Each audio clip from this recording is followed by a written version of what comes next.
Leader. Mr. President, I move that we resume consideration of House Bill number 10800 under Committee Report number 335. This is the bill on the 2025 General Appropriations Act. I so move, Mr. President. Any objection? There being none, consideration of the aforementioned bill is now in order. Majority Floor Leader.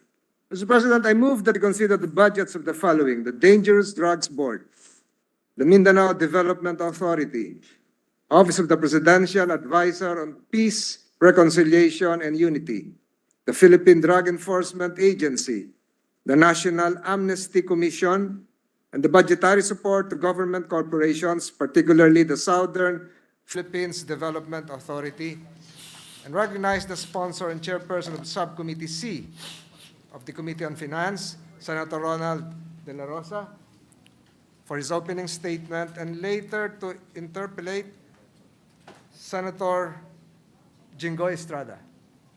Any objection? Chair hears none. The sponsor of the budget of the aforementioned agency, Senator De La Rosa, is recognized for his opening remarks in regard to the budget of the said agencies, and thereafter, our Senate President Pro Tem for his interjections. You may proceed, sir. Thank you, Mr. President. Mr. President, for the record, your Senate Committee on Finance recommended budget for Dangerous Drugs Board is 421,370,000 pesos in new appropriations. For the Philippine Drug Enforcement Agency is 3,820,266,000 pesos in new appropriations. For the Office of the Presidential Advisor on Peace, Reconciliation, and Unity, or OPAPRO, is 7,094,978,000 pesos. For the National Amnesty Commission is 144,383,000 pesos in new appropriations. For the Mindanao Development Authority, or MINDA, it is 334,515,000 pesos in new appropriations. For the Southern Philippines Development Authority, or SPDA, is 80,029,000 pesos in new appropriations. With that, Mr. President, I am now ready to respond to the questions of this august body. Thank you, Senator De La Rosa. Our Senate President Pro Tem is recognized for his interjections. You may proceed, sir. Thank you, Mr. President. Mr. President, this representation as chairperson of the Senate Committee on National Defense and Security, Peace, Unification, and Reconciliation sponsored and steered the adoption of resolutions granting amnesty to members of the Moro Islamic Liberation Front, the Moro National Liberation Front, the Revolutionaryong Partido ng Manggagawa ng Pilipinas, and former members of the Communist Party of the Philippines during the first quarter of this year. Mr. Sponsor, I just would like to know, I just would want to be updated about the application process for amnesty. When did the National Amnesty Commission start accepting applications for amnesty?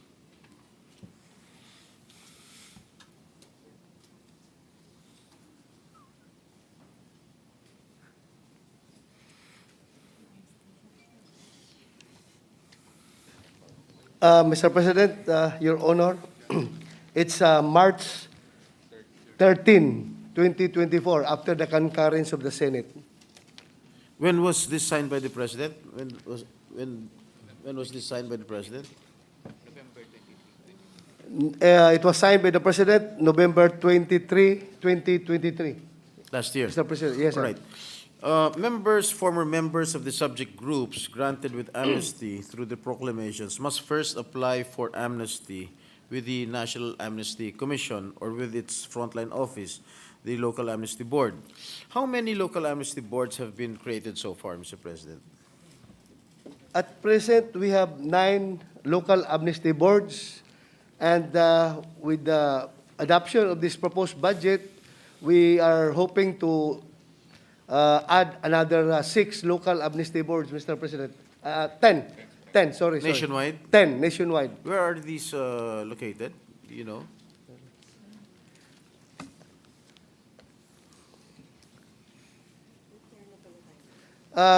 At present, Mr. President, the local amnesty boards are established in the following areas: National Capital Region, the central office; Bacolod City, Iloilo City, Cagayan de Oro City, Cotabato City, Pagadian City, Davao City, Isabela City, Basilan, and Hulo-Sulu.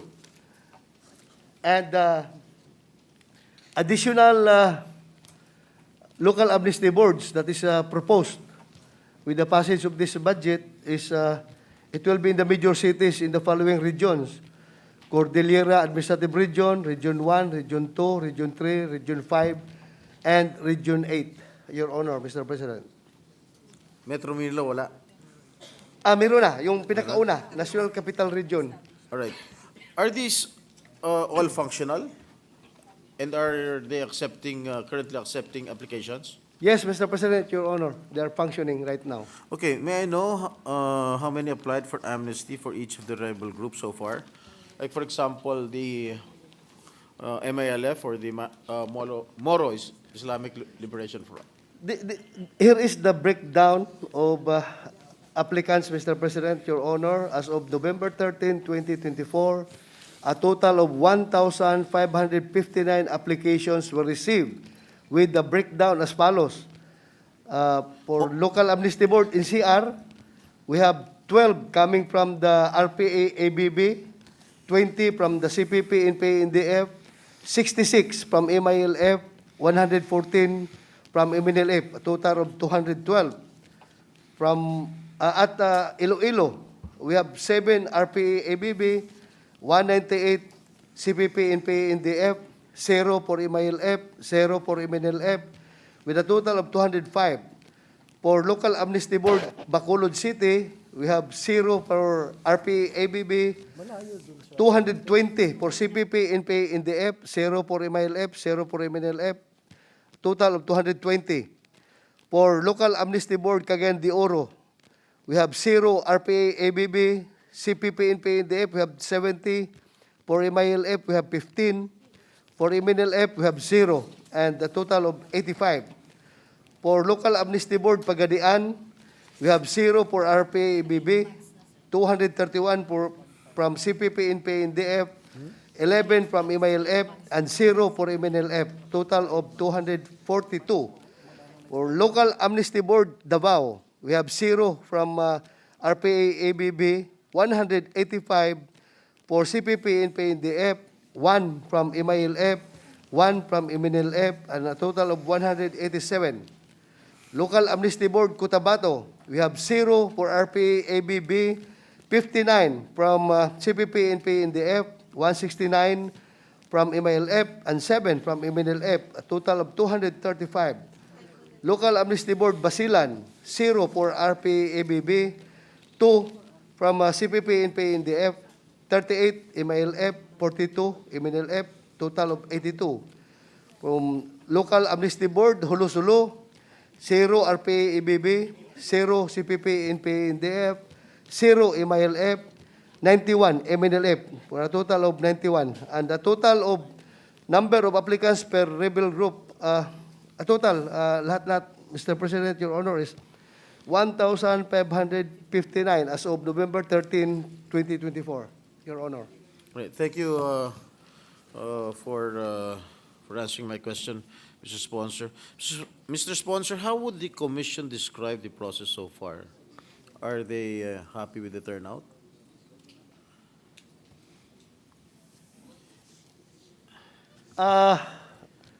Yes, Your Honor, they are happy. And do you think we will achieve the target number of beneficiaries? What do you think? Yes, Your Honor, we are Because I optimistic. understand that the National Amnesty Commission is given 2 years until March 2026 to accept applications. Then after which, wala na? Yes, yes, Your Honor, So- the life span of this commission is 2 years only, and we are very optimistic that we will reach our target. They are optimistic that they will achieve the target number of beneficiaries? With a caveat, Your Honor, once the 10 additional local amnesty boards will be established soonest, as soon as possible. Sapat na ba yung pondo para for the establishment of the 10 local amnesty board? Or are you still seeking additional funds from Congress?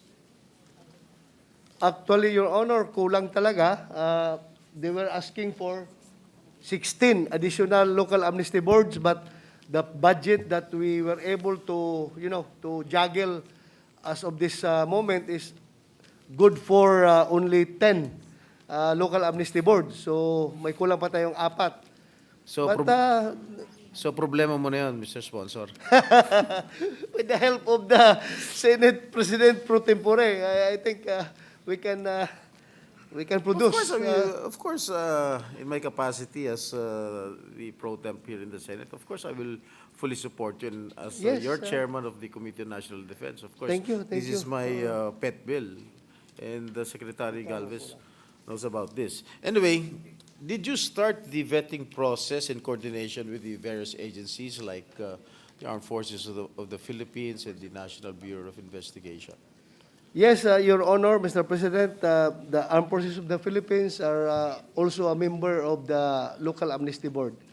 Okay, what are the roadblocks or the challenges that they encountered or they experienced so far, Mr. President?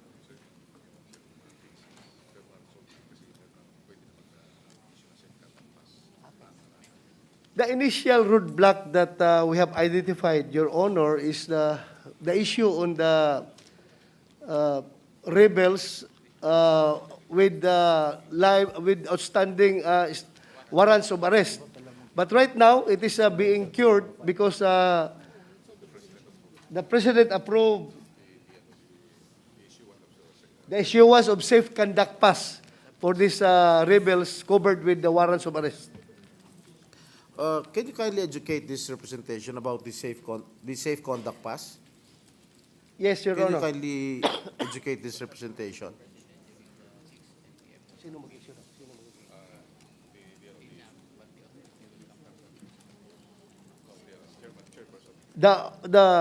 It was approved by the President, Your Honor, and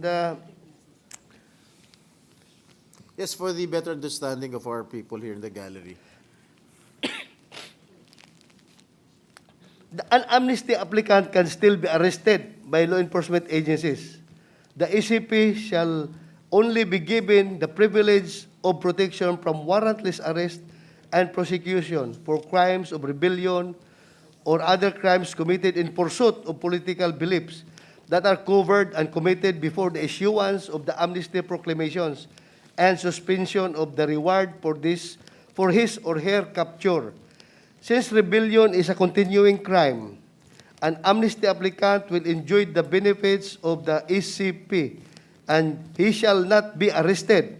But if the applicant has already a pending criminal case before the court and a warrant of arrest issued by court, the appropriate remedy is to file a motion to suspend proceeding and recall warrant of arrest before the court. May I know, Mr. President, who issues these safe conduct passes?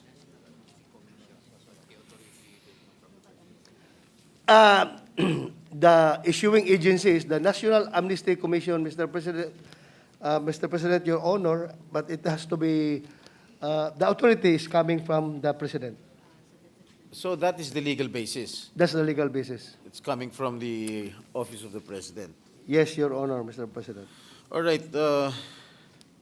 Mr. President, I do not have any more questions, and I would like to manifest my full support in the budget of the National Amnesty Commission and all the executive officers concerned, Mr. President. Thank you, Mr. President. We thank the Senate President Pro Tem for his interjections. Majority Floor Leader. Mr. President, the Minority Leader, Senator Aquilino Coco Pimentel Jr. is seeking the floor. I move that he be recognized.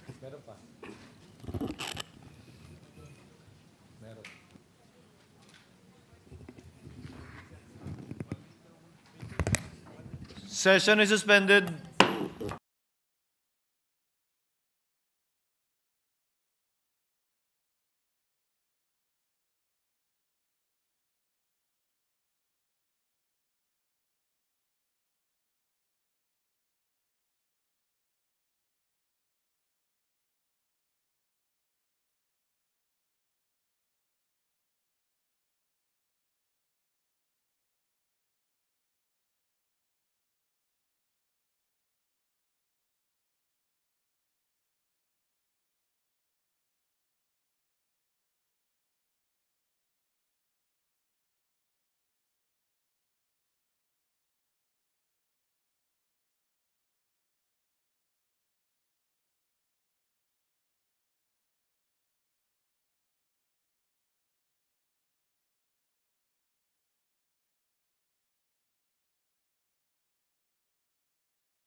Majority Floor Leader. Mr. President, Senator Robin Hood Padilla is seeking the floor. I move that he be recognized. Maraming salamat po, Ginoong Pangulo at sa ating pong pinunong mayorya. A'udhu billahi minasyaitanir rajim. Bismillahirrahmanirrahim. Isang magandang hapon po sa ating pong sponsor at sa amin pong idolo, Senator Bato de la Rosa. Before the gentleman continues, Senator Padilla is recognized for his interjection. You may proceed, sir. Meron lamang po akong katanungan po sa DDB at sa PIDEA. Ginoong sponsor, neto pong the World Health Organization ay nagrekomenda po sa Commission on Narcotic Drugs. Ang counterpart po nito ng DDB ay ang United Nations. Ang sabi po dito to allow CBD with 0.2% THC to be reclassified in the 1971 United Nations Convention on Psychotropic Substances as Schedule 4, or substance with currently accepted medical use in treatment and has a low potential for abuse. In December 2020 po, the United Nations voted to reschedule cannabis, downgrading it by one level from the list of the world's most dangerous drugs. Those deemed to have no therapeutic value and which require special governance protocols due to their uniquely high-risk profile. The most significant change to the body's policy on the plant in 60 years. Ang tanong po, noong nagkaroon po kami ng mga pagdinig patungkol po sa medical cannabis, ang nangako po sa amin, nagbigay po ng salita ang DDB at ang PIDEA noong panahon na yon, na babaguhin po nila at susunod po sila kung ano po ang naging advice ng WHO tsaka ng United Nations po na pag-reschedule ng cannabis. So ang tanong po, Ginoong Pangulo, kailan po namin makukuha ang permiso o ang papeles galing po sa DDB at PIDEA na kanila pong susundin yung kanilang ipinangako na downgrading it by one level? Yes, Mr. President, Your Honor, PIDEA is, wala pong problema sa PIDEA. They are willing to do everything to downgrade marijuana. But the problem is we really have to amend the law, RA 9165, because, before we can do otherwise, because it was, marijuana is annexed in this law as one of the prohibited substance. So, ang gagawin natin daw, Your Honor, Mr. President, is that i-amend muna natin itong RA 9165. Okay po.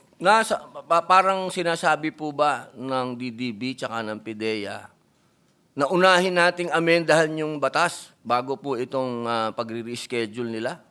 Downgrading? Ganun po ba ang mahal na sponsor? Di kaya maging chicken and egg yun? Yes, Your Honor, Mr. President, because the power of DDB, as far as the as far as is stipulated in Section 93 of RA 9165, which is reclassification, addition, or removal of any drugs from the list of dangerous drugs, should be anchored in legal framework for the regulation and control of dangerous drugs, including the authority to reclassify. Ang problema kasi, Your Honor, is that pwede sila mag-reclassify kapag hindi siya naka-annex dito sa RA 9165. Pero in this case, marijuana for that matter is annexed in the RA 9165. So yung limitation ng kanilang power to reclassify ay dapat matanggal muna sa annex ng RA 9165 ang marijuana bago sila makapag-reclassify, Your Honor, Mr. President. But as far as the willingness, as far as their approval, as far as their cooperation is concerned, they're very much willing to do everything. Officially, they have manifested their willingness to cooperate with the move of the good gentleman from Camarines Norte as far as reclassifying marijuana from or downgrading marijuana. So ang gawin lang natin, Your Honor, is i-amend muna ang batas para matanggal siya sa annex. Then they promise, they are in full support with our efforts. It is not only your effort, also my effort. Nagkaisa tayo dyan sa ating hangarin na ma-develop yung medical marijuana dito sa ating bansa, Your Honor, Mr. President. Apo, maraming salamat po. Yun lamang po ang gusto natin marinig, opisyal. Opisyal po na tayo po ay makikipagtulungan po sa atin ang PIDEA at ang Dangerous Drugs Board. Maraming salamat po, Ginoong Pangulo. Mabuhay po. Thank you po. Thank you, Thank Your you, Honor. Senator Padilla, Majority Floor Leader. Mr. President, last to interpellate will be our Minority Leader, Senator Pimentel. I move that he be recognized. Senator Pimentel, our distinguished Minority Floor Leader, is recognized for his interjections. You may proceed, sir.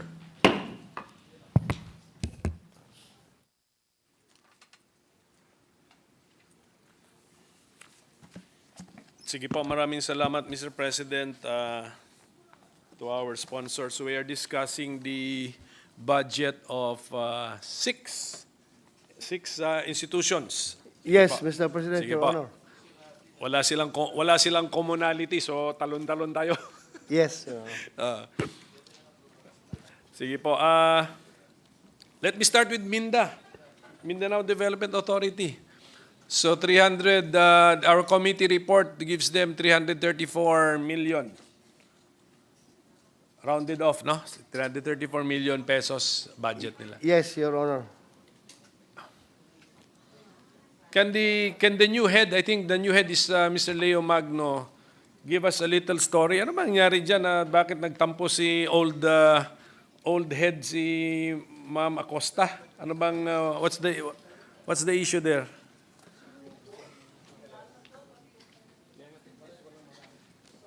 According to the current head, Mr. President, Your Honor, is that the former head of MINDA was questioning or is questioning the appointment of the new because she is claiming that her appointment is fixed. Wala, ano bang under the law? Is it a term? Are you appointed for a term?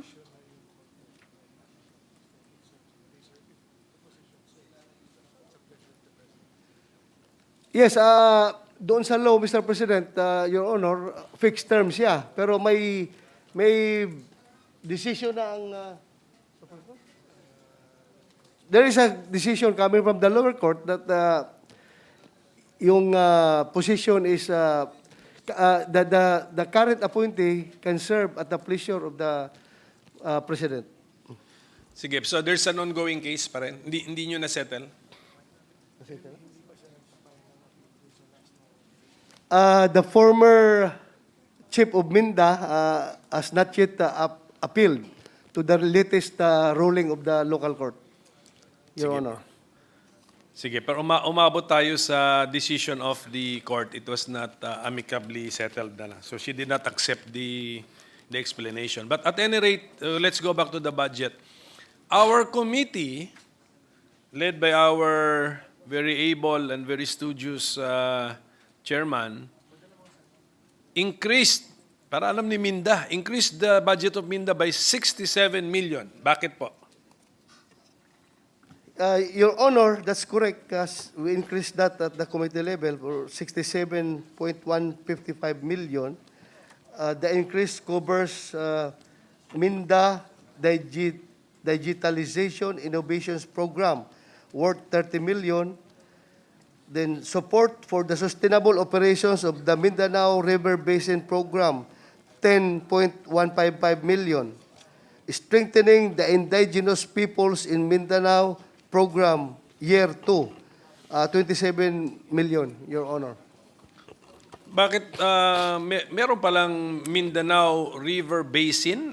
Is that considered as one river basin only in Mindanao?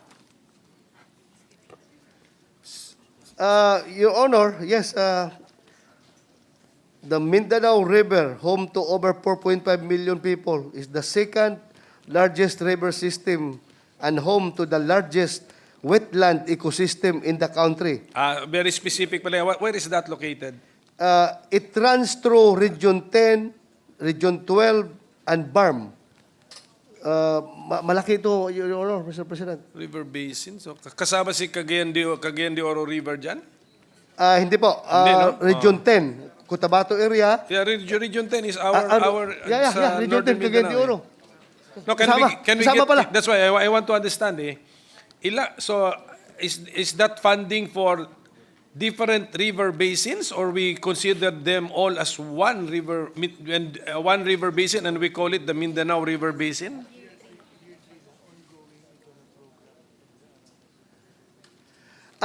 This is an ongoing program studying the river basin systems in Mindanao, and this is already our third year, Mr. President, Your Honor. Okay. So, separate po yung Sige. pag-aaral sa mga Ilang river basin. basins po yan? 8 river basins, 8 Mr. river President. basins. Your Thank Honor. you. 8. Thank you, Mr. President. And then, I just noticed the increase in the representation expenses. So, ibig sabihin magiging aktibo siguro itong Minda to host some foreign guests, foreign delegates from BIMP Iaga. I think that's my conclusion. Yes, Your Honor.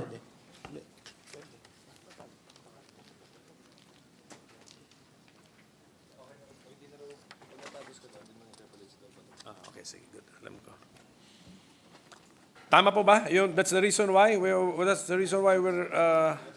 That's one of the reasons, Your Honor. okay. So aktibo na tayo sa BIMP Iaga, hosting them. And then what is the ending? What is the end result that we are anticipating?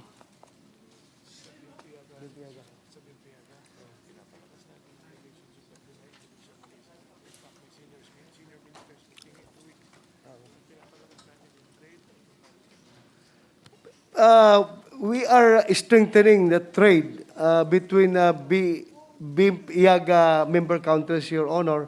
In fact, we are going to have a senior ministerial meeting within the month, Your Honor. Doon, it's going to be held in Mindanao.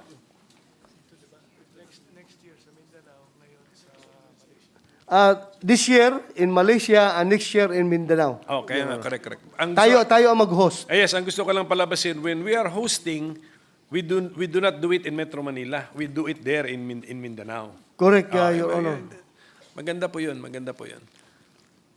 Meron sa news kasi that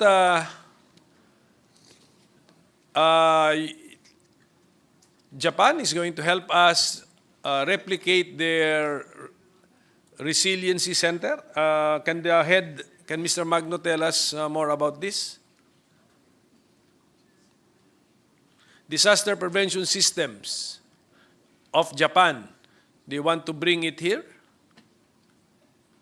Yes, Your Honor, Mr. President, sa Mindanao lang po ang wala pang ganong klaseng disaster resiliency and resource center. Meron na daw dito sa Luzon, meron sa Visayas, sa Mindanao na lang wala. So, with the help of Japan, we can develop So what is that? What is that? A building, a structure with computer systems? Ganun ba ba? Monitors? Ganun?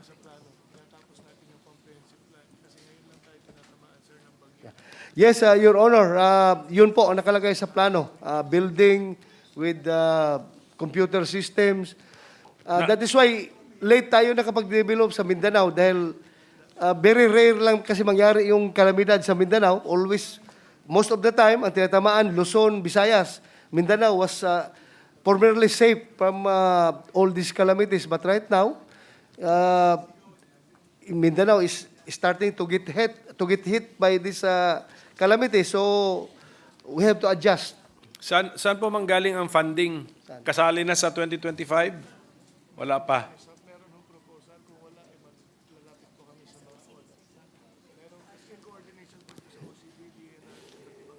Yes, Mr. President, meron silang proposal for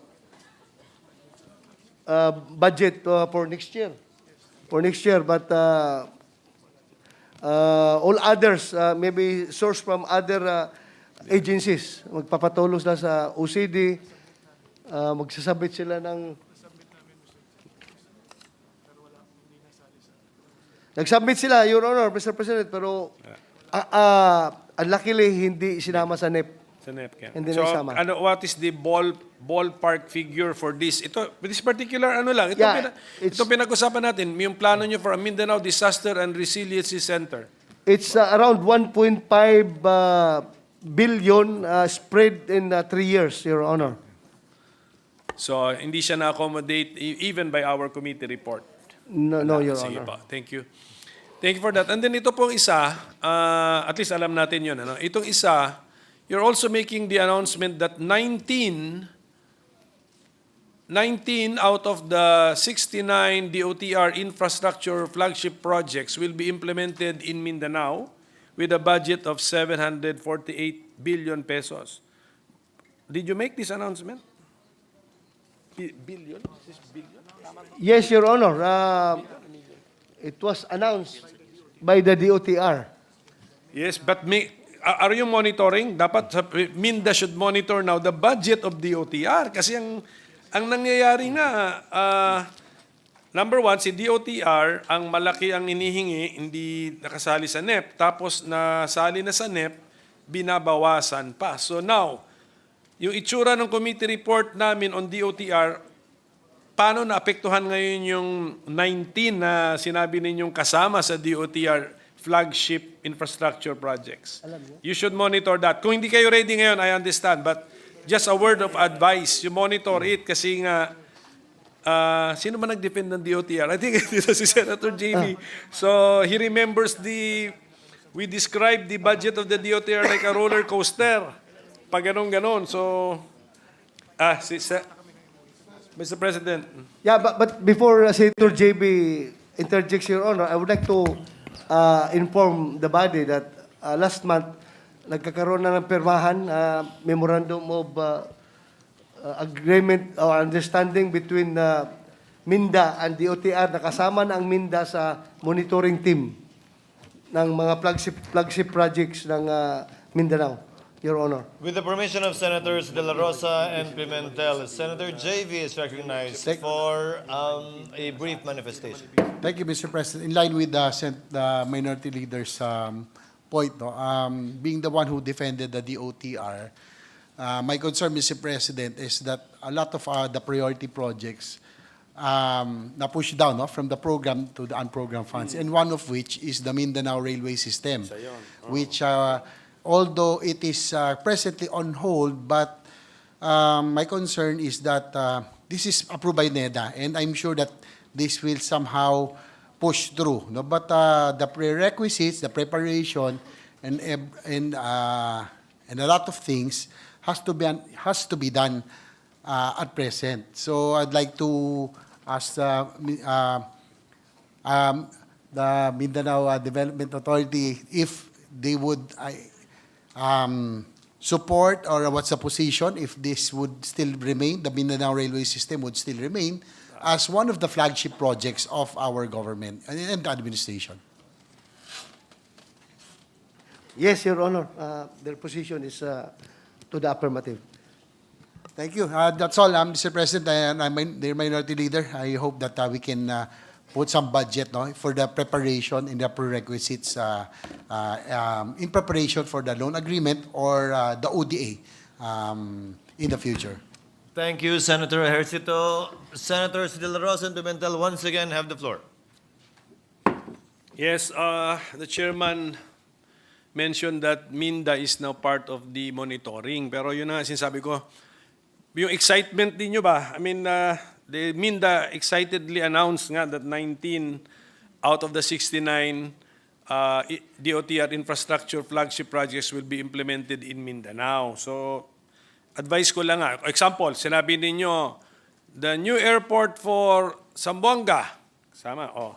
Ngayon, tignan natin ngayon yung kung is it one of the, can LBRMO help us? Oh, is the new airport for Zamboanga one of the projects transferred to push down to unprogrammed? Your Honor, please give us a little Yes, ganun lang. time. We have to Pero ganun lang yung confirm. ganun yung ano ko, direction ng questioning ko po. Opo. Sige lang po, basta tingnan lang po natin yan kasi kunyari ito. One of the 19, ito, i-confirm mo na to ng head ng Minda, is one of the 19 na nasa isip nyo is the Cagayan de Oro BRT project. So BRT means bus rapid transit or transport. Oh. So is that one of the 19? I don't think naka-funding yan. Tingnan mo. Wala yan sa budget. Your Honor, would like to manifest that all these projects were announced by DOTR Correct. itself.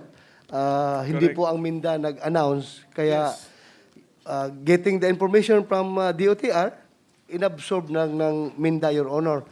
But unluckily, kung may mga project man dito na yung sinabi nating 19 na tinanggalan ng funding, ginawang unprogram yung kanilang funding, then that's beyond the control of the executive already, Your Honor. Kung dumaan na ito sa lower house, sa paglabas ng GAB nila, ay gano'n nangyari.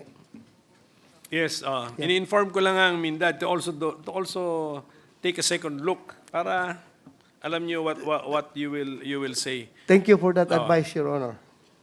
Kasi baka ma-hype eh. Baka ma-hype and we are all excited. Ma-excite ang mga Mindanaoan. We will all be excited about it Yeah, and then hindi correct. darating.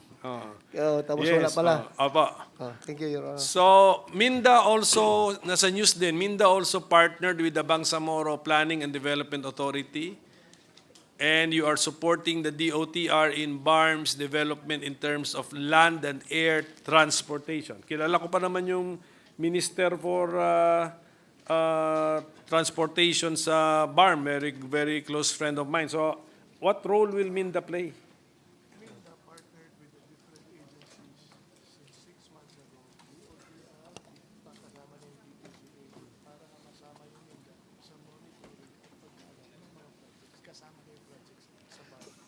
Well, Your Honor, the role of Minda there is that it is included in the one of the monitoring agencies in the implementation of this project. So, BARM sits in the Minda board as one of its board members. Minda entered into memorandum of cooperation with the Bangsamoro Development and Planning Authority. Minda designated a focal person for the BARM, and BPDA is provided with an office in Minda for their use in Mindanao. So, meron silang... So si Minda accommodates the BARM in the overall planning of Minda. Okay. Yes, Your Honor. Yes, And BARM also accommodates Minda in their own planning. In the BARM planning, merong Minda input? You can give your input sa BARM planning? Yes, Your Honor. Okay, that's good. Sige po. And then, I've been informed that Minda will be 15 years old in 2025. Tama po ba yun? 2010 ba nag-start? So, siguro, if you could request, I'm sure you have some publications on your achievements, on your upcoming projects and plans. Pakibigyan na lang po kaming lahat siguro so that we'll be more familiar with what's happening with Minda. Yes, Your Honor. Okay. Para kung binibigyan kayo ng chairman namin ng 67 million peso increase sa budget, supportive kami kasi Yes. well-informed tayo on what their achievements are. Yes, thank you for that. Thank you to Minda. So let's go to the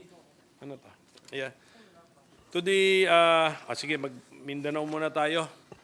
We have the SPDA with us, Mr. President. Yes, Your Honor.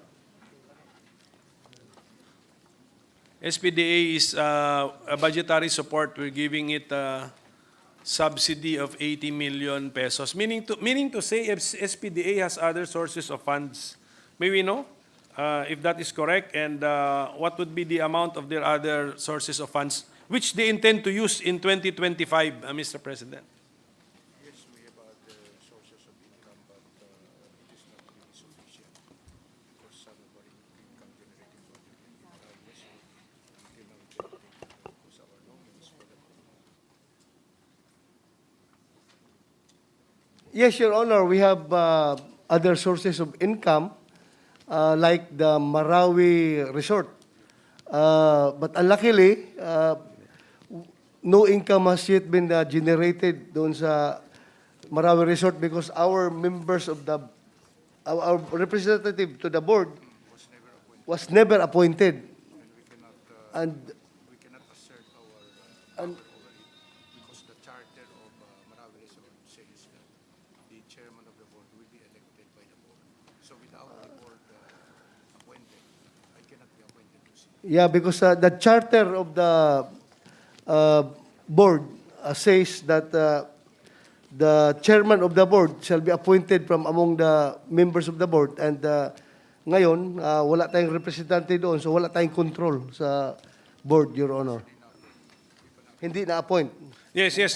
Kinaklaro ko lang. Kung ano yung ibibigay sa GA, yun lang yun. That is now the totality of the funds at the disposal of SPDA. Yun. Sir, Mr. Chairman. Yun. So theoretical lang.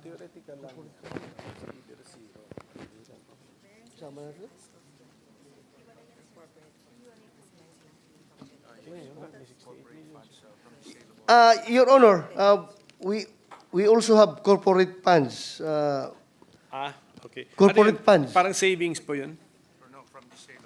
From the sale of our properties. For 2025, we have Magkano? 68,984,000. Plus the 80 million subsidy funds. Okay, so at least alam natin na SPDA will be operating on a 149 million budget for next year. Yes, Your Honor. Okay. Pero yung corporate funds po ba, nandyan na, or is that a projection? To be earned or hawak na natin? For collection, Mr. President. For collection. For collection. Okay, sige. But basically, you'll be able to collect that amount, yung projected amount na yun. What is the Yes, Your Honor. Sige po. Sige po. So, pero, okay, is SPDA still asking for something else? Or do you have a wish list while we're still at the at this the interpellation stage? Or Yes, Your Honor. or kasyang-kasya na yung 149 million, happy na kayo doon? Marami po, Your Honor. Kung tutuusin, ang wishlist namin dito is umabot ng 1.3 billion. Okay. Sige, I'm sure the chairman went over the wish list before finalizing the subcommittee report. Yes, Your Apa, Honor. sige pa. At isa po, pero natutuwa po ako, Mr. Chairman, itong SPDA, meron siyang project na establishment of an abaca production processing plant as well as marketing the abaca products. Meron siya. So, Yes, Your Honor. We signed an agreement with former agrarian reform cooperatives. We signed an agreement with the former agrarian reform beneficiaries in Basilan. correct, and they're producing abaca kasi I sounded the alarm or the concern for the abaca farmers when our BSP shifted from our banknotes, 1,000 peso notes from abaca, cotton with abaca or cloth, paper with cotton and abaca to polymer, basically plastic. So sabi ko, maapektuhan ng ating mga abaca farmers. And we are glad that SPDA, tinatrato nating isang maliit na government body, agency, they're helping our abaca farmers, Mr. President. Yes, Mr. President, Your Honor. It's 100 hectare Yes, 100 hectare abaca plantation. So congratulations to SPDA. And in fact, last weekend, Your Honor, I was their guest of honor in the inauguration of their poultry farm in my home province in Sulup, Davao del Sur. Napakalaki po yung project nila doon na poultry farm. So hindi po nasayang yung ating pundo na nilalagay sa kanilang GAA. They are really working hard to alleviate the living standards of the people in the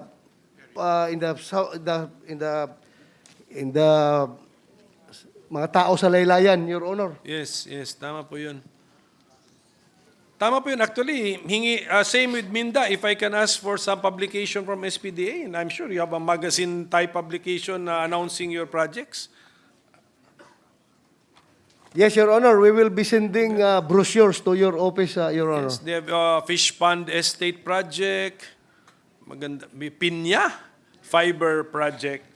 Yes, Your Honor. Unfortunately, hindi na nila tinutuloy sa 2025. Wala nang laman. So, kung malaman ito ni Senator Loren, and Senator Nancy, they will put funding in your Pinya Fiber Production Project. Nagkaroon lang ng parang delay sa implementation because the market was supposedly in Ukraine. Ang market ng bumili.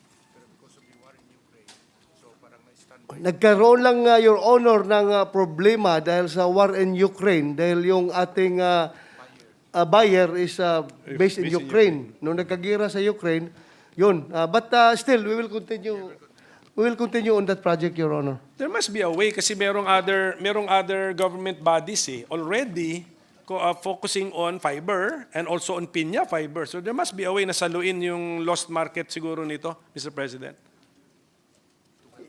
Yes, Your Honor, we have gotten in touch with the Phil Fiber. Yun, tama. Yeah, Tama. Yun ba yung PIFIDA? Philippine Fiber Yes, Development Authority. Yung kagabi yun, the head was interpellated last night. Yes, Your Honor. Yes, tama po yun. Okay, yun po yun. And then one more commendation because this is what I got information. Si SPDA is also helping the administration's pambansang pabahay para sa Pilipino, yung controversial 4PH program naman ng at least tinutulungan ng SPDA by making available one of your properties for that project. So, Yes, Your Honor. okay. So, although hindi na alam ni administrator ito na medyo, siyempre, inano namin, anong tawag mo doon? Sinubject namin to, yes, to intense examination yung 4PH, but you are helping making it a success, no, as far as from the point of view of the proponent. So, binenta niyo yung property niyo or In fact, Your Honor, SPDA properties with informal settlers to be offered to the present occupants for acquisition, ownership in coordination with DSUD. So, yun po, Your Honor. Ganun po kabait ang SPDA. Bininta diretso doon sa mga informal settlers currently occupying the said piece of land. Okay, so So that no Filipino should be a squatter in our own country. yan po yung preferred, na way of giving housing to our marginalized brethren, community mortgage program. Hindi siguro good. Mabuti kung ganyan ang gawin, hindi yung controversial condominium type. Ay, hindi po, Your Honor. Good. So most likely ganun nga ang gagawin. So I commend the SPDA and just request for the Brochure. for the publication. Yes. Can we now go to the Thank you, sir. Thank you, Can sir. we now go to the National Amnesty Commission? Yes, Your Honor. Very modest naman itong ating budget na binibigay, but I think our committee is also helping the commission by giving them an increase of 30 million. Yes, Your Honor.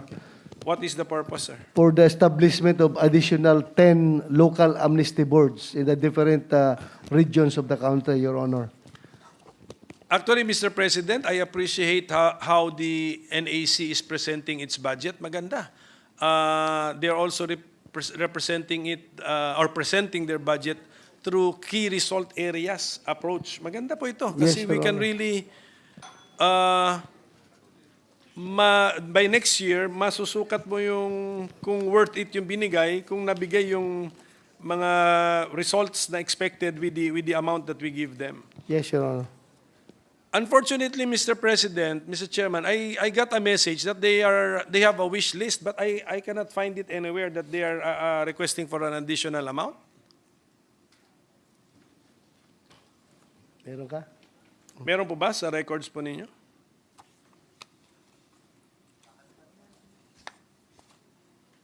Yes, Your Honor. We have a wish list totaling to 349 million pesos broken down as follows. 60 million for creation of and operation of additional 12 local amnesty boards, including Bohol and Mimaropa. 259 million for additional 246 positions. 10 million for community engagement expenses and 1.52 million for digitalized system for National Amnesty Commission on Amnesty. And meron pang 2 million for implementation of the NAC Learning and Development Plan, Training Plan. 11 million for information campaign. 10 million for processing and issuance of amnesty. 7 million for procurement of information and communication technology, ICT. So that's the wish list, Your Honor, amounting to 349 million, 607,000. Okay, thank you for that. We just make that of record, and then I do not know the chairman will. Kasi ano ba to? Ano ba to? Paramihan ba ng boards ito just to make it convenient? Yes, Your Honor, the- to make for it the for the accessible to applicant. all Accessible, the yeah, accessible. rebels, Your Honor. The more local amnesty boards we have, the more chances for them to apply, to avail of the amnesty program, Your Honor. Sige po. So that's the reason why, no? Na, Because we are expecting, Your Honor, ito yung expectation natin.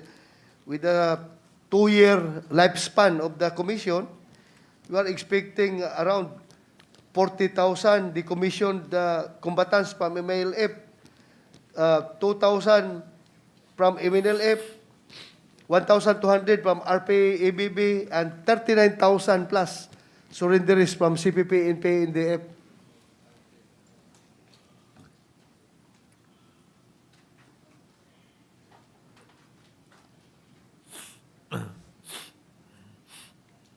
yes. So ginawa na sila yung beneficiaries, we need to reach out to them. So sige, we'll get our lead from the chairman. Paano ba yan?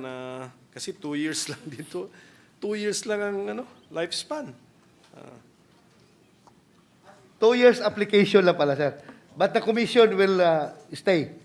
Will stay. 2 years application of this program. Yeah, oh yes, pero ano yan, may value pa rin yung 2 years. Meaning to say, after the 2 years, we need not maintain the boards, the local amnesty board. Tama? We still maintain We will them? still maintain. Okay. I get it. To process the applications. Correct. Continued pa rin yung kala existence. Okay, the board and then pataas ba to the commission? Sige pa. So thank you for that. The better we understand the workings of the commission, the more we appreciate the request for additional budget. Let's now go to the Office of the Presidential Advisor on Peace, Reconciliation, and Unity. If we look at the budget, parang malaki kasi 7 billion. But when I look at the components, 5 billion doon is an infrastructure project. So that's the pamana. Can we get more information about pamana? Over the years, magkano na po ba ang binudget natin sa pamana? And then, ilan na po ang beneficiaries or LGUs or communities na nabigyan po natin ng pamana? Pamana is an infrastructure project. Is that correct? Yes, Your Honor. Hindi po siya dole out or giveaway or loan or grant, no? It's a infrastructure. Sige po. Yes, Your Honor. We have, it covers 13 regions, 31 provinces, and 88 municipalities. For Luzon, we allocate 1 billion. For Visayas, 1.2 billion. And for Mindanao, 2.7 billion worth of pamana projects. Every year po to. Yes, Your Honor. And the level is around 5 billion every year. No. Saan dyan? This is not the NTFL cap. Every year, Your Honor, pero nagbabari po yung halaga.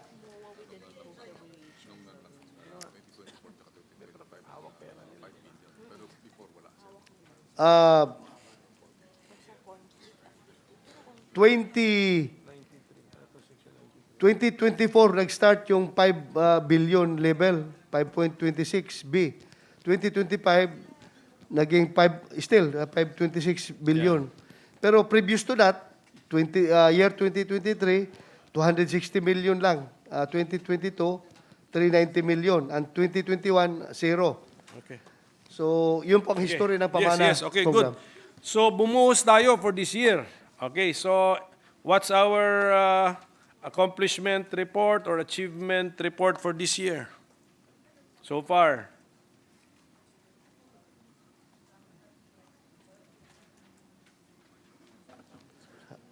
We were able to, our rate of disbursement is 90.15%, Your Honor. 90%. As of 90%. today. So, Yes. November na. Okay, so ano pong itsura nito mga to ng projects natin? At ano pong recipients?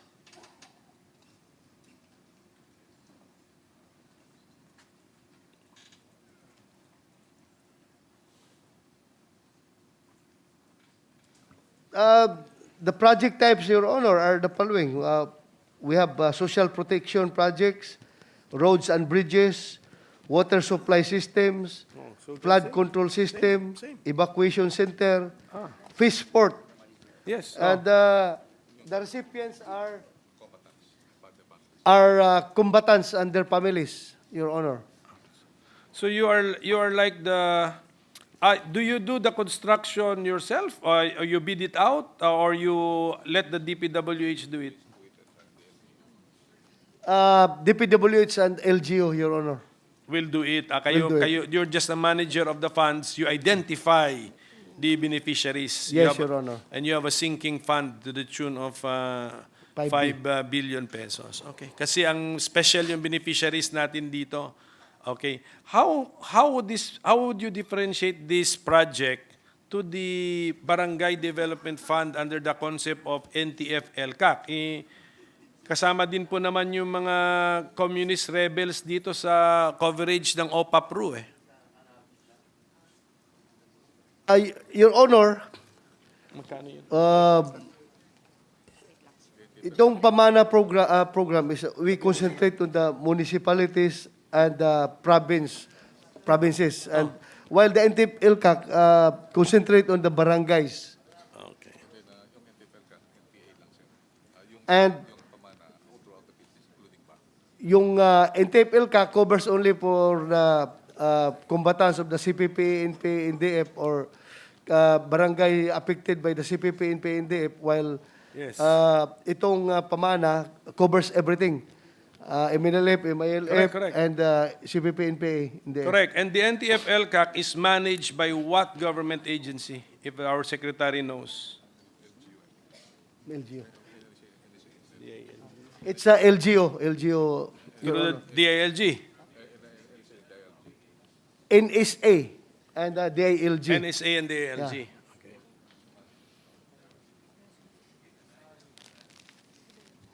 Pero, With the permission of Senator Pimentel,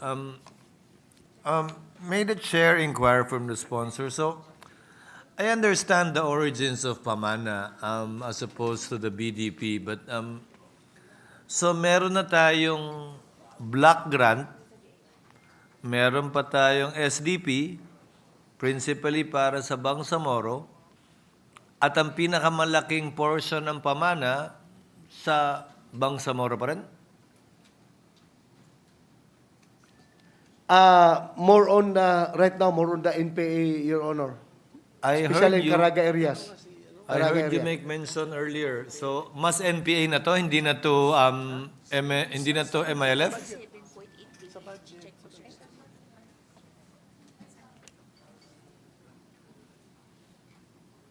Because BDP is also with respect to influenced barangays. In fact, BDP was bigger. It was at 22 billion before it was reduced to about 5. So, tama si Senator Pimentel, parang overlapping yung programa sa ngayon. How would you distinguish it?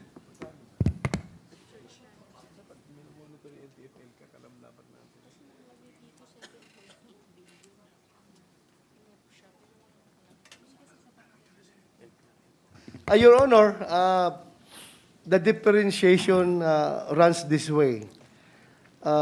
Barangay development projects under the NTF-LCAC focuses on the barangay itself, while the Pamana program, Pamana projects, is concentrating on the municipal level and the provincial level. Sir, how much is an average project of Pamana in the municipal level? How much? Around 50 million, Your Honor, 20 to 50 million. A 20 million project, a 50 million project can only be implemented in one barangay in that municipality as well. Whether it's a flood control program, whether it's a road, an evacuation center, It would apply to only, it would be implemented in one barangay as well. But I won't belabor the point, Minority Leader. Just to clarify further. Yes, yes. Who bids out the project? Sino po nagbibid out ng project? Sino nag-implement ng project? Normally, it's DPWH and the LGU, Your Honor. It cannot be both. It should only be one. Who bids out the project? DPWH?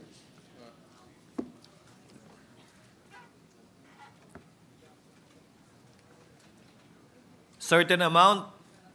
100 million and Yes. above, it has to be implemented by DPWH. And While is the- below, it has to be implemented by, By the local LGU. And is this bottoms-up budgeting like the BDP? Ibig sabihin, nag-identify po na ba ng project yung munisipyo? O kayo po nag-identify ng project? It's the municipalities and the provinces are the ones identifying these projects, Your Honor. Are they the ones doing the program of work as well? Yes, Your Honor. Mr. What if President. it's going to be implemented by DPWH? Who does the program? It's still the LGU? It's DPWH, Your Honor. Thank you, Your Honor. Pardon the intervention, Minority Leader. You may proceed, sir. Thank you for pursuing the subject matter, Mr. President. Kasi para lang alam din natin lahat, we're conscious no na the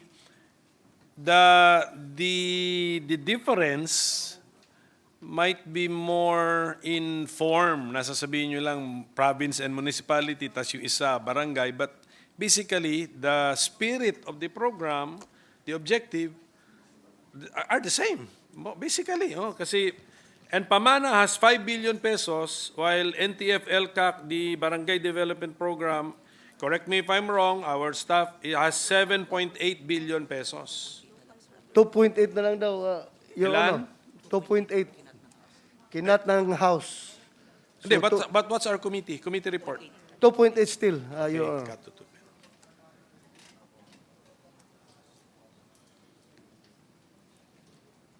So, yan po. So, I think we, as a matter of policy, mag-isip na tayo. Kunyari, isuma total ko na yun, 5 plus 2.8, di 7.8. Baka nga ganun yung spirit nun. 7.8 si original sa NEP, tapos kita nila may 5B rito, binaba nila to 2.8B para ang suma total 7.8B. So, mag-isip tayo sa matter of policy. Maganda yung proyekto to help our combatants, but not really personal, but you help their community para collectively maramdaman yung benepisyo. Whether at the barangay or the municipality or province level, ano pa rin yun, ang tinutulungan mo dun is the community na eh. So, tignan natin ang record. Sino yung mas magaling sa utilization at saka sa ano ba tawag mo doon? Yeah, more or less, more of utilization or obligation rate. Parang gano'n. Kasi pagkaalam ko yung barangay development program, malaking problema noon, ang bagal. So, kung nakita na natin which is the more efficient agency for the same purpose, why not? Why not just give it to that particular agency na lang? Achieving the same results, hopefully. Actually, Your Honor, they are being ranked, department's obligation rates from highest to lowest as of June 30, 2024. Luckily, Office of the Presidential Advisor on Peace, Reconciliation, and Unity ranked number 1. Congratulations to the OPAPRU. Number 1, Your Honor. Tama. Mukhang malaki yung budget nila pero 5 billion pala doon will go to Pamana and Pamana is practically fully utilized. Tama? 90% na siya with 1 month to go. Correct, Your Honor. Apo. So,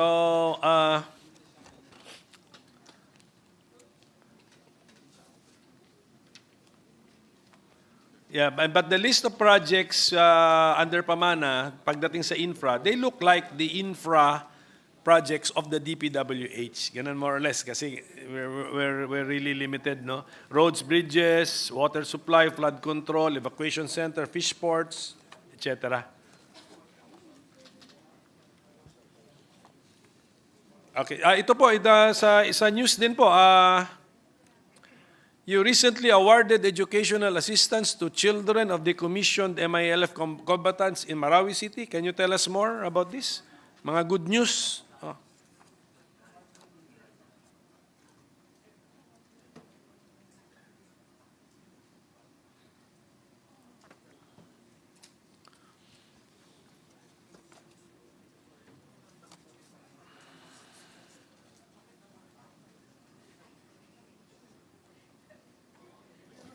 Yes, Your Honor. It's around 1,500 beneficiaries, and we're giving them 25,000 per semester, 50,000 per year. So, ganun po ang binibigyan natin. Only the families of the combatant. Yes, yes. Hindi, you pay the school. Do you pay the school? Or you give the cash to the... You pay the school. We give the cash to the school, school, you Your pay the Honor, school. Okay, particularly my school, Mindanao State University. Because you have an educational assistance program? Tama po ba yan? Yes, Your Honor. Maganda po ito. Oh. Yes. Including indigenous people, Your Honor. We have we are supporting 12 doctors. Yes, thank you for that information.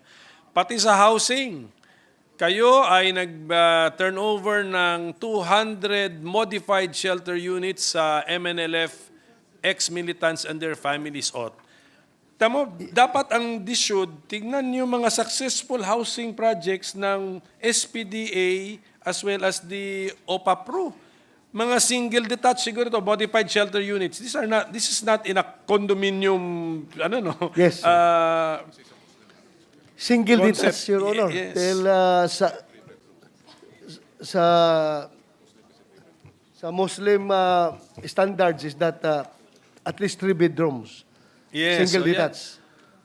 Sana i-share ninyo sa DSUD yung mga projects na ganito, very successful, or sana may initiative si DSUD to learn from the other agencies ano yung mga successful housing projects ninyo. Although smaller in number kayo, but sila larger scale. But kung hindi na mag-work sa smaller scale, paano mag-work sa larger scale, Mr. President? So ito Yes, po Your yung mga good news natin sa OPA-PRO. I saw your wish list. I think you're asking for mga 3 billion pa ata more. So we'll just take our guidance from our chairman.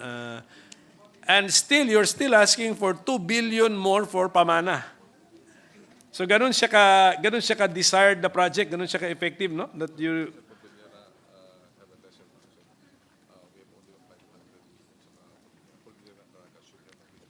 Yes, Your Honor, that is earmarked for Cordillera because as of now, our Pamana projects in Cordillera is only around 500 to 600 million. So, kung madagdagan sana per our wish list, Right. mas marami tayong may bigay doon sa Cordillera. Pero why the sudden realization? Noong 2023, sinabi po ng chairman natin, 260 million lamang ang budget natin for Pamana. Bakit all of a sudden, parang 5 billion na Pamana, puro Pamana na tayo? We've been requesting that every year, ever since, Your Honor, but talagang to no avail, hindi na bigyan ng pundo. So last year lang nabigyan What ng happened pundo last at year, saka Mr. this year. Chairman? What happened last year na naka-afford tayo na we increased it by 4 plus billion pesos? Nakahanap tayo ng fiscal space?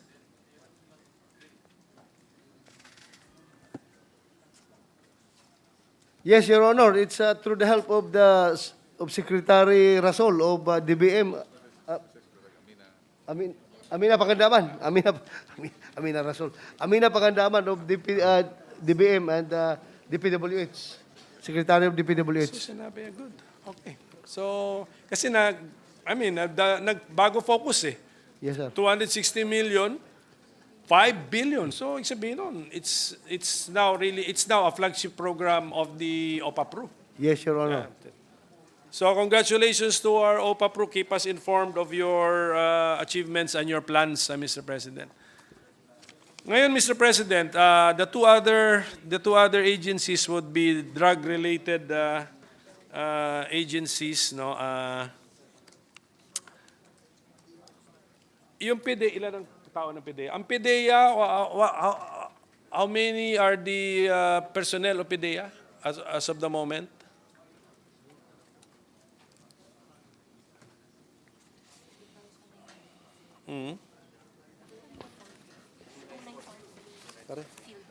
At the moment, Your Honor, the total personnel of PDEA is, the current strength is 3,299, Your Honor.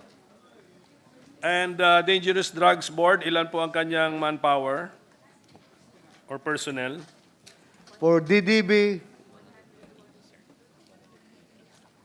180 personnel, Your Honor. 180? 180. 180. Okay, so kaya ko po tinanong yan kasi si DDB ay policy and is that 180 Personnel. personnel level already the ideal for DDB? Yan na ba yun? When we wrote the law, ganyan lang ba kalaki yung ahensya na nasa isip namin?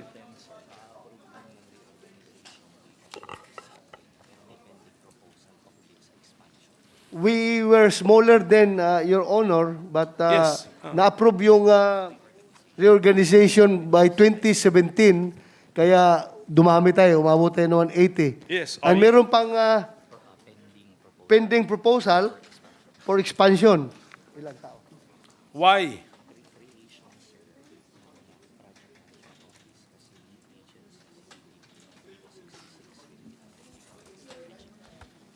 Creation of project management office, Your Honor, because DDB is the lead agency in the Philippine Anti-Illegal Drugs Strategy. Kaya nga, so By virtue of AO 66. hindi ba sila brain power? Why do they need such a large agency in terms of personnel, Mr. President? Di ba sila ang tagaplano and tagasulat ng polisiya at programa on drug prevention and control. Pero ang tagatugis would be PDEA. Yes, Your Honor. Yes, kaya nga. Correct. That's why dyan ako nag-umpisa eh. I mean, para maklaro, then I'll ask PDEA pagdating sa manpower nila eh. When we wrote the law, ano naman yung ideal na nasa mind natin?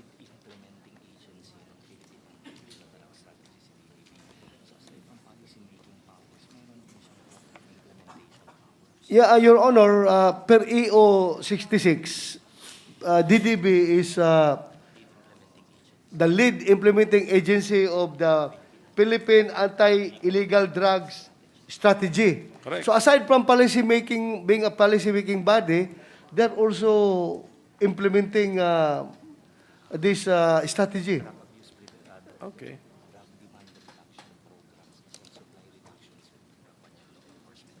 Yeah, but as far as the drug demand reduction strategy is concerned, yung mga programs na yan under that demand reduction strategy ay sila po ang nag-implement. Kasi yung PDEA is for law enforcement, more on the demand reduction strategy. So si PDEA, pagdating sa penal provisions of our anti-illegal drugs laws, sila taga-enforce. Yes, Your Honor. Yes. Si DDB would be also the policy, the plans, and then they implement their strategy as far as what issuing. They issue regulations. Regulations. Kung ano yung bawal or ano ba pati ba mga standards ng evidence sila din ba 'yon? Yung chain of custody ng evidence, sila rin ba ang gumagawa ng regulations na yun? Their implementation effort, Your Honor, is more limited on demand reduction strategies. Because this is not quite a law enforcement function. Okay. So, Demand reduction. educational approach, yeah, doon nyo, rehabilitation, prevention, treatment. rehab, But our rehab centers, are they operated by DDB? It's Or by operated DOH? By DOH, Yes, yun na Your eh. Honor. So, okay, example lang natin. For example, itong feedback sa chamber na ito mismo na ang paggamit ng drug rehab centers natin, napaka-cumbersome because we need to resort to court orders. Correct, To Your Honor. commit somebody or Yes. even to release somebody who is already committed sa drug rehab center. Okay. Now that you know that feedback, is it your responsibility to try to fix the situation? Is it DDB or iniiwan ninyo sa legislature yan?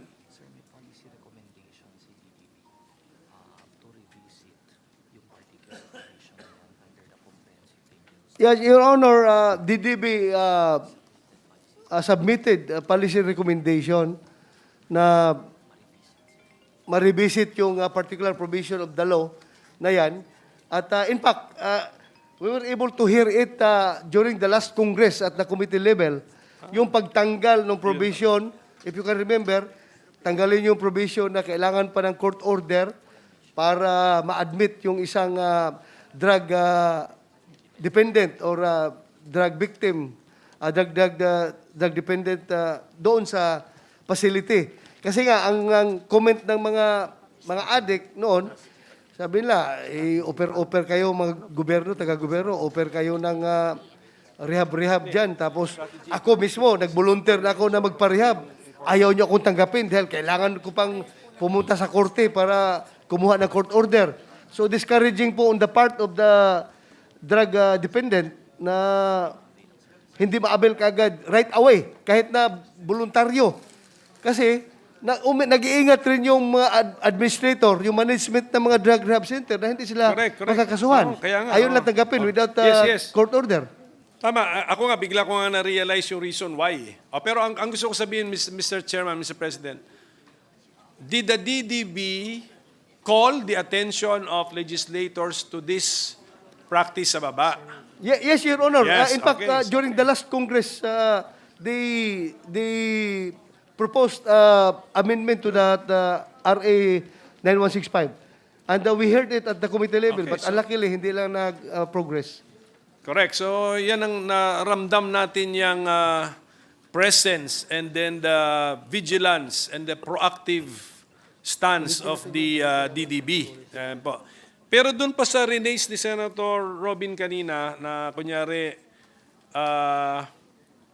it's a cannabis extract like CBD. Sabi nyo, you cannot do anything about it because although it is just an annex to the law, didn't we delegate to the DDB ano ba yung administrative? The power to issue administrative issuances so as to supplement the law, especially an annex to a law? Annex lang yun.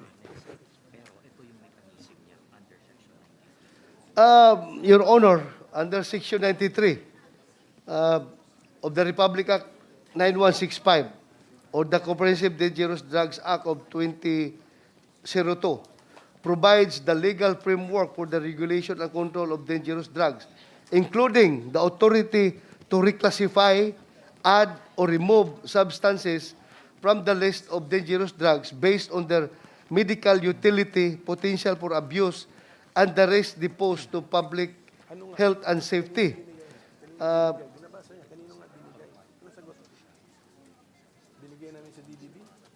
Provided, Your Honor, yung substance ay hindi yung kasama doon sa naka-annex doon sa RA 9165. Okay.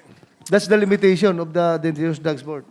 Meaning to say you can add to the annex, the DDB add to the annex, to the enumeration in the annex as banned, prohibited, or regulated or controlled substance. You can Yes, Your add. Honor. Yes, That's Your your Honor. interpretation of the law. You can add.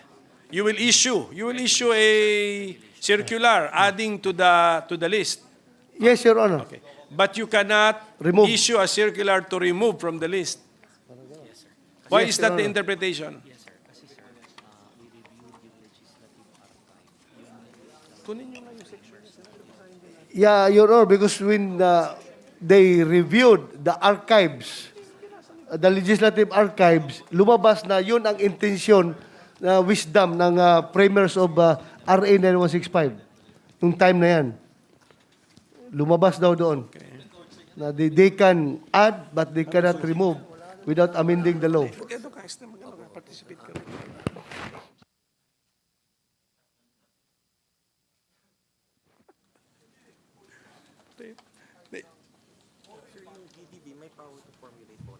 With the permission of the gentleman who have the floor, what is the pleasure of Senator Padilla? Maraming salamat po, Ginoong Pangulo. For ano lang po ito, for clarificatory, ano lang po, Ginoong Pangulo. The gentleman may proceed. You are recognized, sir. Meron lang po kasi dito, sinasabi po ng ating sponsor na doon po sa batas, may annex. Saan po ba yun? Kasi kanina pa po namin re-review yung batas, kasi dito po sa batas malinaw na sinasabi na ang IDEA at ang DDB, sila yung pwede na silang mag-reclassify. At sila po yung bubuo na ang magpo-promulgate sila, at sila po yung magre-reclassify, at sila po ang sasuggest, sila po ang magsasabi sa Kongreso doon po sa ginawa nilang aksyon. Pwede pong malaman sa kanila kung nasaan po yung annex, kasi kanina pa po kami naghahanap. Your Honor, Section 93, sorry po, Section 93, wala po talaga. naka-annex siya na, Your Honor, 1988 United Nations Convention Against Illicit Traffic in Narcotic Drugs. 1961 United Nations Single Convention on Narcotic Drugs as amended by the 1972 Protocol. Number 22 po sa list na yon, yung annex na list na yon is cannabis and cannabis resin and extracts and tinctures of cannabis. Wala pong nakalagay sa tanong. Ginoong Pangulo, pwede pong humingi ng suspension sandali? Opo. Session is suspended.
Mr. President, Senator Juan Miguel Zubiri seeking the floor. I move that he be recognized. With the permission of Senator Padilla, Chair recognizes Senator Zubiri.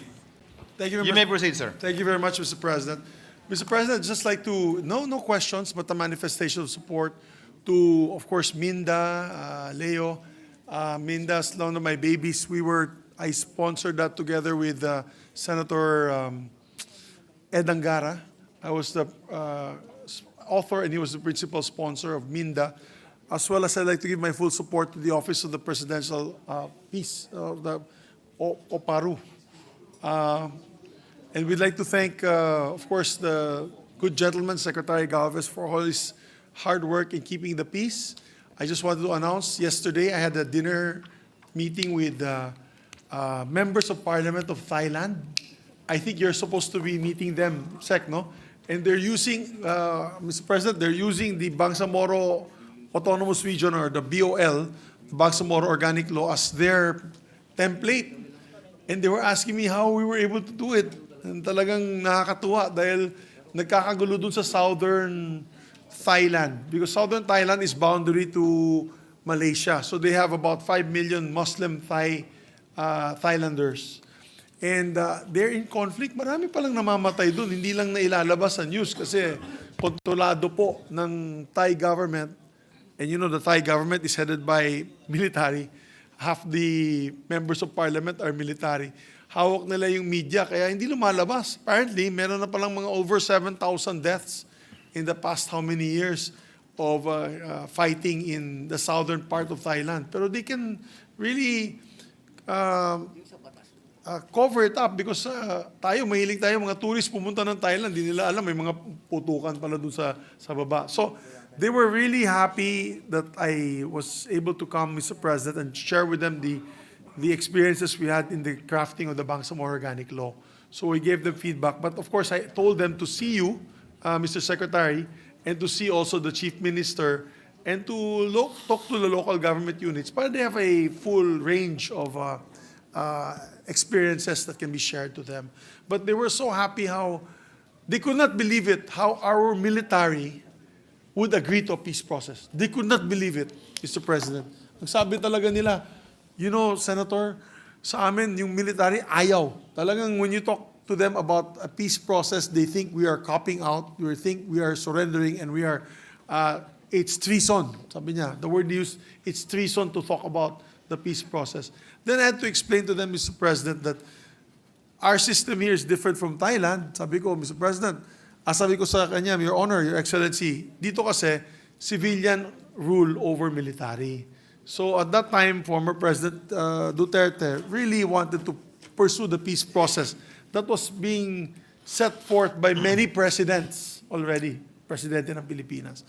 So that was one. Number two, I said, we were able to convince the military that peace is for their best interest because sila pong namamatay. And I told him, case in point, the leader now of the peace process, the one in charge of the government's peace process, is a former general who was the liberator of Marawi. And so sabi ko, that experience was the one that opened our eyes that we needed a long-term political solution. Kaya po, nagpapasalamat po ako kay Secretary for continuing the faith and the fight for peace. I know a bit difficult it is, definitely, but we can claim that we're doing a yeoman's job, no? The whole government. And just for the record, Mr. President, because of the almost 6 years of lasting peace from the passage of the BOL, we have now brought down the poverty incidence of BARM from 55% to now 23%, 24%. Half, Mr. President, kalahati. We were able to erase 20+% of poverty incidences from Maguindanao, from Lanao Sur because of this process. At the same time, Mr. President, finally, they are no longer in the top, not all of them are no longer in the top 10 in the poverty list. At the same time, the GDP growth rate of, and it can be confirmed by Sir Leo, who is the head of Minda, the GDP growth rate now of BARM has almost doubled from negative to almost +2, +3%. Malaking bagay po yan, Mr. President, because if all the regions of the Philippines can contribute to high growth rate, the average growth rate of the Philippines will also increase. So, yun lamang po, Mr. President. I just want to give my full support to the budget and any initiatives by this Senate to even give them more to be able to continue the peace and order situation, not only in Mindanao, but throughout the country. Maraming salamat po, Mr. President. Thank you, Senator Zubiri. With the permission of Senator Pimentel, we'll just dispose of some of the agencies so that we can concentrate on the agencies at hand. Majority Floor Leader. Mr. President, there being no other reservation for interpellation, I move that the budgets of the following: Mindanao Development Authority, Office of the Presidential Advisor on Peace, Reconciliation and Unity, National Amnesty Commission, and the Southern Philippines Development Authority be deemed submitted for the bodies concerned. So move, Mr. President. Any objection? Hearing none, the motion is approved. Congratulations to the aforementioned agencies. Minute suspension, Mr. President. Session is suspended.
Floor Leader. Mr. President, I move that we resume consideration of the budgets of the Dangerous Drugs Board, the Philippine Drug Enforcement Agency, and recognize once again the sponsor, Senator Ronald Bato de Rosa, and our minority leader, Senator I Aquino. believe Senator Padilla Senator was the Padilla, one who asked for a likewise. recess. Senator Robin. Senator Padilla is recognized with the indulgence of Senator Pimentel.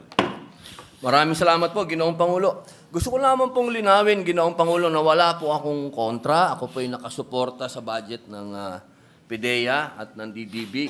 May mga nililinaw lang po akong mga issue. Katulad po nito, nagkasundo po kami na meron po kasing hindi magkasundo sa usapin sa batas at sa IRR. Pero nagkasundo po kami na lang ang nagkasundo na kami pong dalawa ay magtatrabaho para magkaroon na po ng kaliwanagan itong patungkol po sa medical cannabis. Sa matagal na panahon, ito po kasing medical cannabis, ito pong cannabis ay pinagbintangan at ginawang napakasama. Panahon pa ho yun, 1961 pa ho yun, 2024 na po. Gusto ko pong malaman ninyo, marami na pong mga bansa ang nagtatanim at nagpapalaki ng mga tinatawag nating marijuana. Opo, ano? At meron pong mga bansa dito na pinapayagan na po nila yung tinatawag na hemp. Diyan po sa Canada, sa China, sa France, sa USA. Ito po yung tinatawag natin na ginagamit po para po makapaggawa ng mga hemp concrete, hemp wool, fiberboard. Hindi po ito puro usapin ng hinihitit o kaadikan. Ito po ay industrial. Ginagamit na po ito. Kahit po ang Japan, meron na po siyang ganitong hemp industry. Ito po, Australia, meron na rin po siyang hemp industry. Gusto lamang po nating liwanagin na hindi po porket sinabing marijuana, ito po ay lagi na lang usapin ng hinihitit. Luma na po yon, laos na po yon. Iba na po ngayon, industry na po ito. At ang medical cannabis po ay isa ng ekonomiya. Kaya ako po ay nagpapasalamat sa DDB at dito po sa PIDEA sa kanila pong pagbubukas ng kanilang isip at tayo po ay makasunod na rin sa mga bansa po. Unang-una na po dyan, yung mga progresibong bansa na tumatanggap na po sa paggamit ng tama ng hemp at ng medical cannabis. Yun lamang po, maraming salamat po. Thank you, Senator Padilla. Senator Pimentel is recognized for the continuation of his interjections. Senator Pimentel, you may proceed, sir. Thank you, Mr. President. Nandun tayo sa DDB and its functions and its practices. Yun po ang ating ini-examine. So, and in the course of our interpellation, Section 93 of RA 9165 was mentioned, which when read, actually, the impression that you get is parang may delegated authority talaga sa DDB to remove an item listed in the annex, Mr. President. Let me just read the first sentence of Section 93. Ito ba yung binasa ng chairman natin? Section 93, reclassification, addition, or removal of any drug from the list of dangerous drugs.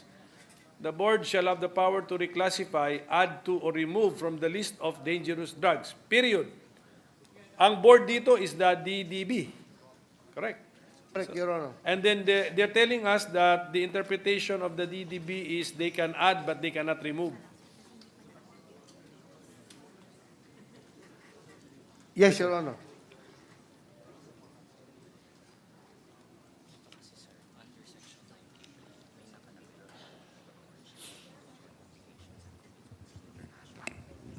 Yung sa cannabis, yung napansin niyo, sir, sa treaty natin siya, 1961.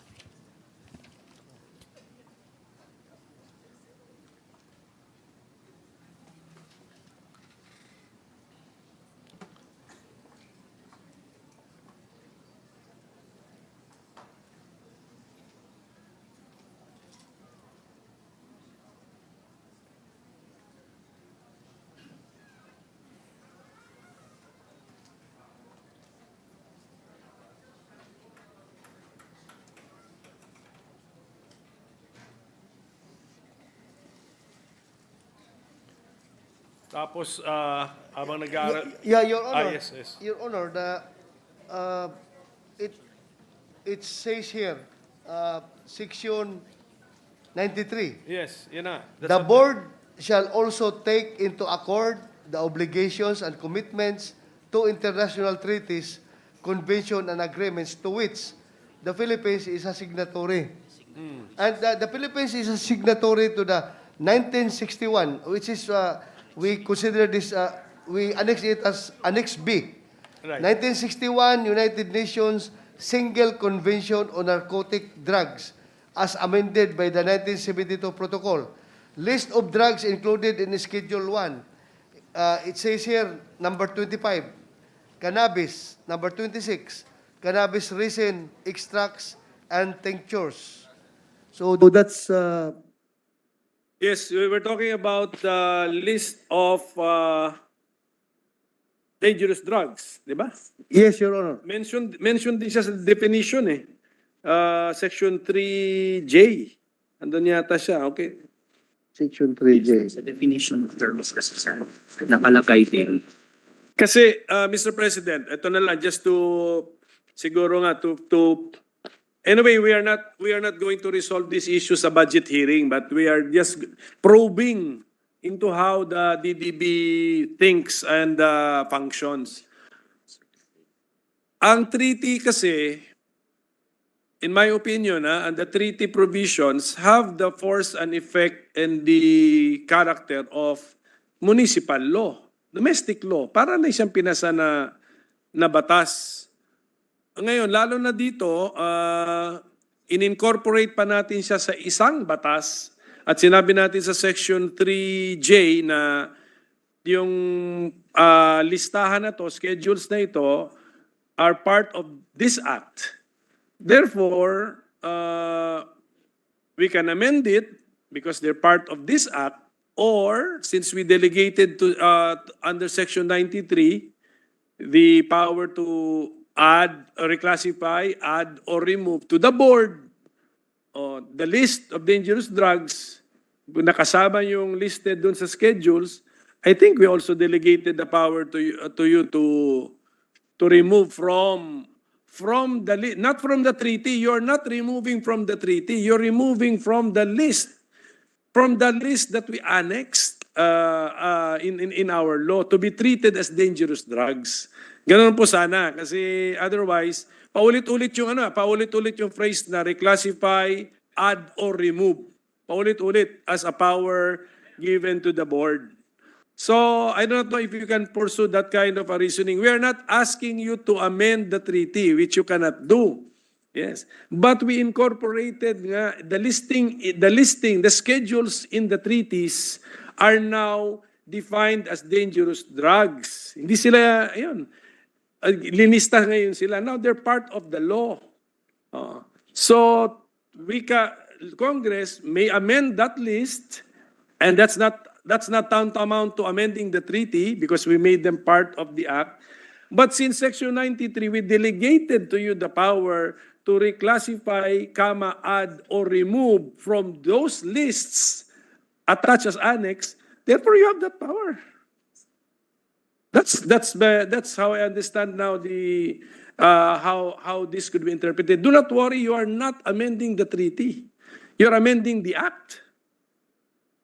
The list of dangerous drugs mentioned in the act. Yes, Your Honor. We perfectly understand Yes. your Okay. explanation, and we will look into the process of Yes, doing this. Kasi I think a couple of years ago, I think sa budget hearing, I also brought this to your attention. Naawa ko dun sa mga in good faith bumibili sa available sa market in other countries na CBD, which is a cannabis extract, di ba? Nasa listing yun eh. In good faith bumibili doon kasi available sa market yun, dinadala rito. And then I think I asked kung ilan ang incidents na may nahuhuli. So I think noon meron, but up to now, may nahuhuli pa ba? Meron pa rin daw. Meron pa rin nga, Your kaya nga Honor. medyo unfair sa kanila, although they're just implementing the law. But the point is, our law, ayaw nga natin itaga sa bato yun eh. Kaya nga, that's why nandun yung flexibility. So, it's either kasi sobrang lalim ng understanding ninyo sa cannabis extracts that you know something that the other countries, the Western European countries do not know, or they know something that you do not know.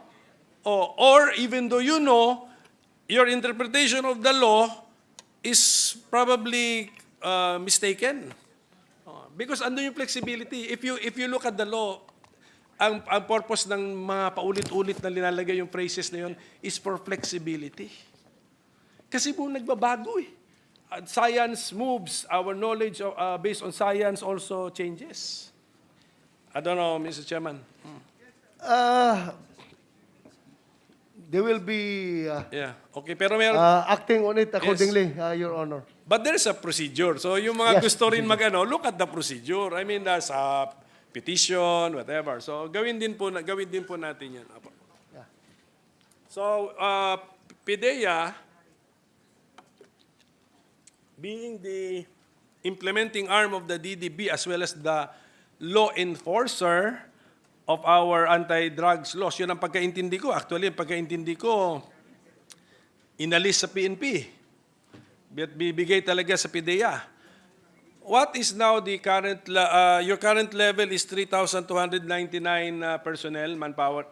Have you reached your ideal level as far as manpower is concerned? Nung sinusulat namin yung batas na ang in-envision ng policymaker ibigay sa PIDEA lahat ng law enforcement on anti-illegal drugs. We are far from our ideal personnel strength, Your Honor. Right now, yung mga tauhan natin sa PDI hanggang provincial level lang. Wala pa sa municipal level. So kung i-fill up natin yung up to the municipal level, I think this is the ideal strength. We should have 19,704 personnel, Your Honor. So minus 3,000. Yes. So 3,200, we yes. still need around 15,000 personnel, Your Honor.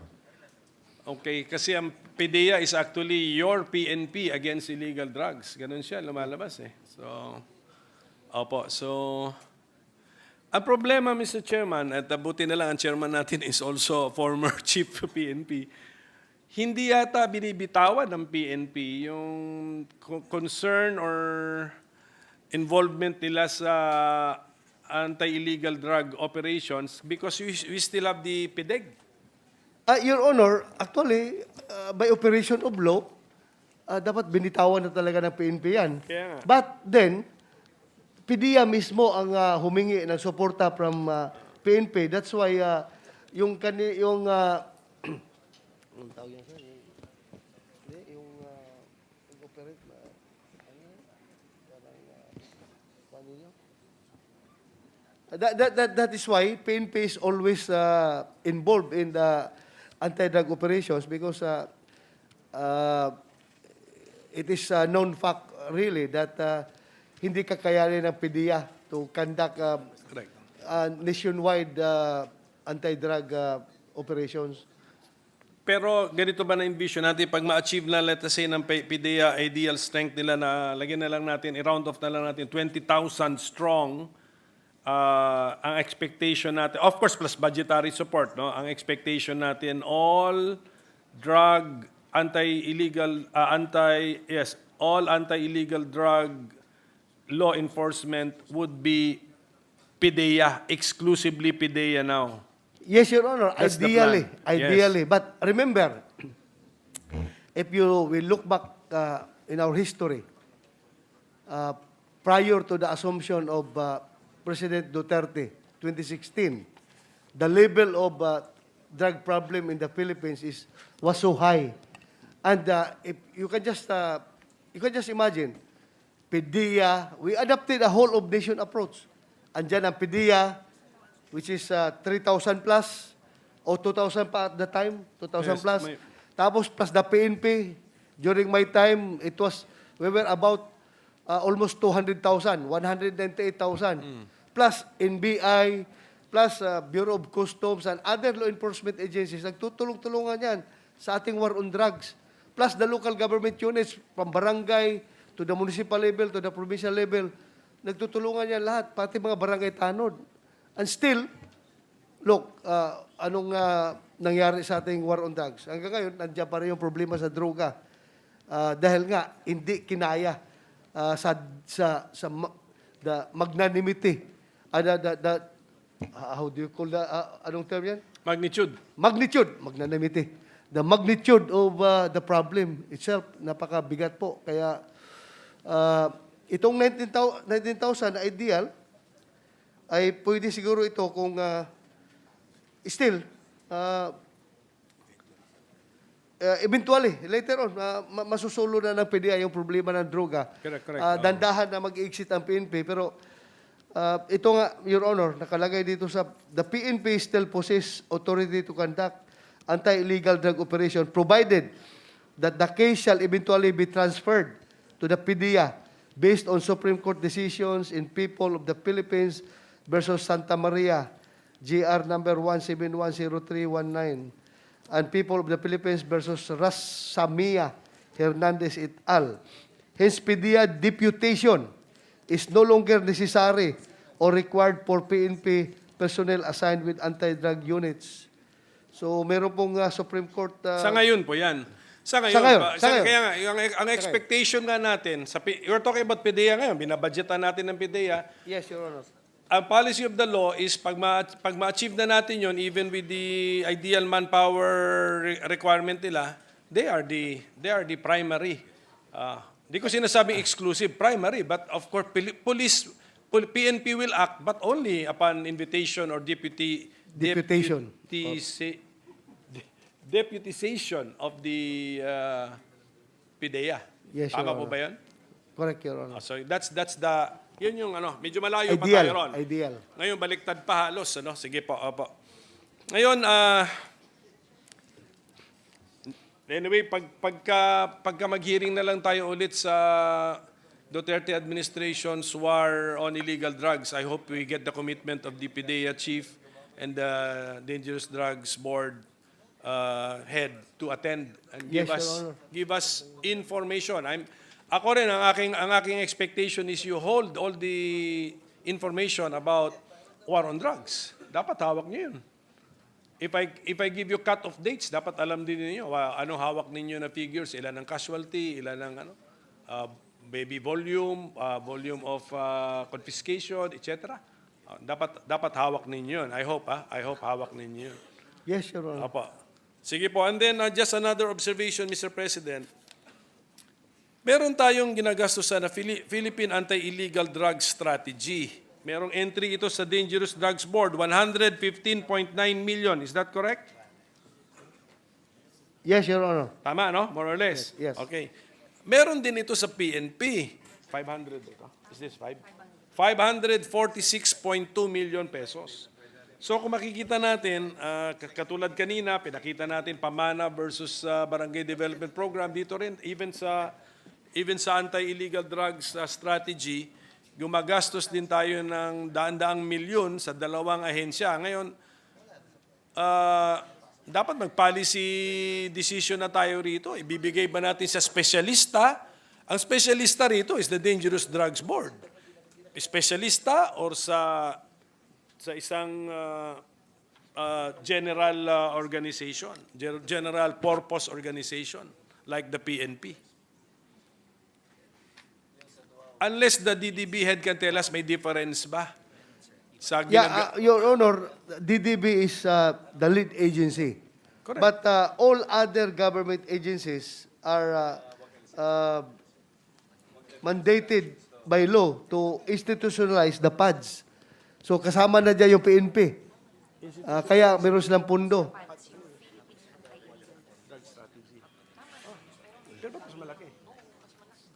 Pero mas malaki po, just for the information ng DDB, mas malaki ang binigay na budget sa PNP for the PADS, Philippine Anti-Illegal Drug Strategy, 546.2 million. Sa inyo, 115.9 million. So sino ngayon ang premier agency? Still the DDB, Your Honor, but sa implementation nitong strategy na ito, this is a whole of government approach sa implementation. So PNP being the biggest agency, law enforcement agency of the land, naturalmente talaga na the bulk of the fund goes to the PNP dahil mas marami silang units involved sa anti-drug operations up to the municipal level, Your Honor. All other agencies, we have Department of Health, meron din silang pondo for PADS. Sige, Department of Interior and Local Government. Meron kayo, do you have the amounts nila? Yes, Your Honor. Sige, pakibigay na lang listahan. Yes, Your Honor. But PDEA, wala. Meron PDEA, din. Meron din, Your Honor. Ano ba yan? Bakit? Pakalat ka lang. Sige po, we will just go over the list. So, We will submit the list, Your Honor. at any rate, ito lang, reminder sa PIDEA. I will never forget yung traumatic experience natin dun sa mall sa Quezon City, where there was a shootout between PIDEA and PNP. I hope we have learned thousands of lessons there na hindi na ito mauulit. I was not there. I was traumatized through the news. But paano pa kaya yung mga ibang naandun na takbuhan sa mga CR doon, may buntis pa ata doon, nakita ko sa news. These people are traumatized. Government versus government. Nangyari yun. Ano nangyari doon? Ito, Mr. Chairman, sa kwento-kwento lang sa akin. Ang isa doon, ang isang ahensya ng gobyerno, by bust, ang point of view nila. Ang isang ahensya daw ng gobyerno, sell bust. May sell bust ba? So, yun ang tanong. So, kaya nag-enkwentro. Because one agency was undertaking a buy bust. One agency was undertaking daw a sell bust. Kaya sila nagtagpo. Ngayon, from PIDEA na lang, meron na bang comprehensive report on why this happened?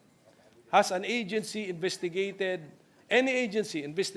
that particular incident and come up with a comprehensive report why that happened?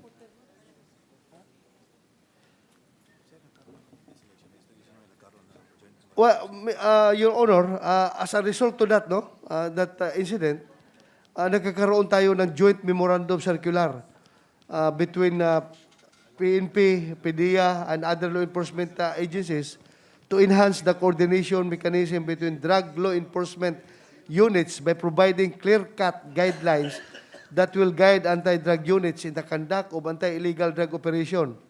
It aims to eliminate misunderstanding, miscommunication, and misencounter between drug law enforcement units. All requests for certificate of coordination and other documentary requirements as mentioned for the conduct of anti-illegal drug operation shall be forwarded to and processed only at the PIDEA Regional Operation Center. So, ito po yung resulta noon, Your Honor, that unfortunate incident. Merong mga micro changes sa relationship. Pero before that time, may relationship na eh. Meron na supposed to be coordination yun eh.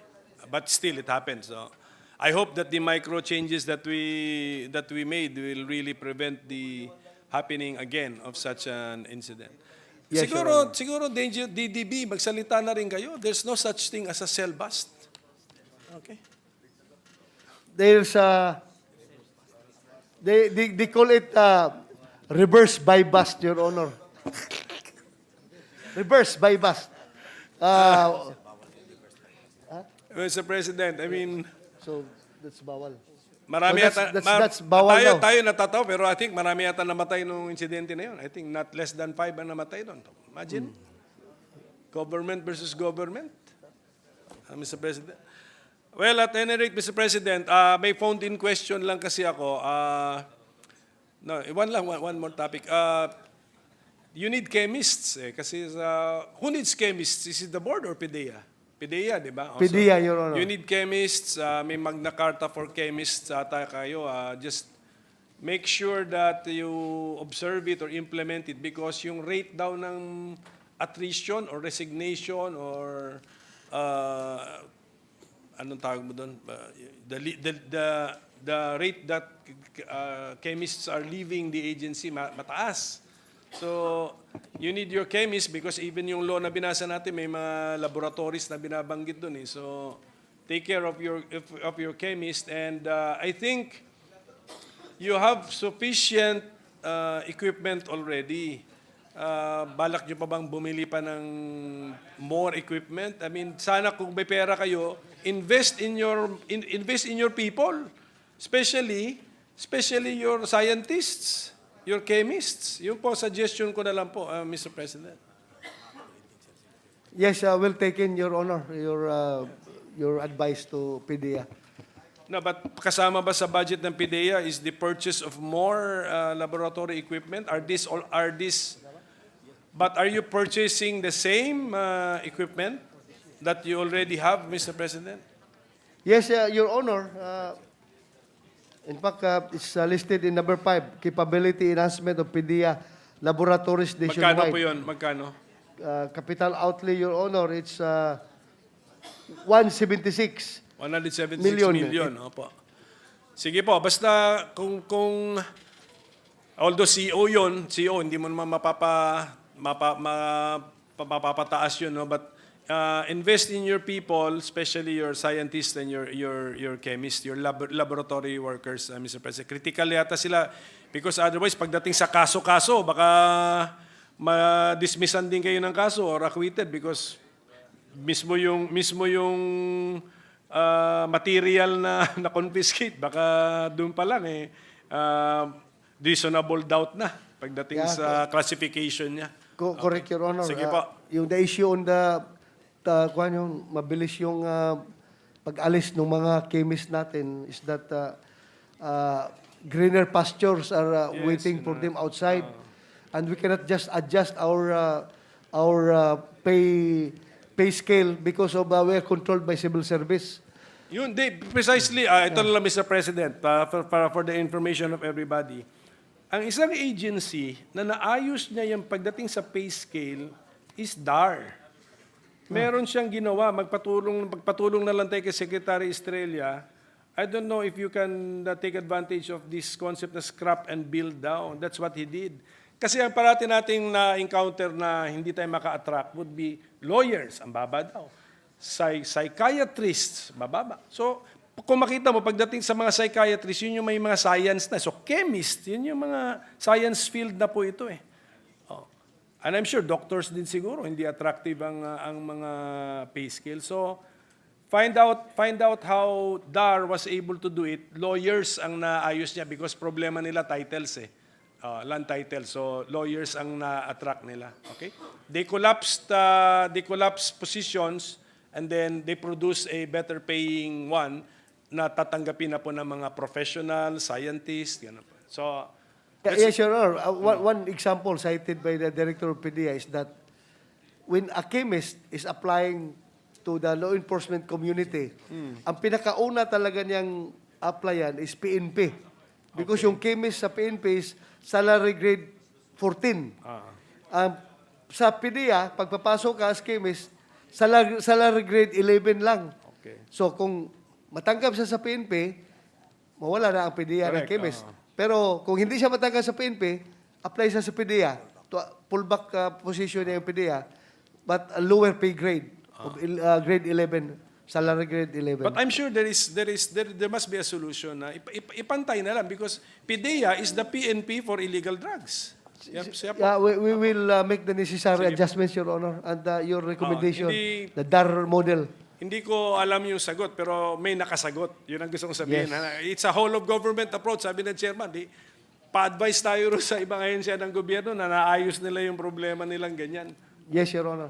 Thank you, Mr. President. Thank you, Mr. Chairman. Thank you, Your Good Honor. luck to our anti-illegal drugs team and family. And I think Senator Tulfo will also question them. Thank you very much for your patience. Thank you. Thank you, Majority Leader. Yes, Mr. President, next to interpolate is Senator Rafi Tulfo. I move that he be recognized. Senator Rafi Tulfo is recognized.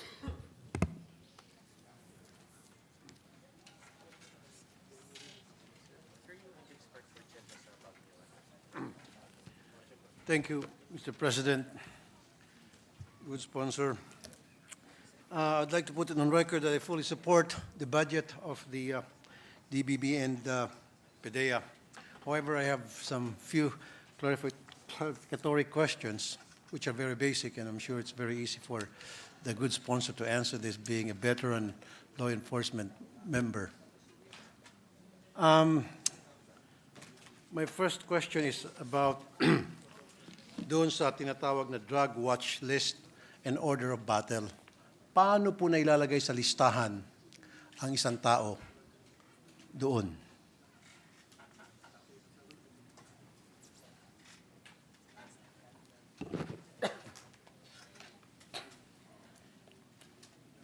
Your Honor, it started from the barangay level.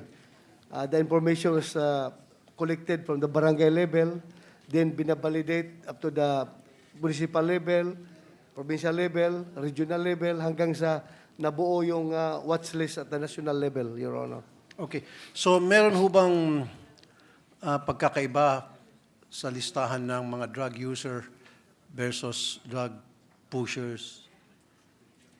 Yes, Your Honor, may separate list po yan, yung mga users at saka yung pushers. Okay. But sometimes, nakakategorize sila. Pero sometimes may isang tao na he's a user at the same time, a pusher. So, kasama siya sa dalawang listahan doon.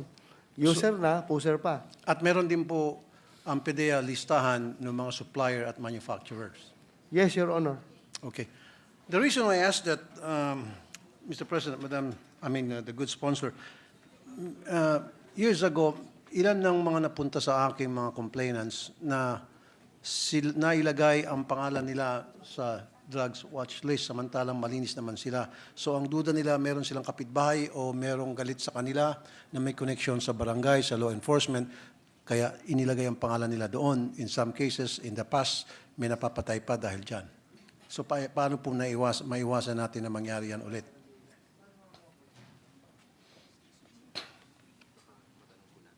Yeah, Your Honor, if kung nangyayari daw yan noon, right now, mahirapan na daw mangyari yan dahil all law enforcement agencies involved in anti-drug operations are strictly comparing notes at binabalidate nila. Noon, posibleng mangyari yan, pero ngayon, mahirap na daw. Dahil nga, ang validation process ay periodic at palaging ginagawa, Your Honor. So halimbawa po, Mr. President, good sponsor, ang isang taong nagtatrabaho sa barangay at sabihin natin officials ng barangay at meron siyang galit na tao sa kanilang barangay. So ilalagay niya sa listahan yung isang taong yon and then may connection siya sa PNP at i-validate yung sinabi nung taga-barangay na naglagay sa listahan ng kagalit niya. And so my question then is, what degree of proof ang kailangan para ma-ensure na yung ginagawa nitong barangay official na ito dahil galit lang siya sa isang tao ay hindi makakalusot at hindi dumating sa hindi kanais-nais, which is ma-raid yung bahay niya, mahuli siya, maplantahan siya, etc.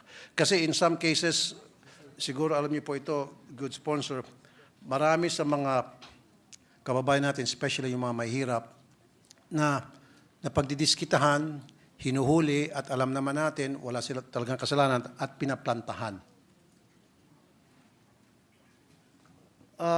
We understand those unfortunate incidents, Your Honor, pero as of now, the PDEA Director General is giving us the assurance na mahirap na daw yan mangyari ngayon because the management of the watch list, this is identification and validation of individuals involved in the illegal drugs and formulation of PDEA, PNP certified BADAC, Barangay Anti-Drug Abuse Council's watch list. This is for the purpose of identifying individuals to be recommended for appropriate intervention programs such as treatment and rehabilitation of persons who use drugs and reformation program for qualified pushers. Posibleng mangyari yan talaga, Your Honor, kung may mga tao na may masamang intensyon na magbigay ng wrong information doon sa PNP or sa PDEA para yung kalaban ba niya sa negosyo, kalaban ba niya sa politika, or na gusto niya may isama sa listahan, posible yan, makarating yan doon, pero with the very stringent validation process being conducted by these agencies, PDEA, PNP, and local government units, and the barangay and the municipal drug abuse councils, baka mahirap na yan mangyari ngayon, Your Honor. So, thank you, good sponsor, Mr. President. So, yung listahan ng PDEA at ng PNP pagdating sa drug watch list or order of battle, magkapareho or in some ways magkaiba?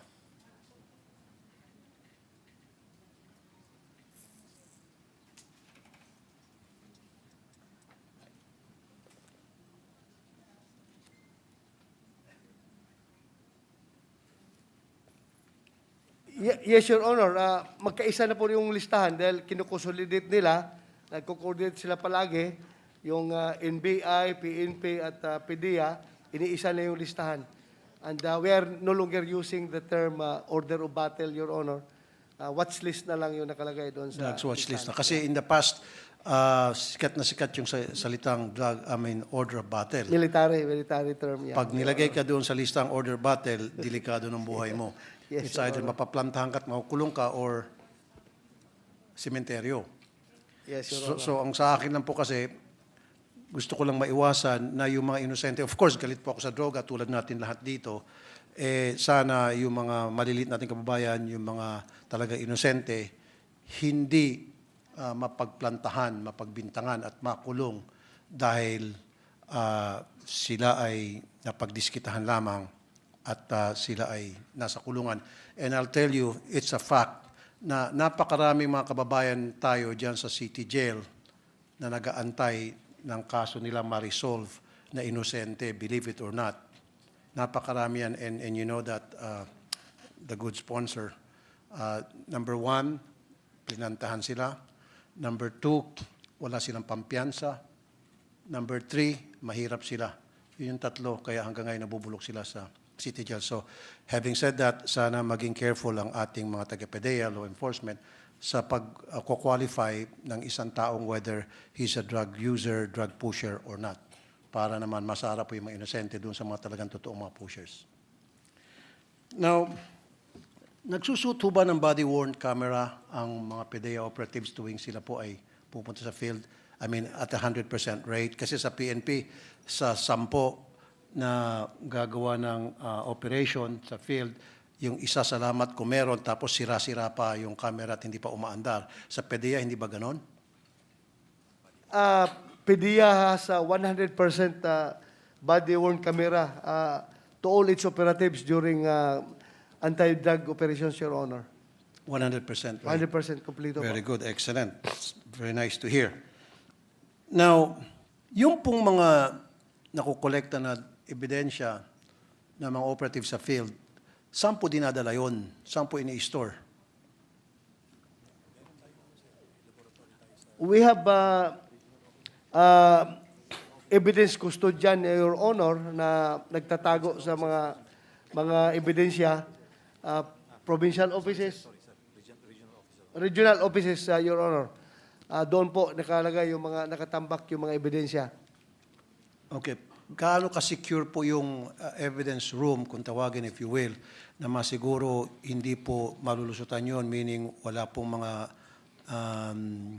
loko-loko sa PDEA ang kukuha ng ebidensya doon, makakuha ng ilang droga doon para i-recycle tulad ng ginagawa ng ilang taga-PNP na nababalitaan natin.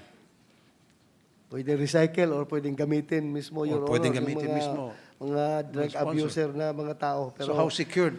Security measures in safekeeping evidence. Installed the following for safety and added security. CCTV cameras inside the evidence room and its vicinity. Fire extinguishers with proper labels and instructions of use.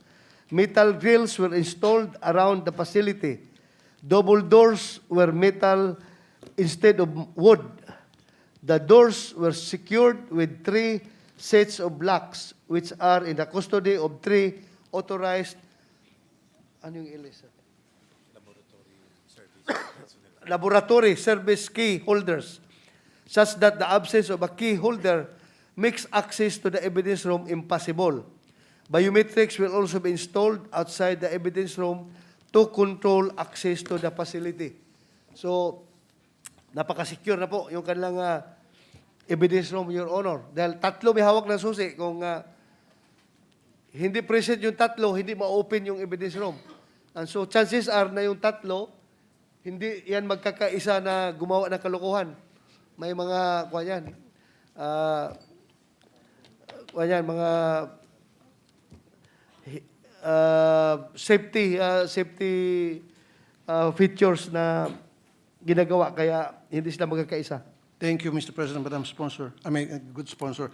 Now, pagdating po dun sa pagkukolekta ng mga ebidensya sa field o yung nakukuha ng mga ebidensya sa field, up to the point na yun po ay ilalagay doon sa storage room, ano pong mga procedure ang ino-observe para masiguro, for example, may nakuha silang 1 kilo sa field at pagdating po doon sa storage room, 1 kilo pa rin papasok na wala pong nangumisyon o nag-cut ng kalahating kilo along the way.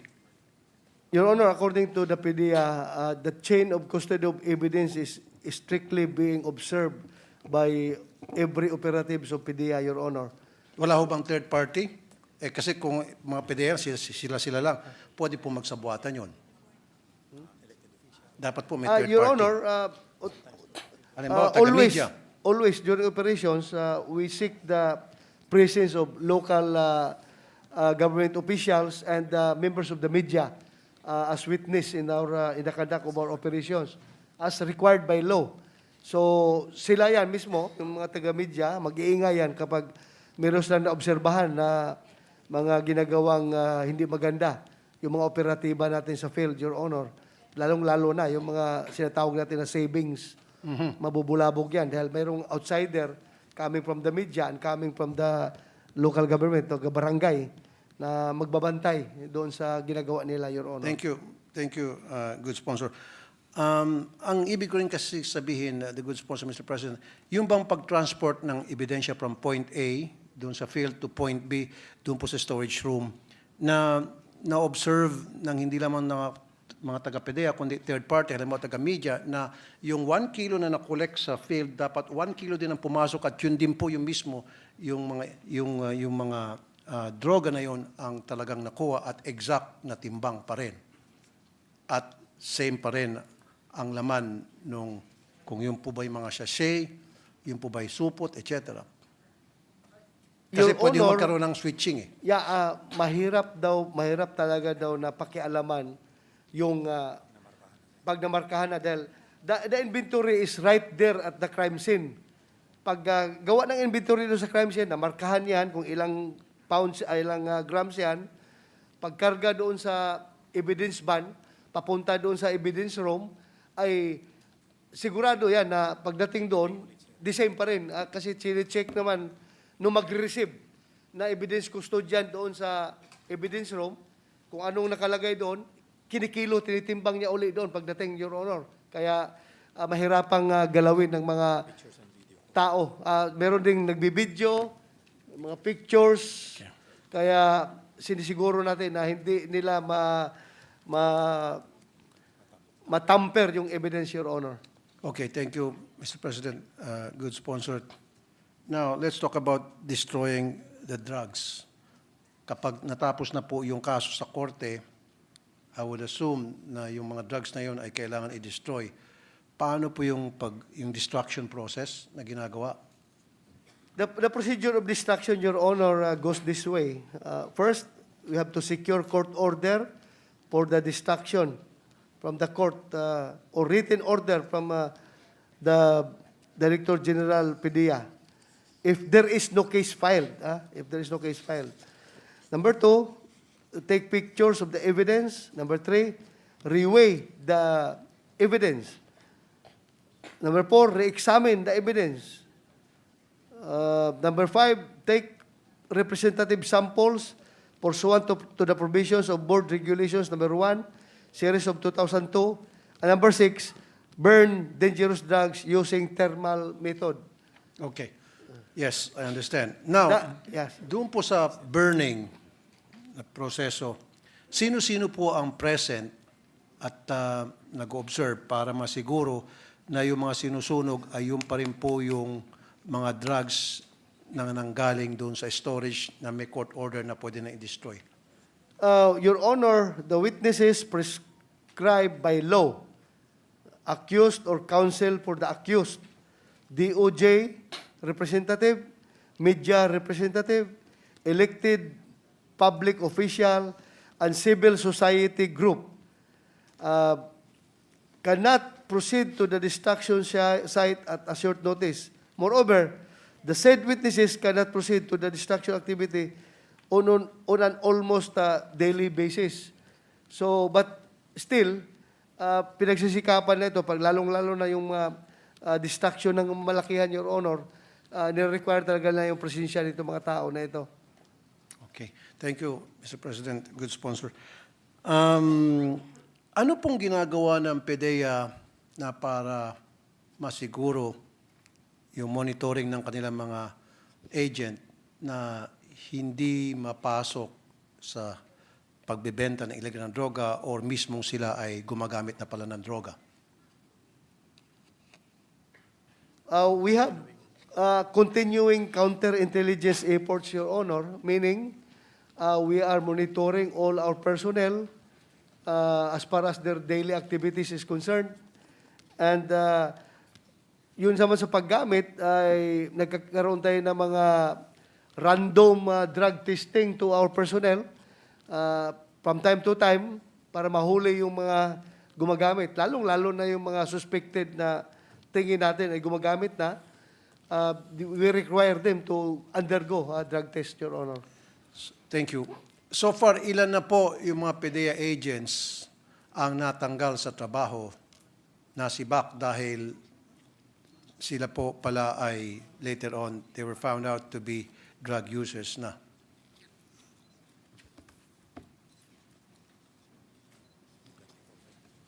Your Honor, our data here for internal cleansing data, calendar year 2011 up to October of 2024. Dismissed, we have 96 PDEA agents. Suspended, 164. 96 and 164. So ito po mga PDEA agents na nakitaan or napatunayan na sila pala ay later on ay gumagamit na ng droga. Yes, Your Honor. Okay. So na-determine ng PDEA the reasons bakit nangyari ito. So ano po mga programa ginagawa ang PDEA na para ma-ensure na hindi na maulit to? Of course, sinabi nyo, may mga random drug testing. Wala ho ba kayong ginagawang studies bakit ang isang PDEA agent ay nalululong sa droga at na-involved sa drug trafficking? At yung na mga follow-up question, yung mga po na-dismiss na binanggit nyo ng mga numbers, na-dismiss sila because are they drug users, drug pushers, o naging drug suppliers na rin? Your Honor, bihira na po tayo nagkakaroon ng solid PDEA personnel na nag-operate, Your Honor. Most of the time, pag nag-operate ang PDEA, it is together with other law enforcement agency like PNP or NBI para mas maiwasan yung mga, kung may plano silang gumawa ng kalukuhan, Your Honor, may counter-checking among and between law enforcement agencies. Thank you, good sponsor. Last question. Your Honor, nandiyan sa last question? Sa, hindi, sa operatives. Can I have 1 minute break, Your Honor? Siya lang ako sandali. 1 minute break, yes. Go ahead. Mr. President, 1 minute break. Session suspended for a minute.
Senator Tulfo.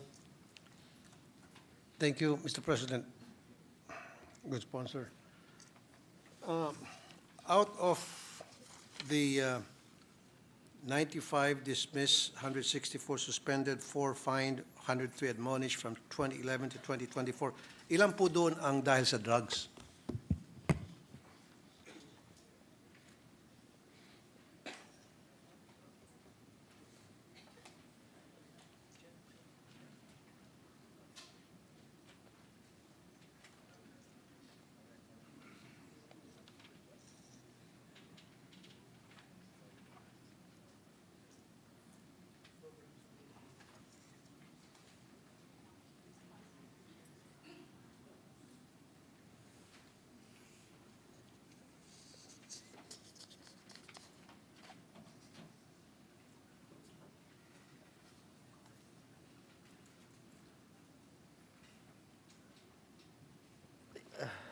Ilan? Lahat, Your Honor, yung 22, puro drug-related ito. Lahat doon, napakarami. Positive sa drugs. So suspended, 164 positive sa drugs to. So when you say suspended, so naibalik sila.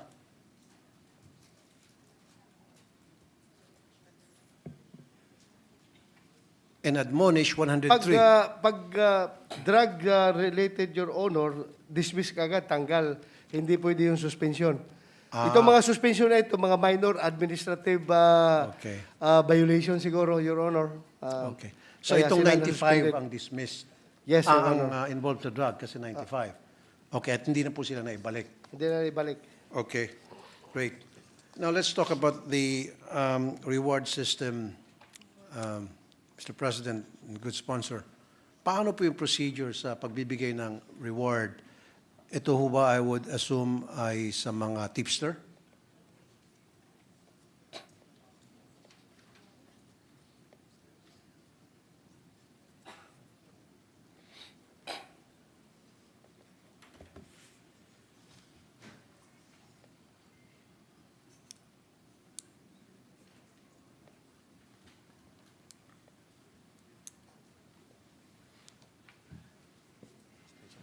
Your Honor, there are two kinds of reward system. One is for the tipster, yung informant, nagbigay na impormasyon na nag-positive yung operations. At pangalawa, yung mga lumen, yung mga operative mismo, AFP, PNP, PDEA, lahat binibigyan ng monetary reward, Your Honor. Okay. Kaya ko po natanong yan, so paano po natin malaman na yung binigyan ng reward ay kapitbahay lang pala ng isang operative at siya naman talaga ang nagtrabaho kaya natumbok niya yung isang, say, drug den, and then after na matumbok niya, sabi niya, para kumita ko rito kasi kung idideklara niya siyang nakita, bibigyan siya ng medalya versus kung sabihin niya may tipster siya, magkakaroon pa siya ng pera. So ang gagawin niya, tatawag siya ng kapitbahay niya o kainuman niya, pre, tuta, tatakuban naman yung mukha mo eh. Papalabasin ko na lang ikaw ang tipster ko at mabibigyan ka ng milyones. So paano natin masiguro na hindi po nangyari yun sa PDEA? Your Honor, merong board po na nag-deliberate dito sa mga bibigyan ng reward. Hindi lang po ito, ang board is not purely composed of PDEA officers, but merong taga-academ, merong taga-religious sector, may business sector. There are 4 sectors being represented here, Your Honor, aside from the law enforcement. Dalawa from the business daw, Your Honor. So sila po yung bibet ng nagkakandak ng vetting process doon sa mga tatanggap ng rewards, Your Honor. At kasama doon sa pag-vetting is to see to it na hindi ito hausyaw na tao, personality na ginamit lang ng pulis para ultimately yung reward mapupunta lang din sa pulis. Mga civilian po ito, Your Honor. Hindi po makalusot yung mga diskarte ng mga law enforcement na gano'n na scheme, Your Honor. So ibig sabihin, from the very start na dinedevelop ng kanilang informante, yung isa pong pinaproject nilang say drug den, nakalista na po yung pangalan ng informante yon hanggang sa naging positive yung pag-raid, naging successful doon halimbawa sa drug den, saka ibibigay ang reward dun sa informante yon dahil siya yung nasa listahan from the get-go mula sa umpisa hanggang sa naging successful yung pagkahuli o pagka-raid ng isang drug den na pre-project.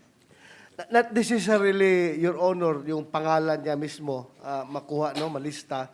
But from the very start, the fingerprint of that tipster is already being taken from him. Hanggang sa matapos, the same fingerprint pa rin yung ginagamit para pag-claim ng reward.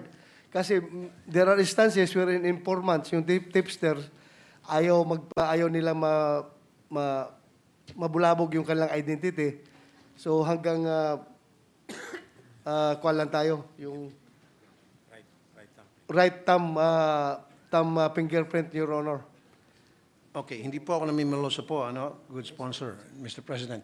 Yeah, but the handler, of course, the handler, Your Honor, kilala niya yung tao, yung Kaya nga handler. po. Aside from the fingerprint, personal identity niya, kilala ng handler.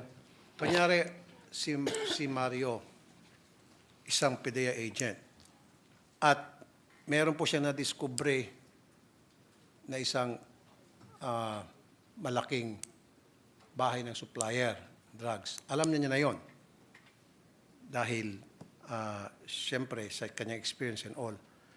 And then sabi niya, maging successful ang pag-raid ko rito, ito ay magbubunga. So tatawag siya ng kanyang kapitbahay at ipapa-fingerprint niya para sabihin niya na kapag ito ay naging successful, ikaw ang sasabihin kong informante ko rito para kumita, kahati tayo sa kita. Yun po ibig sabihin. So paano natin maiwasan na mangyari po yun na talagang legit yung informante, talagang nagbigay siya ng tamang impormasyon at hindi nakihati o nakikomisyon lamang yung PDEA agent. Your Honor, during the deliberation of the rewards, ay mahuhuli po yan dahil sa interview portion. In-interview, although hindi pinapakita yung mukha, in-interview siya at malalaman ng mga members ng board kung ito ay drama-drama lamang or kuwan lang ito, scripted yung kanilang papel doon sa drug bust na yon, Your Honor. Malalaman po, Your Honor.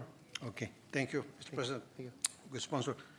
Now, nais ko palang pasalamatan ng PDEA kung hindi ko pa kayo napasalamatan nung gumawa po ako ng surprise visit sa mga bus stations at sumama po ang ilang PDEA agents at nag-conduct ng drug testing at isa nga doon naging positive.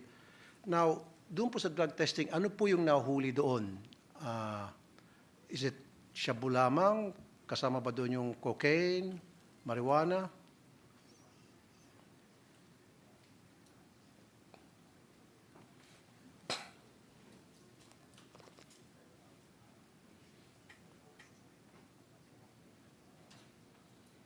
Your Honor, yung test kit na ginamit doon sa request mo na testing ay 4. Shabu, marijuana, cocaine, ecstasy, Your Honor. Pwede daw magiging 6 or 7 pero mas mahal. Mahal yung test kit na yon kung i-cover pa yung ibang types of drugs. Pero sa atin, yung prevalent na drug abuse is by the use of shabu, marijuana, cocaine, and ecstasy, Your Honor. Okay. Marijuana, cocaine, ecstasy, and shabu. Yes, Your Honor. Isang kit lang yun, pero all those 4 substances can be tested and can be found out kapag ikaw ay positive doon. Ecstasy, kasama po yung ecstasy. Kasama, Your Honor, ecstasy. Paano po kung heroin addict po yung na-test? Wala. Hindi kasama doon sa 4. Hindi diba? kasama. Hindi kasama sa 4, Your Honor. Paano kung PCP addict siya? Hindi rin kasama, lusot siya. Paano kung codeine and morphine addict siya? Lusot din siya. Pinoprofile daw, Your Honor, yung ina-drug test natin. Halimbawa, malaman sa kanyang background na yung kanyang involvement ay nandoon sa ganitong klaseng drug. So, yun ang gagamitin po na test kit. Mahirap po yung profiling. Kailangan po talaga yung science. So siguro po, sabi niyo may kamahalan, baka pwede tayo mag-invest na yung 7-panel coverage na doon sa lahat na nabanggit ko. Especially kung ito po ay mga taong may kaya sa buhay. Yes, Your Honor. And even the follicle test that you've been advocating, Your Honor. Yung hair follicle test, hair yes. follicle test. Hanapan po natin ang budget yan na sana po magkaroon tayo ng Ay, still ganung being technology. developed, Your Honor.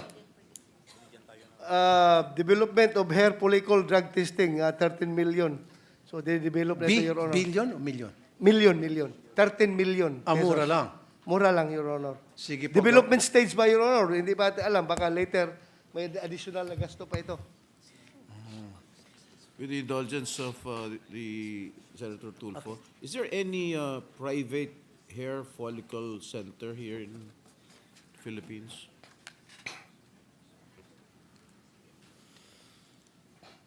Right now, Your Honor, we have the high precision diagnostic laboratory, pero pag hair follicle testing daw, Your Honor, dinadala pa sa abroad.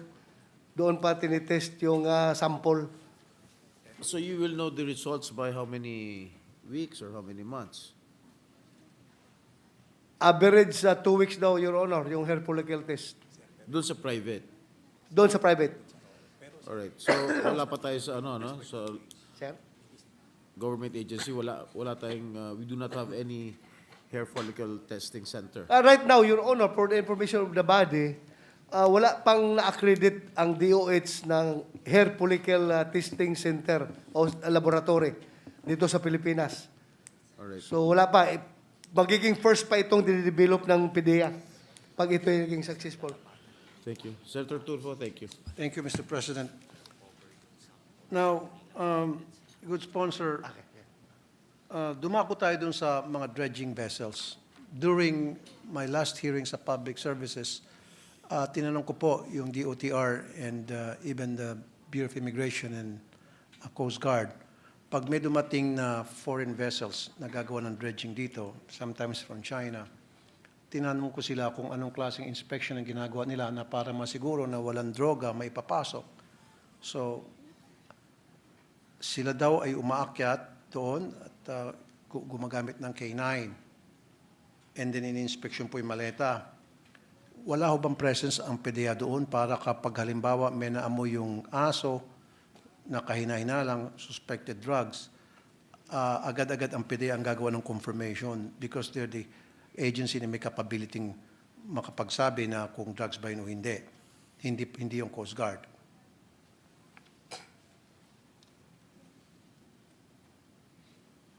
Right now, Your Honor, wala doon talaga. Wala silang presensya doon sa nagbo-board sa vessel na nag-inspection. Purely custom. Wala ho ba kayong balak na makipag-MOA sa DOTR para ma-involve po kayo sa pag-aakyat sa mga barko na gagawa ng dredging dito? And these vessels came from countries na suspected source of drugs coming to our country. We will coordinate, Your Honor. Sa ngayon, wala talaga. So, but we are interested on that subject, and we will coordinate with the OTR. On a weekly basis kasi po, maraming dumarating dito ng mga vessels from other countries to do dredging. At malalaking barko po ito at marami po mga crew dito. So pwede pong isiksik yung mga supot-supot o sako-sakong drugs kung saan-saan yan, sa engine, sa ilalim ng kama, o what have you. So kung may kasamang PDEA at Coast Guard, magsanib puwersa, masiguro natin 99% na pumapasok ay walang drogang karga, hindi makakalusot yung droga papasok ng bata. Yes, Your Honor, it's very possible to happen, but right now we are planning to coordinate with kung anong agency yung nagko-control ng mga dredging vessels na yan para makasama ang PDEA sa boarding party to conduct the inspection. Okay. Last na lamang po. Yes. Mr. President, good sponsor. May presence ho ba ang PDEA sa Bureau of Customs compound? Yes, Your Honor. Ano po yung ginagawa ng PDEA doon sa Bureau of Customs? Ano po yung kanilang mga duties and responsibilities sa loob po ng Customs compound?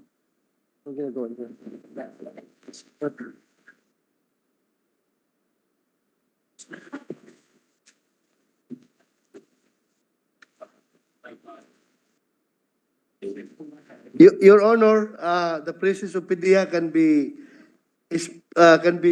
observed in the airport and the NAIA airport and the MICP. Kasama po sila doon sa interdiction team with the PNP, Bureau of Customs, NICA, and PDEA. Aviation Security of the PNP, Your Honor, kasama po sila doon sa interdiction team para mag-search ng mga parcels na dumarating. Okay. Kasi sa Bureau of Customs, Your Honor, may tinatawag na X-ray. Okay. Yung dadaan sa yellow lane and red lane, yun yung nafa-flag down na possible may problema. Especially kung ito ay galing sa mga bansa, itong container na ito, na hotbed ng drugs. So, dapat, ibig sabihin, nandun yung PDEA na randomly magbukas ng mga container at gumamit ng K9 para amuyin yung mga kargamentong yun. Yun po ba'y ginagawa na ng PDEA?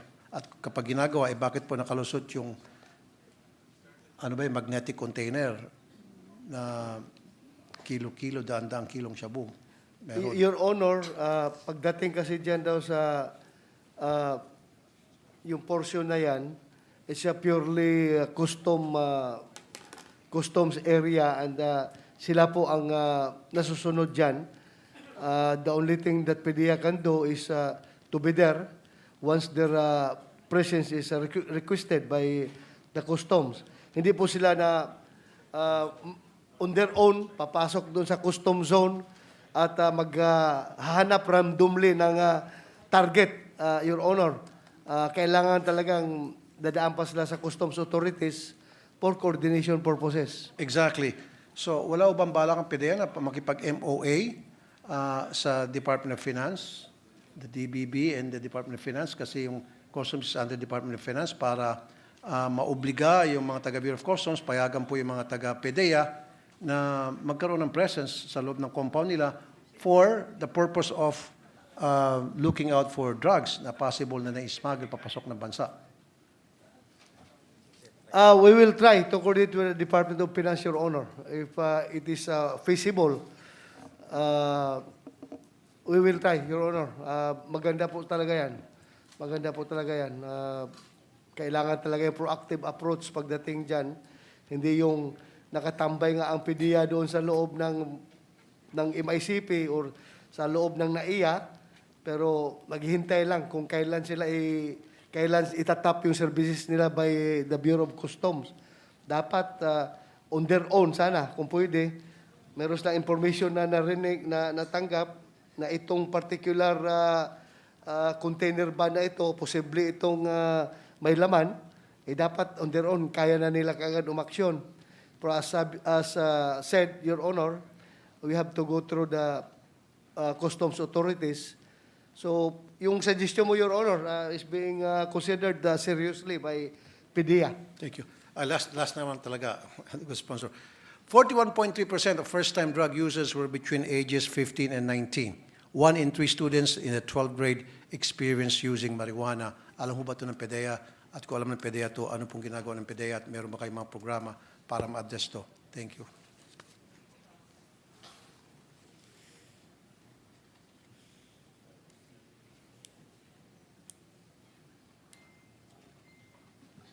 Your Honor, that data came from DDB, and the DDB is strengthening the preventive education, advocacy, civic awareness by strengthening the drug education program in the schools.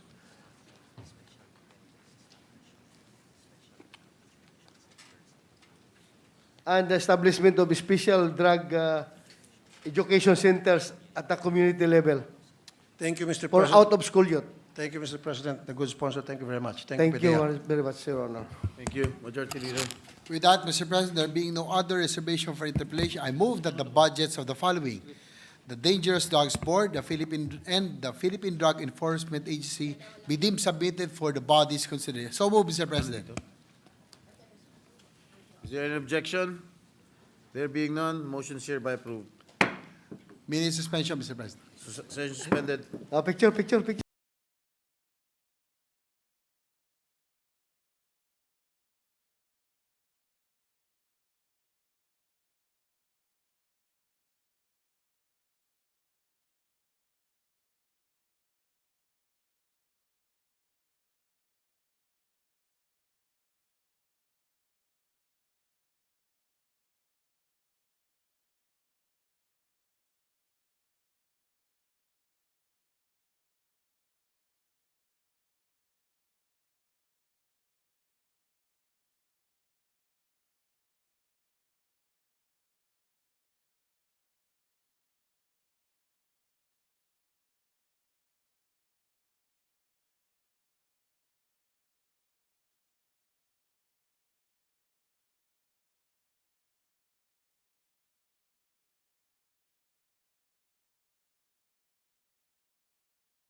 Mr. President, I move that we consider the budgets of the following state universities and colleges and the Commission on Higher Education, and recognize the sponsor and chairperson of the Subcommittee D of the Committee on Finance, Senator Pia Cayetano, for her opening statement, and later to interpolate the Honorable Senator Sherwin Gatchalian.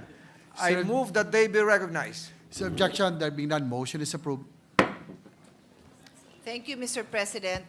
Mr. President, I am ready to sponsor the budget of the following: Commission on Higher Education with a total new appropriation of 60,247,899,000 pesos. The state universities and colleges with a total new appropriation of 117,989,930,000 pesos. And the University of the Philippines System with a total new appropriation of 24,262,233,000 pesos. Mr. President,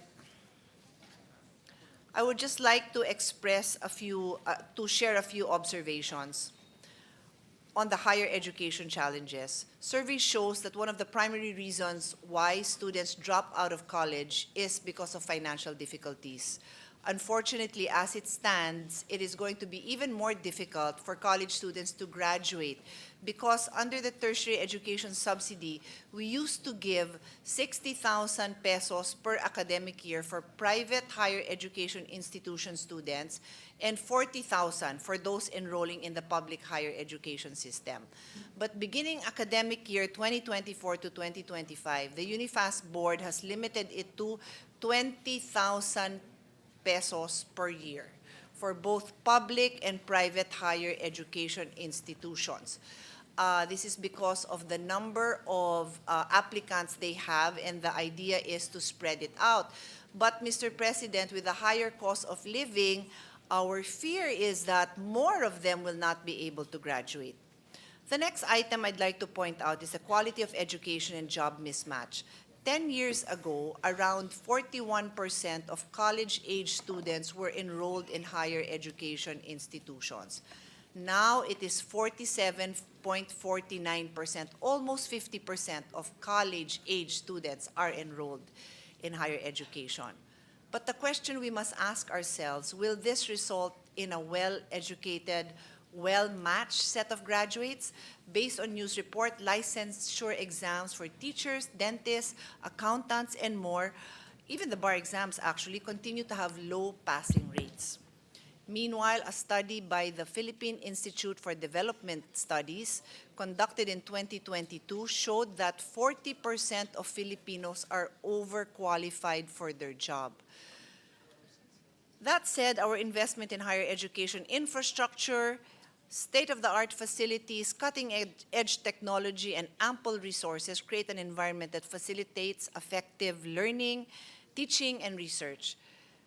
This also applies to our investments in our teachers, in our professors, for them to improve their own learnings and their teaching standards. On this note, we'd like to thank our chairperson, Senator Grace Poe, for accepting our amendments to fund futures thinking research programs of SUCs, increase capacity of medical SUCs, increase capacity of allied health and nursing programs of SUCs, dormitories, and upgrading and completion of facilities, learning spaces, and laboratories. This all represents our collective commitment to sustain and strengthen the accessibility, quality, and resilience of higher education across the nation. We remain focused on investing in projects and programs that ensure intergenerational equity while equipping our institutions to address future challenges. On that note, Mr. President, we are ready to accept questions from our colleagues. Thank you. Senator Sherwin Gatchalian is recognized. Thank you, Mr. President. Thank you, good sponsor, Senator Pia Cayetano. And my greetings to the Commissioner of CHED, headed by the Chairperson, Popoy de Vera, and the rest of the commissioners. Let me also greet the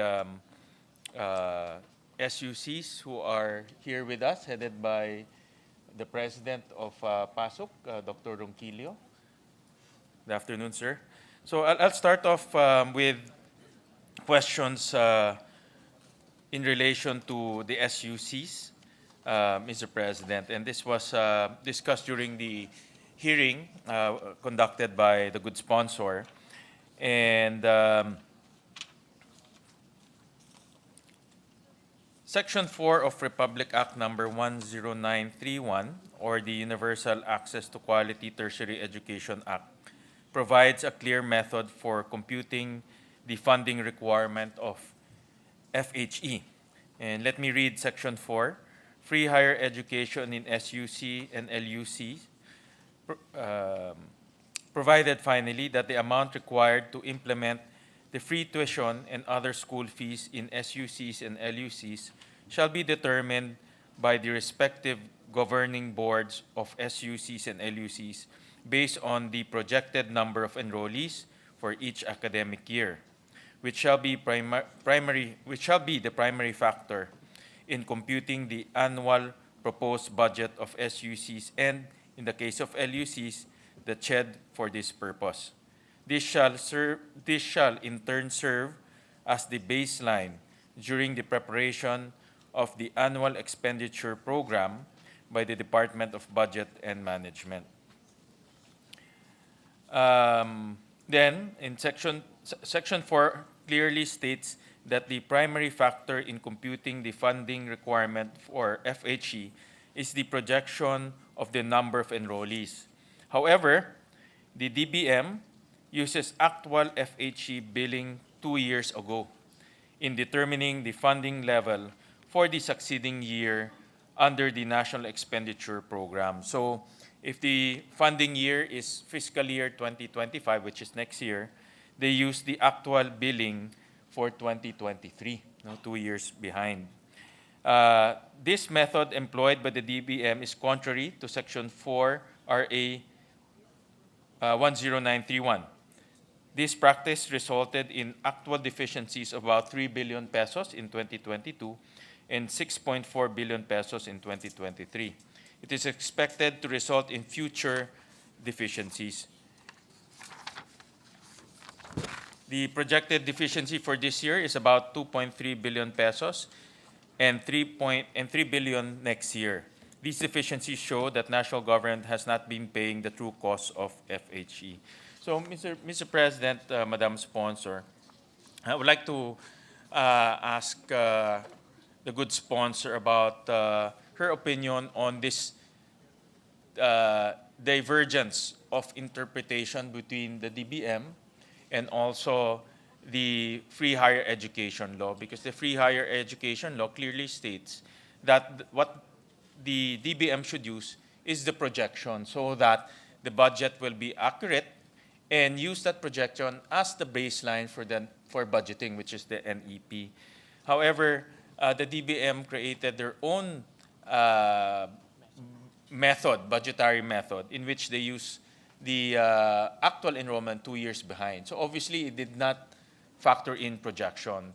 And that's where we are right now, no? And that's why we're experiencing this deficiency year in and year out, because what DBM is using are enrollment figures 2 years behind and not factoring the growth of the enrollment 2 years ahead. So I would like to ask the opinion of the good sponsor if this observation is indeed accurate, and is there a way to remedy the method of the DBM so that we will not incur deficiencies year in and year out? Yes, Mr. President, the gentleman's observations are accurate. There is a big difference between what is provided by law and what is the current practice as determined by DBM. But moving forward, we are informed by the chairman of CHED that there is an ongoing TWG to address this. I would just like to add my own observations on the matter. Definitely, I share the observation made, and it is not consistent with the practice is not consistent with what is written in the law. But I do believe that that projection should also take into consideration the carrying capacity, because I think it is also our job, and when I say our, us policymakers and then those implementing the law, to ensure that the schools have the best, are in the best position to deliver quality education. Time and again in briefings, even briefings this committee has had, and then also discussions in EDCOM, our concern is the quality. And if we just look at the number of students who want to enroll, that's why I included it in my opening statement that we are now at 47% of the school, of the higher education aged population, 47% of them are actually enrolling. Then we should really be increasing the funding for higher education. This includes facilities, this include the MOOE, including the investments in the teaching staff, including the non-teaching, because they're the ones who are keeping the environment, the entire environment proper, in the right, I mean, in up to standard, digital, moving up digitally. So there's a lot that has to happen if we want to be able to absorb this increasing number of students who want to enroll, but we also want to ensure quality. Off the record, I discussed with our colleagues my serious concern about the amount of subsidies we're able to provide. So I can delve in that later if His Honor or other colleagues are interested in that discussion. But I am very worried about the quality of education if we cannot provide the kind of support that will be needed by the SUCs to absorb the increasing number of students who want to go to college.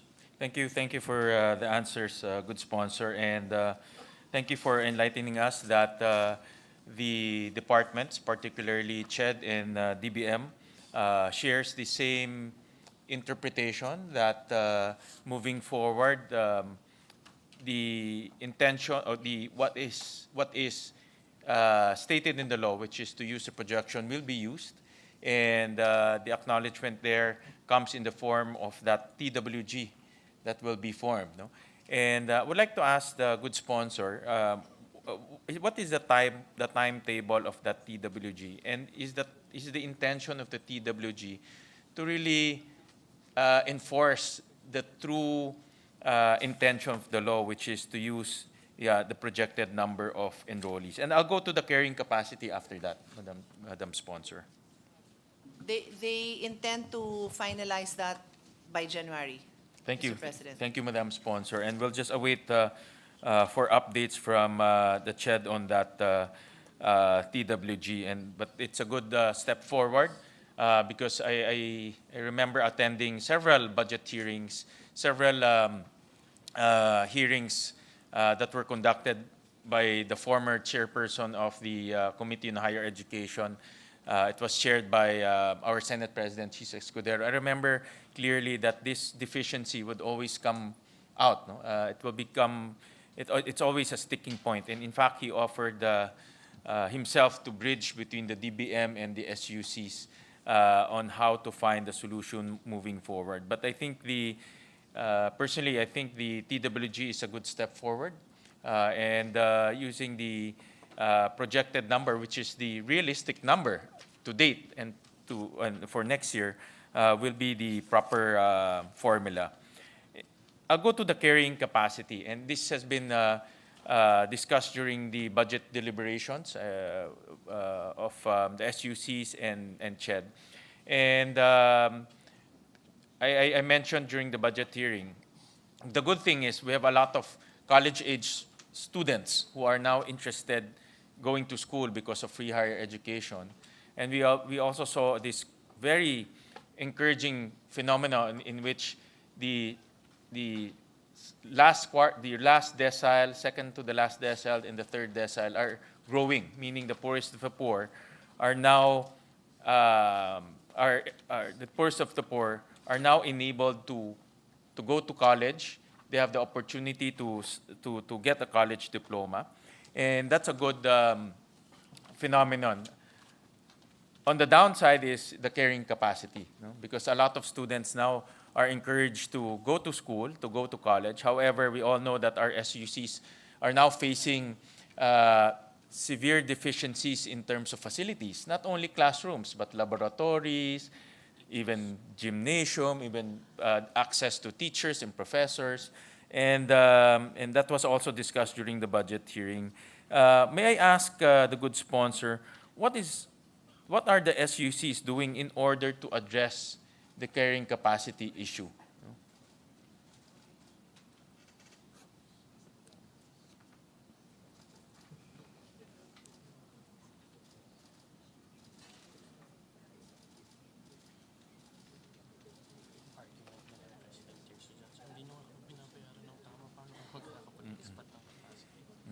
Meron bang anong capital outlay sa SUCs to have that?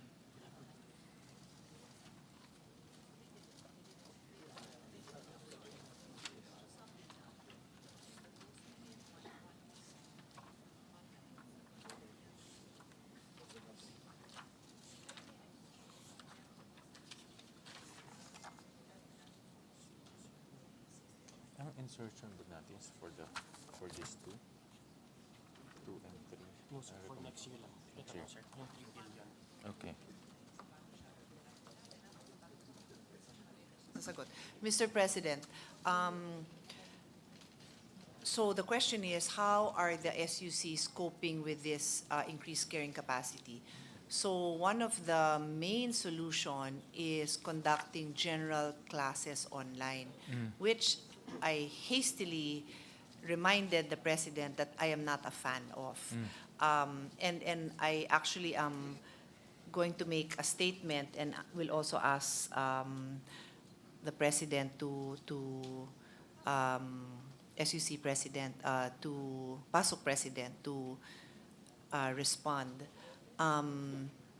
When they are offering the courses online, is this made very clear to the parents that they are now receiving an education that is partly delivered online instead of face-to-face? Alam ba yan? Kasi Chairman Popo, you will recall a few years ago, this representation was very firm about, and the chair supported it, that there's nothing wrong with conducting classes online, but it must be made clear that this, if X amount of classes are conducted online, you have to make that statement very clear, because it is a great vehicle to obtaining a degree for those who cannot attend face-to-face. But if you can attend face-to-face, I feel it's a disservice to not be able to get that. So I just wanted to be clear if that is made very, if I want to be certain that that is clear to the parents and that they are following the guidelines of CHED on providing online. On that note, so you can give me a clear answer, because I don't want just a nod. I really want to hear, but what is the policy here? I want to share this information with our colleagues that for some, despite the demand, they did not increase their enrollment. So I actually have to say I'm proud of that, because we really need to be firm about maintaining the quality of education, the well-being also of the teachers, of the professors, na kayanan nilang turuan yung mga estudyante na. So I have here a list of the increase of enrollment per SUC. Some are as low as 1%, so negligible. Some are 3%, 12%, 7%, but there are some that are as high as, and I will ask them to answer us how they, because that is a question of His Honor, 52% increase in enrollment.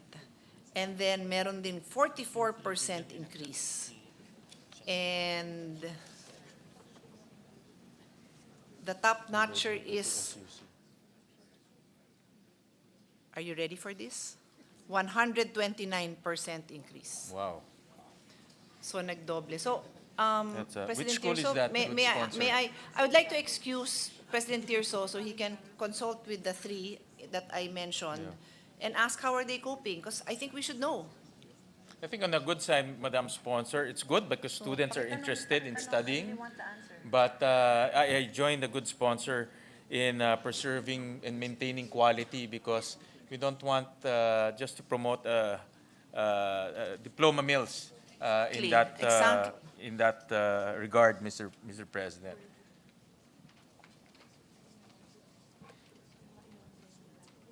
Well, Mr. And President. just to add, CHED has a TWG also to study the carrying capacity. I'd also like to get more information that maybe we can just ask the chairman to submit to us.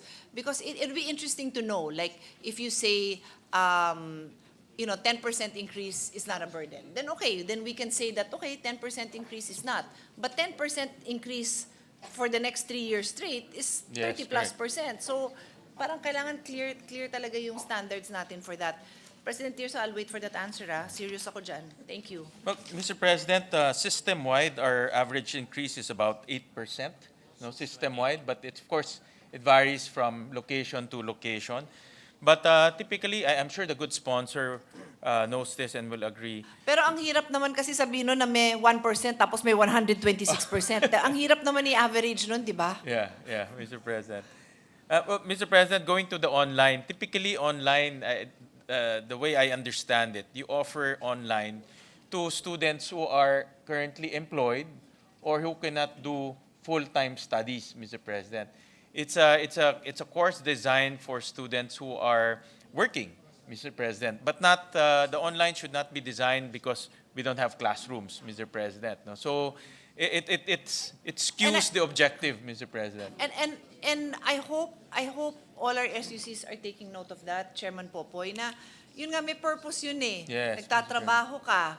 I don't know if there's anything else. Or meron like I know there are incidents where a student is disabled, napakahirap naman mag full-time. Okay, Correct, Mr. maraming incidents na bagay naman yung online. Anyway, Chairman Popoy just gave me this, that CHED only allows 25% online per course per semester. So that means if you have 4 subjects. So my question is, and I'll just share it with the body, so isang tanong, isang sagot. Does that mean that one subject in a semester, if you have 4 subjects, one subject can be taught purely online, or does it mean per subject? Okay, per subject. So per subject, 25% can be online. In other words, if you had if it's a MWF class, like 3 units, so that's 12 sessions in a month, then 3 of those classes can be online. Personally, and I always have a disclaimer, I'm not the expert, but personally, as a previous student, as a mother of students, medyo okay naman sa akin yun. I think that's fair, no? Because then 75% of the class is with the face-to-face. Kasi during the pandemic, what bothered me was that there were some subjects, because of the teacher per se, totally online yung subject na yon. So sabi ko, ang hirap naman noon na, you get the face-to-face value for some, and then the others, 100 or 80% of that subject is online. So I'm glad that and we're strict about this. Okay. Yeah. Mr. President, it's good that the Commission acknowledged the carrying capacity bottleneck that we are experiencing right now. And again, that's manifested through the TWG that they created. And we'll request from the Commission the results of that carrying capacity study. And moving forward, we saw in the budget that the Senate added 3 billion on top of the 9 billion capital outlay for the SUCs, Mr. President. And I thank the good sponsor for adding 3 billion. So what I'm driving at, Mr. President, is there is capital outlay of about 12 billion, but through that carrying capacity study, we might rationalize the capital outlay to areas or to SUCs that really need it the most. For example, if you are growing at 129%, obviously you need more school buildings, you need more gyms, you need more laboratories, as opposed to areas where it only has 1% growth. So that carrying capacity study is very important to rationalize also how we distribute capital outlay in order to address carrying capacity. And on top of that, Madam Sponsor, at the proper time, we will also submit our amendment to include in the budgets of the different SUCs in total about 3 billion pesos to address the deficiency, Mr. President. So we will recommend to the committee. We have a list of SUCs who are in need of additional income so they can accommodate the students going into their universities. And we'll submit to the committee that breakdown, Mr. President. Thank you. Thank you, Mr. President. Mr. President, I'll go to another topic, and this was also raised during the committee hearings, and I thank the good sponsor for, this is just to flag the committee, the good sponsor not to include the special provisions on SUC infrastructure project, Mr. President. In the 2024 GAA, there's a special provision there, and I'll read it. SUC infrastructure projects, the Department of Public Works and Highways shall implement the infrastructure projects of SUCs exceeding 5 million pesos, Mr. President. And I thank the good sponsor for not including that. But looking at history in 2024, in fact, the NEP did not contain that, the GAB did not contain that, the committee report did not contain that, but it magically appeared in the bicameral conference committee report, Mr. President. So I would like to just reiterate and flag the committee to, and all of us here in this hall to look out for that special provision because it created a lot of complications to the SUCs, Mr. President. Only 13 out of the 191 SUC infrastructure projects were subjected to this special provision, Mr. President. So in other words, a lot of delays were incurred in terms of building infrastructure projects at the SUC levels. And we're talking about carrying capacity, meaning we need to build in the SUCs. But with this special provision, we are actually slowing down or delaying the infrastructure buildup of SUCs, Mr. President. And of course, that will cause domino effect. For example, it affects the carrying capacity. It also affects spending and budget utilization, Mr. President. So just I'm just flagging the committee that this might reappear in the bicameral conference committee report, and we should all be alert regarding this special provision, Mr. President.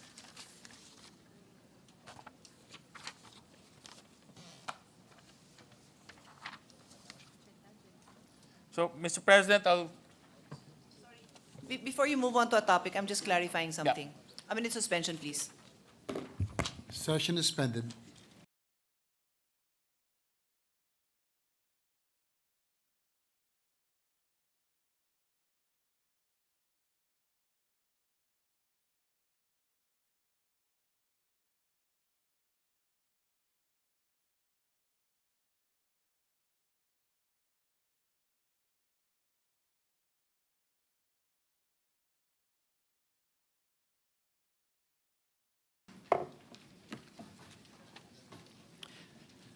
We note the gentleman's observations, and we also had the same observations. Thank you. thank We you. also, we shared, I just wanted you to hear that we also shared the same observation. Thank you, Mr. President. Mr. President, I'll jump to another topic, and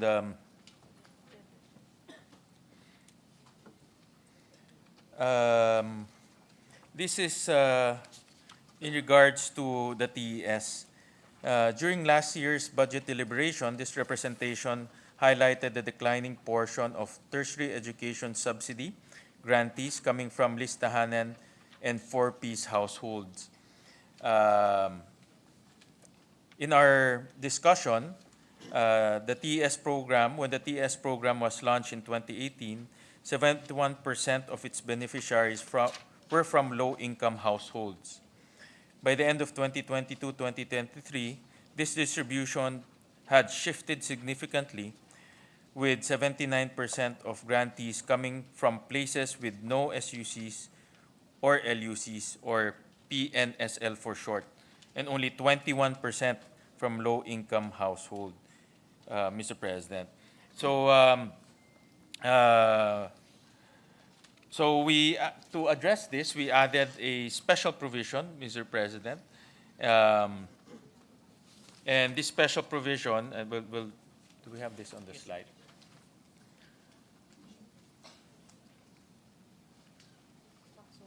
Ito ba? This is one.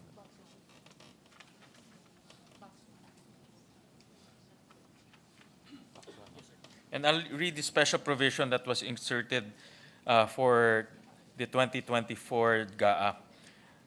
In the selection of new UACTE TES grantees, the UNIFAS shall, pursuant to Section 7 of RA 10931, prioritize students under Listahanan 3, including students from 4-piece households and other students from low-income households, but not part of Listahanan 3,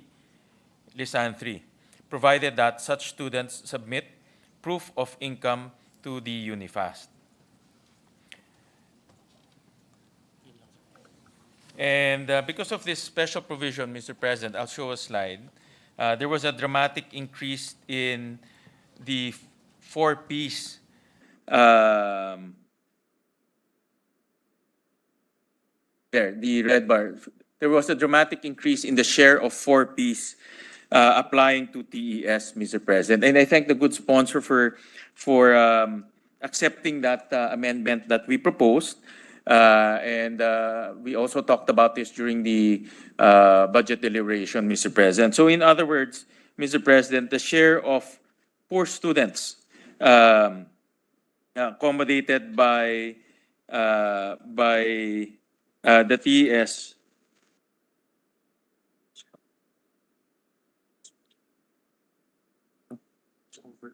It rose from 23 to 35. Yeah. It rose from 23% to 35% in academic year 2023-2024, Mr. President. So, Mr. President, we submitted this proposal to reinsert this in the 2025 budget. Unfortunately, Mr. President, this was not accommodated for 2025, Mr. President. So I would like to appeal to the good sponsor if we can reinsert this in the 2025 budget, because the effect to low-income household is obviously quite significant. And I think this is also a signaling that, again, we're staying true to the intention of the law to prioritize low-income household, particularly the 4-piece, Mr. President. So I would, at the proper time, we'll submit again some recommendations. Actually, Mr. President, I have a short answer. We submitted that for inclusion in the 2025 Senate version committee report. Kaya lang tapos na kasi yung deliberations nila, but they assure us that it will be carried. So to Thank be you, clear, Mr. we President. supported this provision. And then Chairman Popoy also reminded me, because I also have it here in my notes, that this policy is already part of Institutionalized. UNIFAS, no? Sa UNIFAS. Yeah, it's already part. Ah, So, okay. so doble-doble na yung protection natin na matutuloy natin yan. Mr. President, if it's part of the UNIFAS, is there a need for this special provision? Technically, no, because nandyan na, they're already Are doing we- it. But we already submitted it, so wag na natin bawiin. Sige, Mr. President. Mr. President, so double assurance, Mr. President. Thank you, Mr. President, for that double assurance. President, thank you, Mr. President, for that double assurance. Mr. President, I'll jump to another topic, and this is on tulong-dulong, Mr. President. And we noticed, Mr. President, that the tulong-dulong program grew in the, well, let me backtrack, Mr. President. In the 2025 NEP, there was zero allocation to tulong-dulong program, Mr. President. And in 2020, in the 2025 GAB that was submitted to us, it grew to about 15 billion pesos, Mr. President. 2024. Yes, sir. 8.7. So Is there a question? looking at An the observation? malapit na, Something Mr. you don't President. know? Malapit na, Mr. President. Mr. President, in Some 2023, clarification, what percentage is the increase? Again, for well, in From 2023 zero to to 15 billion, Mr. President. from less. 3 billion to 15 billion. Yes. But just to set the context, Mr. President, in 2023 GAA, tulong-dulong is about 1 billion pesos. In 2024 is about 3.7 billion pesos, Mr. President. So the tulong-dulong program for this GAB, for this year's GAB, grew by about fivefold, Mr. President. So baka lahat ng estudyante ho sa buong Pilipinas maging scholar na natin, Mr. President, no, with that amount, Mr. President. Is there any particular reason, Mr. President, for the dramatic increase? This is on top of the tertiary education subsidy of 20 billion. Does His Honor assume I know how the House thinks? Well, Mr. President, just to put that on record, and I'll go to a No, I think it's important that we put that on record, no? Yeah.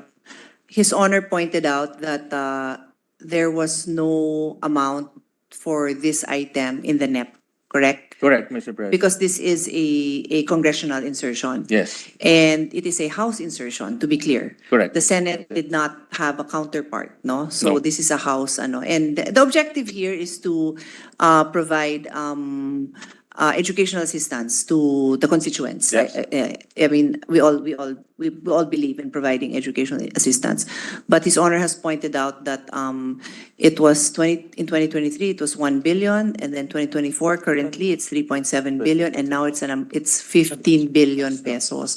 What I as chairperson would like to point out is that if you look at the other subsidies that we have, there are criteria for the release of these fundings. So me, as a proponent of targeted funding, so His Honor is a proponent for targeted beneficiaries, Yes. no? Very particular yung nasa listahan, nangangailangan. Ako naman po, my view naman is in the interest of nation building, we should use our collective experience, and these are policymakers,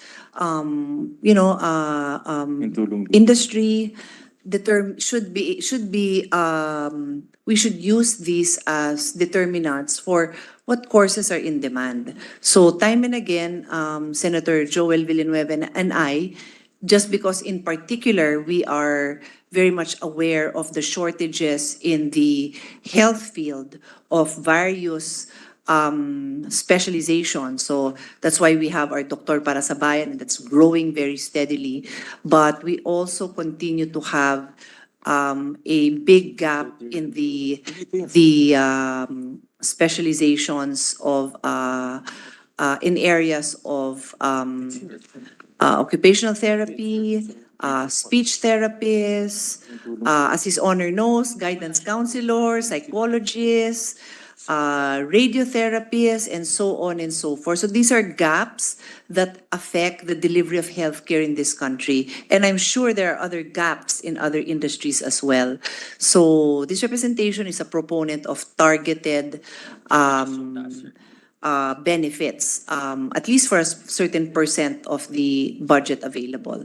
Yeah. So just to put that on record. Thank you, Mr. President. Well, Mr. President, I'm sure that the Tulong-Dulong program is well-intentioned in a sense that it also gives education subsidy Of course, to students who wants to go to school, Mr. President. yes. Despite the almost fivefold increase, the intention of giving subsidies to college students is a noble intention, Mr. President. The complication there, Mr. President, is the special provision that comes with it. And let me just read the special provision.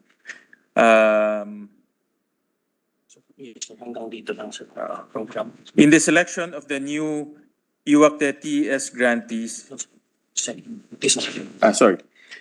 sorry, the implementation of UACTE TES shall likewise cover the existing grantees under the Tulong Dulong program, subject to the prioritization as reiterated in the preceding. Kasama ba ito? That's our preference. Sorry. So period lang pala, Mr. President. Let me just repeat. The implementation of UACTE TES shall likewise cover the existing grantees under the Tulong Dunong program, Mr. President. So in other words, for next year, no, that 15 billion will be absorbed by the TES. And the fear there, Mr. President, it will displace the prioritization identified for the TES grantees, Mr. President.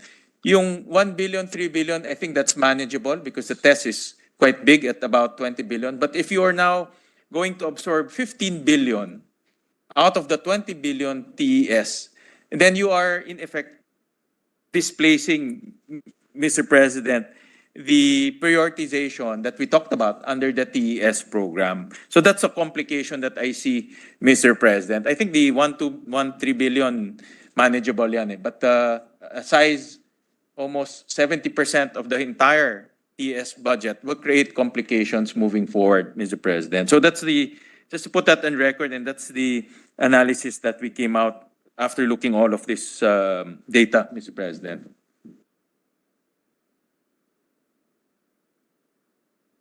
Mr. President, I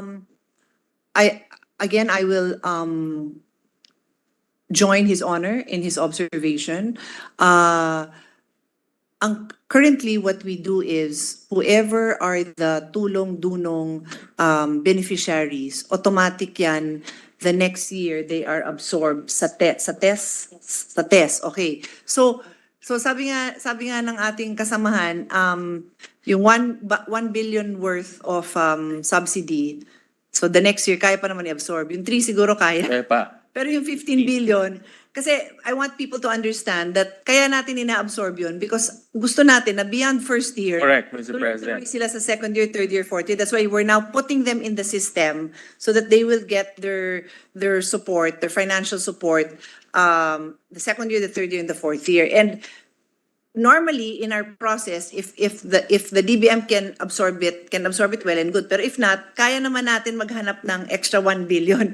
Pero yung Correct, Mr. 15 President. billion Correct, Mr. next President. year, hindi ko na alam kung saan natin kukunin yon. Hindi ko na talaga alam. So that's a problem that we Yes, Mr. President. are worried about. Yeah. Correct, And, Mr. and not to mention, I didn't have time to do the numbers, but I did put on record also that given the other funding, like the tests, I mentioned that in my opening statement that the amount of tests has already been reduced, no, from 60,000 a year for private school recipients, it's now 20, and for private school public school recipients, it was previously 40, it's also now 20. Mas, with the idea being, mas dadami ang tatanggap. So, parami. And ang tanong is, ganun ba kababa yung presyo ng education? Makakatapos ba sila? Yes, Mr. President. Baka yung pamasahin nila dun sa 20,000 na yun hanggang half semester lang. Then the rest of the half semester, they're struggling. And this is also findings of EDCOM. Nakita ko kasi si Edie Mark, kaya naalala ko yun. Ang lakas makanad eh, kaya nakita ko kaagad. But no, that's their findings. And we need to make use of the information we have to come up with policies that work. Thank you, Mr. President, for that. Another complication, Mr. President.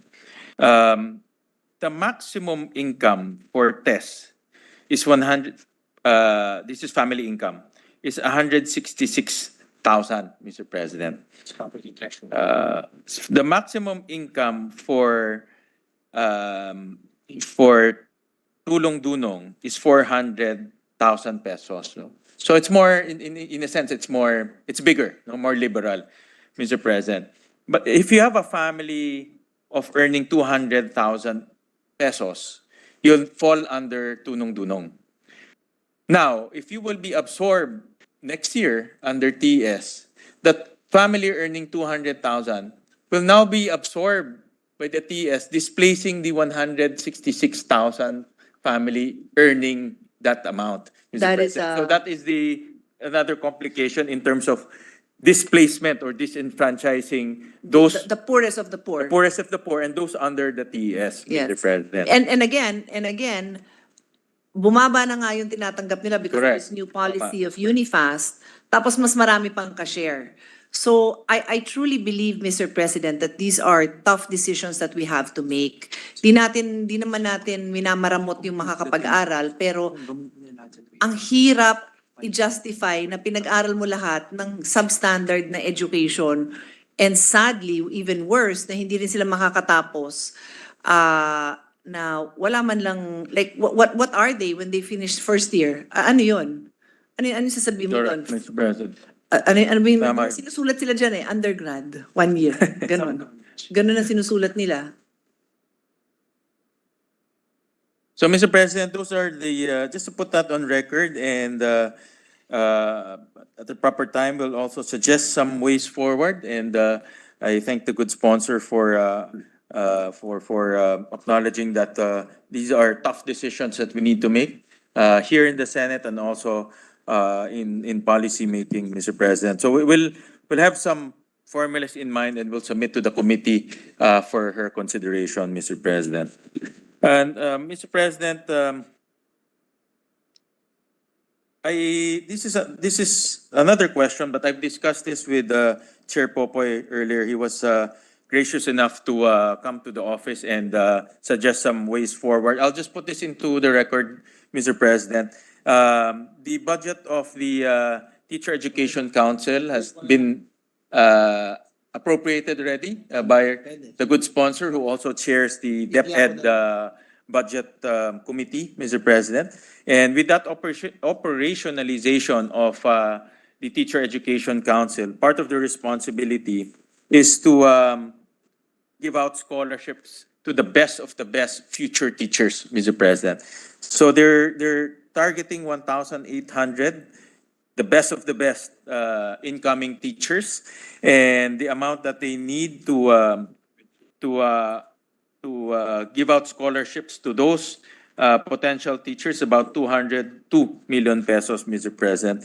Initially, we wanted to carve it out from the TES budget, but the chairman of the Commission on Higher Education, Chair Popoy, suggested that the two programs are not the same in terms of objective.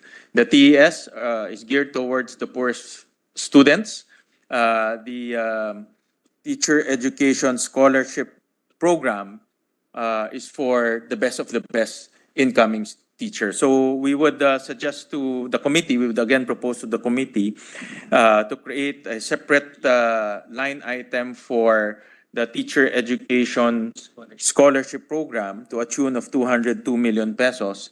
And we'll just submit to the committee a source for that. Maybe a source, Mr. President, we're thinking is baka kukurot lang ho tayo dun sa tulong-dunong program, Mr. President, of 15 billion so that we will have the best and the brightest teachers coming into the public school system, Mr. President. Noted, thank you. Thank you, Mr. President. And lastly, Mr. President, the good sponsor raised this earlier, and I am also quite interested to learn what is the reason. I heard in her opening speech, Mr. President, that the amounts for the TS were reduced from 60,000 for private schools to 20,000 to and then from 40,000 to public schools to 20,000, Mr. President. And Mr. President, 20,000 per school year is only 2,000 pesos per month, Mr. President. So I think that will be very difficult for a student going into private schools, Mr. President. And if you break down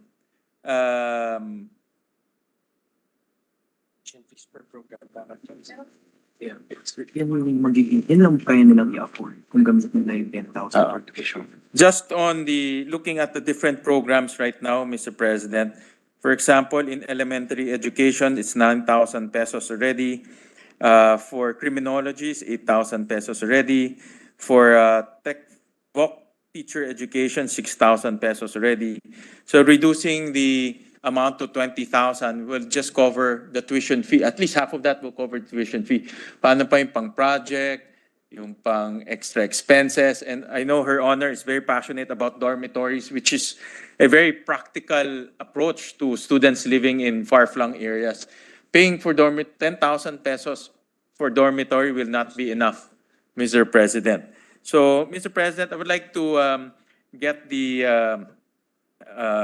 reason why the commission reduced the amount of TES subsidy, and what is their logic and what is their their computation in reducing the amounts for this subsidy, Mr. President. So, di ba may 14 billion na lang, please? Will it cover any of these? Actually, Mr. President, the slots that they have every year is 200,000. The applicants they've had in 2021 and 2023 is at 1.6 million. So that is why the board decided to slash the amount to accommodate more. And so how many do you accommodate now? So as it is, at the reduced amount, they're only able to accommodate 250,000, nothing close To to the this 1.6 applicants. But a further update is, Mr. President, in their latest board meeting, they increased the tests for the private schools to 27,000. So as I said, it was at 20, it's now at 27, but previously, in fact, this year, for 2024, it is still at 60,000. So it is still reduced to, it's still less than half the amount. It's 27,000 compared to 60,000. Yes. Well, Mr. President, let's do a test case on the private schools. What is the breakdown for that 60,000? I am sure they studied this and felt that the 60,000 might be more than enough, Mr. President. So what is the logic in reducing it to 27,000? Needs. Kaya sa probably 40,000. Kasi di ba? Okay. Okay. When you say educational needs, that's everything from transport, food, books, and equipment. Okay. Mixed kasi yun. Okay. So, di ba may 14 billion sa government? So, the original computation for the use of the 60,000 was as follows. 20,000 would be for tuition, and then the remaining 40,000 would be for all the educational needs from transportation, food, lodging, equipment in school, and so on and so forth. So that's 60,000. And that's why for the public school, it's 40,000 because the 20,000 is already covered. So now, with only little over 20, then you assume that all of this transportation, food, books, other materials for projects, and if maybe the first year they buy a laptop, that's now 7,000 only. That's correct, Mr. President. Well, Mr. President, I share the sentiment of the good sponsor. I know that she's very passionate in making sure that the students finish from day one all the way to the fourth year, Mr. President. And we don't want a scenario wherein we give the subsidy, but they will not finish. No? It's either they will drop out in the middle of the academic year, or they will not pursue studying anymore, Mr. President, because as you go to the higher levels, it becomes very costly, Mr. President. So my sentiment towards that, Mr. President, is the amounts should be enough in order for the students to graduate up to fourth year, up to the end of the course, Mr. President. I feel that the 60,000 and 40,000 are the amounts that will incentivize and as well as cover the expenses for the student in order for his or her to finish the school year, Mr. President. So my take on that is the amounts are designed, the original amounts are designed for the students not to drop out and finish and graduate, because that's what we want, Mr. President, for them to graduate rather than giving them subsidies and halfway they will just drop out, Mr. President. So I will just request from the Commission, Mr. President, a study on the amounts that the reduced amounts, Mr. President. What is the science and also the rationale on reducing those amounts? And I'll just request the Commission for that study, Mr. President, because marami nga tayong napapag-aral, di naman nila natatapos, Mr. President. As So- opposed to konti lang, pero tapos naman lahat, Mr. President. So that is Yeah. the logic that I'm And thinking, Mr. President. what I'd like to share to His Honor's observations and statements is that with that, that now no longer in effect rates, the 60 and the 40,000, the completion rate is 79.2, so almost 80%, so not too bad.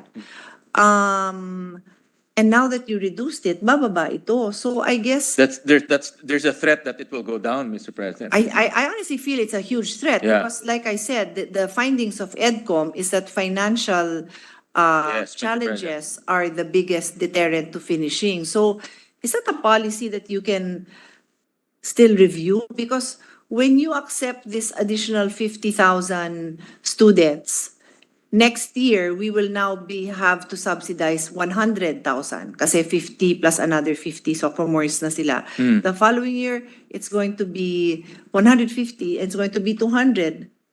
So when you look at me like that, it's going to produce that money. Well, Mr. President, I'd like to urge the Commission to restudy the amounts Yeah. and also to rethink the amounts. And the threat there is bababa yung ating graduation rates. Yun na nga eh. And I wish, and this is another lengthy discussion ongoing, is that do we even have, in other countries or even in the Philippines before, you have an associate degree, di ba? Maraming ganon. So you can actually you can opt out after the second year work and go back. There's also the ladderized education law that I sponsored. Pero it's not even available. It's not widely available in many souks.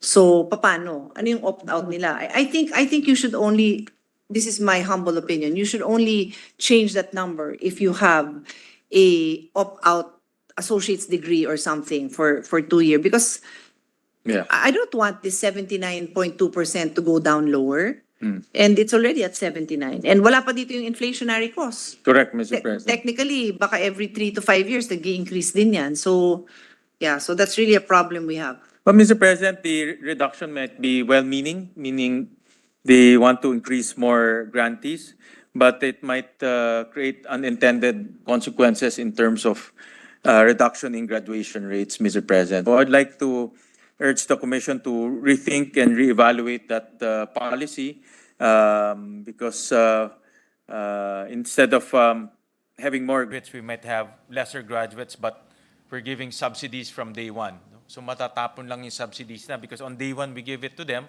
but they will not finish the course. No?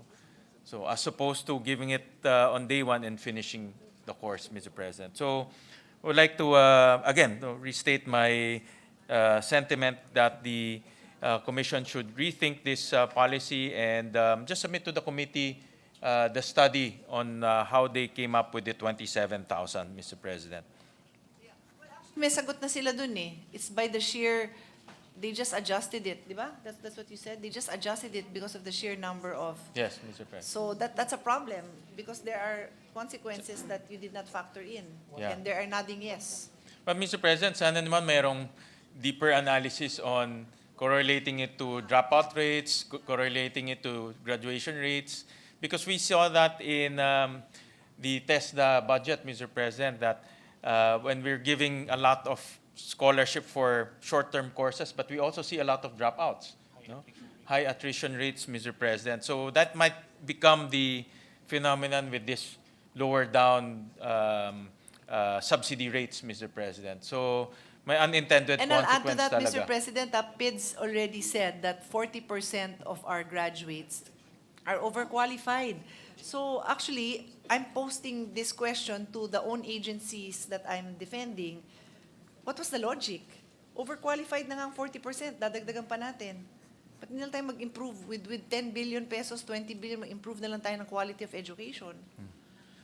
Or market a few shorter courses that are really in need and high-paying. Marami Correct, naman. Mr. President.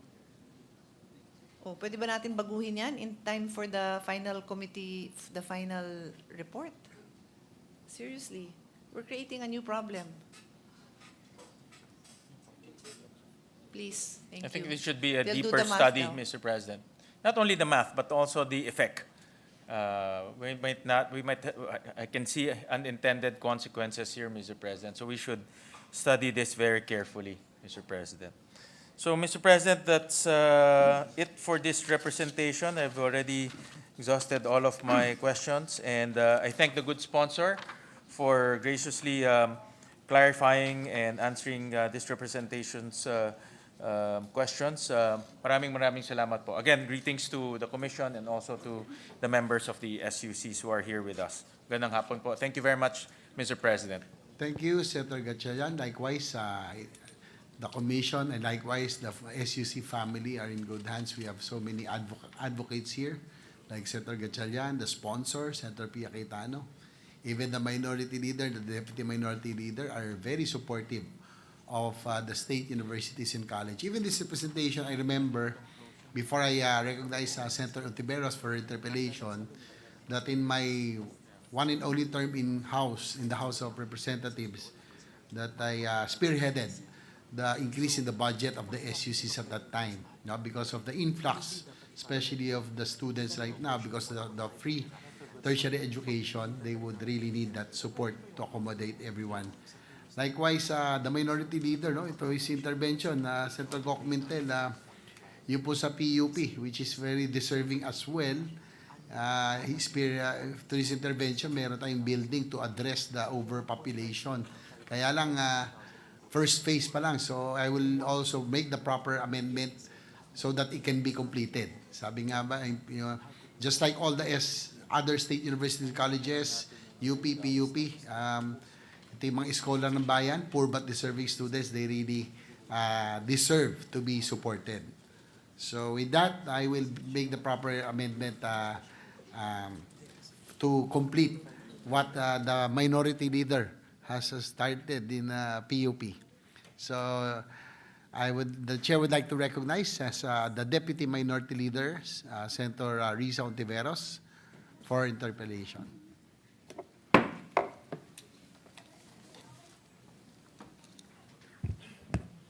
Salamat, Mr. President, at magandang hapon po, magandang gabi na pala, good sponsor. At sa Commissioner ng CHED at lahat po ng mga opisyal ng ating mga state colleges and universities. So, Mr. President, good sponsor, una po tungkol sa safe spaces. As a principal author of the Safe Spaces Act, I'd like to get updates from the Commission on Higher Education about its compliance with the obligations stipulated in the law.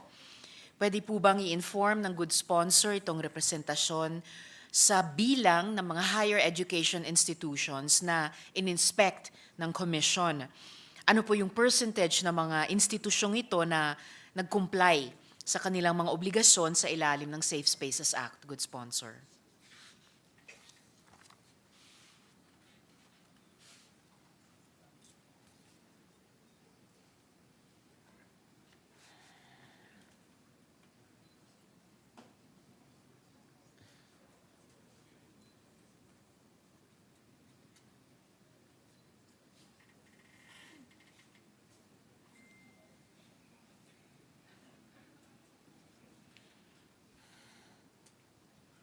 Would Her Honor prefer that I suspend for a minute, or would she like to ask a question while they are putting together their response? Sure, I can go on to my second question, good sponsor.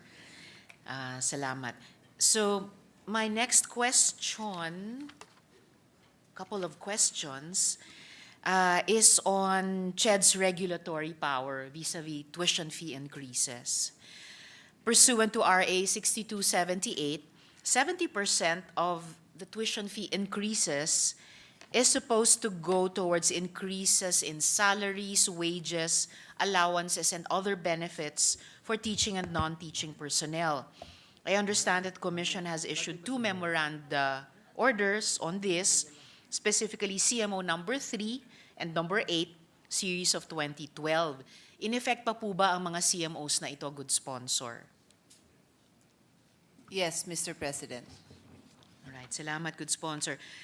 Kung ganon, based on CMO number 3, CHED regional offices have the responsibility to monitor the implementation of the allocation of incremental proceeds.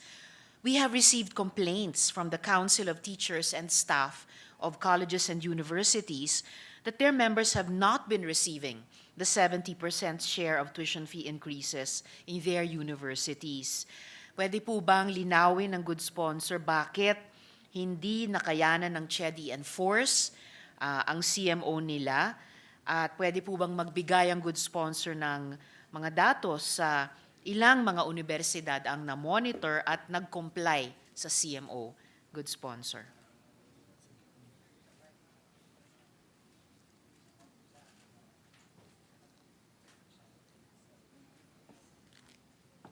Yeah.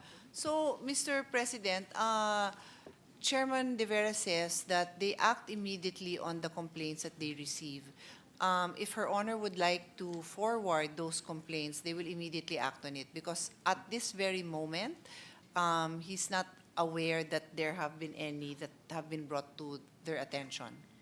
All right, salamat. We'll do good sponsor. And the at, SOP, salamat by the sa way, also chair. is that when they receive a request for a increase, they also need to hear from the association or union of and also both the employees to find out if they are compliant with this requirement that Her Honor mentioned. Salamat, good sponsor. That's good to hear. And I actually have a question a little later, kaugnay din po dyan sa request for increases. Pero and I will furnish the chair and the commission the details about these particular complaints through the good sponsor.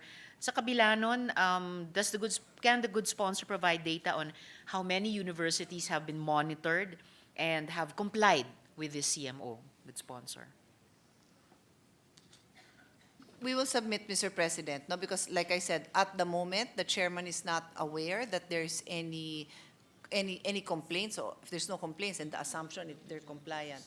But because it's the regional offices that handle it. So it is possible na meron, pero what he's saying to me is that they will have to go back to the regional offices and check with each one who has, to find out if they have received any complaints and to find out who is compliant. Okay.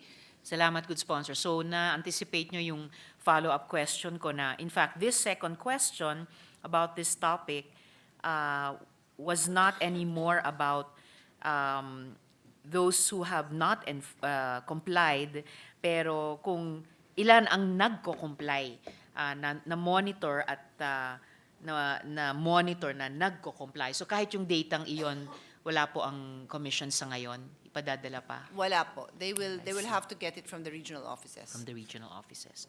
All right. Salamat, good sponsor. I would have wished dala na po nila sa ngayon, but then if they don't have it right now, iintayin ko na lamang po. But further to the complaints that we have received at ifo-forward ko po sa commission sa pamamagitan ng good sponsor, the complainants highlighted their great difficulties in accessing the latest audited financial statements of their respective HEIs. They claim that the reporting requirements, such as the Certificate of Intended Compliance and Certificate of Compliance required by CMO number 3, are insufficient to verify that proceeds are allocated to personnel salaries.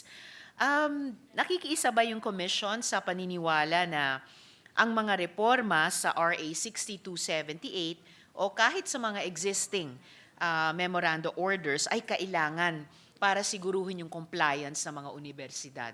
Good sponsor.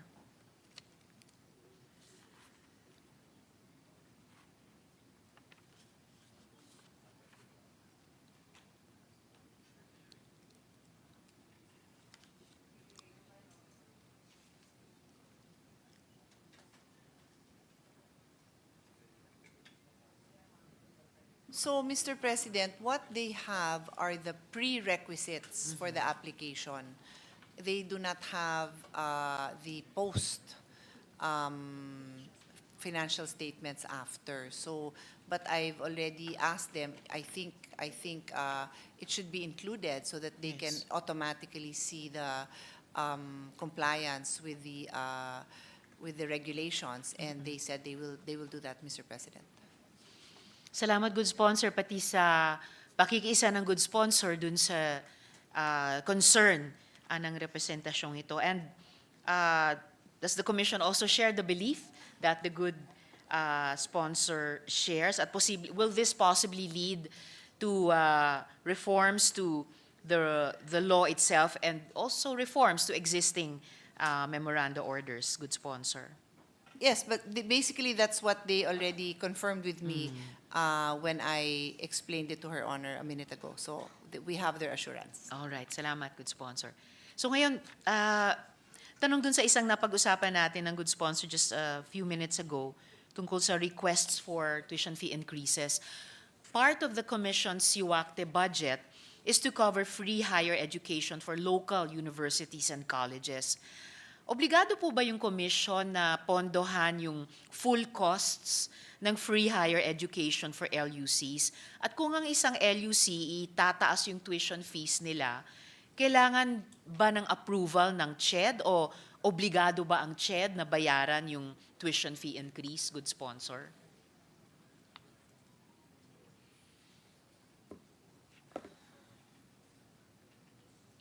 So, CHED does give, CHED ba or Unifast? Unifast does give the full tuition for the looks, but by law, they cannot increase for 5 years. So wala namang idadagdag kasi they are prohibited from increasing. Okay. Pero kung yung isang LUC na participant na sa Unifast, sinusuportahan na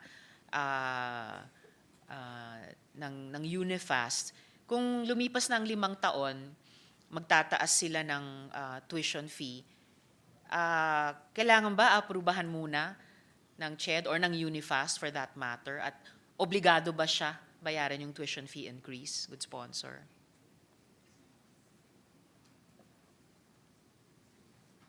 Yes, they have to get they have to submit and they have to submit their request also, Mr. President, similar to what the SUCs do. Okay. So they have to submit, ibig sabihin kailangan aprubahan muna ng Unifast at pagkatapos nun, Yes. saka obligado ang pagbayad sa increase. All right. Salamat, good sponsor. Dako naman po ako, Mr. President, sa task force report. My office, in collaboration with others, worked with the Commission on Higher Education on the task force report to address issues related to higher education subsidies. The recommendations were designed to tackle challenges the Commission faces to ensure eligible students receive their complete grants in a timely manner. Despite my numerous requests for updates from the Commission about the task force report, my office received the updates from the Commission only last night. Nevertheless, I am pleased that the Commission has agreed to implement most of the task force recommendations. Aling pong mga rekomendasyon ay nasa proseso pa na i-fully implement ng Commission, good sponsor? At ano yung kanilang expected timeline?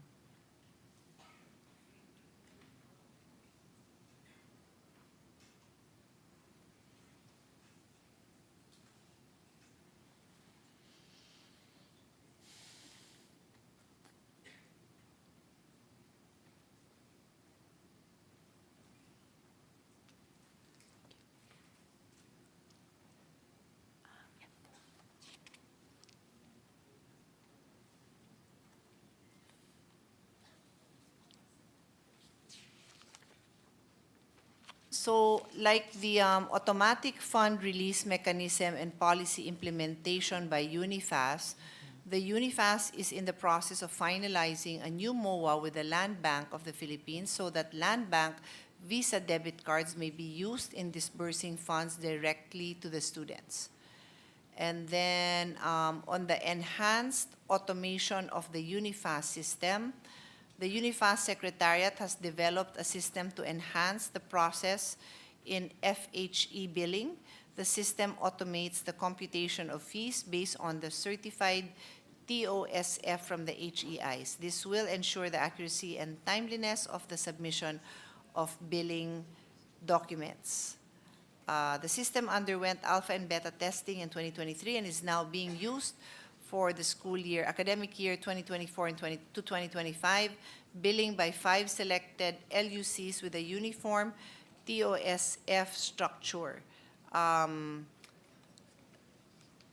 There's a report on all this. It's quite lengthy, so we can just furnish Her Honor with a copy. Thank you so much, good sponsor. And so these are at least 2 of the recommendations that are in the process of being fully implemented. For these 2, or on average for all the recommendations na nasa proseso ngang ito, ano yung expected timeline ng Commission for full implementation? Like, kailan po ma-finalize yung MOA at magsisimula na po yung automatic fund release sa tulong ng Land Bank? Kailan po fully implemented yung enhanced automation? Or fully implemented na po ba yun? For full automation, that will take about 1 year, Mr. President. Alright. And yung automatic fund release, 1 year din po ba, good sponsor? That one is just 6 months. 6 months. So is it possible, good sponsor, na lahat ng mga rekomendasyon na are in the process of being fully implemented, ang timeline para doon ay from 6 months to 1 year on average? Or meron po bang ilan na tatagal pa ng kaunti?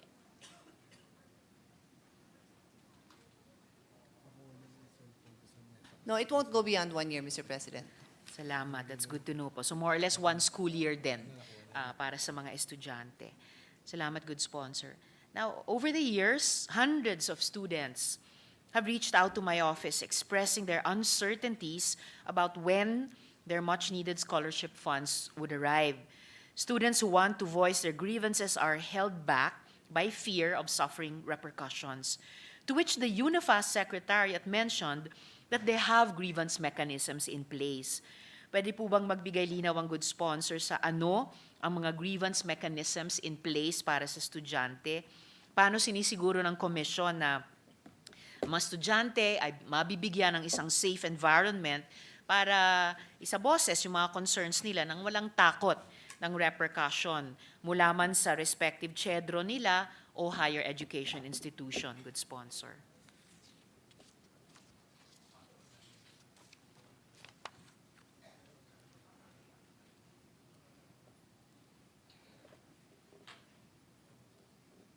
So, Mr. President, as soon as they receive a complaint, they will send a show cause order. I was just shown a copy of a complaint that came from Her Honor's office, and they issued a show cause order. But I also asked that specifically if it's just a student without the need of a senator to endorse the complaint, ganun din ba? And we are assured that the process is the same. I see. So makatanggap lang ang commission ng reklamo diretso mula sa estudyante, padadala nila ng show cause order, either yung CHEDRO or yung HEI concerned. Are there any other ways in which the commission Ang sama ensures naman a ng safe English ng sagot environment ng for school this? na to. Ano po yun, good sponsor? Ang sama ng English ng sagot ng school. Ano ba to? He was having a misleading information. At least wala pang estudyanteng nagreklamo ng ganon sa opisina ko, good sponsor. Ongoing yung kanyang... Ano yun? Ano ba yun? Mas grabe yung mga reklamo nila. Grabe yung reklamo ko dun sa English nila. Opo, good sponsor. Are there any other ways in English or whatever other language that the Commission provides a safe environment for students to bring their concerns or complaints forward? A hotline din sila, but I will ask a follow-up question for Her Honor's better for Her Honor and my better understanding. Katulad niyan, yung sulat na pinakita niyo sa akin, may name ng student. Pag nagsabi yung student na itago yung pangalan niya, kung hindi naman specific, tinatago niyo naman. O yun naman, tinatago naman nila yung Parang pangalan. tayo dito sa Senado, good sponsor, nire-redact. Opo. So, any other ways that a safe environment is generated for the student without fear of repercussions? Good sponsor.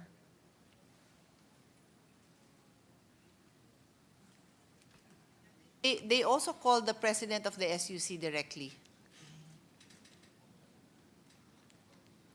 Having a misleading. Salamat, good sponsor. I hope these and any other ways ay nako-communicate po sa mga estudyante just to empower them to take proactive action and within the system provided by CHED and the UNIFAST Secretariat to get resolution to these situations. So dako naman po ako sa additional 30.1 billion pesos good sponsor na tinalakay din ni Senator Sherwin kanina. I too have no doubt that the education sector and our young people need this funding support. But I am worried that CHED's track record and low absorptive capacity could result in a wastage of these important funds. The House added an additional 30.1 billion pesos to CHED's new general appropriations, allocating 14.8 billion pesos to the UACTES Tertiary Education Subsidy Fund and 15.3 billion pesos to the Tulong Dunong Program. Pwede po bang mag-provide ang good sponsor ng datos o kahit projections para suportahan yung additional na 30.1 billion pesos? Ilang mga benepisyaryo, pareho sa current at saka sa new grantees, ang magbebenepisyo dito, good sponsor?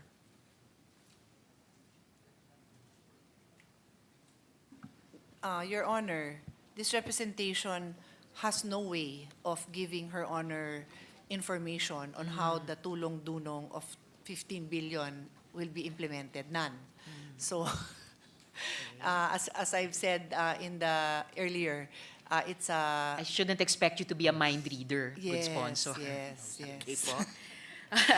I can try. I have an imaginative mind. But no, we do not know. Now, as for, but I just want to point out that there is a 14.7, so almost 15 billion budget for tests. Yes. And if I just use Her Honor's question, if I connect this to the discussion we had with the chairman of the Committee on Education, Senator Gatchalian, currently the subsidy given to private school students is 60,000. It was reduced to 20,000 for 2025, but very recently the board said 27,000. So that's still less than half of the 60,000 they have been receiving the past few years. So definitely an increase in tests will help, because the 27,000 can be augmented to at least bring it back to 60,000. I don't know how many, kasi yung 15 billion, 14.78 billion, at 20,000 per beneficiary, that is 750,000 beneficiaries, 750,000. Currently, the test beneficiaries are roughly 500, 400 plus. 600 na. So, itong 600 will now be 25% receiving more. a reduced amount of 27, as I mentioned, right? So, if this additional 14B would be given to 750,000 beneficiaries, so the first 600 can get that 20 and will almost be brought back to the 60,000 that they're receiving. So, for me, okay yon, yung sa test. Yung sa tulong dunong, ano ba to? We assume or it is a number 7,500. Okay. So sa tulong dunong, the grant is 7,500 per SEM or 15,000 a year. And that is 1 million beneficiaries. The problem is, as I mentioned earlier, the following year they have to be absorbed by tests. And we all are only at 600. How would we absorb 1 million? How? So next year, I was asking them, where will we find the funding for that? And currently, the completion rate for the beneficiaries is close to 80%, with the amount that we have been giving them, which is 60,000 for private schools and 40,000 for public. If UNIFAS will continue with their plan of reducing this, then as we had discussed with Senator Gatchalian, most likely there will be consequences, possibly less will be able to finish, because it would appear now that if you look at 27 and the computation before when they set it at 60, 20,000 was for tuition and the 40 was for all the other needs to go to school. 7,000 na lang yon. That's right. Na pagkasyahin lahat-lahat ng pangangailangan, from food to transportation to school materials, Uniforms. projects, so on and so forth for the year. So that's going to be tough, Mr. President. Well, salamat good sponsor na kahit hindi mind reader ang good sponsor, at least nakapaggawa nga ng ilang projections. Scenarios. Yes, or scenarios given the requirements to the students at yung changing amounts na iga-grant and yung mandates nung original programs. So dito po sa pareho sa TES at saka sa tulong-dunong, predetermined po ba yung beneficiaries? And paano iso-sustain sila yung funding sa mga items na ito mula sa CHED? So, simpleng tatanggapin ba ng CHED yung pondong ito, yung dagdag na pondong ito, good sponsor?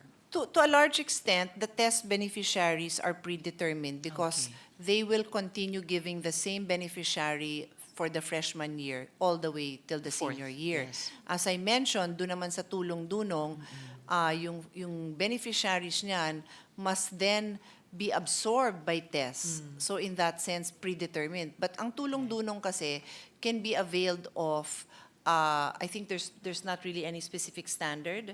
The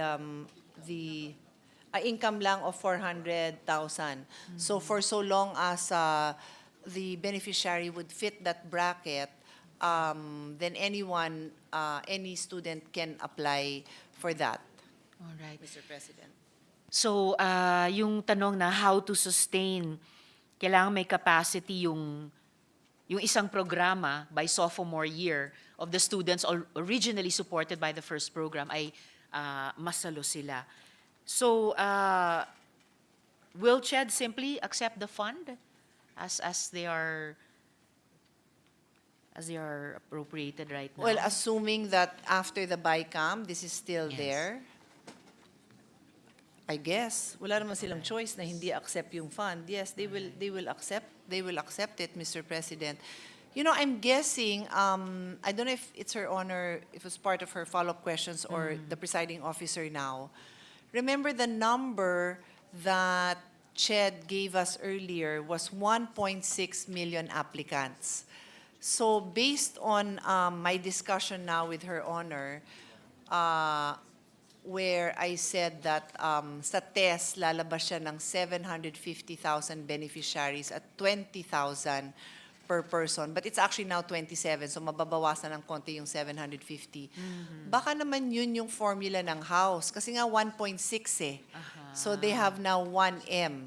But again, I'm just guessing. Yes, the good sponsor is maybe a little more successfully mind reading. Opo.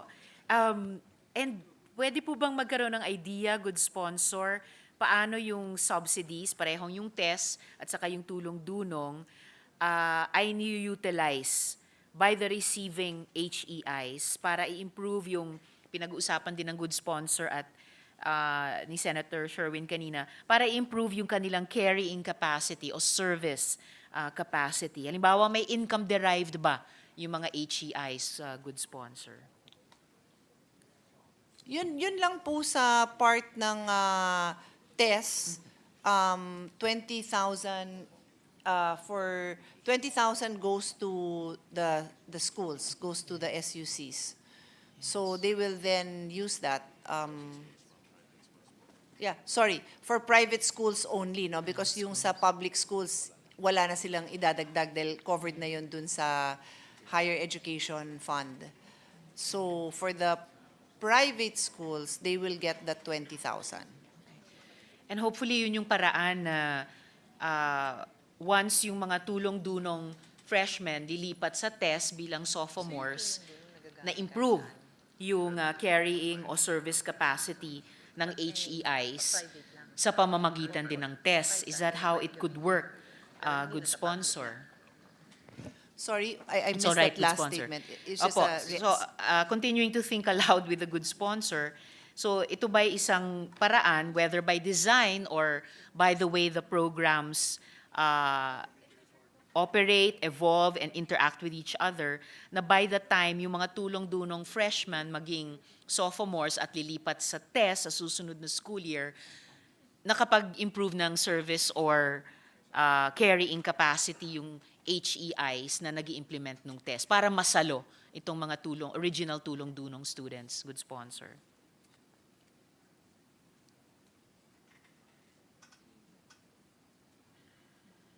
Sa public school, wala hong papasok na funding sa SUCs kasi nga that amount will just go to the student for their own needs. Right. So, hindi nakakatulong sa carrying Sa public capacity. schools. Okay. Sa private, ano ba yun?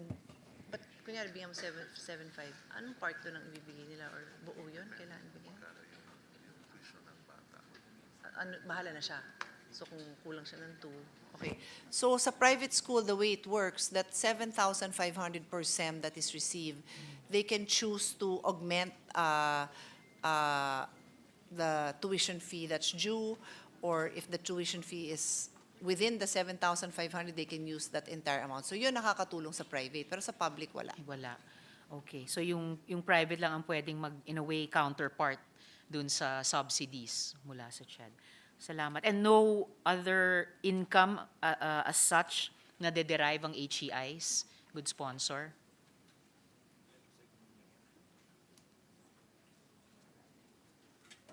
None. Alright. Salamat, good sponsor. So, dako po ako sa absorptive capacity at saka deficiencies. So, while these scholarship programs hold immense potential, it's essential to ensure that the CHED has the capacity to implement them, along with its other programs, implement them effectively, and utilize the allocated funds efficiently. To this end, I'd like to draw attention to some concerning data on CHED's fund utilization rate.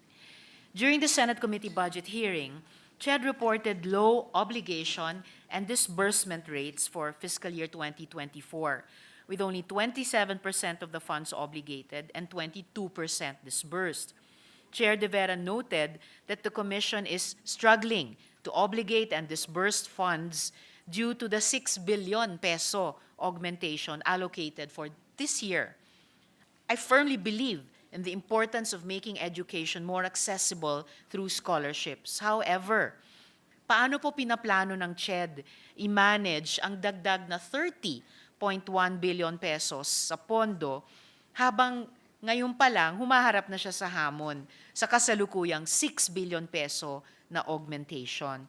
We don't want a situation in which students have to wait years to receive their scholarships again, good sponsor.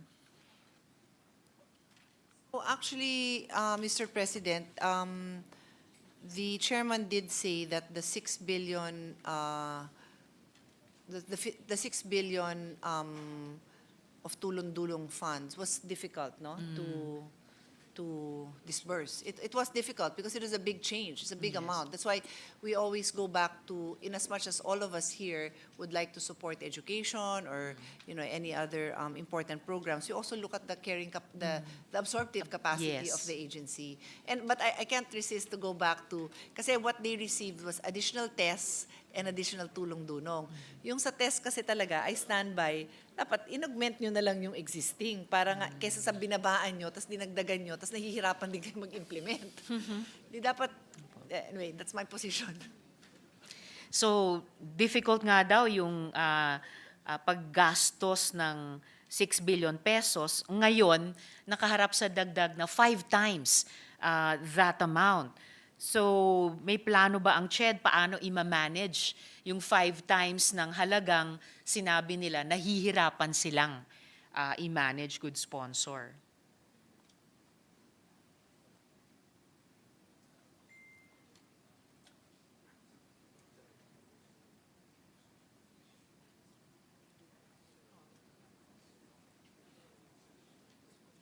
So, Mr. President, as I've already mentioned, this representation is supportive of returning to the previous amount, the test subsidy of 60,000 and 40,000. Yes. So I was just asking CHED and UNIFAS Executive Director, since they were nodding their head vigorously when Her Honor asked a question, kung kaya ba well, nodding their head to my question, kung mahihirapan sila to disburse, and definitely yes, mahihirapan. So sabi ko, if you just use that amount to go back to not even increase, just to go back to the former amount being given to the test beneficiaries, then again they're nodding their head vigorously that yes, that would be much easier to implement.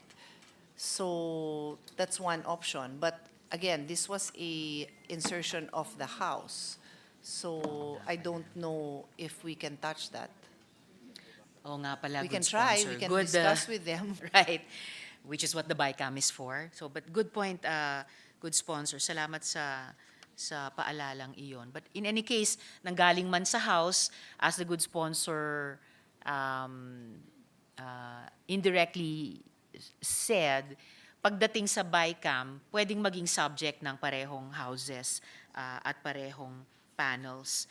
So, oo nga, kung bumalik tayo sa 60,000 per student, at tama po ba, good sponsor, 750,000 beneficiaries?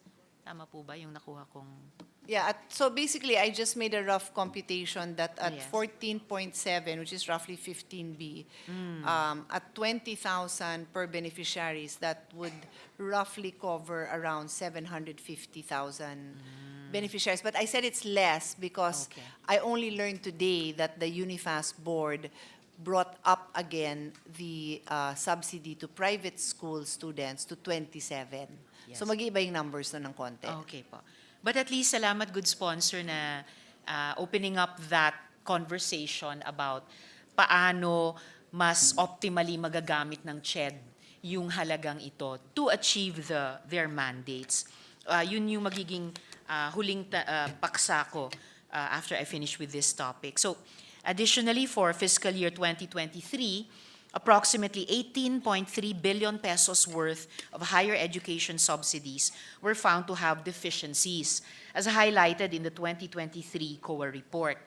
The same issues persist, including delays in the release of tertiary education subsidies to students, overpayments and duplicate payments, unliquidated fund transfers, and insufficient documentation to support disbursements. Ano pong institutional reforms ang ini-implement ng CHED, good sponsor? Meron po bang mga plano para i-streamline yung processes, palakasin yung monitoring mechanisms, at i-enhance yung overall capacity ng ahensya, i-manage yung mga programang ito ng mabisa, good sponsor? So actually, Mr. President, those observations of COA were, CHED replied to them, and after that, they already were given an unqualified opinion. So basically, they have responded satisfactory to those concerns. And anong mga reforms ang in-implement nila or are implementing to have received that unqualified opinion? And any plans to sustain receiving unqualified opinions? Okay. Okay. Things like the automation of the free higher ed, and then the land bank card disbursement, those kind of interventions or changes. So yung mga recommendations po ng task force report nag-align sa reforms na ini-implement nila, good sponsor? That is correct, Mr. President. Salamat. So, huli sa paksang ito, pwede bang mag-request sa commission na magsumite ng comprehensive plan na nagdedetalye kung paano nila ini-intend na efficiently i-obligate at i-disburse yung kanilang pondo para siguruhin na yung mga scholars matatanggap yung subsidies nila sa tamang panahon, good sponsor? That is all in the COA response, so we'll give Her Honor a copy of that COA response. Thank you, good sponsor. Alright, sa huling paksa ko na lang po, good sponsor, sa interpellation na to, tungkol sa free higher education and SUC's deficits. So continuing in that line of thinking, opened up with a good sponsor a few minutes ago.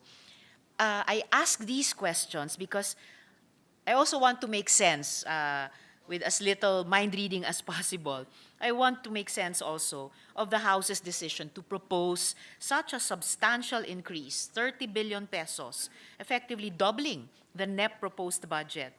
That increase for scholarships, while other critical needs in higher education remain unmet. It's no secret that our state universities and colleges, as key implementers of the UACTE Act, are riddled with challenges, particularly budget deficiencies.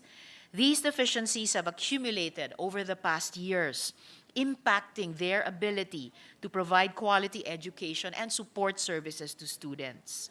Adding to this concern, I understand that a portion of the budget for UACTE, free higher education, specifically 7.06 billion pesos under purpose number 10, was transferred to unprogrammed appropriations.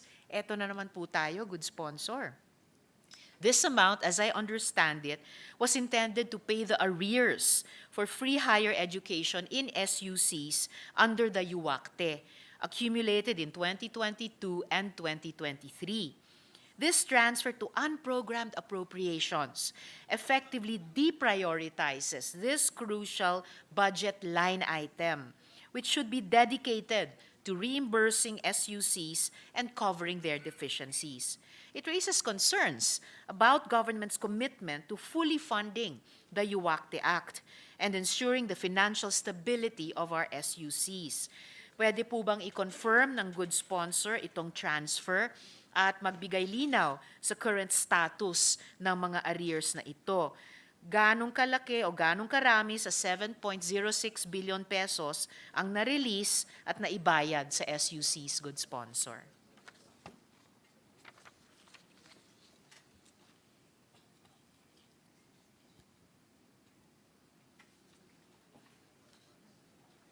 Sorry, was Her Honor's last question how much of the 6.7 was released? Yes, and paid to the SUCs.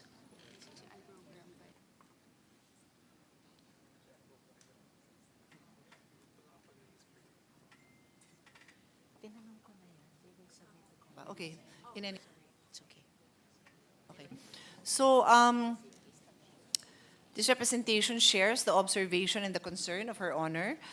She is correct that 6.7 billion was placed under unprogrammed appropriation. 6.7 billion good sponsor or 7.06 billion? Ang nasa akin is 6.7. 6.7 Let me lamang. check. Okay po.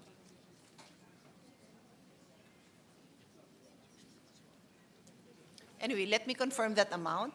But so as I was saying that so there's this amount which we're still questioning if it's 6.7 or 7 was 7 point, is it 7.6? 7.06. 7.06. Okay, let's check what that amount is. Okay. It's under unprogrammed appropriations. As of now, none of it has been released, but this same amount already appears in the GAA for 2025. I do just have 20. No, no. Why is this 2023? It's already in the unprogrammed appropriations for this year, 2025. Yeah, I know, but you said it's in the 2025. It's in the GAA now. It's in the budget Of 2025. 2024 this year. So this was 2023? These are the arrears for 2022 and 2023. This is unprogrammed appropriations for 2025. 1 minute suspension. Session suspended.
So first of all, Mr. President, we confirm that the amount in the GA is 7.06 billion.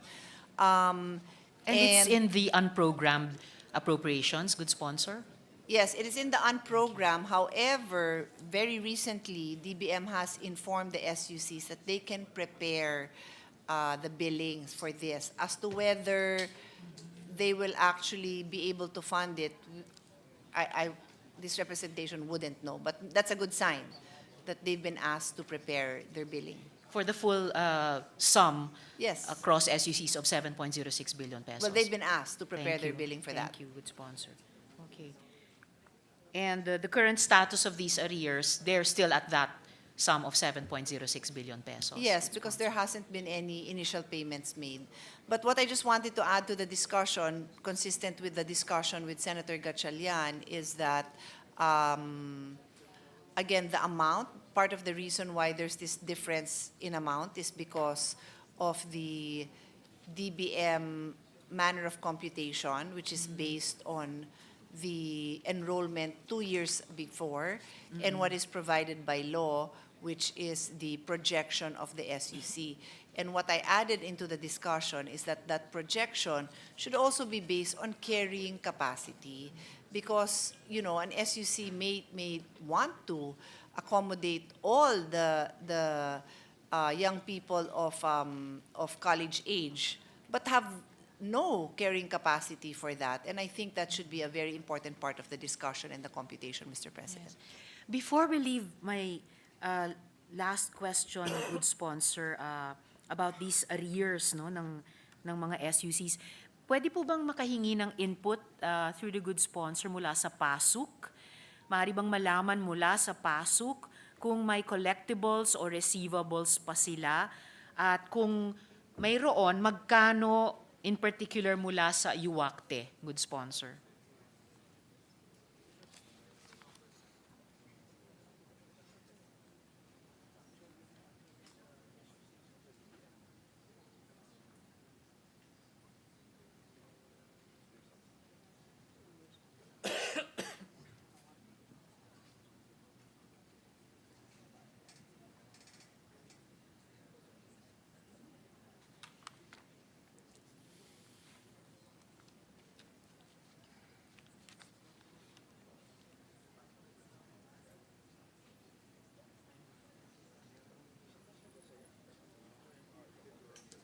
Anyway, Mr. President,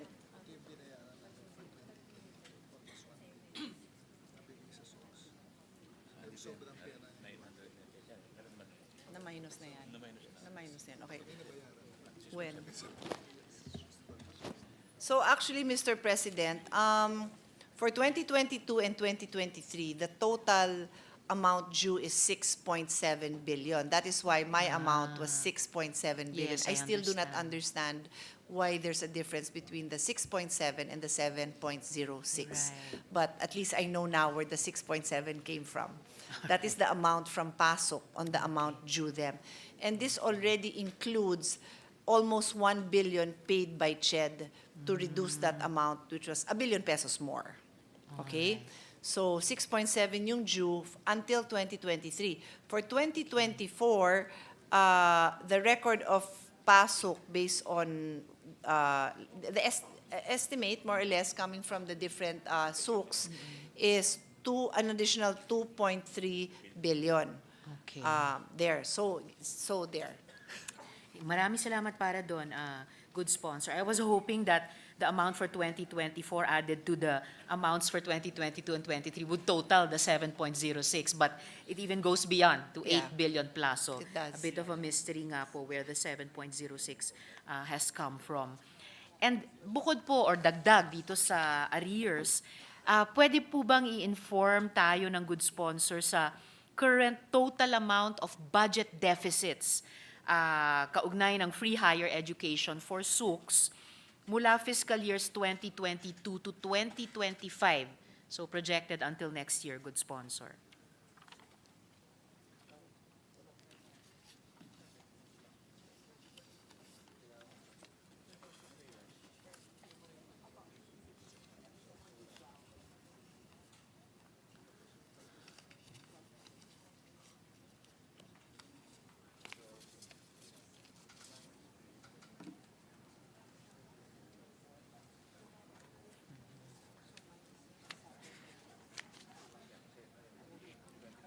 For 2025, they project that 3.69, so 3.7 billion in addition.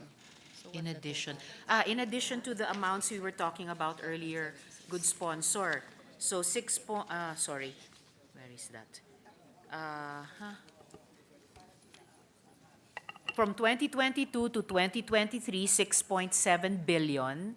And then for 2024, 2.3 billion. Yes. So 9 billion running total. Yes. Plus projected 3.7 billion next year, 12.7 billion That is total. correct, yes. 12.7. So really quite a significant amount, good sponsor. So to my last question, so there is a deficit of 12.7 billion in the budget for free higher education for SUCs.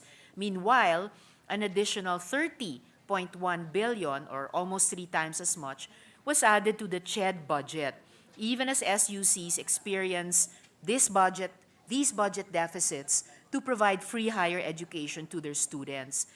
Given the recurring issues that the CHED encounters, my concern is that the CHED will be unable to disburse these funds while we neglect the fundamental needs of our SUCs and the full implementation of free higher education.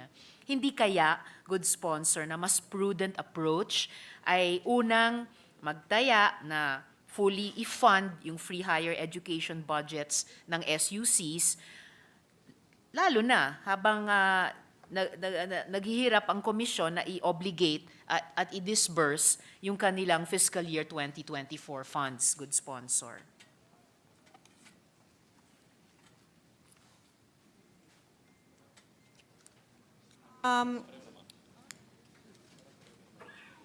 This representation agrees with Her Honor's observations on the clear gap, no, in the funding requirements.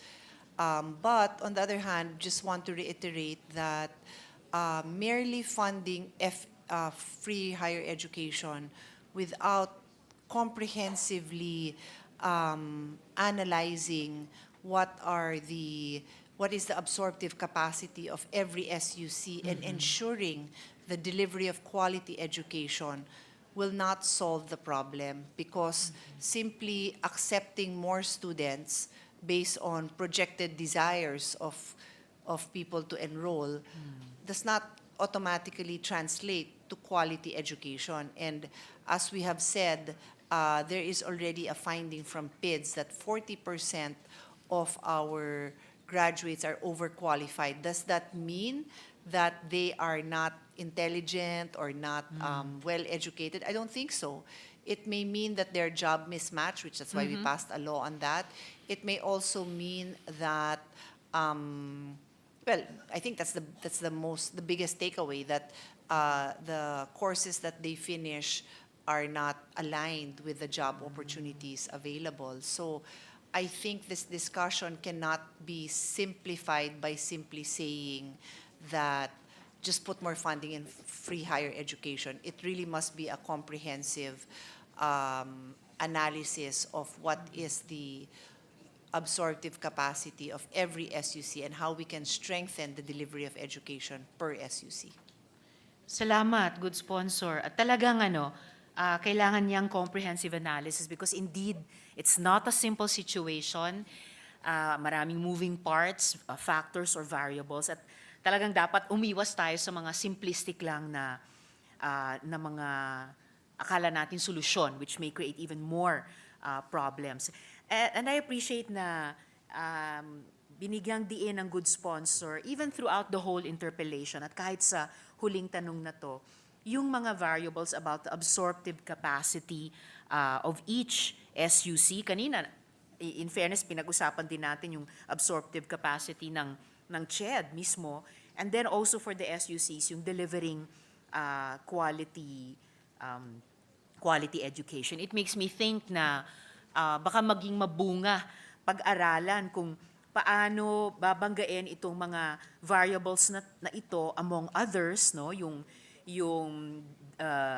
arrears at saka budget deficits ng mga SUCs, yung absorptive capacity ng mga SUCs at ng CHED sa ngayon, and yung delivery of quality education. Salamat din po dun sa finding ng PIDS. In fact, yung isang observation dito on the side, so 40% of our graduates are overqualified, and sabi nga ng good sponsor, probably the biggest or one of the biggest takeaways is jobs mismatch. So I would think it's not a matter of, definitely not a matter of reducing the quality of our graduates, but improving the quality of the jobs in our economy. So outside the education system per se, pero in the economy, generating more decent jobs para mag-match dun sa mga graduates natin. And so I also, well, salamat sa agreement ng good sponsor sa observation ng representasyong ito. And I would also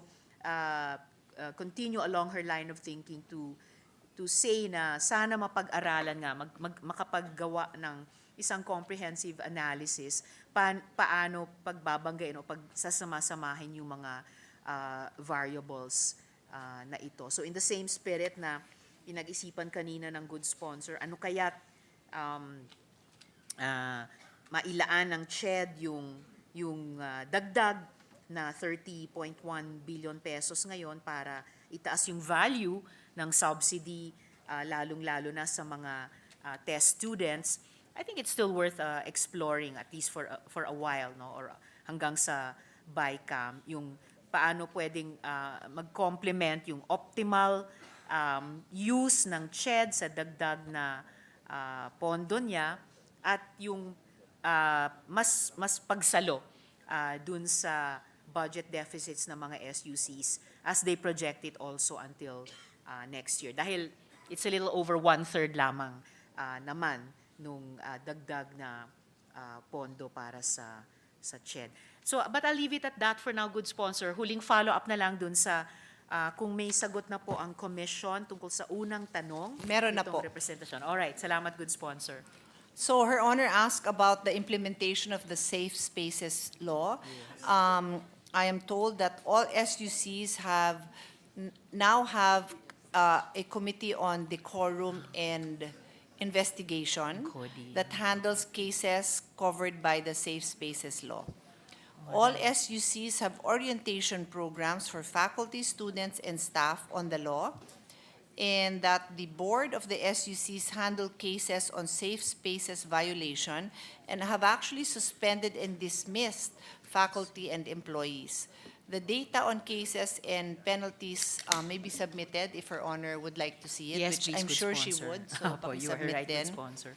And then with respect to HEIs which have conducted conducted orientation, the initial data shows that 694 of them, 694 have conducted the orientation. Salamat, good sponsor. So, 100% ang nagko-comply nitong mga various obligations under the Safe Spaces Act. And the 100% is accounted for by 694, tama, HEIs inspected by the CHED. All, so yes. Or 600 SUCs. Salamat, good sponsor. How about private HEIs po? Or lahat-lahat po ba yon? There's only 100 plus SUCs. So SUCs. that's public Lahat and private. So, sorry, to be Alright. clear, all SUCs Yes. have complied. But the 600 orientation covers also the private schools. Around 594, given the sum. It's 694 din, kasi 694. minus 100, ilan na tayo? Ilan na tayong SUC? 690. 581. 581. Okay, and then, so a little more than 100 SUCs. Yes, Mr. President. All right. So, abangan ko na lang po, good sponsor, yung mga hininging mga dokumento at saka datos, and we'll continue engaging in these issues with the help of the good sponsor. Maraming salamat po. Salamat po, Mr. President. Thank you, Mr. President, to our Deputy Minority Floor Leader. Majority Leader. Mr. President, I move for a minute suspension, Mr. President. 1 minute suspension.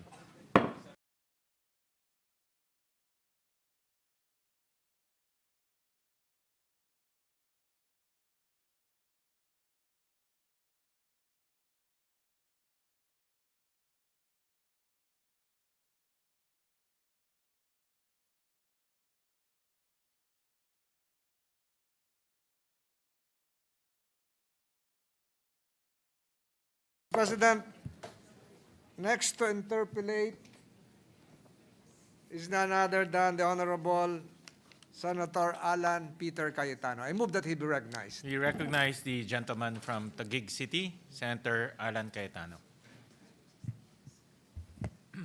Thank you, Mr. President, Mr. Majority Leader. Will the good sponsor yield to a couple of questions? Of course, Mr. President. I always have to get her permission. Hindi na umulit yung questions nung mga nandito kanina. But it's okay. Except for one topic, Madam Chair, on the scholarship, but not exactly the same question as Senator Risa, but the same concern. Wag daw kasi umulit questions ko. So sabi ko, hindi I only exactly. say that to him for the record. Yung iba pinapayagan ko umulit. May I start with UP, and please be patient with some of my... good evening, Mr. CHED Chairperson, and to the CHED family commissioners. No? A little bit of patience, basic facts about UP. I'll make my point kasi regarding UP PGH. So, Madam Chair, as a former member of the Board of Regents and also as former chairman of the Committee on Higher Education and a graduate of UP Diliman, in fact, the last UP volleyball member of the last UP volleyball team to be the UAAP champion, how many campuses does the university now have? I mean, most of us here know the answer, but To the just to refresh to the our current memory. regent of UP, you may like to answer your own question. I'd rather President Gigil, because I just want to make my point regarding PGH. So now we have Open. Okay. 9 campuses, including the Open University, counting the Open University. And so when UP was first established, we only had one campus, right? Yeah. And at that time, did we already call it the UP system or just UP lang, no? No. Yeah. So it became a system when we had different campuses. I actually went to UPLB first with Senator Miggs, former Senate President, before going to UP Diliman. And is it correct that one reason you want to have a system is you want to have the same standards for all campuses? Because if it's not a system, baka yung quality mo in one campus won't be the same quality. I mean, it's the same as McDonald's or Jollibee or hotels, di ba? Universities. You want to make sure that the quality of education, the brand that you're selling, not only to the students but to the employers are the same. Is that correct? Basically, yes. Okay. So that goes to my main question, which is, how many PGH hospitals do we now have? 1. PGH Hospital? 1 plus... 2 plus Ano yung 2, Clark? Clark is a polyclinic. Okay. The other one is, currently we have, no? But, ayan. Okay. Okay. Diliman, tapos na architecture, is PPP rollout ready. Ang Diliman. Okay. Feasibility study is done. But the Carmona is, mag-open na yan. Baka mag-break ground ng construction by Okay. January. And then ano tong daba? Ano to? Wala pa siya. Okay. But it's already, the plans are already there as well. Okay, okay. So currently, Mr. President, there are 2, PGH Manila and PGH New Clark City, which provides ambulatory care, and it will be a 200-bed hospital, which is for construction. And the focus will be sports and wellness, Mr. President. Would His Honor like me to read the future plans? And this is also just on that answer. And the one in Clark is also going to be a teaching hospital, correct? Yes, all Yes. PGH, Okay. all our academic health units. No need for the exact plans. As you said, I do sit on the board at present, but more of there are plans for more Yes. PGH teaching hospitals. But it's nice to put it on Yes, record yes, so that please. others can hear. Yes. And our minority floor leader is also a UP graduate, is intently listening. So PGH Diliman is going to be a 300-bed project with 12 advanced specialty centers, 12 advanced specialty centers. And then this will actually complement the specialty hospitals of DOH in the Quezon City area. And then there is PGH Carmona, which is a private and a partnership, private and government facility funding, which will be, what is that, occupational? Occupational and industrial health hospital. Okay, so it is an occupational and industrial health hospital, and this is 300 beds. And then there is PGH Mindanao. That's yet planned. We have to That decide whether is it's still now a or secret, which I just divulged. No, the reason I asked that, Madam Chair, is many of us here had the privilege to have the heartache, the tears, also the effort, the crying in this hall, and for better facilities for PGH, di ba? The days where everyone wanted to study there because sa ibang school, one student, 6-8 sila per cadaver, pero sa UP, 1:1. Pero pag nag-aaral ka sa UP or nagre-residency ka, kung may allowance ka man konti, nauubos mo rin ang pambili lang ng... Sorry, I need to interrupt. Lumang-luma na yung example mo, That's Mr. President. that's my point. Yung cadaver, kasi ngayon, meron na tayong simulation. What do you call it? SimLab. Yes, SimLab. but that's my point, is to give a flashback of what it was before. So my point is, the way we see PGH now, we want to make sure that every branch of PGH that we do have will not start out the way it was before. Diba? So meaning, if President Gigil now was president of Wendy's or of Jollibee, he wants to make sure that every single branch is as good as the other. Diba? Hindi yung meron kang super magandang EV ngayon na jeep, and then meron kang pinakamaluma na diesel na jeep. So that goes to my question. Right now, UP has chancellors in each campus, and then has the board of directors and a UP president. How is, let's say, how do we envision the administration or the system of PGH? So we do have a, Dr. Gap is here, no? So he's the, what's the official position in UP Manila and PGH? PGH director. Oh.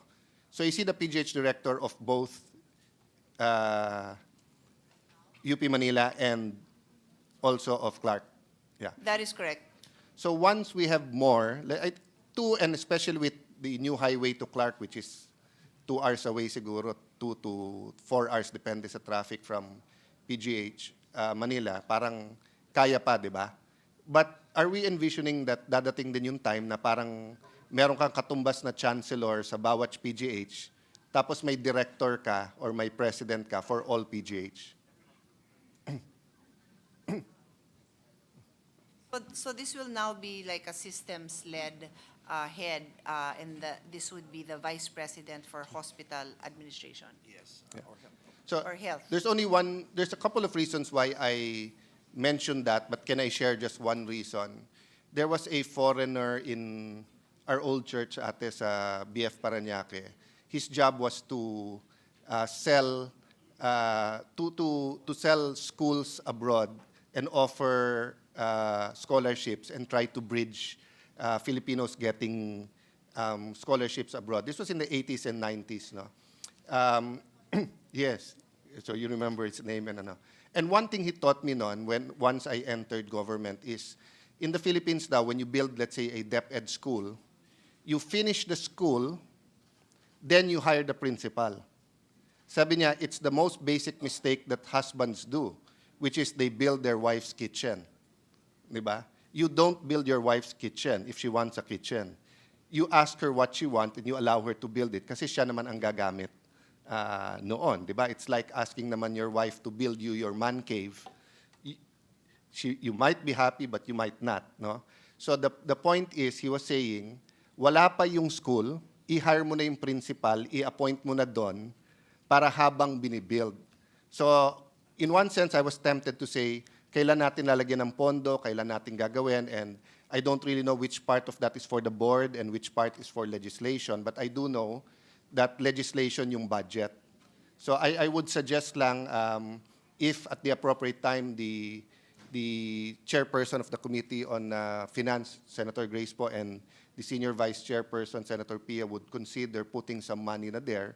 Because for me, the sooner you appoint a head of the whole system, he or she will already be part of, I know Dr. Gap is now part of planning everything, but at what point will it be too tedious for him to be managing more than 2 hospitals and then planning the rest of the system, no? So I just want to leave that there as a suggestion and, just draw from the wisdom of the UP system as a whole, no? So basically, every hospital would have a director, and then overseeing all of them are is the UP system vice president. Systems level na.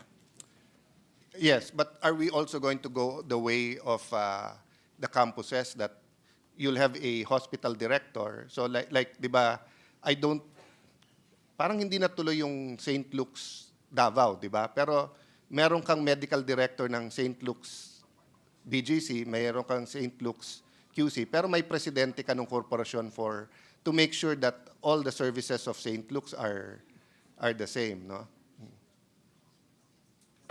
So they are in the planning stage right now. Offhand, the responses that this representation gave is the initial discussions they have, because that's how they want to operate it from the systems level. But yeah, all of these have to be built, and it would be great to have a master My plan. recommendation lang is that if they need a little bit of money and a push or a special provision, because it takes DBM at least 3 to 6 months to, di ba, assuming everything's in order to put the position. I would assume that that would also be an elective position by the Board of Regents. So, I mean, there's so much to do that even if you wanted it next month or 6 months from now, probably it will take 6 months to a year to put that all together. So whatever we can do in next year's budget, whether in terms of finances or special provisions, I think we should do, because it's just too risky, no, not to plan the whole system. Remember, here in the Senate, we're supposed to be more, how do I call it, less parochial. But as former speaker, I don't see anything about being parochial. So in the same manner, if there's anything about our hometown of Taguig, Pateros, Muntinlupa, Bulacan, I will mention it. But remember, anytime you have something of excellence, there is pressure from a popular mayor, governor, congressman to put up a branch there.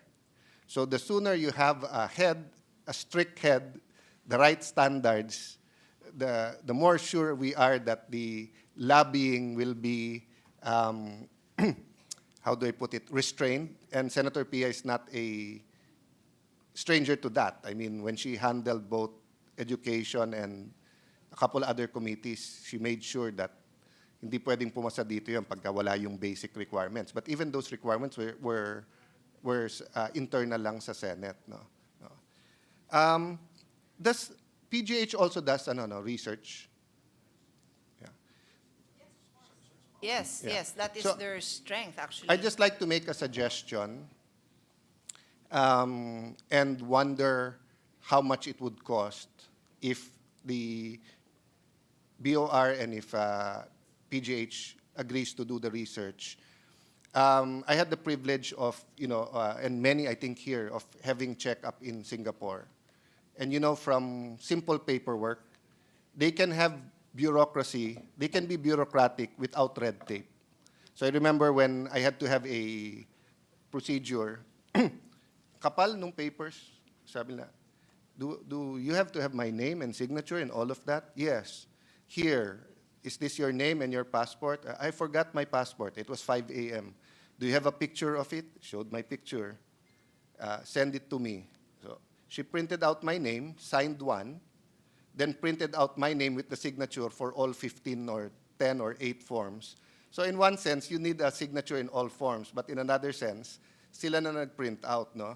And yung kukuha ng stats mo, yung kukuha ng passport, etc., yung magbubuk, magdadala, isang tao lang. No, it wasn't a whole production number. So, I mean, we've gone so far, no? But one thing I noticed is that halos lahat ng doktor doon, meron silang sign. Pag consultation, ito yung amount. And I asked them, why do you have that amount? He said, so that whatever room you get, you know this is what you're gonna pay. So I said, so hindi katulad sa Philippines, kasi karamihan naman ng nurse doon, Pilipina. So, Pilipino talaga kausap ko, no? Hindi Singlish. So sabi ko, so dito ba, halimbawa, I get the best room. Sir, kung 200 yung consultation kay doc, you get the best room, 200. Hindi ganun sa Pilipinas, di ba? Sa Pilipinas, if you get a better room, the doctor's fees, everything is up. And ang claim ng hospitals is to subsidize, di ba? Para daw yung mga mas mahirap. And not to criticize, I know it's hard to run a hospital. I know in the past, until now, di ba, pag hindi nakapagbayad, and then we're having all sorts of problems with PhilHealth. This is my main point. I think the hospital owners will definitely be biased if they do the study of comparing our health system with other health systems that works. And I think the DOH would probably also have its own bias. They might not be completely biased, but they will be biased. But I think PGH they're running a hospital, so they know how to run a hospital. They're researchers, so they do know how to have scientific studies. So I would like, before I retire as a senator or as a legislator, to really just have a scientific study of whether or not our present system is the best for the Filipino patient and would sustain talaga building of hospitals, or if we just inherited this in the 60s, 70s and just decided that it's good and continued to do it. No? I know there are a couple other studies that different groups are studying, no? But any one of us who goes to a campaign would know that people complain about, even sa AIC, sa PhilHealth, di ba? Sasabihin nila, you can only give kung ward ka. Di ba? Tapos, pero kung may kaya ka ng konti, of course, you'd like a private room kasi may sakit ka na, di ba? May ano pa. So, you have all of this unintended consequence of our present system of having by the way, it's not unique to us. If the chairperson remembers, every time dad is hospitalized in the US, he has no choice but to have his blood test in the hospital. And since he did not have insurance, it was anywhere between $1,000 to $2,000. But every time he was an outpatient, the Filipino nurse will whisper to him, sir, go across the street. It's about $200-300.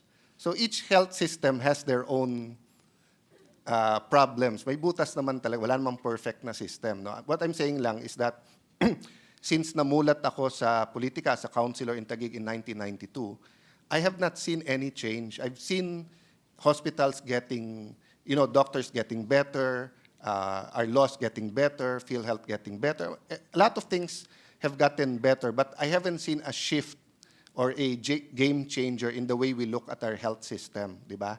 But if PGH was the only hospital in the country, I've seen PGH become a game changer. I mean, for that matter, siguro also Vicente Soto, kasi naabot ko rin nung talagang desperate yung mga doctors at nagpapatakbo ng Vicente Soto. No? So, I don't need a concrete answer, but if they're interested, I'd really like to push for that, and of course, we'd like to know how much, di ba? They already said yes, so just give us you can give it to me at the end of the day, to a comprehensive research, no, on what our current system is, how we can improve it, if there are other models that are better. Yeah.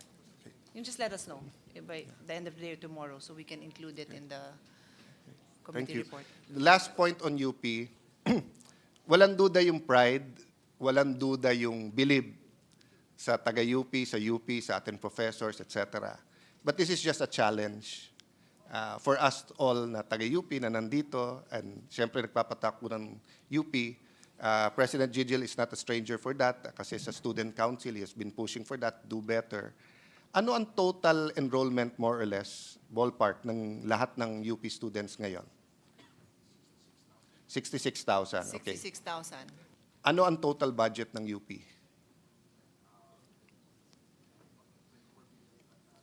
24 billion. Anong total students ng PUP? PUP? 18? 80,000, tama ba? 83,000. 83,000. Anong total budget ng PUP? 3.4 billion. 3.4 building. So ang lamang nyo lang PUP yung letter P lang. No? Lamang kayo sa estudyante, lamang kayo sa letter P. You're consistently voted as top 3, or I think sa Pilipinas, top 1 na gusto ng mga employers. But you're getting almost 12% lang, tama ba? 24 and 3 billion, so 12, 13 billion. I'm sure there are a lot of explanations, and kahit ano sabihin mo, premier university natin ng UP, but I really wonder if for, let's say, for 10 years, balik ta rin natin, let's give UP 3 billion and let's give PUP 24 billion. I wonder if this hall will be filled with PUP students and USD students, graduates, because nakatitig sa akin si... No, but I mean...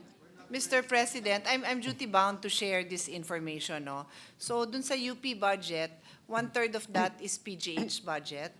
And then there are So, 30... so let's do that one by one. So take out 8 billion. So 16 billion pa rin compared sa 3 billion. Yes. And then, Mr. President, there are 30 national research institutes, including the Philippine Genome Center, that are funded, that are part of this, the Okay. remaining 16 So how billion. much do you remove from the 16 billion if you take out those? I don't have that at the moment, but we can find it. Yeah. No, so I don't mean to and spark... Then, and then wait, I still have a third point. And then the UP president was looking at the PUP president and sabi niya, mas mataas ang sweldo nyo ha, mas mataas ang sweldo nyo.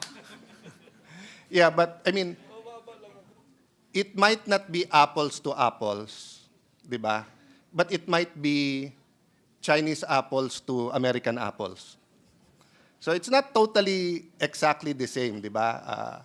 Tesla, BYD, but you know, a polytechnic is in between a college degree and a TESDA. And I have my own qualms about TESDA because I thought precisely kaya tayo nag-K-12 para hindi mo na kailangan technical education kasi ipapasok na nila sa curriculum. Then kung gusto mo mag-college, college ka. Or kung may additional kang year, TESDA man, sir, di ba parang 1 year. But TESDA now has 3-year courses. So parang, ba't natin ginawang K-12 tapos TESDA? Pero if you look at the middle ground, PUP is there. So I mean, it's not a debate, but it's just a challenge to us that as we say that many of our leaders sa Supreme Court, sa Congress here are from UP, di ba? I really wonder if we give PUP, let's say, another billion or 2 billion. And this goes for other universities, ha? I mean, the chairman has been there for some time, so he's seen the development. So I have 2 quick questions for Ched. No? As you said, Madam Chair, don't repeat. So I was just wondering, has there been a study na about UNIFAST, about the present scholarship? Is it the best model for the country vis-a-vis students, universities, etc.? Let me give, while you're thinking about that, Chairman, and both Chairperson and Chairman, let me give you my view of history. Ha? Kasi di ba, we've always been trying to squeeze more funds for education and scholarship, and from being number 2 to just Japan in the 70s, suddenly nagiging kulela tayo. And there was a time during Marcos Sr. that almost 30% of our national budget was on education. And President Cory's time, naging free high school, pero maraming na umulit kasi nga, first year high school na, hindi pa marunong bumasa. Finally, panahon ni President Pinoy, nakahabol na tayo, pero K-12, pero we didn't have enough classrooms naman for kindergarten. So ngayon, K-12 tayo, pero ano nangyari? Half day naman lahat. So kahit ang dami, half day tayo. So when President Duterte, I cannot go into his mind, but he did not follow his economic team in vetoing the scholarship bill. But as a compromise, ang ginawa ng implementation ng cabinet ng Duterte, which I was part of, is ilibre mo na lang lahat ng nasa State U. Di ba? So it was like a compromise at that time, and of course, no one thought na magkaka-pandemic. Kasi pre-pandemic, napakaganda ng angat natin sa ekonomiya, so everyone thought na, sige, pagbigyan mo na para everyone, di ba, kasi kailangan naman talaga natin, and then we'll sort out the finances. But nung nangyari pandemic, maraming umalis sa private school, lumipat sa State U. Tapos yung mga State U, may pressure lahat na magtanggap. Nung nawala yung pandemic, hindi naman kasya lahat ng classroom. So, I really wonder whether our State U's are operating on a, not to use on a market, is it, I was reading about how Singapore was not purely capitalist, but they tried that their interventions will never really defeat or interfere too much with market forces. Because if you do, it won't be sustainable. No? So if anyone here has a great idea of what the best system is, I'm all ears, we're all ears. But I think CHED should have money and should do a study to propose to both the President and to Congress, ano ba ang pinakamaganda? So let me give you lang Taguig experience. Instead of paying the universities, we allot 10 to 50,000 per student. Tapos bahala ka na kung saan ka mag-aral. So we have about 40, 50,000 scholars a year, and choice talaga nila eh. Meron talagang pumasa sa UP, then we're willing to give them 50,000, pero gusto nung parents nila malapit lang sa TCU. Meron gusto malapit lang, pero private. Meron naman talaga na hindi pa rin kasya yung 30,000, pero gusto maglasal Ateneo. So iba talaga eh. But what we saw is that if you force that university to accept everyone, and then cap kung magkano yung tuition, nagkakagulo-gulo talaga yung actual cost nila eh. Diba? So I know it's different for everyone, for PMA, for PNPA, for PMMA, for TUP, PUP, UP. But I was just wondering na, so after, when did we pass by Unifast? Was it 2017, 2018? 17, no? So 7 years na. If we have the study this year, baka before the 10th year, we can make the recommendations kung anong, during your term din, Chairman, kasi nagsimula din yan during your term. But, you know, I'm not criticizing per se. It's better to have that system na napakaraming scholar. But I'm just saying, baka there's a better system pa that would allow our state youth to compete with the private sector and then also allow them to be more entrepreneurial. To make my point, no, going back to PUP, magkano cost per unit nyo? 12 pesos. Magkano cost per unit sa UP?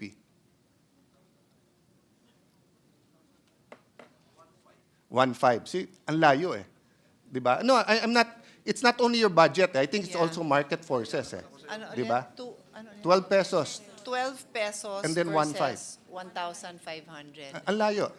So it was like that. To be fair, before Unifast, medyo ganun na. No, it was because I was chair of the committee from 2013 to 2016, and that discrepancy across all over SUCs already existed. Yes, but at that point na nagka-Unifast, napeg na yung sa PUP, and for them to increase, you have to get CHED approval, right? And for CHED to give you a big approval, you have to balance the budget of Unifast. Diba? So it's not the actual cost eh. It's a cost in accordance with you're making do with the present system and the present money. But in a better world, where we give the money to the student, not to the university, we will have the actual cost, and that cost might be impeding PUP from having better courses and better facilities and better graduates, etc. So again, no, lahat naman tayo dito agree sa problema. Hindi ko sinasabing tayo may solusyon, sila wala. I'm just saying, academe na rin naman ang best sa research. Baka that could be a good research prop. By the way, EDCOM is doing some work on that. I know. Di ba? Pero for me kasi, and I'd like to give the credit, of course, to Senator Win, to Senator Joel, Senator Angara, of course, to officially to Attorney Erap and to Carol, no. You've been incredible, no. But I still feel na the SUCs are in a genre by itself, di ba? So vis-a-vis the state use, vis-a-vis TESDA and everything. And I think the next 3 years could really be, you know, we could put a game changer kind of law if everyone comes together and agree. To just shock you, no? So nasya-shock na tayo sa 12 pesos at 1.5. Okay. What's the total budget of the LGU, of all SUCs? More or less, ballpark. 117.9 billion. Okay, No? 117 billion. That's only 10% of the DPWH budget.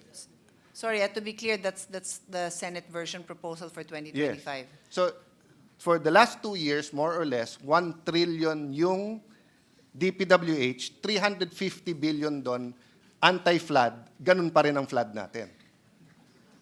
So, can you imagine if we remove 100 billion from DPWH, double the budget of SUCs, baka ma-flood tayo ng research at estudyante rather than bahang-baha.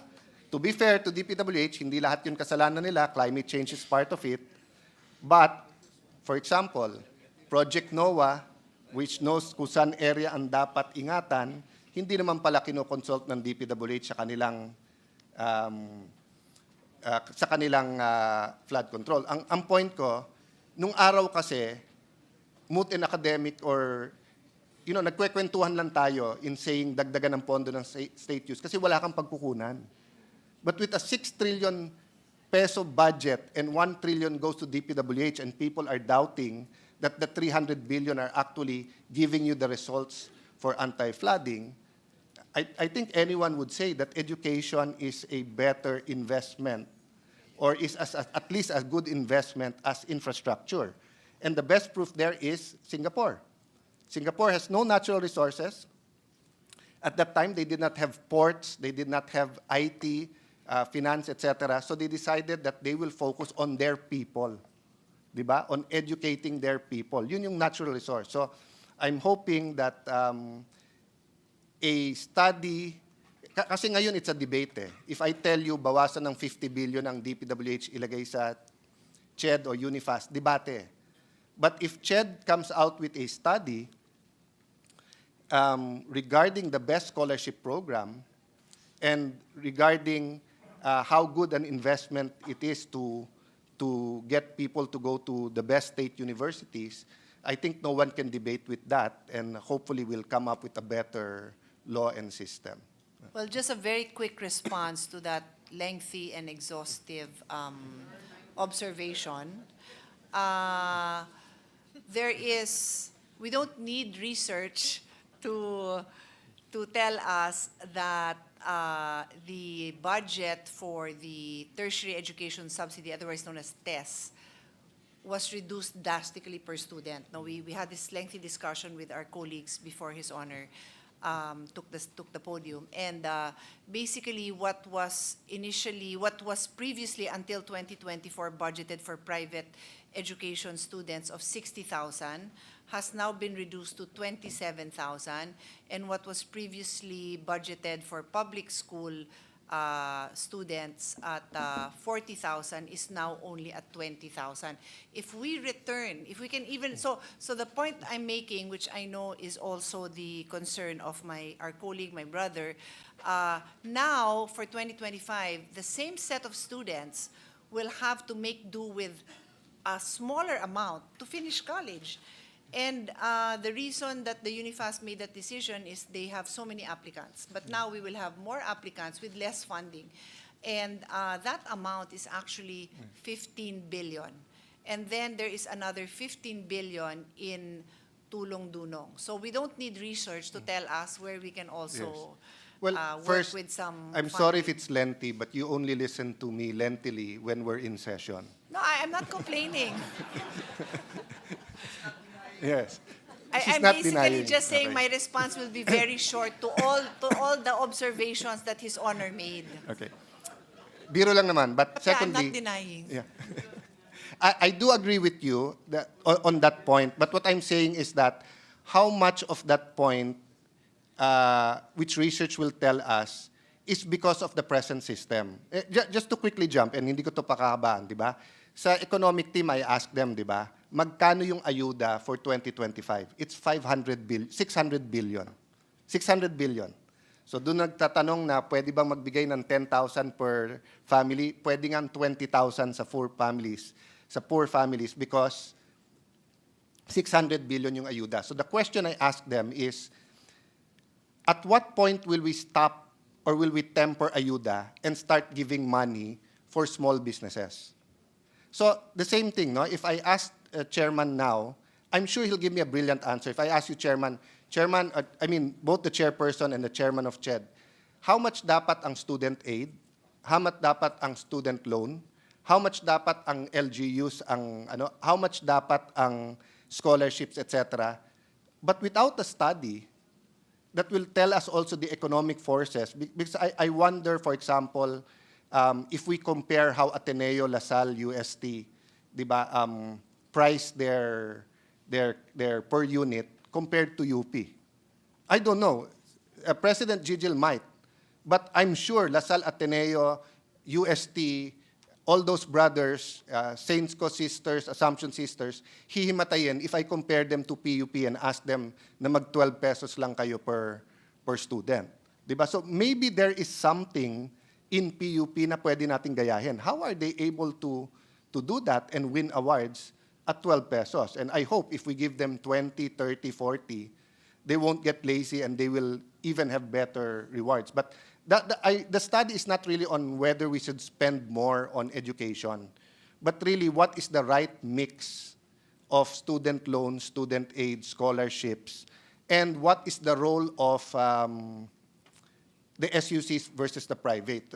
I'll give you a last example now. Many LGUs are suffering because during the pandemic, nag-close down yung private elementary at high school. Taguig is privileged to have some money.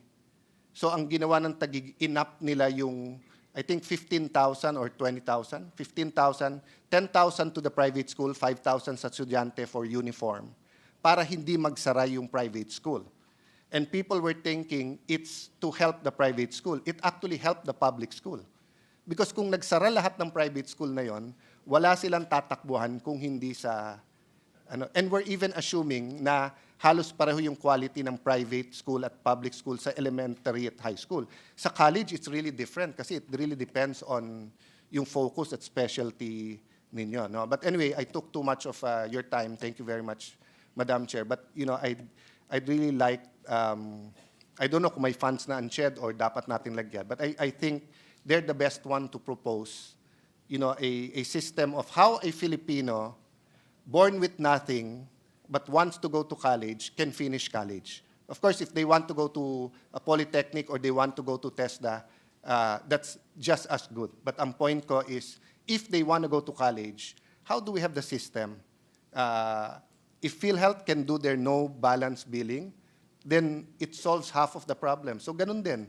Paano tayo magkakaroon ng no balance billing sa college education pero hindi maapektuhan yung market forces or yung the economics of running a university. Thank you, So, Madam Chair. last response.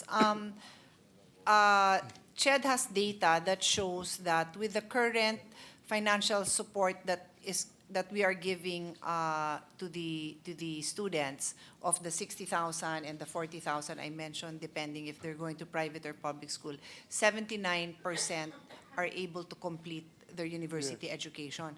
That's why this representation's concern is that now that it's going to be lower for 2025, based on a UniFast board decision, that will surely go down. And that's why my challenge to them is they might want to reconsider that, and if they need help from this body to return, to move some funding to ensure that we can at least keep the same amounts, then that is what we will wait from them, because I really think this is a disaster.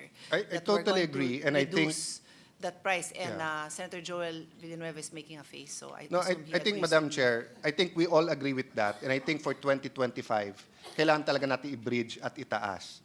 I'm saying beyond that, so let's say, if you're an engineering student and wala ka talagang pera, so let's say PUP has one of the best engineering, so you go to PUP. But what if you wanted to go to LaSalle or Mapua? Since we hardly have any student loans, and since the scholarships now are easily state U or I wonder how many na parents pinipilit ka na mag-state U instead na mag-private because nga sa state U libre. So that's what I meant, that's one aspect of it that gets distortion is the right word, di ba? Nagkakaroon ng market distortion because nga libre dito eh. Di ba? Oo.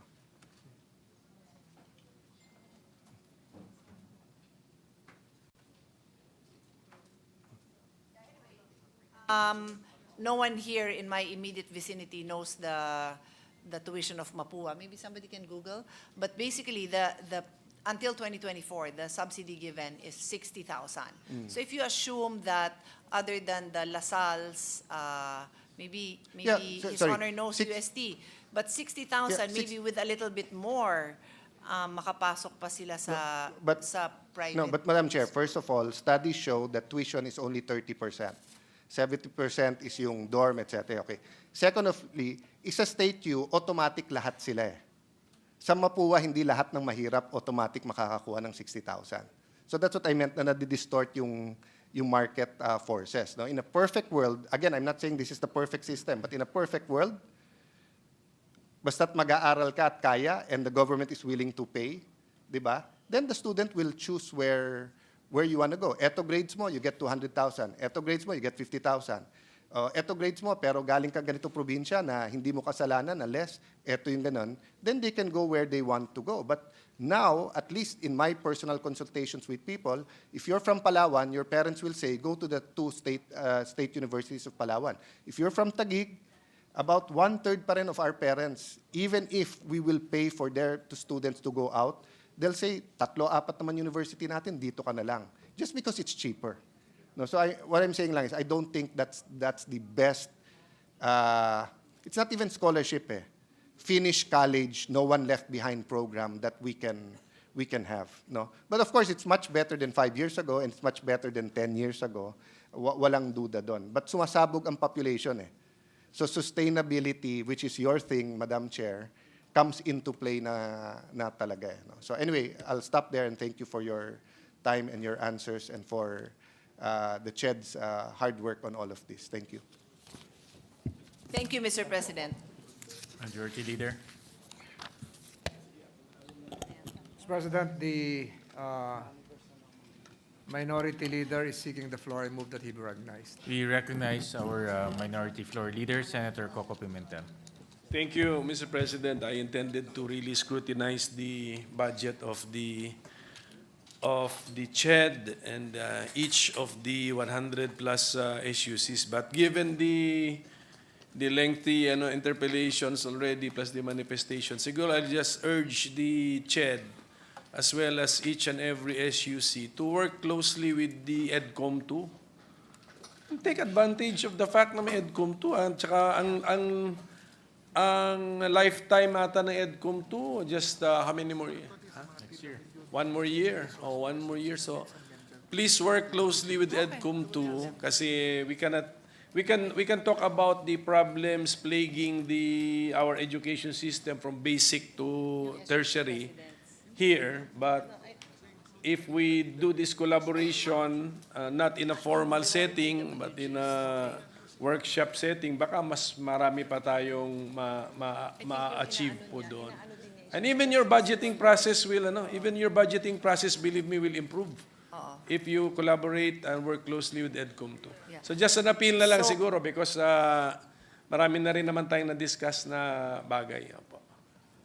For the information of the Minority Floor Leader, per CHED Chairman, Unifast now is always part of their TWGs. So I just reminded the Chairman that His Honor is also recommending that the SUCs themselves directly consult with the EDCOM and take advantage of Take all the advantage of reports and EDCOM the too. resources. Take Mga advantage SUC po. Opo, presidents, take note. Kasi we need to rationalize this, yung tertiary education subsidy. Is it a subsidy or do you want it to be a scholarship? I mean, iba yun in my opinion. Correct me if I am wrong. Iba si subsidy sa scholarship siguro. Yeah. It's a subsidy. Correct, yes. But,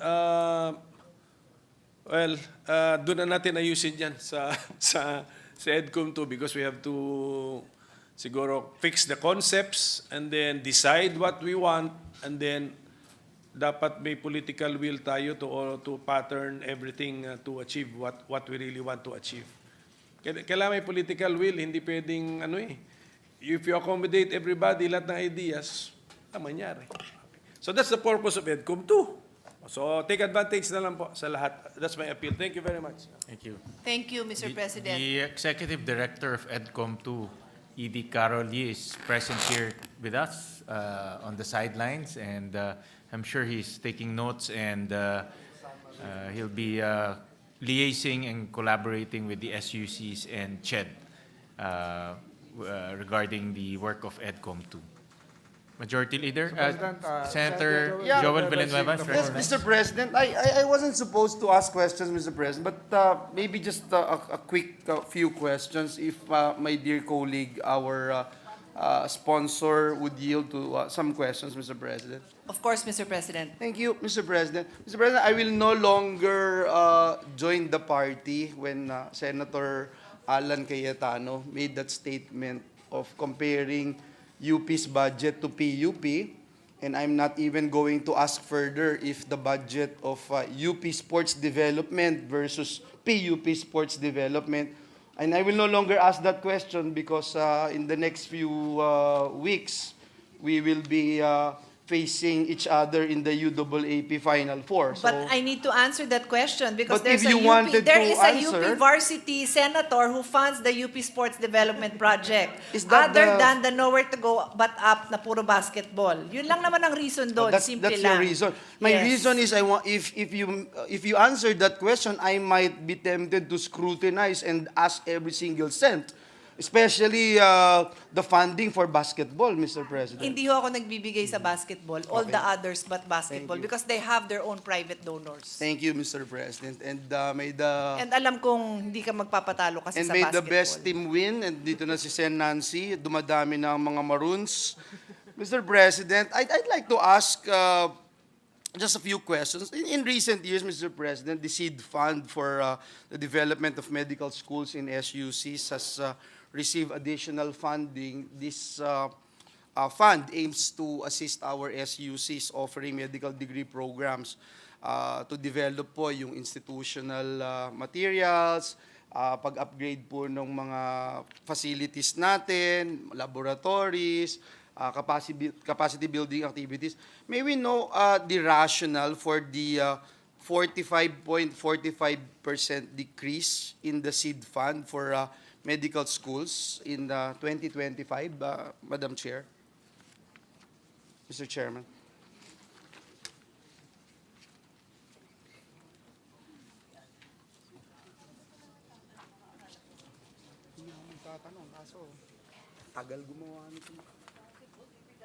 So, Mr. President, as His Honor will recall, the funding needed in many cases for this implementation of the Doktor para sa Bayan, which includes seed funds, additional capital outlay, MOE, is always a Senate initiative. Yes. So even though after how many years, DBM already started funding since last year, DBM started funding both capital outlay and MOE for the initial batch of medical schools because, and this is the little brag, we are so successful, His Honor, this representation, CHED, in really pushing for the implementation of Doktor para sa Bayan, hindi sumasabay. So the next year, it's always us, the Senate, that is funding these unfunded needs for the completion of this medical school program. So this particular year, Mr. President, the need is now, for 2025 NEP, it was 150 million. Okay. But the need is actually 275. The additional... Which was the 2024 budget, Mr. President, this year's budget. Yes. And that's why, Mr. President, that's another thing that I'd like to raise. So, but wait, I'm not yet done, Yeah, Mr. sorry. President. So sadly, the committee under this representation recommended the funding, but we understand the limited fiscal space, so it was not included. So this representation absorbed it in my own individual amendments, which His Honor can very well share with me. Mr. President, we laud the efforts of our distinguished colleague. I just wanted to put on record how appreciative we are in her, how do you describe it, the sponsors walking the extra mile to really achieve our goal and our dream of putting up, establishing schools of medicine, not just producing doctors, but schools of medicine. Mr. President, I just wanted to point out that I think we are in our last year by next year, which was part of the law, wherein we were supposed to put every single, school of medicine in every single region. So are we on time, Mr. President? Will we be able to achieve this part of the law that we passed here in the Senate, which the sponsor and I, together with our colleagues here, worked very, very hard, Mr. President. So, Mr. President, unfortunately, there are still 2 regions that do not have a med school, but the reason is because one of the prerequisites for putting up a medical school is a hospital where these future doctors can train. And there is no ano bang klaseng level ng hospital? It has to be level 3, if We I'm need not a level mistaken. 3 hospital, and there are no level 3 hospitals in the Cordilleras and Caraga, Mr. President. So we have to go back to DH, who will be here, and perhaps His Honor would like to pose that question, or I will ask the question later on with DOH. Thank you, Mr. President. That's all I wanted to raise this afternoon, this evening. I will no longer ask some of the questions that I have here. I wanted to inform the body that our region in Central Luzon, particularly our beloved province in Bulacan, received the needed help from this institution. And I have been informed, Mr. President, that there are 48 students now in Bulacan who are eligible for the medical scholarship and the return service program. I hope, Mr. President, that CHED will expedite the approval of their scholarships as well, as these students have already paid their tuition this semester out of pocket, Mr. President. I think that's all I wanted to raise. Some of these questions I can just talk to our sponsor, Mr. President. And again, I thank the chairperson, the one in charge in defending the budget of CHED and SUCs. We thank our friends from CHED and SUCs. Maraming salamat po, Ginoong Pangulo. Maraming salamat, dear colleague. Majority Leader. Mr. President, there being no other reservation for interpellations, I move that the budgets of the state universities and colleges and the Commission on Higher Education be deemed submitted for the Senate's consideration and approval. I so move, Mr. President. Is there any objection? Hearing none, the budgets of the aforementioned departments Before- and agencies Sorry. are deemed submitted. Sorry, and before we are suspended, I have complete transparency. This representation funds UP basketball women's. Women's. I think His Honor can take that. 1 minute suspension, Mr. President. Okay.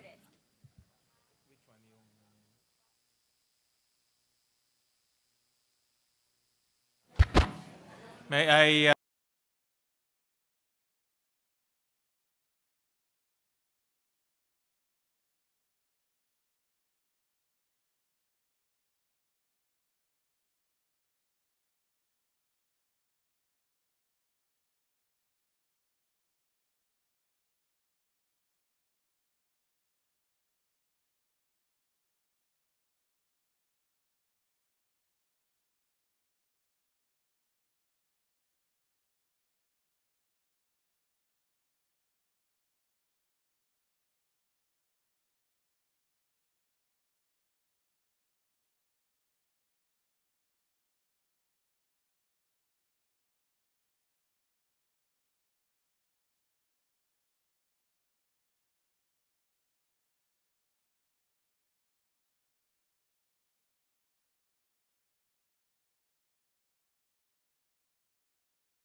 President, may we ask the Cooperative Development Authority personnel to settle down?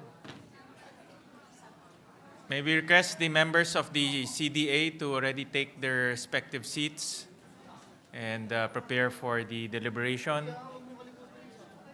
We recognize Senator Amy Marcos for her opening statement. Yes, Thank Mr. you very Pres- much, yes, Mr. Mr. President. Speaker. And today I sponsor the budget for 2025 of the Cooperative Development Authority, the CDA, with the explanation that under the 2025 NEP, CDA's proposed budget of 889,424 million is in fact much lower than the agency's previous 2024 budget at 1.335 billion. The House of Representatives in the General Appropriations Bill proposed no changes in the CDA's budget.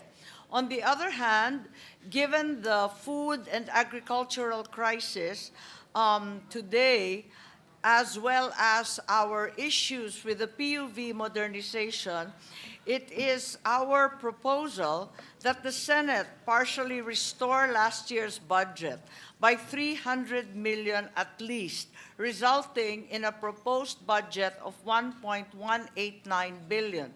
The additional 300 million will provide financial assistance to agricultural and food co-ops, particularly in the micro sector, as well as provide priorities to the transport co-ops now being organized for the PUV and other modernization. And with that, I'd like to propose, therefore, an increase in the NEP as well as in the GAB. Thank you. Majority Leader will be the first to 1 minute interpolate. suspension, Mr. President. Session suspended.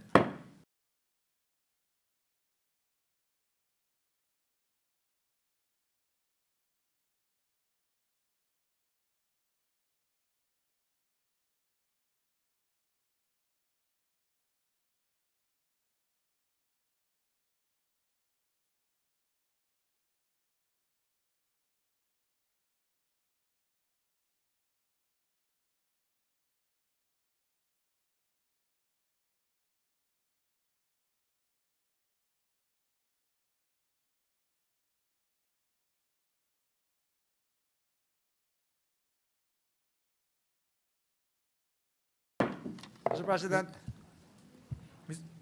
Majority Leader, while we're waiting for the Minority Leader to come back and field questions, may I have a few questions to the CDA. Yes, Your Honor. And this just came about literally a few weeks ago.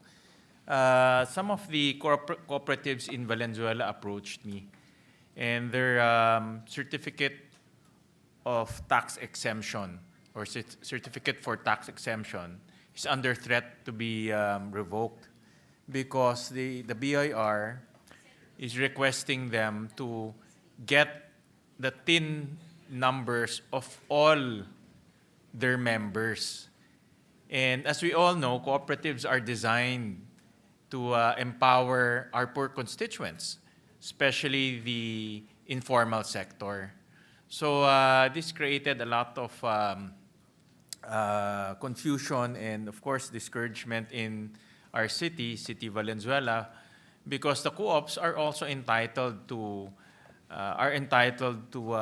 tax incentives, Mr. President. So if the BIR will revoke their tax incentives, that will be eventually passed on to their members. So, and if you have members who are fish vendors, who are market vendors, you cannot force them to get their TIN numbers because that's the nature of their work, the informal sector. You have mga nagtitinda ng fishball, alangan papapuntahin pa natin sila sa BIR to get their TIN. That's why they're called the informal sector. So may I ask the good sponsor, may I ask the authority through the good sponsor, what is their position in this matter? And Yes. indeed, what is the remedy for our co-ops, not only in Valenzuela, but nationwide? No? Because it's becoming bureaucratic for the co-ops themselves, and it's counterintuitive in terms of helping our informal sector be part of the cooperative sector. Yes, thank you very much, Senator Gatchalian. We're in full agreement with you. that the BIR requirement for a TIN number from every member of a co-op before they're able to renew their tax exemption and other regulatories is unfair and truly counter to all the cooperativism principles. It's only located in a BIR, IRR. As I understand it, there is no law that mandates it. And as a matter of fact, we are in the process, following the President's SONA, of amending or attempting to suggest amendments to the cooperative code. And that is one of the prohibitions I would like to introduce because it's simply impossible in the hinterland, in the islands, in the far-flung, remote, and hard-to-reach areas to demand from fisher folk and marginal farmers TIN numbers. They are not covered by those TIN numbers, and they're not about to apply for them. So demanding that they have TIN numbers in order to avail of a tax exemption that's rightfully theirs is not fair. So we're in agreement with you, and I'm counting on your support for the amendments to the Co-op Code to prohibit such a requirement. Thank you to the good sponsor, and thank you for expressing her support and her agreement to this issue. And also, I can see the authority nodding their heads, the leaders of the authority.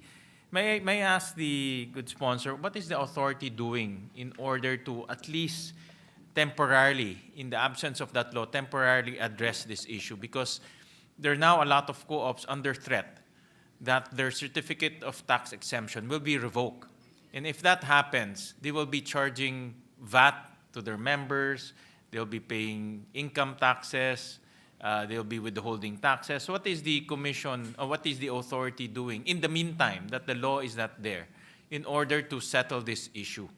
Yes, this has been a dispute that's been rankling between the BIR and the CDA for many years now.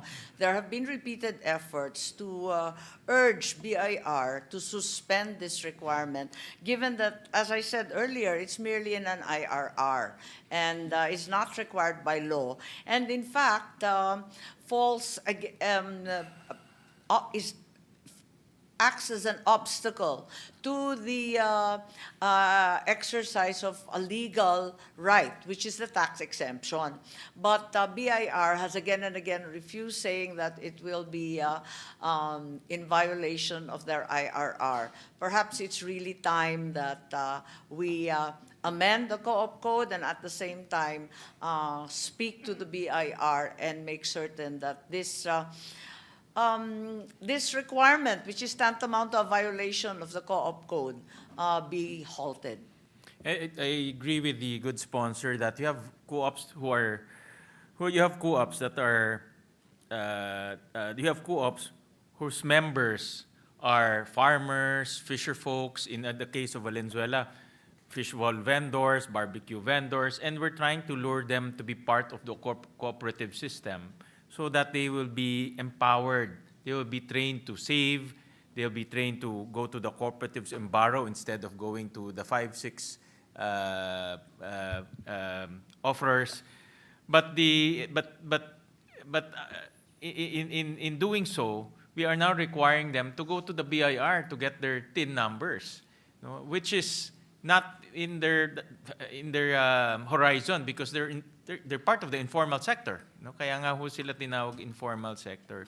So with that, Madam Sponsor, I'm joining you in your direction of amending the cooperative code, making it explicit that members, especially in the informal sector, should not be forced to get their TIN numbers, and co-op should continue to enjoy their incentives and their exemptions as designed, because they are part of our anti-poor or our empowering vehicle, so that our constituents will be trained to save and trained to be part of the cooperative system.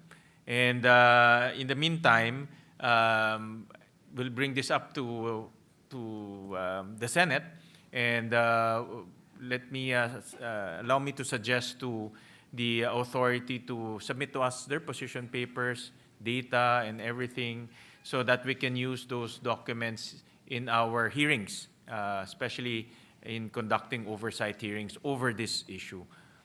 So let me just request from the authority to submit to us the documents.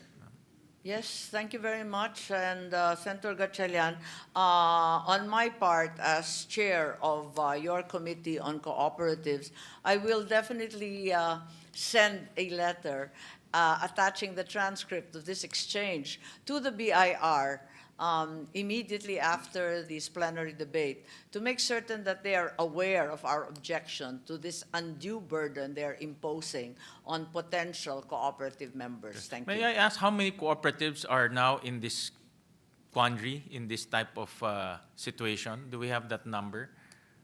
Aside from Valenzuela, I know we have a few there, no? But do we have that number from the authority? Just a ballpark figure if they have.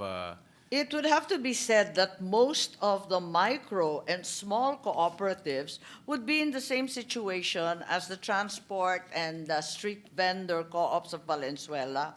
I believe that 65% of our co-ops are micro co-ops. So that means that 65% of all 20,000 co-ops are in this bind. Small co-ops constitute 18% of the 20+ thousand. So we are really talking about 83% of all co-ops are in exactly the same position as your constituents in Valenzuela po. Wow, that's a lot. So if we're talking about a universe of 20,000, we're talking about 80%. So we're talking about about 16, 17,000. Potentially, some of them are complaining to their representatives, like me, but some of them choose to just probably deal with the BIR directly. So I thank the good sponsor and also being the chairperson of the Cooperatives Committee for agreeing with this representation that co-op should not be, the members of the co-op should not be forced to get TIN numbers, especially if they are part of the informal sector. This is a way of discouraging, no? Parang dinidiscourage natin the informal sector to be part of the cooperative system. So we'll await for that oversight hearing to be conducted by the Cooperatives Committee of the Senate. And again, I thank the good sponsor for her response, and I thank the authority also for taking the cudgels of the cooperatives. Maraming salamat. Senator Risa is recognized for her interpellation.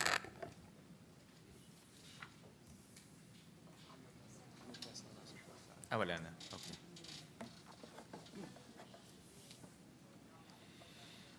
Salamat, Mr. President, at magandang gabi, good sponsor at authority.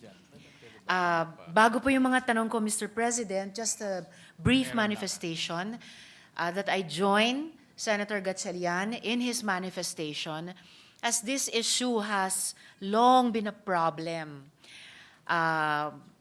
amid the BIR and the CDA not being able to come to an agreement to resolve this concern on the certificate of tax exemption requirement. So for the record, Mr. President. So Mr. President, Madam Chair, for more than 100 years, cooperatives in the Philippines have proven to be a vital instrument for social change and one of the contributors to our national development. Our cooperative sector, according to BRMO, sa kabuuan, ay mayroong lampas kalahating trilyong pisong ari-arian, 719 billion pesos to be exact, at may 12.4 milyong kamay-ari, na kabilang sa, sinabi na nga po, lampas 20,000 na kooperatiba sa bansa. Hindi aabot sa ganitong katayuan o status ang ating kooperatiba kung hindi isinasabuhay ang mga prinsipyo ng kooperatibismo, kusang loob at bukas na pagsapi, demokratikong pangkasapiang pamamahala, pangkabuhayang partisipasyon ng mga kasapi, patuloy na edukasyon, pagsasanay at impormasyon, autonomiya at kasarinlan, pagtutulungan ng mga kooperatiba at pagpapahalaga sa pamayanan, na dapat ay patuloy nating gabay sa pagtataguyod ng interes at kagalingan ng kooperatiba sa bansa. As former Vice Chair of the Senate Committee on Cooperatives, I recall when the CDA Charter was passed into law 5 years ago. Our then committee chair, Senator Mig Zubiri, expressed that the intent of Republic Act 11364 was to strengthen CDA to be more responsive to the needs of the sector, further promote cooperativism, open the lines of communications with the sector, and address issues and challenges that stunt the development and progress of cooperatives in the country. That is why, Mr. President, Madam Chair, it is alarming, disheartening, and disappointing to hear allegations that the incumbent officials of the Cooperative Development Authority are overreaching their mandates and exercising undue influence and interference that causes distrust and division among cooperatives. One of the allegations that reached my office is the case of the Philippine Chamber of Cooperatives, or Co-op Chamber, a registered non-stock, non-profit organization incorporated and registered in the Securities and Exchange Commission. The Co-op Chamber, as far as I know, is composed of leaders and members of long-standing cooperatives in the country that bond together to organize themselves to aid in the development of the cooperative enterprise, advocate for co-op-friendly policies, and provide services to its partners.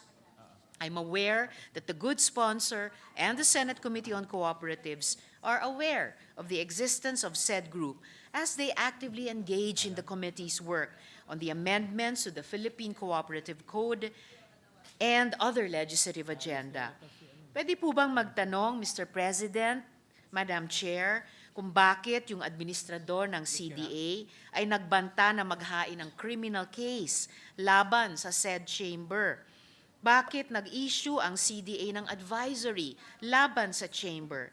Ano ang mga grounds at ano ang due diligence na ginawa ng CDA para i-establish ang di umanong criminal liabilities ng Co-op Chamber, good sponsor?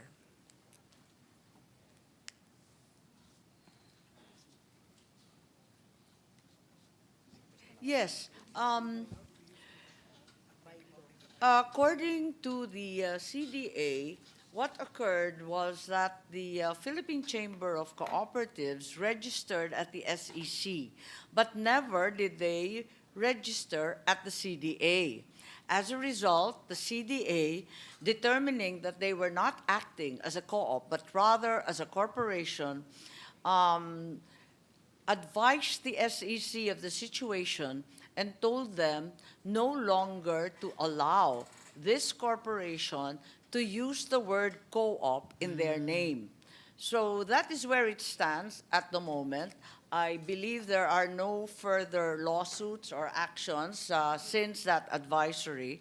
But in the meantime, it is your committee's position as the chair of the Committee on Co-ops that perhaps we should reconsider this position and allow farmers associations, cooperatives, and other agrupations to borrow the term co-op more liberally, provided they are in fact upholding the principles of cooperativism.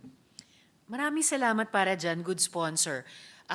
Pati dun sa sinabi ng good sponsor na i-reconsider natin yung ganitong posisyon para nga payagan na mahiram, maggamit ng ganitong mga agrupation, ganitong chamber, ganitong organisasyon ng mga kooperatiba na gamitin, hiramin yung salitang co-op. Actually, good sponsor, may tanong ako kasunod.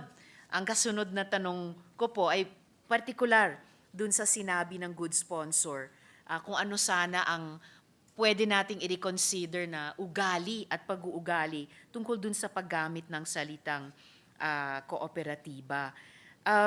I'm relieved to hear, good sponsor, na sa pagkaalam ng good sponsor, wala namang lawsuit bagamat ibinanta ito, ay mukhang walang nakaambang lawsuit at walang inihain at harinawa walang ihahain. Dahil ako rin po on its face parang ang hirap makita na kung ano yung sinasabing criminal liabilities ng co-op chamber. At additionally, i-Google lang kung sino yung co-op chamber at sino ang mga nasa likod nito, ang dali pong i-establish ang credibility ng nasabing organisasyon. And rest assured, good sponsor, that this representation will closely monitor the hoped-for resolution of this situation and also ask the authority to provide this representation with updates on this matter.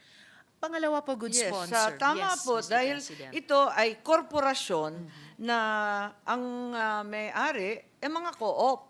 Kaya kung tutuusin at tutugisin ang tinatawag na identity niya bilang korporasyon, co-op rin pala ang babagsakan. Ngunit nga lang, ayaw nila mag-register sa CDA. Kaya ang pakiwari ng CDA, ayaw naman nila maging co-op. Bakit hindi sila mag-register bilang tertiary? Kumbaga, kung may primary co-op, yung federasyon o yung union, secondary co-op, kung sila co-op na rin, di pwede silang maging first tertiary or isa pang umbrella organization. Bakit hindi sila mag-register? Kasi ang nangyari din sa mga nakalipas na panahon, ginagamit ang tax exemption na hinahandog sa mga kooperatiba, itong 10 million tax exempt, kaya't sinasamantala rin ito ng ibang mga korporasyon na maliwanag naman hindi kooperatiba at hindi pag-aari ng membro, kaya't nag-iingat rin ang CDA at kinukumbida silang lahat na sana magrehistro na sa CDA na matapos na ang usapin. Maraming salamat para doon, good sponsor. Dahil tinutuloy po ng good sponsor, yung in the spirit of yung sinabi nila kaninang reconsideration, ano yung mga punto o paksa o kaisipan na pwedeng isama sa reconsideration na iyan. Siguro, kung magsisimula o magpapatuloy yung ganyang proseso, pwedeng i-unpack yung iba't ibang factors na nire-raise din ng good sponsor kasama nitong representasyon. Halimbawa, yung di umanong alok ng CDA na bakit hindi mag-register kahit bilang tertiary cooperative. Pwede sigurong itanong sa proseso yung iyon, ang Philippine Chamber of Cooperatives ba o yung co-op chamber ay tinuturing ang sarili nila bilang isang kooperatiba o chamber ng mga kooperatiba? And therefore, tama po bang anyayahan silang mag-register bilang tertiary co-op sa halip na sila ay at nakarehistro na sa SEC, chamber ng mga kooperatiba. Yung issue din po, maigi po at nagsaani po yung naunang issue na ni-raise ng ating presiding officer na aking sinuportahan ang kanilang posisyon dyan.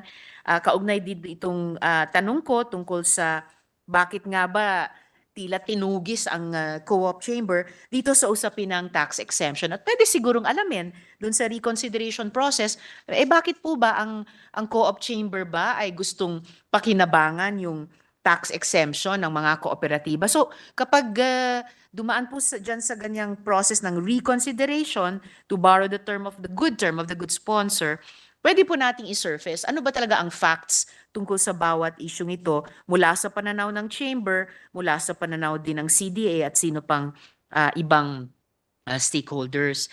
Good sponsor, I would understand and respect the authorities of the CDA when it comes to cooperatives development and its power to launch, indeed, a motu proprio investigation, but to assail the juridical personality of an organization under a different regulatory agency is another matter. CDA invoked Article 140 of RA 9520, which prohibits the use of the words cooperative, co-op, co-op na may hyphen, or co-op na nagsisimula sa letrang K in their business names unless they are duly registered as a cooperative. So, in the spirit of yung pinagpasalamat kong sinabi ng good sponsor kanina na i-reconsider yung hindi pagpayag na gamitin ng korporasyon yung salitang co-op sa pangalan nila, Bakit po kaya, good sponsor? Ilang entities ba ang gumagamit ng mga salitang ito? Cooperative, co-op na may hyphen o co-op na letrang K sa mga pangalan nilang rehistrado sa SEC o sa DTI o kahit sa COMELEC, kahit pa sa National Electrification Administration sa kaso ng mga electric co-ops at sa kahit ano pang ibang ahensya. May listahan ba ang CDA o nag-random sampling ng masasampulan ng bantang kaso o investigasyon? Sa bilang na ito, ilang motu proprio investigation ang kinondukta ng CDA para mag-establish ng paglabag sa Article 140. May established at harmonized policy ba na pinagbabawal ang ibang regulatory agencies na mag-aproba ng entities na dala yung mga salitang cooperative, co-op na may hyphen o co-op na letrang K, at hanggang sa anong extent ang CDA may eksklusibong jurisdiction sa usaping ito, good sponsor? Ang batas ay maliwanag at sinusundan lang nila yung batas. Kaya yun nga, ang sinasabi natin sana maamyandahan dahil nga nakikita natin nagkakaproblema. Doon sa ating batas, talagang pinagbabawal yung paggamit ng mga pangalan na ito na patungkol sa pagiging kooperatiba samantalang korporasyon, partnership, o di kaya kinukubli lamang ang identidad ng mga sosyo. Samantalang ang nais pala, gamitin yung tax exemption o linlangin yung mga miyembro at ang publiko. Ang batas ay maliwanag, iisa lang ang exempted, ito yung electric co-ops na pwedeng gamitin yung cooperative mismo at yung cooperative na pangalan kahit hindi sila tumatalima eksakto doon sa pagiging kooperatiba. At yun nga, yung membership, pati yung kanilang pagmi-meeting 2 beses ang taon, iba kasi yung sa electric co-ops. At isa pang rinerekomenda ko sana sa pag-amyenda, itong transport co-ops, kasi naiba sila doon sa pangkaraniwang co-op dahil ngayon talagang binubuo natin ang iba't ibang transport co-op, may higit 1,000 na, and sila ang magiging daan para sa PUV modernization.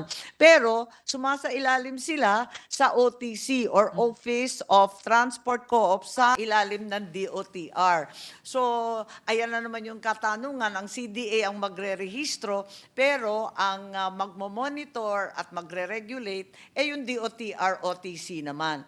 Kaya ito yung mga lumalabas ng mga iba't ibang problema at detalye na kailangan talagang pag-aralan natin maigi kung ano ba talaga ang dapat nating gawin. Para sa akin, yung transport co-op, naiiba din Kaya dapat isama rin sa electric co-ops at ma-exempt ng tuluyan. Maraming salamat, good sponsor. Mukhang mahihinog nga yung reconsideration process as such dun nga sa posibleng pag-amyenda ng batas. Pero ngayon pa lang, dahil nagkaroon nga ng ganitong tensionado o conflictual na situation, siguro mabunga rin establish yung facts talaga dun sa mga facts na ine-enumerate ng CDA. At let's turn the table din, good sponsor. What if the CDA, in the course of its action, causes grave, irreparable damage or injury or reputational loss to the entity it has accused? What will be the remedy available to the chamber, good sponsor?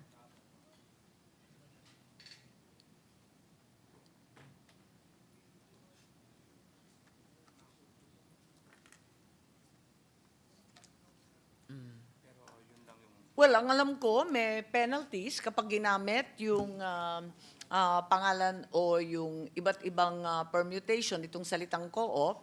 So, talagang may penalty yan at nafa-fine sila. Pero yung causing damage, siguro aabutin na ng kaso yan. Although may quasi-judicial din ang CDA, pwede ring pag-usapan yan at ipasok sa mga kaso na pwedeng hatulan. Salamat, good sponsor. Bagamat ang itinanong ko ay kung ang CDA ay dahil sa mga pagkilos niya ay siya ang makapag-cause ng damage o injury or reputational loss kung ano yung remedy available dun sa co-op chamber of a good sponsor. Sa palagay ko, wala pa naman naghahabla o nagsasalita ng ganon, so wala pa namang pangyayaring ganon. Okay. At hari nawa, ma-preempt dun sa reconsideration process sa pagitan ng dalawang panig. And just for the record, good sponsor, simple search sa SEC, daan-daan ang gumagamit ng cooperatives and its derivatives. Good Perhaps sponsor. the clarification can also be made that there are co-ops no longer in good standing that are listed in the website of the CDA. To the extent that that causes damage to reputation and moral damage, perhaps that could be said. But given that the regulatory agency for cooperatives is CDA, it's within their mandate. Ang problema, itong chamber na hindi naman nagrehistro bilang co-op, talagang hindi sumasa ilalim sa CDA. Salamat, good sponsor. And, I lost my train of thought. Tungkol sa, may importanteng sinabi yung good sponsor ngayon lang na meron akong naisip pero nalimutan po. Sana maalala ko mamaya bago matapos yung aking interpelasyon ngayong gabi.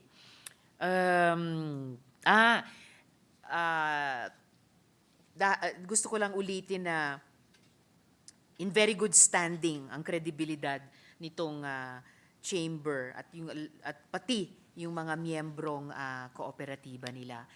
And Mr. President, Madam Chair, dahil mukhang generic na ang salitang cooperative o co-op sa mga entities, it would be an exercise in futility to waste CDA resources running after each one of them.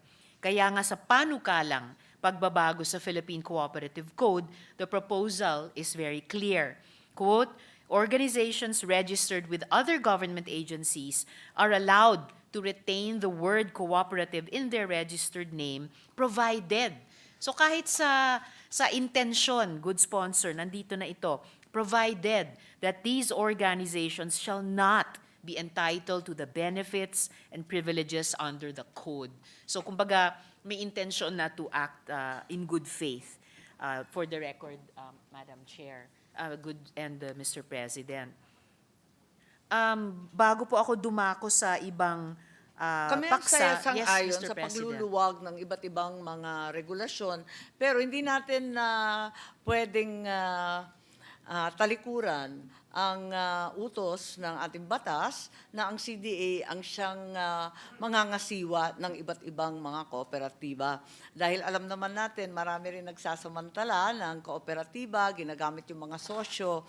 Ilang beses na nangyari yan, pinapapirma yung mga sosyo na walang kamuang-muang. Sa amin, halimbawa, ilang beses na at naimbestiga ng Senado, sa sibuyas hanggang sa bawang, ginamit yung mga sosyo pumirma. At wala naman silang kamalay-malay, pero ginamit yung pangalan ng kooperatiba. Kaya ako, kabado rin ako, masyadong buksan at kinakailangan magkaroon rin tayo ng batas na talagang sinasaayos ang pagtatakbo ng mga iba't ibang co-op. Kilala ko rin yung chamber. Opo, Namit good ko na sponsor. marami sa kanila, taga Cagayan de Oro, yung Climbs at yung iba't iba pang grupo. Kilala rin natin sila at hindi natin alam at siguro kailangan na makipagpulong para matuklasan kung ano nga yung dahilan ng alitan nila sa CDA. Maraming salamat, good sponsor, para din dun sa pagsuporta sa ganyang klaseng proseso. Reconsider at saka yung magpulong. At dahil, yes? Actually nga po, salamat para doon, Mr. President, at sa good minority leader.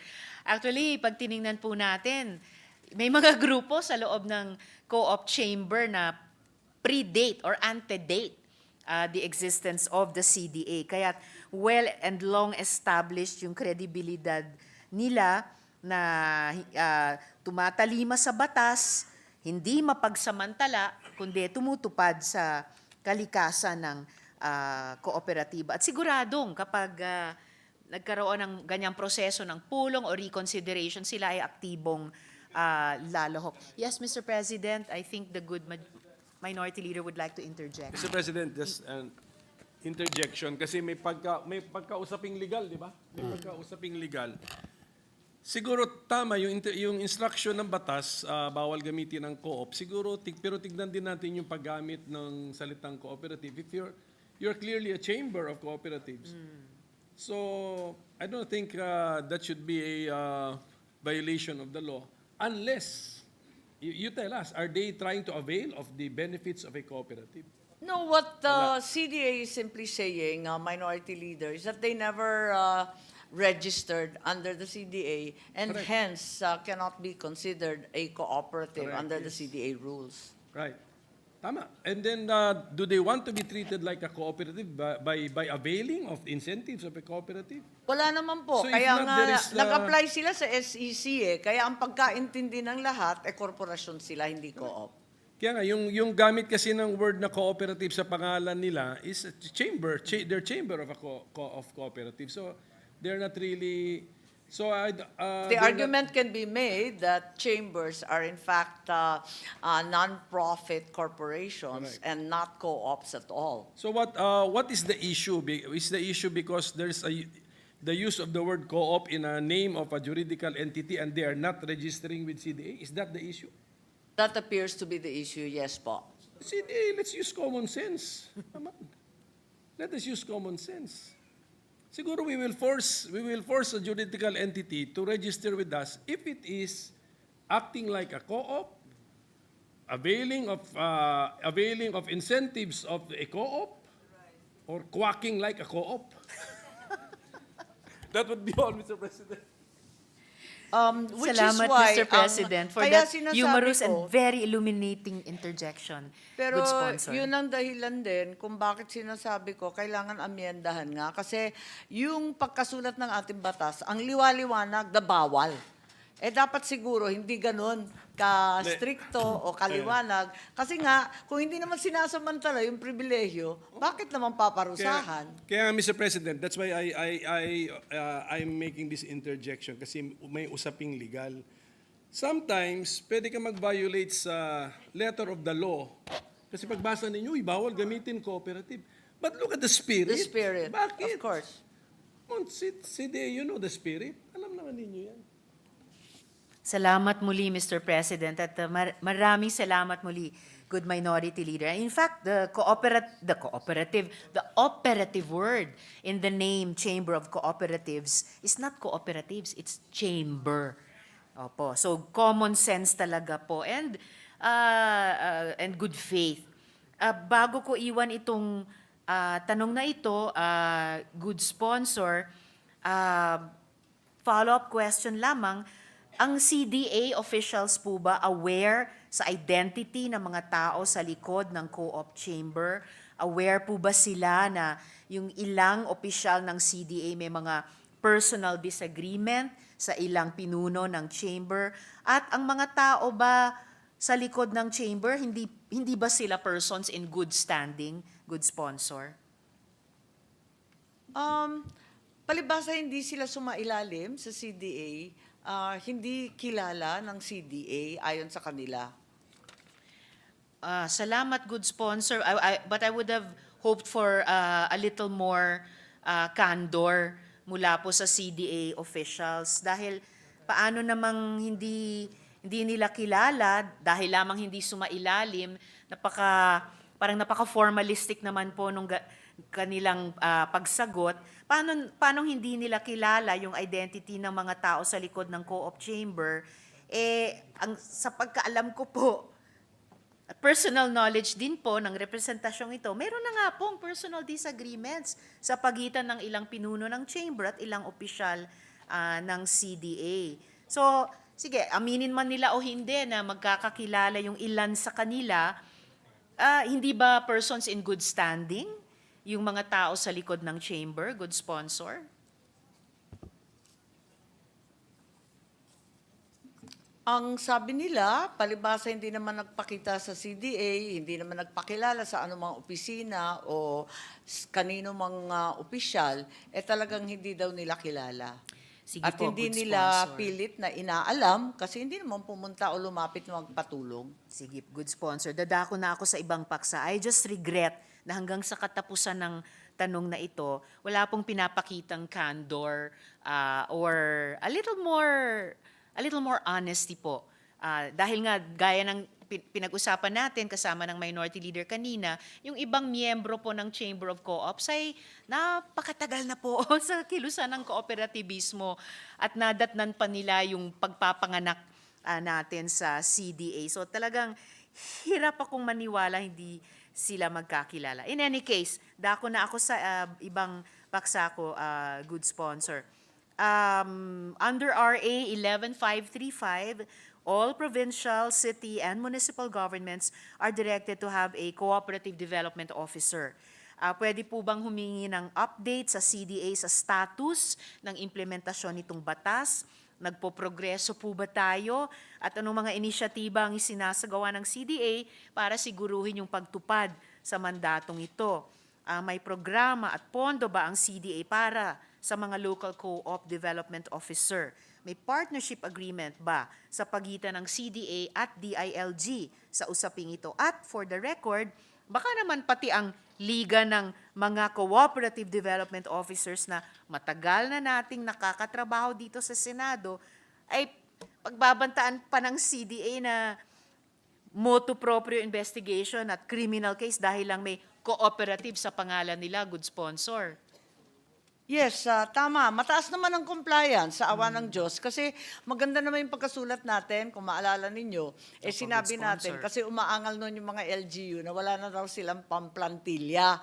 So ginawa natin kahit ex officio lang, kinakailangan mag-assign ng talagang co-op development officer. Kung kaya't nasa 83% ang compliance sa probinsya, sa highly urbanized nasa 88%, tapos yung individual cities and municipalities, yun ang medyo mababa pero tinutulak pa rin sa 67%. So maganda naman ang pagsusunod at pag-implementa ng batas.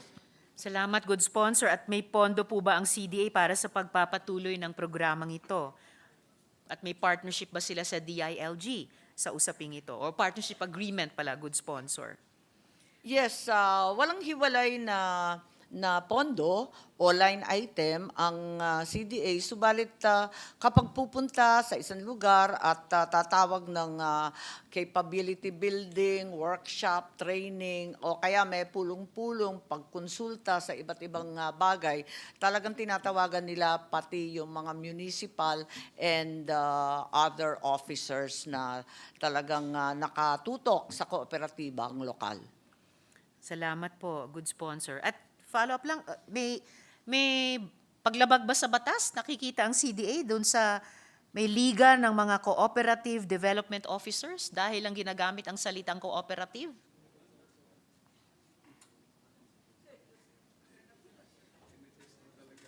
Yes, talaga. I think it's more or less in their understanding a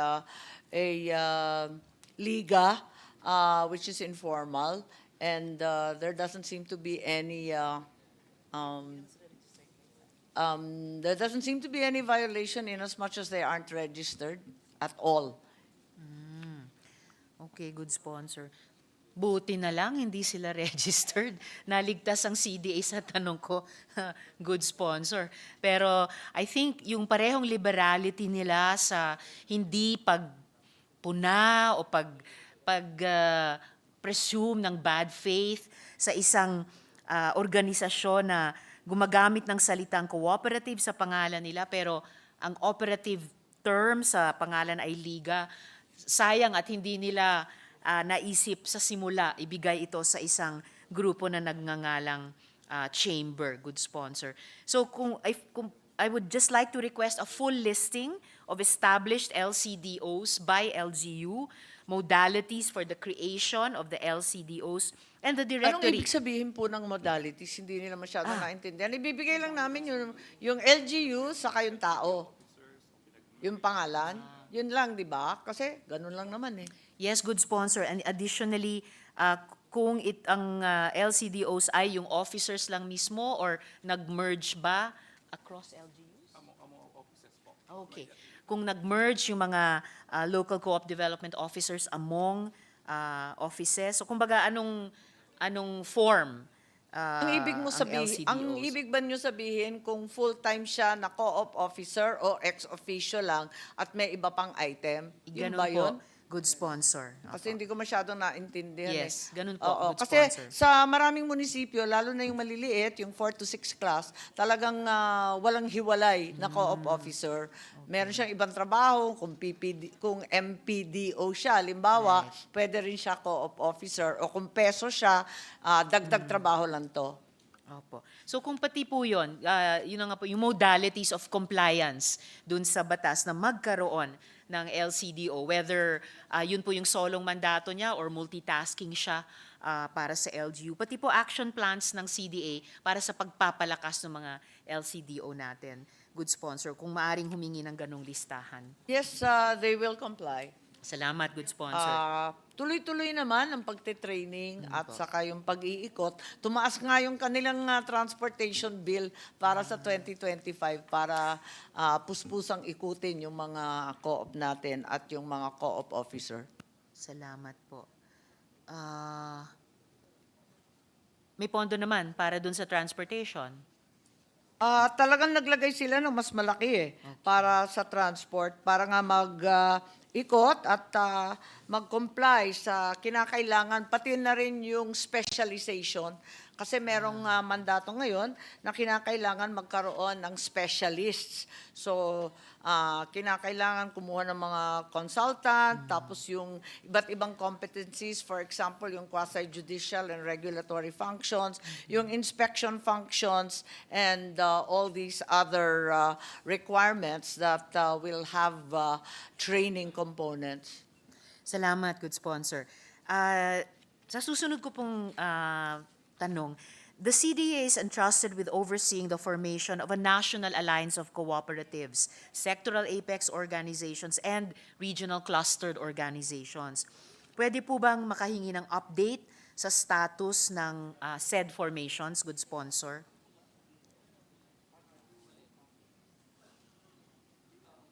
Yes, 3 years ago, a national alliance of co-ops was formed. Okay, salamat, good At sponsor. ang pagkaalam Yes. ko, napaka-active nila kasi buong buwan ng Oktubre, busy-busy po ako kaka-attend ng kanilang iba't ibang pagtitipon sa buong bansa. Masaya sila at masigla at laging nagkakaisa. Hari nawa, mas magkatotoo po 'yon pati sa iba't ibang forma ng mga organisasyon na nagsusulong ng kooperativismo. And as far as this representation is concerned, the idea of RCOs, SAOs, and the NAC is to be consultative mechanisms for and among the cooperatives. Parati Again, silang yes, good parati sponsor. silang nasa Senate at Yes. nakikilahok sa lahat ng hearing at marami silang opinion, talagang buong sigla sila. Pumupunta rito sa Senado sa ating mga iba't ibang hearing. Opo. Masaya nga eh. Naalala ko po yun at nasasaksihan hanggang ngayon, good sponsor. At yun na nga po, when I was Vice Chair of the Senate Committee on Cooperatives, one of the discussion points was that these formations, mula sa RCOs hanggang NACs, ay dapat at marapat na self-organized by the cooperatives themselves in line with the principles of autonomy and independence of cooperatives. Mari po bang malaman yung extent ng participation, so pakikilahok at papel ng CDA sa paglikha nitong formation? Ano yung magiging policy thrust at direksyon sa pagmentena nitong mga organisasyong ito sa susunod na taon at mga taong darating? Kasama ba dyan sa policy thrust at direksyon na iyan ng NAC, SAO at RCOs ang pagsuporta sa pag-oorganisa at pagpapalakas ng mga party list groups para sa kooperatiba? What's the policy of CDA for its officers and management when it comes to engaging with party list groups and formations. Good Teka, sponsor. doon muna tayo sa unang sinasabi ninyo, Opo. yung National Alliance, ang papel ng CDA ay simpleng-simple lang at tumaliman sa batas na nagsasaad na kailangan mabuo yung regional clusters. So nung nabuo na yung regional cluster organizations, binitawan na nila kasi sila-sila na ang naghalal ng kanilang mga opisyal, sila na rin ang nagtatag ng kanilang National Alliance. Yun. Pero yung sa party list, wala pa kami doon. Ano na nga ba yung tanong? Ang tanong po ay, ano ba ang polisiya ng CDA para sa mga opisyal at management nila pagdating sa pag-engage sa party list groups and formations?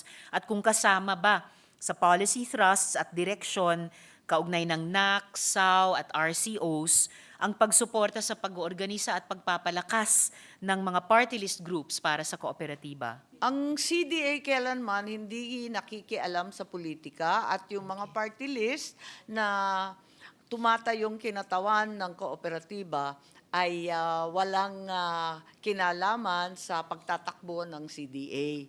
Okay. Salamat, good sponsor. And I really hope that the board, administrators, and management of the CDA will be mindful when it comes to their partisan politics and engagement so as not to be negatively perceived to be divisive and biased to any particular group. I would also, ang nakikita yes, good ko po, ay sponsor. sorry. Oh, yes, ang Mr. nakikita President. ko po talagang nagbabasagan na nga ng ulo yung dalawa ko minsan eh. Yung alin Baliktad po? ang nangyayari eh. Nagbabasagan ng ulo ang alin po, good sponsor? Yung ibang kinatawan at yung ibang kinatawan ng party list, hindi sang-ayon sa sinasabi ng CDA, at yung CDA naman, hindi rin sumusunod sa sinasabi ng ibang party list. Marites na po yun, pero talagang totoo yun. Salamat, good sponsor. I would also like to request the submission of documents pertaining to policy guidelines in the conduct of NAC, SAW, and RCOs. Documentation of proceedings, directory of attendees, and plans of action of the CDA for the maintenance of these formations and the funding required for the maintenance and operations of these formations, good sponsor. Yes, certainly. To the Maraming best of salamat. our ability, although tulad ng sinabi kanina, wala namang hiwalay na line item at wala namang binibiyak na mga activity na isa-isa. Pero sigurado ako na meron naman silang mga plano tungkol dyan. Salamat, good sponsor. Pero hindi mo na kasi kailangan itulak yung mga kooperatiba. Sila mismo ay talagang maliksi at maligayang nagtitipon at nagpupulong-pulong, nagkakaisa at pinag-uusapan. Halimbawa, itong issue nga ng pag-aamyenda, nako talaga maingay sila dyan at iba-iba yung opinion, hindi nagkakaisa. At matutuwa ka, buhay na buhay yung debate. Maraming salamat, good sponsor. Huling tanong ko para sa gabing ito, I'm aware that Section 20 of RA 11364 or the CDA Charter mandates the promotion and development of agri-agra and aqua cooperatives as a priority program to ensure food security and reduce rural poverty.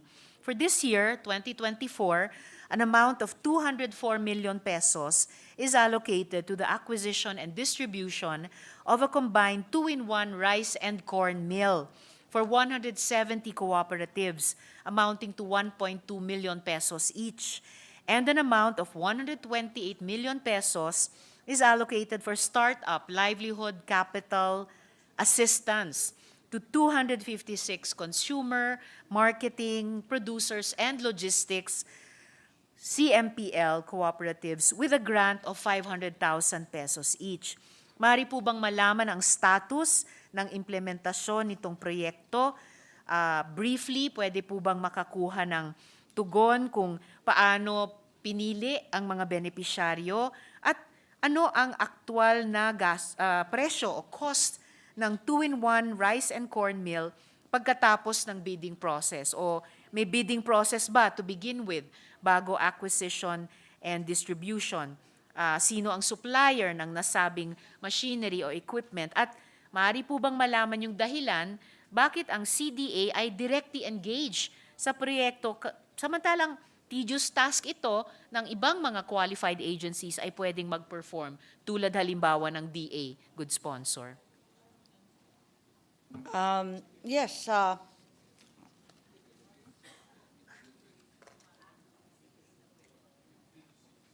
yes, natutuwa naman ako ibahagi at ipamalita na dalawa ang ginagawa ng ating CDA hinggil sa mga locally funded agri-agra projects. At isa, yung capability enhancement. Ito na yung mga workshop, training, iba't ibang educational effort. At nasa 82.7% na ang kanilang obligated amount. Ang mas mabagal, yung tinatawag na startup capital. Kasi eto naman, nagtatapos pa lamang yung mga workshop, tsaka lang ibibigay, kaya't nasa 38% pa lamang. So eto yung ating sitwasyon. At ang pinagbasehan ay yung mismong co-op code kung saan pwede talaga magbigay ng financial assistance. Ang issue tungkol sa financial assistance na pinagbabawal ay lumabas dito sa problema ng coconut fund. Yung coconut fund na trust fund, na yung DOJ naglabas ng opinion na hindi sila pwedeng tumulong sa financial assistance sa kapital, kundi ang kaya lang nilang gawin mag-capability building. Kaya lang, maraming abogado na nagsasaad na hindi tama po yun dahil ang liwaliwanag naman na sa Section 4, yung paggamit ng pondo pwede basta sumusunod sa development plan. Doon naman sa development plan, maliwanag rin naman doon sa Chapter 6.2 na yung CDA can provide financial assistance for startup business and livelihood and seed capital. Pero ito yung problema nila at ito ay patungkol sa COCO Levy Fund. Okay. Salamat, good sponsor. Paano po pinili yung mga benepisyaryo nung hindi masyado dun sa workshop training, pero dun sa startup capital na may, tama po ba, 38% ng accomplishment? Good sponsor. Yes, etong startup capital, group consultation yan at ang namumuno niyan yung regional cluster organizations na pinag-usapan natin kanina hinggil sa National Alliance ng Co-op. Sila-sila na rin ang pumipili ng mauunang bibigyan ng kapital. At ano po ang actual cost ng 2-in-1 rice and corn meal? Pagkatapos ng bidding process ba or diretsong acquisition and distribution?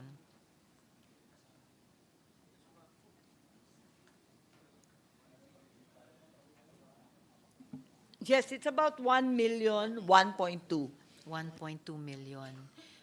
Bidded po ba ito o may ibang proseso para ma-acquire at distribute ang mga ito? Public bidding po. Public bidding. Salamat po. Sino pong naging supplier nung nasabing machinery? Sorry? Sa central office daw, nagpabid sila at kung tama ang pagkaalala nila, Great Agriculture or something like that ang pangalan. Great Agriculture. At huli po, bagamat may mga pagpapayag sa cooperative code kaugnay ng financial assistance, bukod nga dun sa coconut levy fund, dahil tedious din yung ganitong task, bakit hindi na lang pinagawa in partnership sa DA? Bakit CDA ang nag-directly engage sa proyektong ito, good sponsor?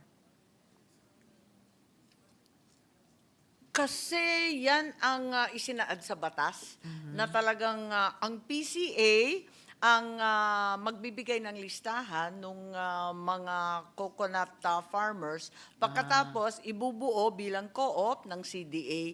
Parang tandem sila dyan eh. At saka yung CDA na ang magte-turn over ulit at sasabihin kung sino ang nagnanais or nangangailangan ng kapital. Bagamat good sponsor, sabi na nga natin kanina, hindi pwedeng isama at hindi nga isinama yung mga maliliit na magnyunyog dito sa startup capital program. So, para dun sa mga pwedeng magkaroon ng Startup Capital Program ang CDA sa mga co-op members, bakit hindi na lang pinagawa sa DA? Bakit directly nag-engage ang CDA sa proyektong ito? Good sponsor.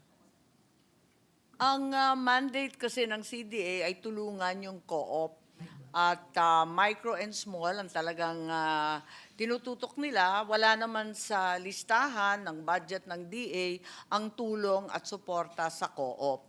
Yung para sa co-op, dinalagay talaga ng DBM mismo sa CDA budget. Well, Kaya meron silang mga locally funded na iba't ibang mga modality din. I understand, good sponsor.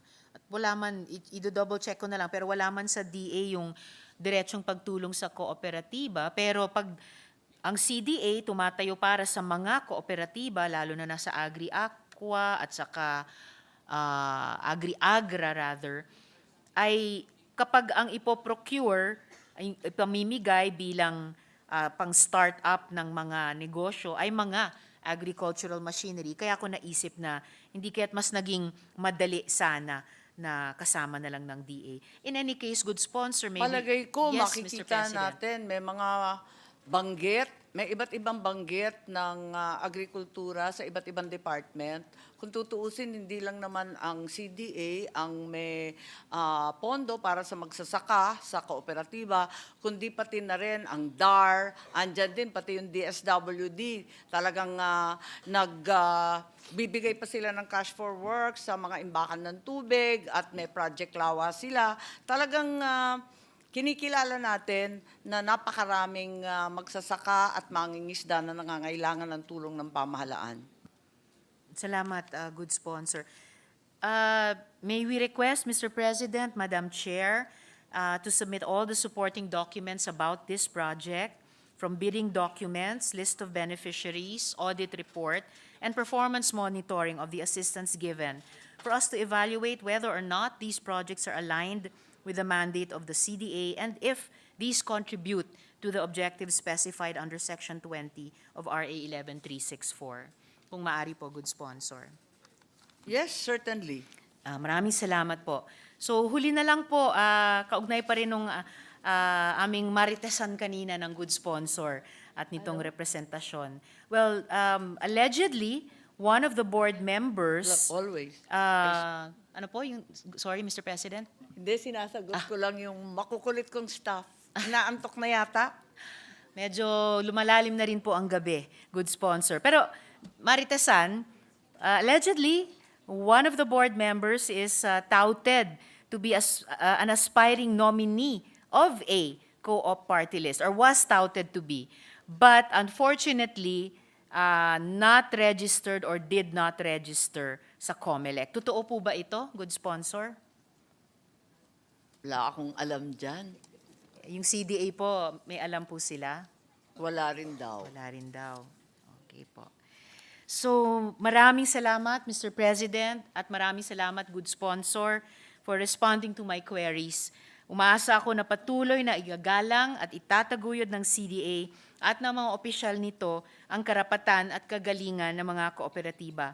At gaya ng madalas nating paalala, sa kahit anong regulatory agencies, lalo sa mga agencies na may development functions, kayo po ang pinagkakatiwalaan ng mandato at responsibilidad bilang katuwang sa pagpapaunlad ng mga sektor na inyong pinaglilingkuran at inaasahan na lagit lagi kayo ay magiging patas at makatarungan.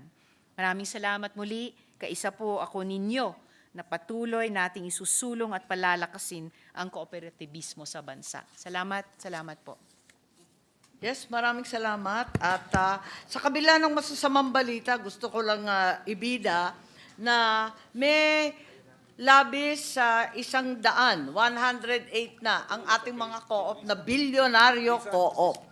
So, eto nga, at hinihikayat natin ang ating bilyonaryo co-ops na ampunin yung mga micro and small co-ops na siyang nagbubungkal ng lupa at nagbebenta ng pagkain. Sana sila ang tumulong kasi marami silang pera pang investment. Sana mag-invest din sila ng kapraso para sa maliliit. Ikalawa, yung magandang balita ko, nakita ko lang si Senator Coco, ang ating minority leader. Nais ko rin na ipagmalaki na nasa 60% na yung CDA tower building. So, mukhang hindi na kita pinasasalita. Binasa na naman yung, she read my mind again, Mr. President. I'm not allowing you to talk minority leader is anymore, recognized. minority leader. Thank you, Mr. President, and thank you to our sponsor for having answered the question I was only thinking about, Mr. President. Yeah. So 60% na pala yung ano natin, yung building po na pinapagawa ninyo. Anyway, at any rate, we will make this quick, Mr. President, about the budget lang. Is it correct that our committee report increases the budget of the CDA by 300 million? Yes, that is Yes. correct. Saan po, ano po ang ating dinagdagan or mayroon ba tayong dinagdag na proyekto or programa? Yes, as mentioned during the sponsorship, it is an increase of 300 million for financial assistance to be provided. The food and agriculture co-ops, particularly those that are micro and small. And secondly, the brand new transport co-ops that have been registered with both the CDA and the DOTR-OTC. So the 300 million will be in the nature of financial assistance. That's correct. We hope that this will be more developmental in as much as we do not want the CDA to be confined to education and workshops and training. Yung in the earlier interpellation of Senator Risa Ontivero, she mentioned 2 locally funded projects.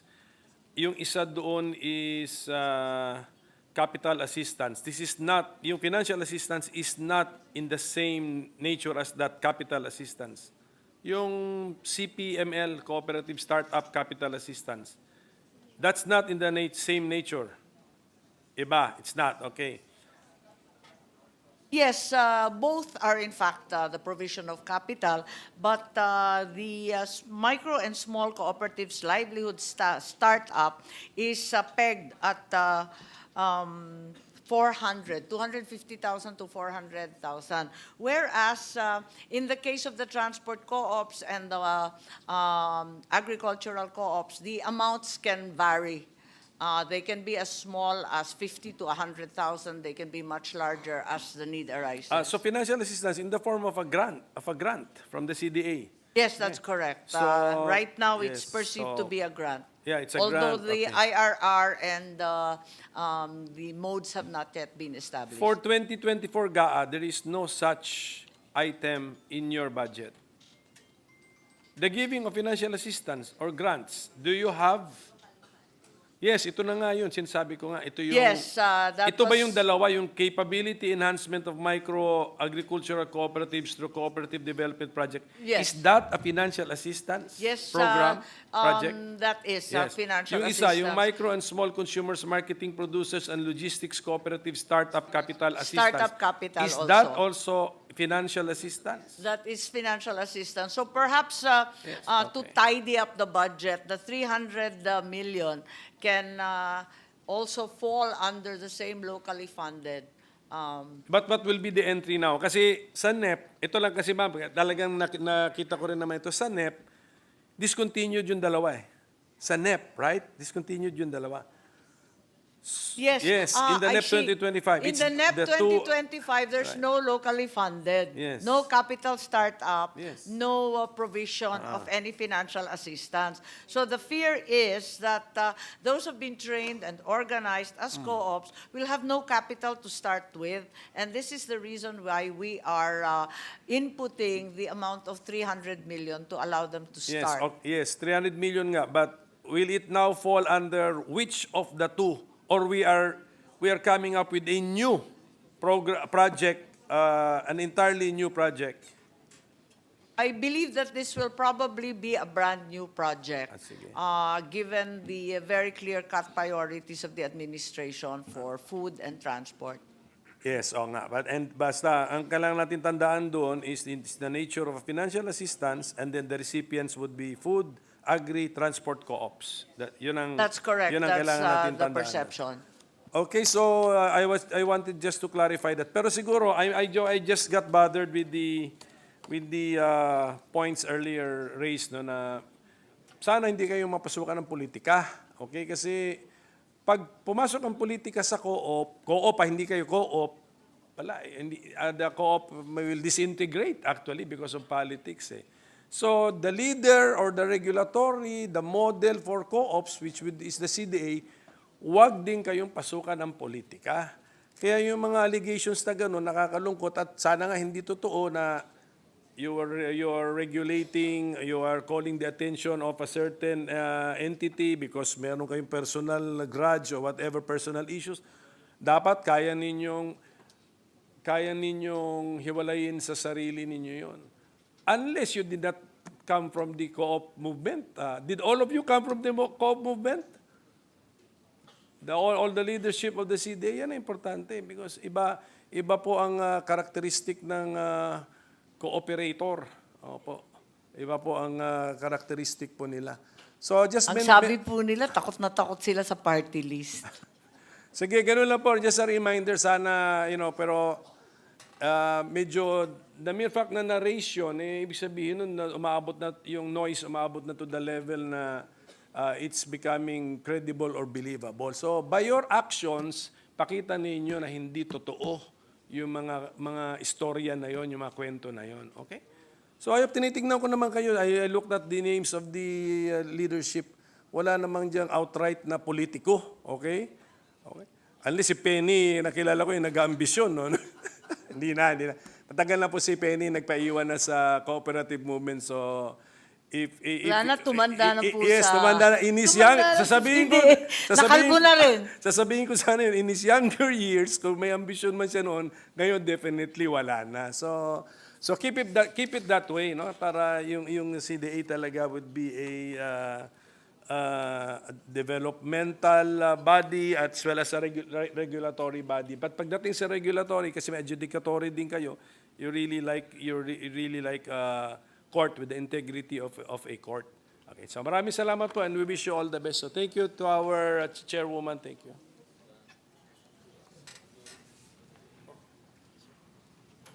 One minute suspension.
Majority Leader.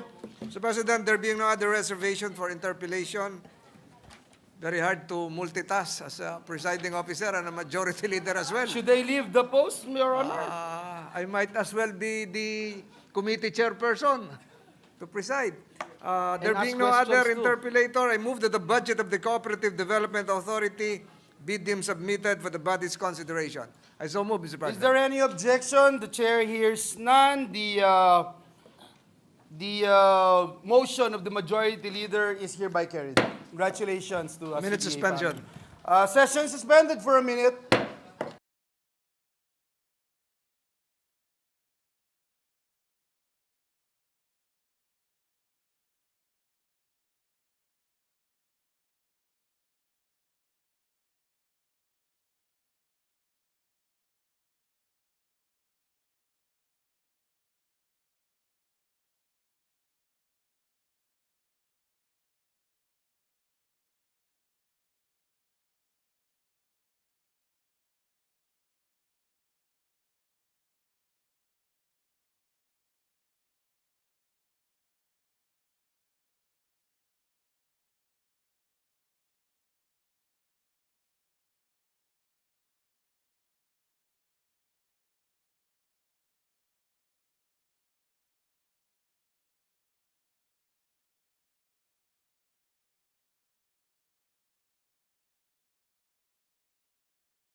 Majority Leader.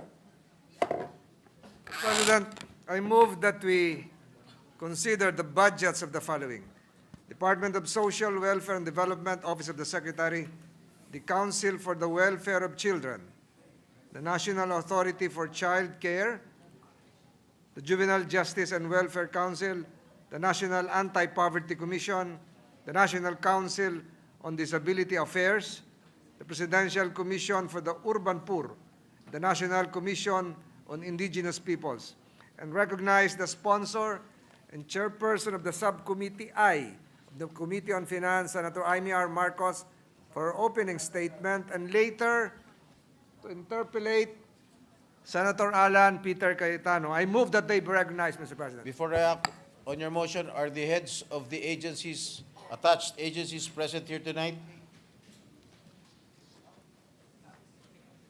Yes, Mr. President. All of them? Yes. The Council for Welfare of Children, National Authority for Child Care, Juvenile Justice and Welfare Council, National Anti-Poverty Commission, National Council on Disability Affairs, Presidential Commission for the Urban Poor, and National Commission on Indigenous Peoples. Are they all present? Yes, they are. You may now proceed, Senator Marcos. Thank you very much. And tonight, I sponsor the proposed 2025 budget of the Department of Social Welfare and Development, the DSWD, including its attached and supervised agencies. Under the 2025 NEP, the proposed budget stands at 229.787 billion and is, in fact, 18 billion lower than the agency's budget last year. The House of Representatives, in the General Appropriations Bill, or the GAB, increased the budget to 313.263 billion, or an addition of 83.477 billion over the executive's proposal in the NEP. On the other hand, your committee in the Senate has proposed an increase of the NEP of 3.9 billion, at the same time, a decrease of the House budget by 79.404 billion from the GAB. The 3.9 billion increase from the NEP is composed of the congressional amendment for 3.4 billion in sustainable livelihood and the Senate increase of 500 million for the Quick Response Fund. Those are the salient points in the committee's report. Thank you, Senator Marcos.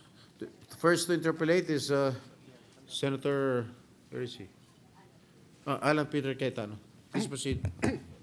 Good evening, Mr. President, Mr. Minority Leader, Majority Leader. To our lovely and brilliant sponsor, may I ask a few questions? Certainly. Certainly. Senator Cayetano, please. Unang-una, welcome sa ating DSWD and the attached agencies family here today. I acknowledge naman your hard work and especially with the natural calamities, parang almost impossible to really be able to solve much of our challenges and problems, but we're all trying our best. I'll shortcut because marami pong nakapila. I had the privilege of listening to the Singaporean president when he was here, and may nasabi siya na talagang tumagos sa puso ko. No? Sabi niya, he's an economist, he's a finance person, spent a lifetime in Singapore government looking at numbers, investments, finance. At sabi niya, for him, let me paraphrase, no, the biggest return on investment is on maternal health and the first few years nung bata. Then, simple lang yung explanation niya, na kung stunted yung bata, you can have all the scholarships you want, you can have all the interventions for welfare, for jobs, pero stunted na eh. So, apektado na yung, he or she will be more susceptible to chronic diseases brought by malnutrition and everything. So, I was just going through the data, and I realized that 1 out of 3 na Filipinos are in danger of stunting, And it seems that despite lumalaki ang budget, hindi gumagalaw. No? So I will actually focus my question sa DOH. But since DSWD is also involved here, can you put up the slide? I just want to show one slide na I saw regarding the feeding program. And to, how do I put, what's the right word, Madam Chair or Mr. Secretary, is to challenge the creativity ng leadership ng DSWD. No, so on this slide kasi makikita natin na ang pera lang ng DOH is 977 million for the first 1,000 days. I'm going to ask that and challenge that kasi napakaliit niyan. That's almost nothing. Malaki yung sa feeding, 5.2 billion, pero may finding ang PIDS that hindi significant yung impact dahil it's only 145 meal for no less than 120 days a year. And then, mababa din yung cost, no, 15 pesos. So, in no way am I telling the secretary that I have the solution or you don't. Meaning, I do know na if you make it 3 meals, mas konti yung masaserve. Diba? If you make it more than 120 days, mas konti din yung masaserve. But I think we will all agree that with a 6 trillion peso budget, we should make a dent. Diba? So kung 1 out of 3, what's our target for 2025? And again, this is for all of us, not only the DSWD, no? But at least sa part ng DSWD, can I identify 3 areas, no? The feeding, then isamay ko na, Madam Chair, para hindi na ako maraming tanong. So sa feeding, yung second, dun ba sa 4Ps, is there a way that you're monitoring if meron malnourished or in danger of stunting? No? Meaning, ginagamit ba nung magulang talaga ng pambili ng nutritious? I mean, hindi ko nilalahat or meron bang iba na hindi nila ginagamit? And my third question is that, is there any other program na which is there but just underfunded that the DSWD can focus on or can launch to prevent the stunting? No? So again, Madam Chair, I'd just like to clarify, this is a discussion with the whole of government. DSWD plays a significant role, but not the major part. But I'd like to ask if we can try something in 2025 to really lower the numbers. No?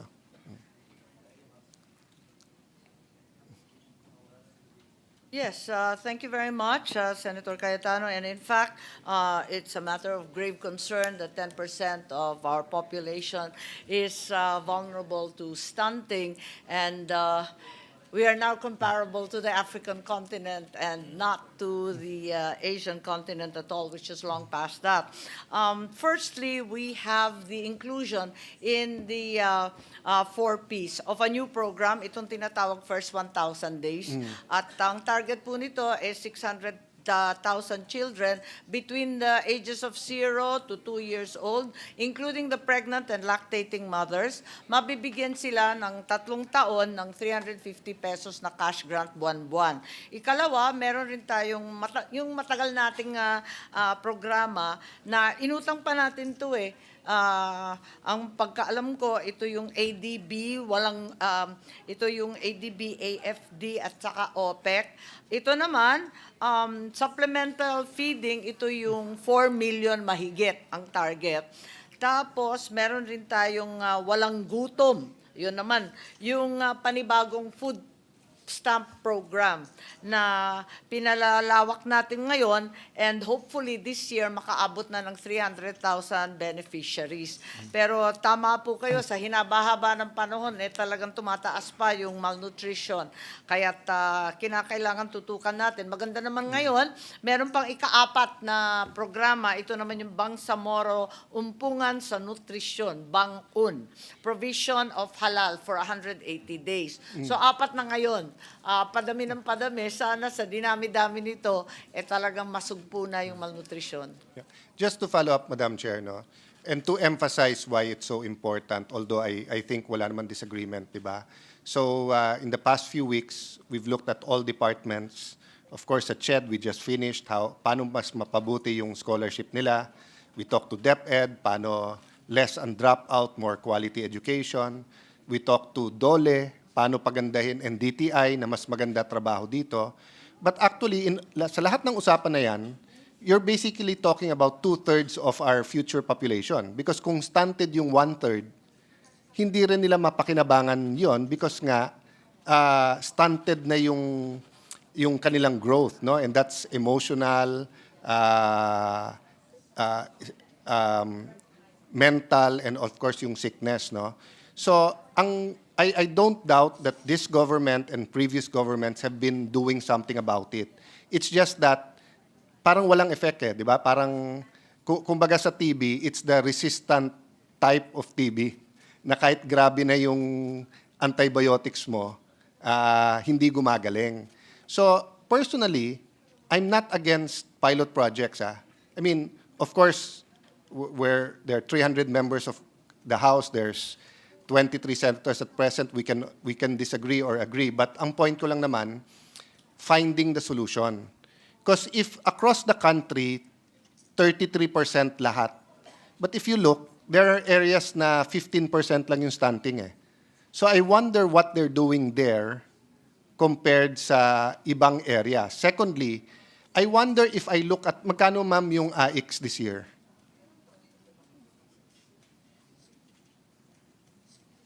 Yes. How much is the AIX for this year, ma'am, if I may ask?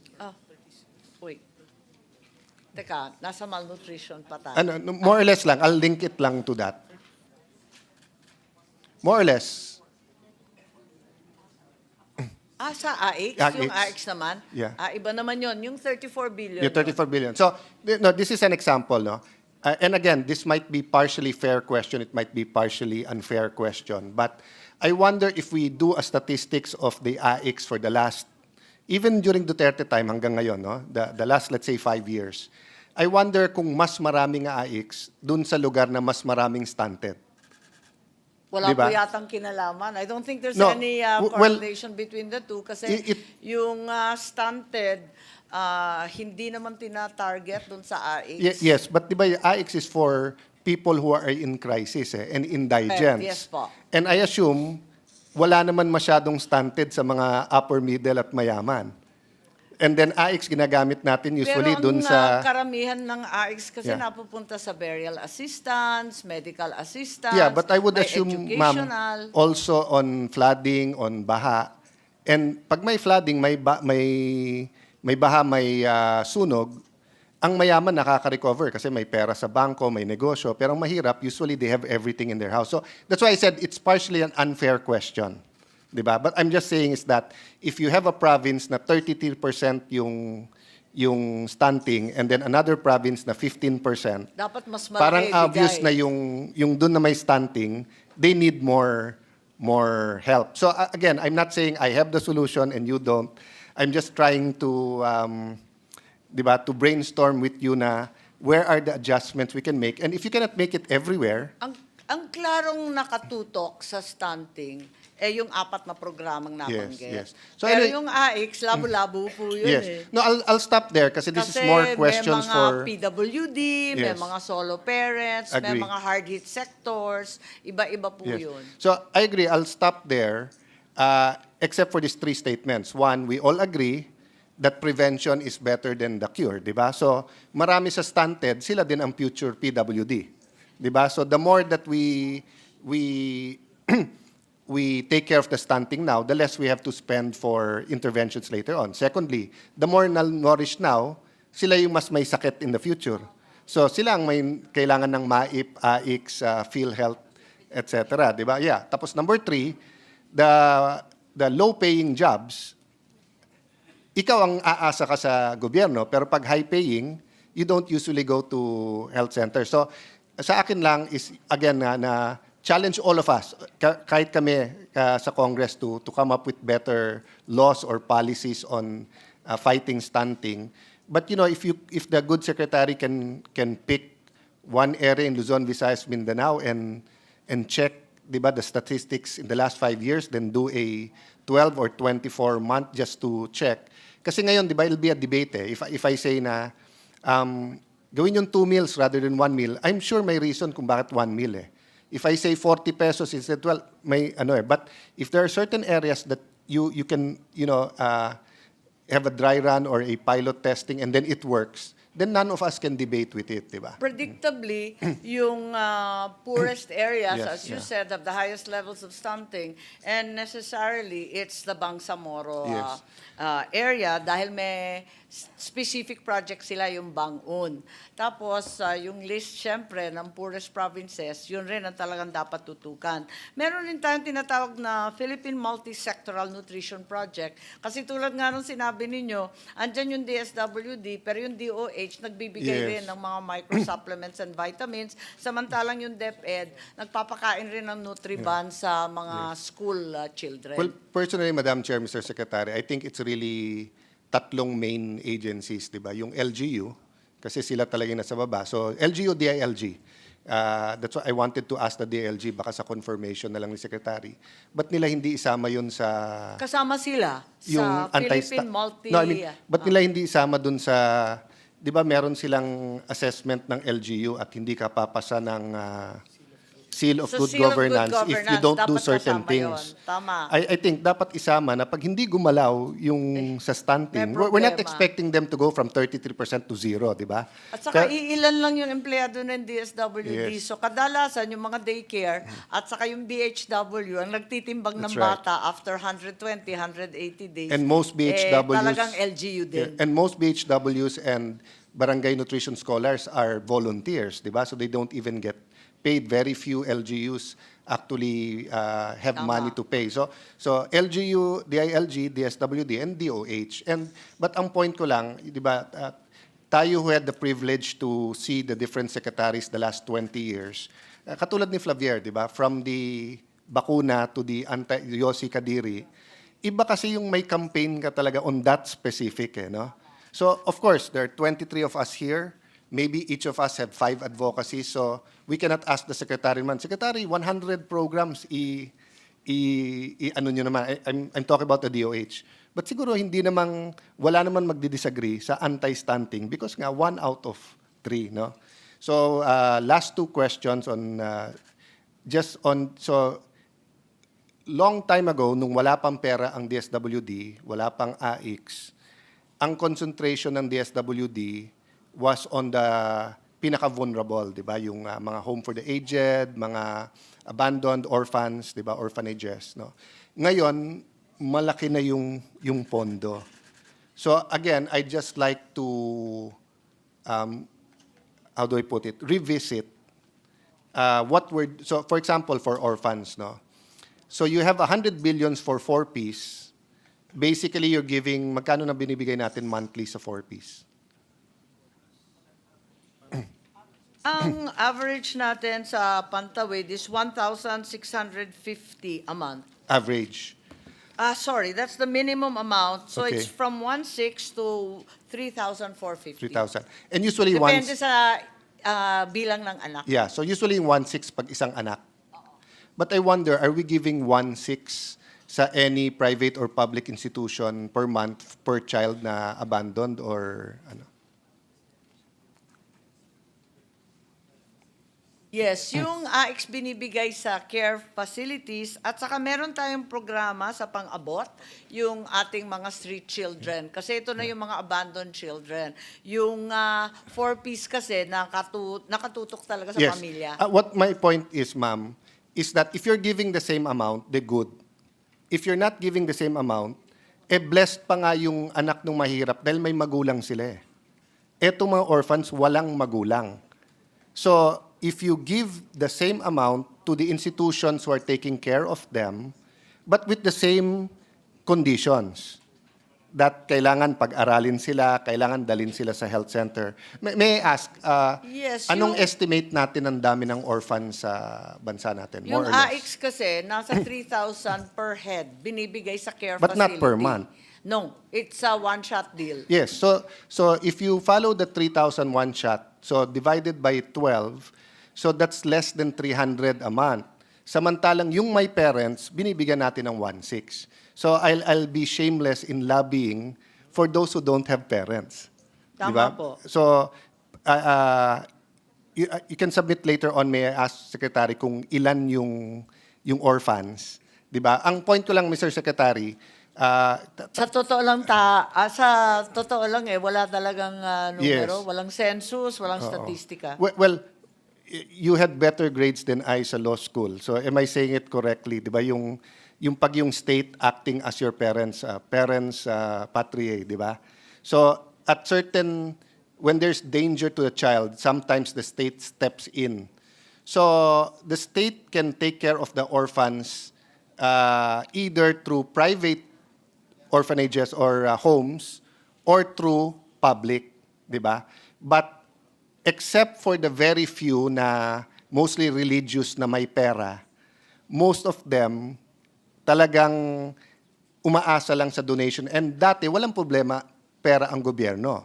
But if we're allotting 100 billion for 4Ps, why can't we allot X number for the orphans, 'di ba?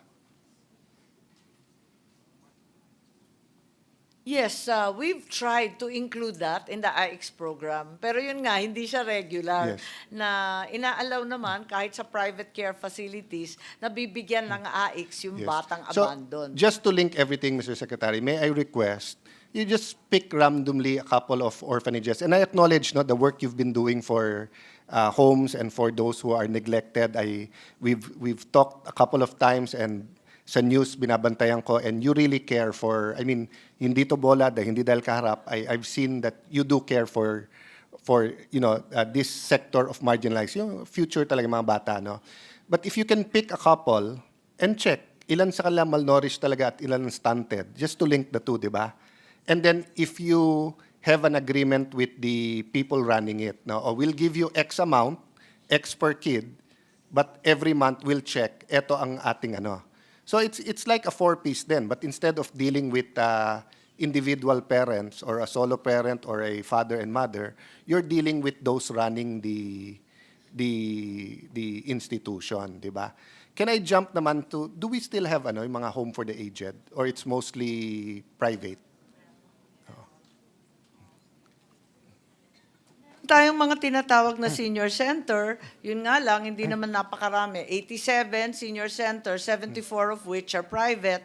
4 lang ang DSWD at 9 LGU ang nagpapatakbo. And I would assume the pinakamalaking gastos dyan is medical. Tama ba? Yeah. So, again, I'll bring it up sa PhilHealth hopefully later. I hope PhilHealth can give this group tunay na no billing. Kasi kung tunay na no billing, meaning kung ma-hospital sila at 80,000 talaga babayaran. Kasi kung no billing sila na totoo, DSWD can use their money for better food and better accommodations, di ba? But if DSWD always has to take care of all of the above, di ba, yung amenities nila everyday, sabon, kumot, and then they have to take care of the gamot and everything, it increases, di ba? Yung sa public care facilities ng senior citizen, sa ating DSWD na 4 lang, tapos yung sa LGU, covered sila ng PhilHealth. Kaya okay na yon. Ang problema, yung private, hindi Yes. tayo sigurado kung covered o hindi. But ma'am, yung covered ng PhilHealth, hindi tunay na Totoo naman yun, kasi kulang lagi. Yes, so the last time that PhilHealth did a survey of prices is 2013-2014. Nung nagkaskandalo lang dun sa binalik na pera na bilyones, this year, they issued a resolution increasing all of the prices of their case by 30%. So meaning kung halimbawa ang bypass in 2013, if it was 200,000, ang rate ng PhilHealth, let's say, was 60,000. Ngayon 550 na yung PhilHealth, yung bypass sa heart center without complication, 60,000 pa rin. So natural ang DSWD maghanap ng pera kasi hindi nila papabayaan. So I'll take it up with DOH, but I'm just saying that for me, if mas konti, 4, mas maganda nga eh. Kasi you can really focus at kaya nating gawing ideal. Let me just say this statement. Since my mother's American, and I have taken a few trips, especially when I was Secretary of Foreign Affairs to the US, we are so blessed that ang ating values pagdating sa family is Asian. Kasi hindi natin nilalagay sa homes yung mga parents. So most of those na nasa DSWD or private institution, yung talagang wala ng kamag-anak or for one reason na abandon. But most, 9 out of 10 or almost all Filipinos, kahit anong mangyari, aalagaan yung kanilang parents. And that's such a blessing, di ba? But those na talagang wala na talaga, ibig sabihin talagang wala nang mag-aalaga and they're abandoned, I think yung, how do I put it? Yung dignity, di ba? Yung getting the best care for them. And I think talaga if PhilHealth takes care of their medicines, their check-up and everything, DSWD will have enough for the facilities, for the gamit, etc. I may be wrong. Feel free to correct me, Secretary, now or in the future. But yun lang po. Yun lang tatlo, yung stunting, yung aged, and then I know naman malapit sa puso ng ating Secretary yung abandoned children, yung mga orphans. So the last thing lang I want to say about the orphans, can you also study, I've had a bill for the last 10 years na kung yung orphan ay nasa facility, nasa orphanage, especially kung public, baka we can deposit an amount in a trust fund, 1,000, 2,000, 3,000 pesos, para pag dating nila ng 18 or 21, pag college na sila, may konti silang naipon. Di ba? Kasi nga, this might not have been a good idea for some 10 years ago, but if we have, ang sabi ng economic team, 600 billion na yung ayuda. So I don't know the number of orphans. I agree with the sponsor naman. Let's get the numbers first before we decide on a program. But I'm just saying, they're so disadvantaged that whatever we can do to be their second parents, we should actually do. Mr. President, Madam Chair, thank you for this opportunity. Mr. Secretary, thank you po. Thank you very much also to Senator Cayetano for mentioning the notion of social return on investment. It is a methodology that I've been expounding and proposing to all those who measure simply economic development. Kasi nakikita naman natin, there are values that are not measured by the traditional economic or financial measurements. And these are the social values, the economic values also, and weight to the family, as well as the environmental burdens. So it's a method that has now become quantified and utilized in many, many areas, not only in Singapore, in Sweden, and proposed by the United Nations. Sana gawin rin natin sa Pilipinas kasi hindi naman pera lahat. Thank you.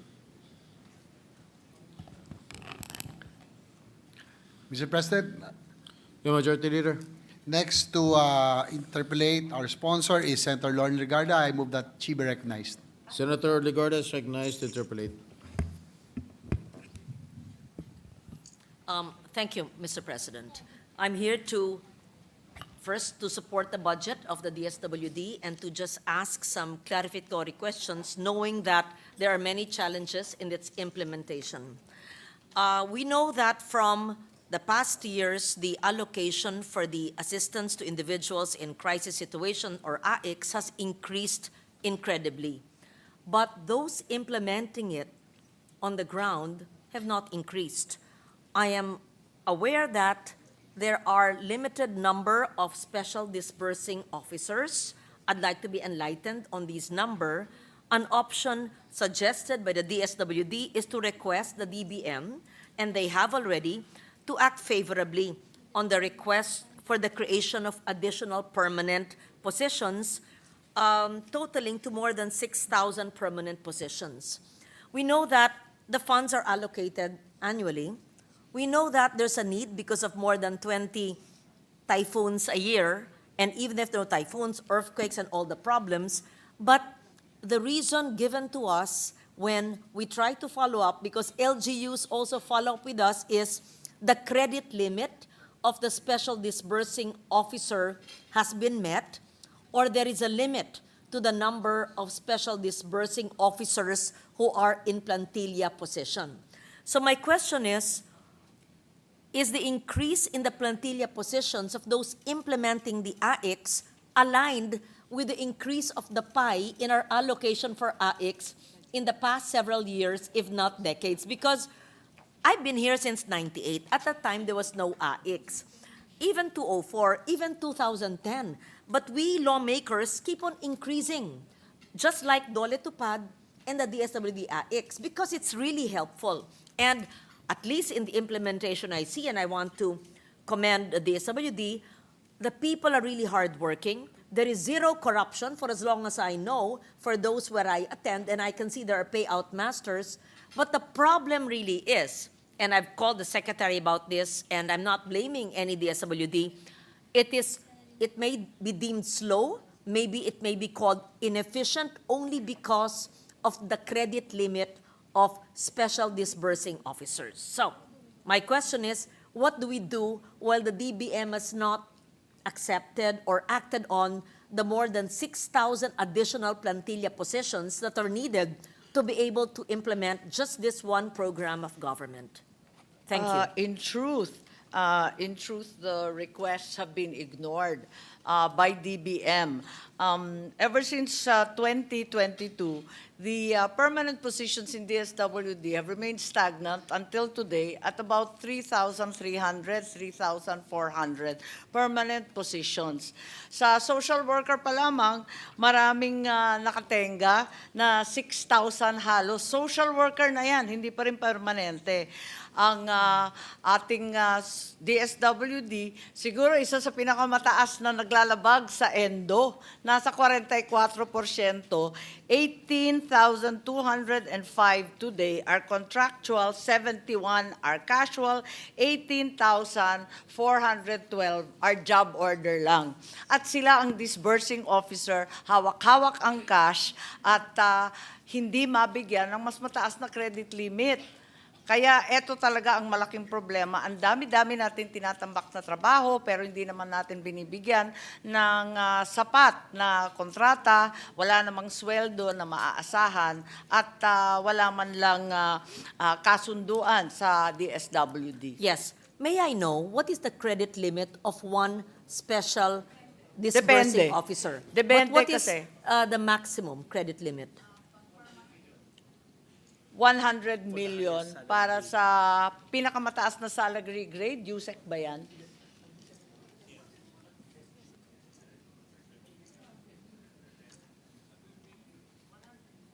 That's very high. That's very big.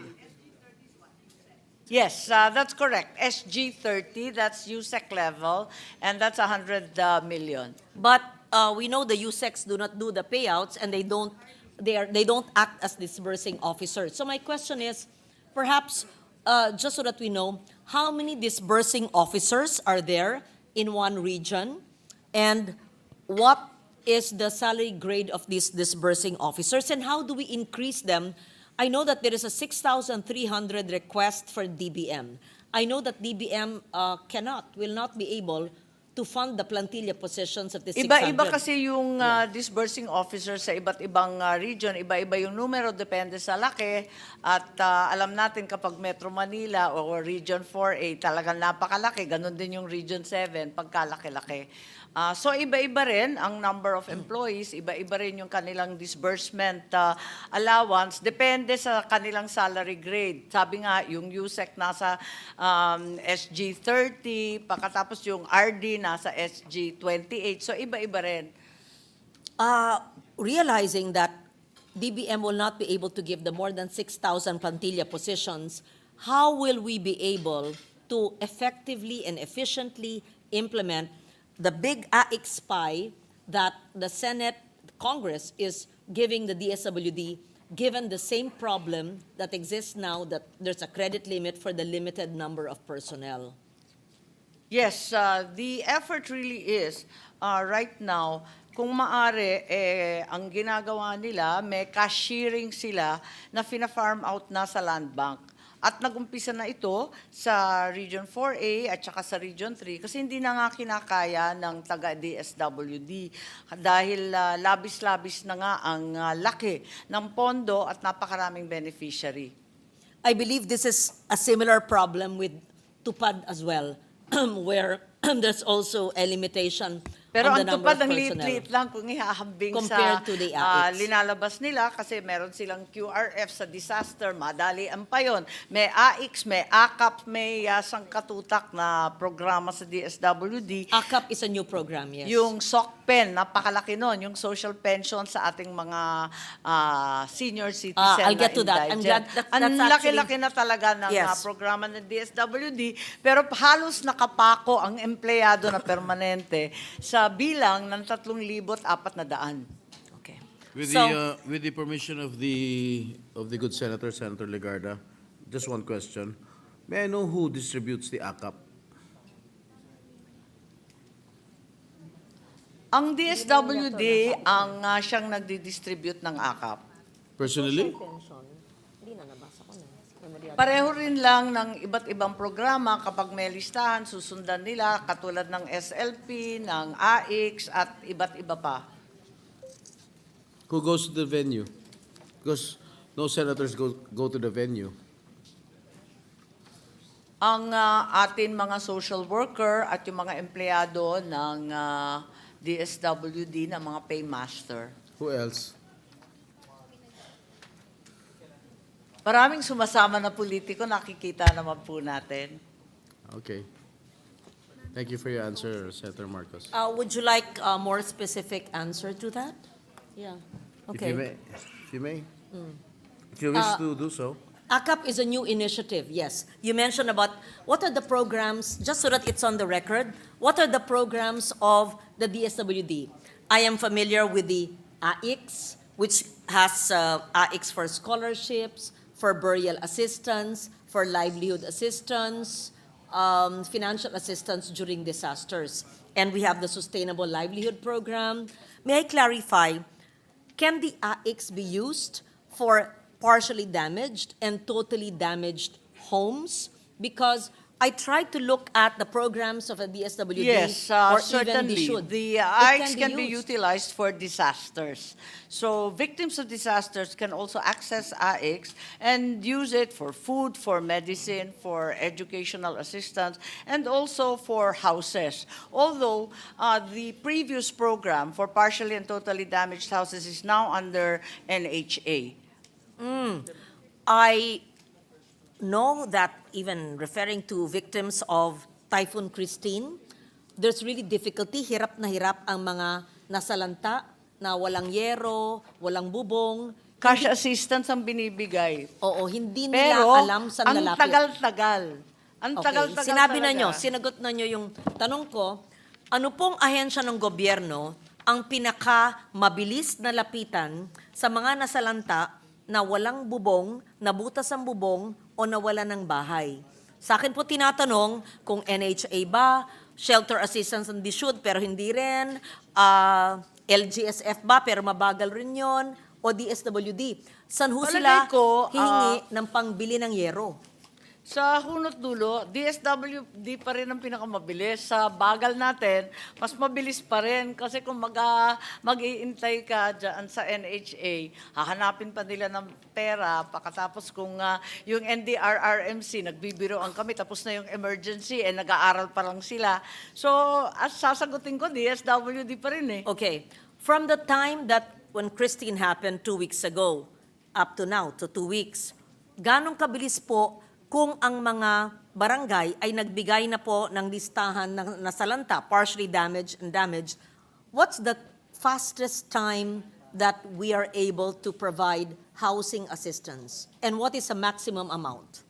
Well, kapag kumpleto at buo yung listahan ng mga opisyal at na-verify ng mga lokal na mga social welfare, sa loob ng 1 linggo na bayaran sa Bicol yung mga nasalanta ng Typhoon Christine at nabigyan ng 10,000 kada isa. Sana ganun. Alam natin, at least in Region 4A At least sa and 6. Kamsur yun. Okay. Nagawa kagad. So, ang 1 linggo ay dapat batayan natin sa ating mga regional offices at provincial offices sa panahon na nabigyan na ng kompletong listahan.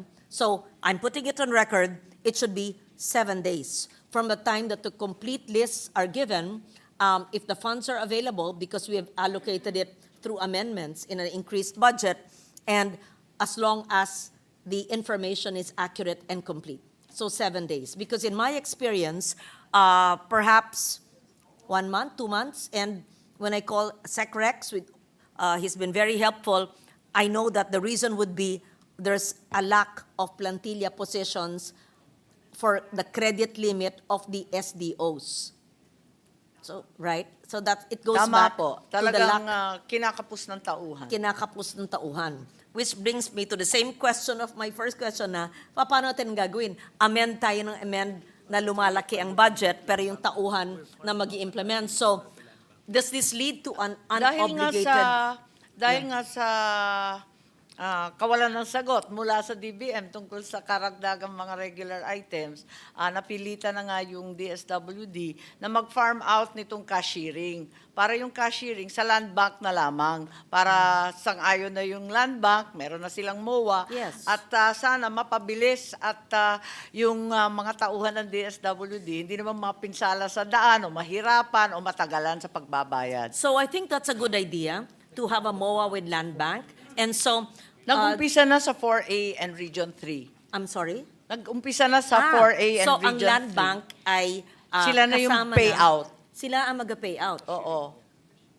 The land bank payout masters will go to the barangays and the LGUs. Hindi po pupunta ang mga benepisyaryo ng AIC sa mga land bank branches. Right? Sila ang pupunta. Oo, lalabas sila sa bangko Yes. at sila na mismo ang cashiering Okay. pagkat nga napaka-konti ng tao ng DSWD. Okay. I think that's a good innovation of the good secretary, and I hope we see that this will happen in the next few months. We can see that on the next few weeks, lalo magpapasko, na marami yan nangangailangan na naman, at saka ang daming bagyo, pasunod-sunod.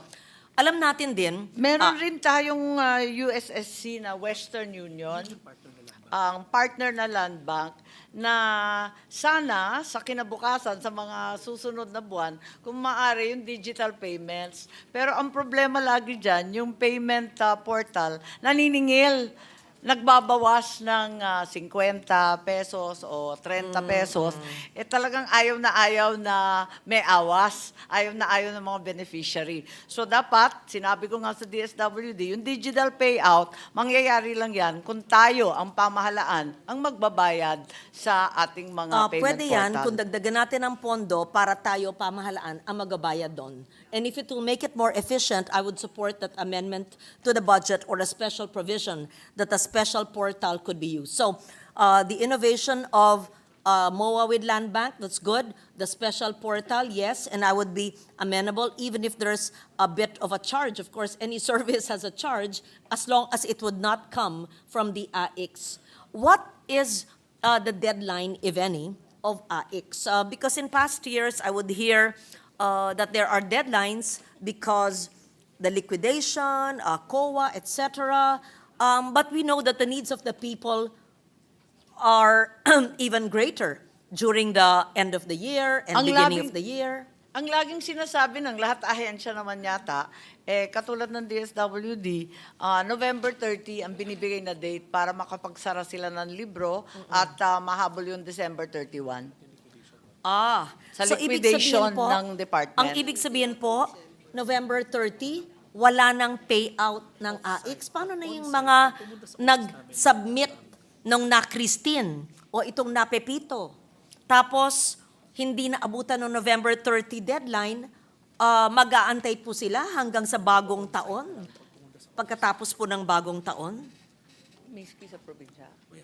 Ang maaring mangyari, pagkatapos ng November 30, pupunta na yung mga beneficiary, nahakot na lamang ng DSWD at dinadala sa mga opisina. Doon sila pwedeng bayaran on-site, on DSWD site. Pero hindi lalabas yung DSWD kasi sabi nila, talagang mahihirapan sila mag-liquidate ng kanilang mga payout at hindi mahahabol ang deadline sa katapusan. Naiintindihan natin ang tungkulin ng DSWD na mag-comply sa government rules and regulations. Naintindihan natin sa nakaraang taon ay palaging may deadline na November 30, kaya I wanted to put in record because LGUs don't know this. people in need in the barangays don't know this. And we know that there will be more intense typhoons in the coming weeks. And then we look at the SWD and we cannot pay AIX. It's hard to explain to a person or families in need, sorry po, nagli-liquidate ngayon sa opisina. Mahirap pong tanggapin yan,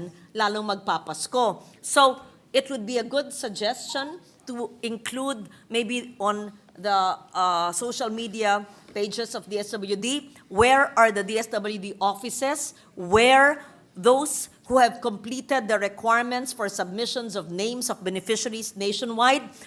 In short, the cash is available. It's just the process of government. And they can do the payouts in the various DSWD office in the following addresses, right? That would be very helpful if that is how I understand it to be. Hindi po nauubos ang pera, may proseso, iba lang ang lokasyon, hindi na po sa LGU. Tama ba po? Oo, yun po ang nangyari kasi tulad nga ng sinasabi po ninyo, talagang halimbawa, yung bagyong Odette, December 22, magpapasko na. Alam nga naman sabihin natin, serado na ang takilya, hindi na pwede magbayad, wala na kaming kahadilero dito. Odette. Yung Odette, di ba, bago magpasko, talagang tumama ng matindi sa Southern Leyte, Yes. sa Biliran. At alam ko na yung DSWD napunta pa rin, pero dun nga sa opisina kapag cash. Pero yung tumutulong pa rin sila sa mga prepositioned food at iba't iba pang gamit, yes. yung hygiene kits at iba't iba Ang pa. preposition food items, including hygiene kits, ay nandyan po. Kasi Hindi po naka-preposition titigil na yan. siya. Oo, kasi na-purchase na yan, kasama niyan sa liquidation, naka-preposition, maski Desyembre. Pero yung pag-payout po ng mga financial assistance ay magpapatuloy basta sa lokasyon ng opisina ng DSWD. At sila naman po ay situated sa lahat ng probinsya, lahat ng syudad. Ito po, meron pong mga SWAD, Social Welfare Officers, sa kada LGU. Hindi po yan DSWD staff. So, Mga LGU staff it will be yan. LGU. So we're referring, kasi baka ma-confuse lang tao, so I have to put it on record, hindi po ito sa mga SWAD. Ito po sa DSWD Regional, Provincial, District Offices. Right? Dadagsa naman po. Just to clarify, yung SWAD, DSWD. Yung munisipyo, LSWDO. Okay. Municipal Social Welfare. Thank you Local for yun. that. So, dalawa yun. Yung SWAD is DSWD. Okay. So when you say that they may go to the office of the DSWD, does that mean that every LGU, ang SWAD po, ay maaring mag-pay out after November 30? Or are you only referring to regional and provincial offices of DSWD? Para po maliwanag. Oo, yung SWAD nagpe-pay out sa iba't ibang opisina ng syudad, ng munisipyo, ng Yes. probinsya. Yes. Yun ang DSWD office. Pero yung sa munisipyo, yung MWSS at saka yung iba pang mga They're empleyado ng LGU LGU, employees. hindi kakayanin mag-pay out. Kung ano lang naka-preposition na pagkain at saka pinaghanda ng mga hygiene kit, yun lang ang hawak ng LGU, yun lang ang mabibigay. And so, it's just important that the public knows where to go. The LGU social welfare officers are not authorized because they're not the SWD, but the SWAD offices maybe not. So probably you're referring to the regional and provincial DSWD offices who can directly administer the payouts for those who did not receive until November 30. Is that Tama. correct? Tama. Okay, clear. Tama po. Kaya magandang i-publicize nila ng todo, Yung maliban pa locations. sa website at saka ma-inform yung tao. Kasi kung minsan nga pinapagalitan yung mga lokal, wala namang hawak yung lokal ng mga Exactly. AIC sa tulong. So, importanteng nalalaman natin yung diferensya, yung mga lokal na social worker at saka yung SWAD at saka anong office ng DSWD ang otorisado na mag-payout. Kasi nakikita natin, kaya nga na nangyari, sabi nyo sa Odette, hindi pwedeng, sarado ang DSWD kasi nag-liquidate kami. Hindi natin pwede sabihin yan sa mga biktima ng disaster. Ngayon, sa pagpirma ng budget ng Desyembre, alam natin wala pang pondo ang gobyerno dahil ang tax filing at paying season ay Abril.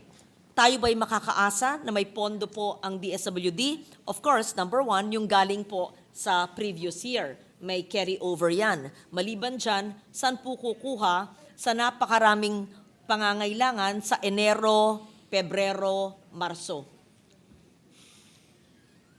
Ang problema, talagang fully disbursed na. Ang QRF, DRRP,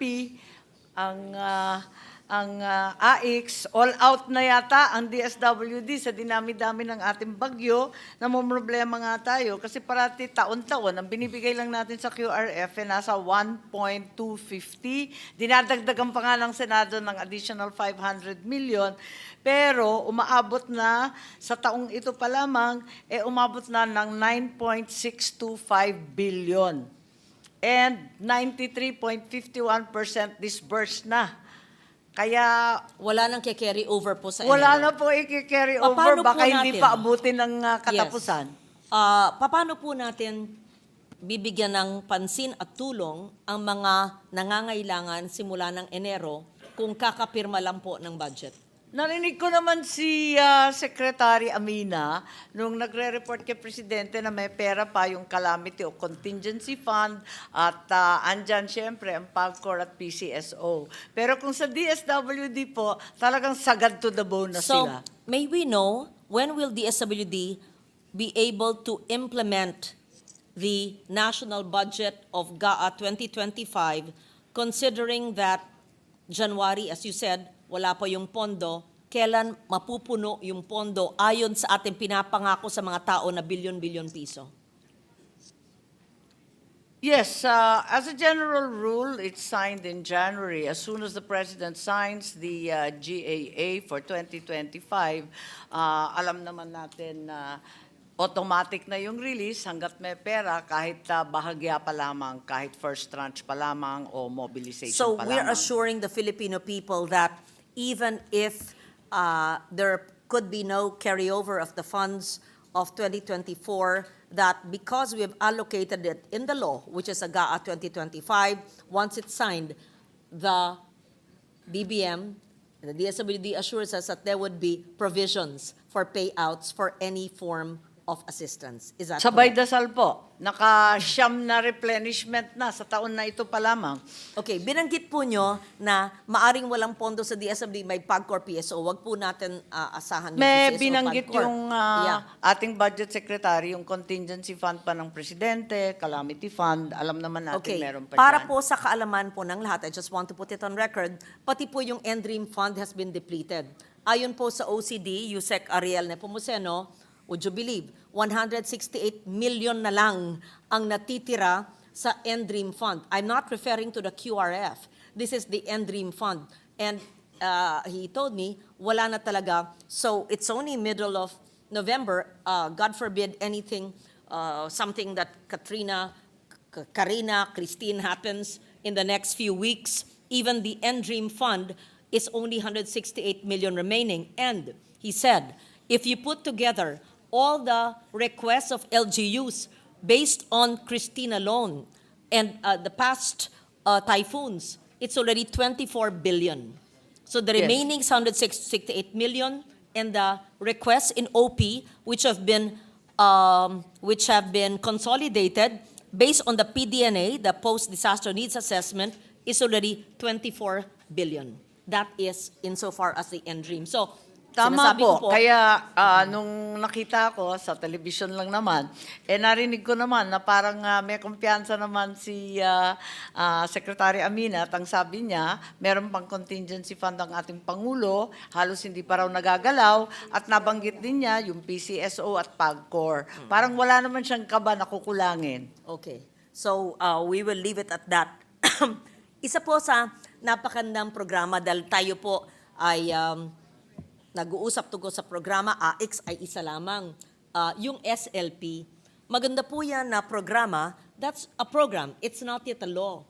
Would the good secretary, through the sponsor, may I ask, wish that this be institutionalized? Because we know that the Sustainable Livelihood Program aims to enhance the socio-economic conditions of vulnerable households by providing access to livelihood opportunities and resources. We also see that from the GAB to the Senate, am I correct?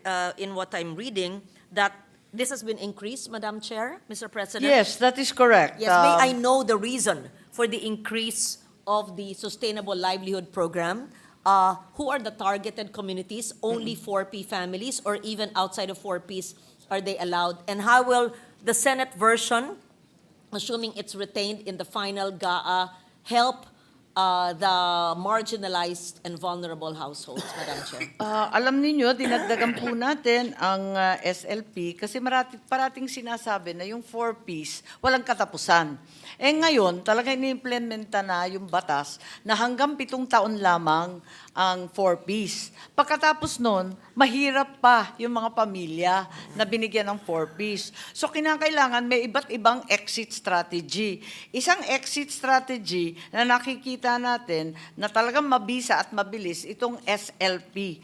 Dahil ang SLP ay nagbibigay ng kabuhayan, nagbibigay ng trabaho. So sa dalawang bahaging yan, sinasagot niya yung pagkukulang ng 4Ps. So yun ang nais natin gawin, na dapat may katapusan yung pantawid pamilya. Hindi naman po pwede na lagi na lang nariyan, ayaw naman natin ng ganon, at maganda naman na magkaroon ng self-employment o di kaya trabaho na. Yun na yung SLP. Ako talaga ay sang-ayon dyan dahil ako'y naniniwala na kailangan hindi lang puro dole out, ay bigyan po natin ng puhunan para magkaroon ng pinagkakakitaan, MSME, micro-enterprises. Kaya lang, ako po'y nagtataka, hindi lang sa administrasyong ito, kundi sa mga nakaraan, dahil muntik na po ako naging DSWD nung nakaraang administrasyon, so sinuri ko po ito.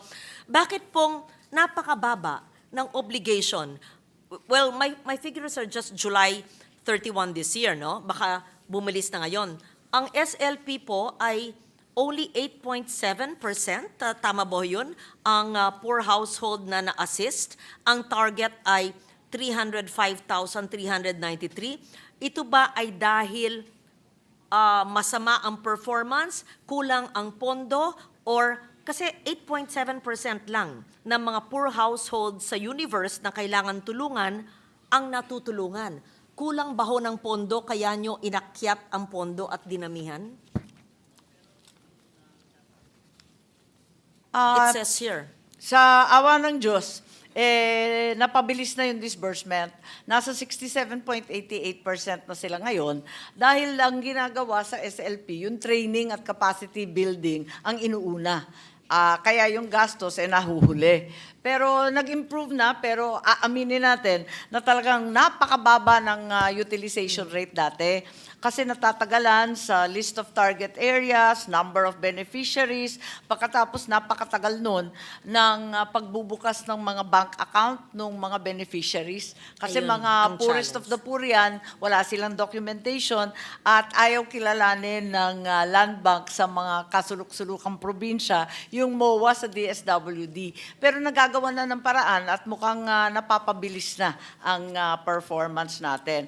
At hindi lang 4Ps ang binibigyan, tulad ng nabanggit po ninyo, yung low-income earners, marginalized, vulnerable, disadvantaged, PWD, etc., nabibigyan at may bagong MOA nga na agaran sila bibigyan ng bank account. Ano po ang pinaka-mababang amount ng SLP at anong klaseng microenterprise ang pinaka-paborito o matagumpay ng ating mga households na mahihirap? Bigasan, sari-sari store, mini grocery, pananahi.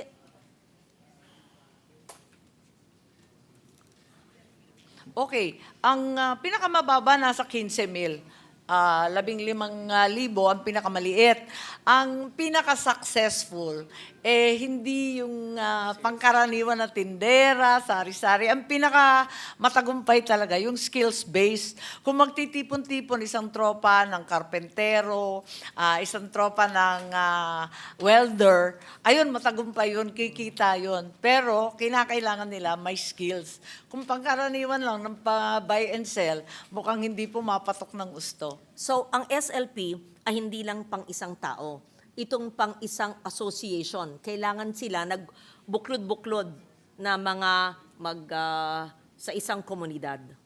Iba-ibang modality yung SLP eh. Yes. Kung minsan individual, pero kadalasan maraming mga membro. Tapos yung isang mekanismo, yung paghahanap ng trabaho. Hindi lang yung magtatatag ng kabuhayan. Pero pwede rin pangkabuhayan na sariling self-employed. Okay.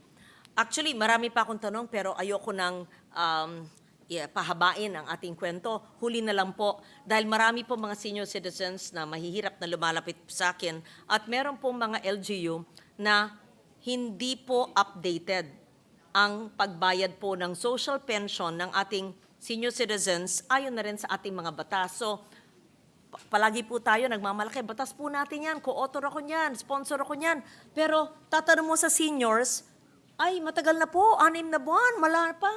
Paano ba ho ang proseso ng pagbayad ng social pension? Ito ba ay dina-download sa LGU or DSWD rin ang nagabayad sa mga regional provincial offices? At ano po yung backlog ng pagbayad ng social pension? Ilang porsyento po ang di nakakatanggap at anong kadahilanan po? Yes, totoo po yan. At aminin natin, malaki utang natin sa ating mga ang ating mga senyoritos at senyoritas. In 2023, 490,000 ang waitlisted seniors. Hindi sila nabayaran pagkat kinulang ng pera. Pinagpilitan natin noong 2024. Pero lumobo pa rin yung seniors. Kaya't eto nga, 622, baka umabot pa ng 800,000 ang waitlisted seniors. Ang problema natin, nung last year, yung kabuuhan na kinailangan nasa 5-6 billion, nailagay sa unprogrammed. Alam naman natin yung unprogrammed, magic na po yun. Kung meron tayong savings, okay. Kung wala, tiis. Kaya dahil dito, dahil sa kakulangan ng budget, nabigyan natin yung malaking bahagi ng ating senior citizens, pero madami pa talaga sa kanila ay ang hindi nakakatanggap. Sa budget for GAA 2025, ito ba hong 600,000 na senior citizen social pension ay mababayaran? Wala pa, kukulangin pa rin. Ilan po sa 600,000 ang nakalaan ng pondo for 2025?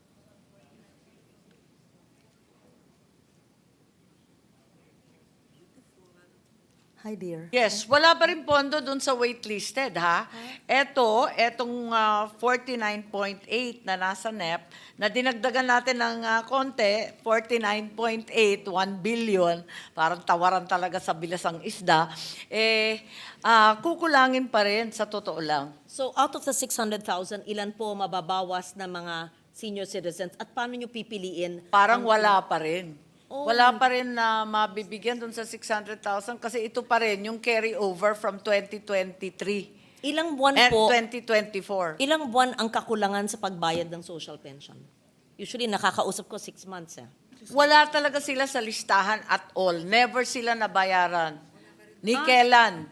Ni These are minsan. new, Ni mga anumang buwan. Mga bagong senior citizens na wala sa listahan. Pero may mga nakakausap po ako na dating tumatanggap tapos huminto po at may mga backlog sa pagbayad. Ako, wala po sige. Tama na. I know. Sa palagay ko, hindi dapat mangyayari yun. Yung mga bagong seniors, doon talaga wala tayong pambayad. Pero kung dati nang nasa listahan, baka nadidelay lang or nagkakatagalan lang. Okay. Pero dapat mabayaran sila. Thank you for that assurance. So, yung mga bago pong senior citizens lamang ang hindi nababayaran, pero yung mga dating nang nasa listahan ay backlog, may pera pong nakalaan na dapat mabayaran silang updated. Is that correct? Yes, that's right. Tuloy-tuloy ang bayad kung nasa listahan ka na. Ang problema, lumulobo nga yung numero at hindi kinakaya ng ating budget. Where are the funds? In LGUs remitted by DSWD or in central, in the region? Yes, the funds are transferred direct to the LGUs. Okay, so it's the LGU's responsibility to update the payment of social pension for as long as they've received it before. Is Yan that na nga ang accurate to problema, say? masipag sila mag-update, wala naman tayong pambayad. No, but you said that as long as they've received before, there are funds Yes, they transmitted. should be paying, pero yung sinasabing update, updated sa payment, pero hindi updated sa listahan kasi nadadagdagan nga eh. Okay. So, wag ko na rin po dagdagang aking tanong kasi lalo po akong nalulungkot sa kakulangan ng ating pagbibigay ng serbisyo publiko. Not to blame the DSWD because they're really very, very hardworking workhorses. I see them every week. Thank you for the service of our payout masters, of those who are only job orders, for those we call even midnight, and those we kinukulit namin kasi tayo rin kinukulit ng mga tao, di ba, na nangangailangan. So thank you to the hardworking women and men of the DSWD led by the very hardworking secretary. So I will no longer ask my long questions because I fully support your budget and I wish I could help you increase if there's some pie we could slice to put it in the SWD. So, yung tanong ni Senate President, Presiding Officer Pro Tempore na AKAP, ibig sabihin po niyan, ang mga senators pwede rin pumunta po sa mga AKAP, ganun ba ho yun? Gusto ko lang malaman yun. I think yun ang gustong malaman nung Senate President Pro Tempore na hindi niya kinumpleto ang tanong niya. Precisely, Pwede siguro. Lahat tayo gate crusher po. Bakit naman po gate crusher? Kung AX po yan, or AKAP, or SLP, yan po ay puhunan ng gobyerno. Yeah, that's the funds of the government, so we can... Yes. Can we Okay, facilitate the it's release? on record. For the first time, naririnig ko, pwede raw po pumunta kahit hindi kumbidado. Ay, hindi. So, ibig sabihin po, ang AKAP ay parang AX, parang SLP ay maaring puntahan. Anong kaibahan naman po ng AKAP sa AX o pareho lang po? Alam niyo, nakakatuwa yung AKAP dahil biglang sumulpot yan, wala naman sa NEP, wala naman sa DSWD budget, wala man lang sa wishlist nila, biglang sumulpot nung nakaraang taon at matapos yun, tinatanong ng lahat, ano ba talaga yung programang yan?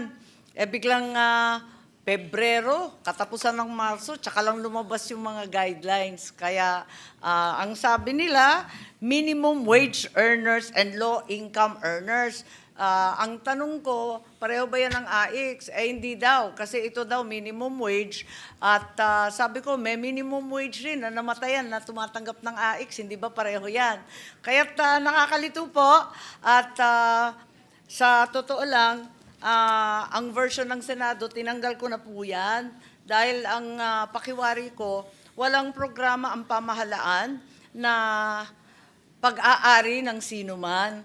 Kinakailangan, lahat sumasapi dyan, at dahil dito, kinakailangan na pag-isahin na, isaayos na natin ang mga guidelines. Are you saying there's no AKAP in the Senate version? Yes, I deleted it entirely. How much did you delete, Mr. President, Madam Chair? Yes, 39 billion which was added in the House version and 41 billion added for AX. And we're saying that the 39 billion in the Senate version was reduced, and where did you put the 39 billion AKAP? Back to I AX? leave it to the wisdom of the leadership, and I hope that during the BICAM this can be discussed. My recommendation is, while we recognize the necessity of immediate relief by direct financial assistance, it's imperative that we focus also on social protection initiatives such as those mentioned by yourself, the SLP, Kalahi Seeds, which foster long-term development and self-reliance rather than creating a new ayuda nation. Ayaw natin nun, ano?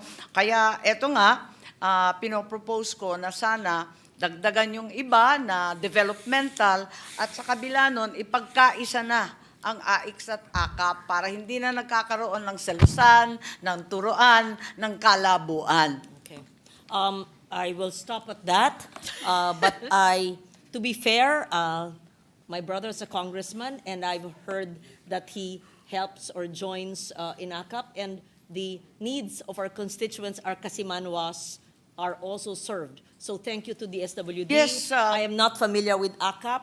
I know AX, but whatever name of the program is, malaking tulong po tuwing meron pong darating dyan na DSWD, AX at Paymaster, nakangiti po ang mga nahihirapan ng ating mga kababayan. So I Tama will po leave it yun. at Kaya that. It's not sang-ayon for po me. ako Yeah. na sana pag isahin na yung pondo para malaking malaki, lahat ng hihingi, mabigyan ka agad, wag na natin paghiwalayin, wala nang turuan, wala nang sisihan, wala nang akuhan na amin lang to, wala nang ganon. Basta may pondo dyan, handa para sa nangangailangan. Ganon lang kasimple. Isahin na natin at sana madali na natin kunin para sa lahat ng target beneficiaries, all persons subsisting below the poverty line, unemployed, formally employed, self-employed, seasonally, periodically employed, those in crisis or emergency situations such as severe, extended illness, disability, death in the family, working in economically hard-hit sectors, victims of natural man-made disaster, calamity, pandemics, war, or other violence.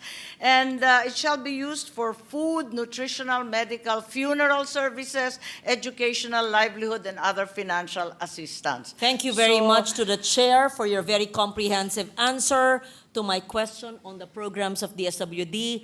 And I will probably initiate piece of legislation to institutionalize at least one program, the SLP, assuming that no one has filed that yet. But thank you so much, Madam Chair, for all the information that you've given. And At I sana would like- sumportahan rin ninyo itong kung ano man yung pangalan niya, kung AX o AKAP o ano man pangalan na Yes. bago mahanap natin, sana suportahan rin ninyo ang pagkakaisa nitong pondo at institutionalize na dahil malaking tulong sa ating mga kababayan. I will leave it to the better judgment of the chair and the leadership, and I would like to thank Secretary Rex Gatchalian, who is just always half a call away. He answers the calls right away, and if he misses it, he's on a flight, he will text and call you back. That's the epitome of a public servant. So thank you also to all in the SWD, especially the 4A and the 6 and everybody in the regions. Thank you. Thank you, Senator Ligardo. Before I recognize the majority leader, only one question, Senator Marcos. What is the difference between AKAP and TUPAD? Because you were saying a while ago, minimum wage. AKAP po and tupad. Yes. Ang tupad nasa DOLE. Yes, I know. Hindi siya Yung sakop ng DSWD. Ang binibigay niyo ba sa AKAP, minimum wage din? Kasi sa TUPAD, under DOLE, ang binibigay minimum wage. Kung saan ka, kunwari sa Metro Manila, 700 plus, yun din binibigay per day, pero magtatrabaho kayo. What is the difference between AKAP and TUPAD? Ang tupad maliwanag na cash for work. May Yes. trabaho. Yung AKAP, binibigay lang. Magkano po binibigay? Based sa menu ng pangangailangan. Yung iba't iba, yung burial assistance, medical, hospital, kung What is the ano-ano. maximum amount that you can give an individual? Ang maximum 10,000. At sinasabi natin na kinakailangan malimitahan sa 6 na buwan. Minsanan lang ang bigay. One time, big time. Pero maximum nga 10,000 pesos. What is the minimum that you can give from the funds of AKAP? Ang minimum, pangkaraniwan, 2,000, 2,000. Pangkaraniwan, 3,000. Alright. Pero hindi mo kailangan pagtrabahuan yan, no? Katulad sa... Ay, sa walang TUPAD. trabaho Walang dyan trabaho. ang sinasabi sa nangangailangan. Alright. Thank you very much for enlightening this representation. Majority Leader? Yes, Mr. President, next to interpolate is Senator Bongo. I move that he be recognized. Senator Bongo is recognized. Thank you, Mr. President, distinguished colleagues, and to the DSWD led by Secretary Rex Gatchalian. Mr. President, sa dalawang budget hearings po ng DSWD, nanawagan po tayo na huwag po pahirapan ng mga mahirap at bilisan po ang paghahatid ng serbisyo sa nangangailangan, especially po itong AX, no? Assistance in Crisis Situation sa mga nangangailangan talaga. Ang tunay na pagmamalasakit, walang pinipili, walang pinapaboran, at walang halong politika. Do not be selective. At sabi ko nga sa inyo, bawat buhay, kayo na nagsabi, sabi nyo nga, bawat buhay, mahalaga po sa DSWD. At ako naman po ay full support parati sa ating DSWD for the past 8 years, no? At ako po ay patuloy na sumusuporta naman po sa inyong departamento. Basta tulungan nyo lang po yung mga mahirap nating kababayan. Yan lang po ang pakiusap ko. Madam Sponsor, meron na po akong konting question lang no, about the JAW. Ito po yung JAW ng Malasakit Centers. Meron na pong joint administrative order at napirmahan po ito ng DSWD. Maalala ko last year during budget hearing, nag-follow up na po ako nito. And umabot na po ng 14 months ay hindi pa po na-implement po ito. Ganito po ang sitwasyon. Pumirma na po ang DOH, pumirma po ang PhilHealth, pumirma po ang DSWD. Ang isang opisina, ahensya, ang PCSO, ang hindi pa po pumipirma. Siguro marahil meron talagang ahensya na ayaw tumulong sa mga kababayan nating mahihirap.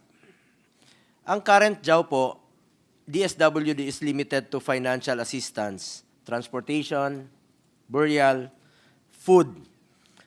Nung ni-revise po yung JAW, aside from financial assistance, DSWD will be able to provide medical assistance inside Malasakit Centers through guarantee letters. Kaya nga po itong Malasakit Center, it's a one-stop shop naman po siya. Nasa batas po yan na mas makakatulong po sa ating mga kababayan na hindi na sila kailangan pang pumunta ng regional offices, hindi na sila kailangan pumunta ng provincial offices ng DSWD para humingi ng tulong. Malaking ginhawa po ito sa mga kababayan natin na nangangailangan po ng tulong na huwag na natin silang pahirapan pa. Ang hirap pong magkasakit, wala silang trabaho, wala silang malapitan, andyan na yung center, one-stop shop.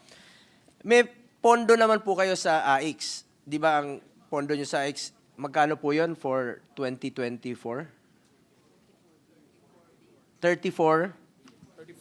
34B. Tumataginting na 34 billion ang AIX, no? Magkano na hong nagamit nyo rito?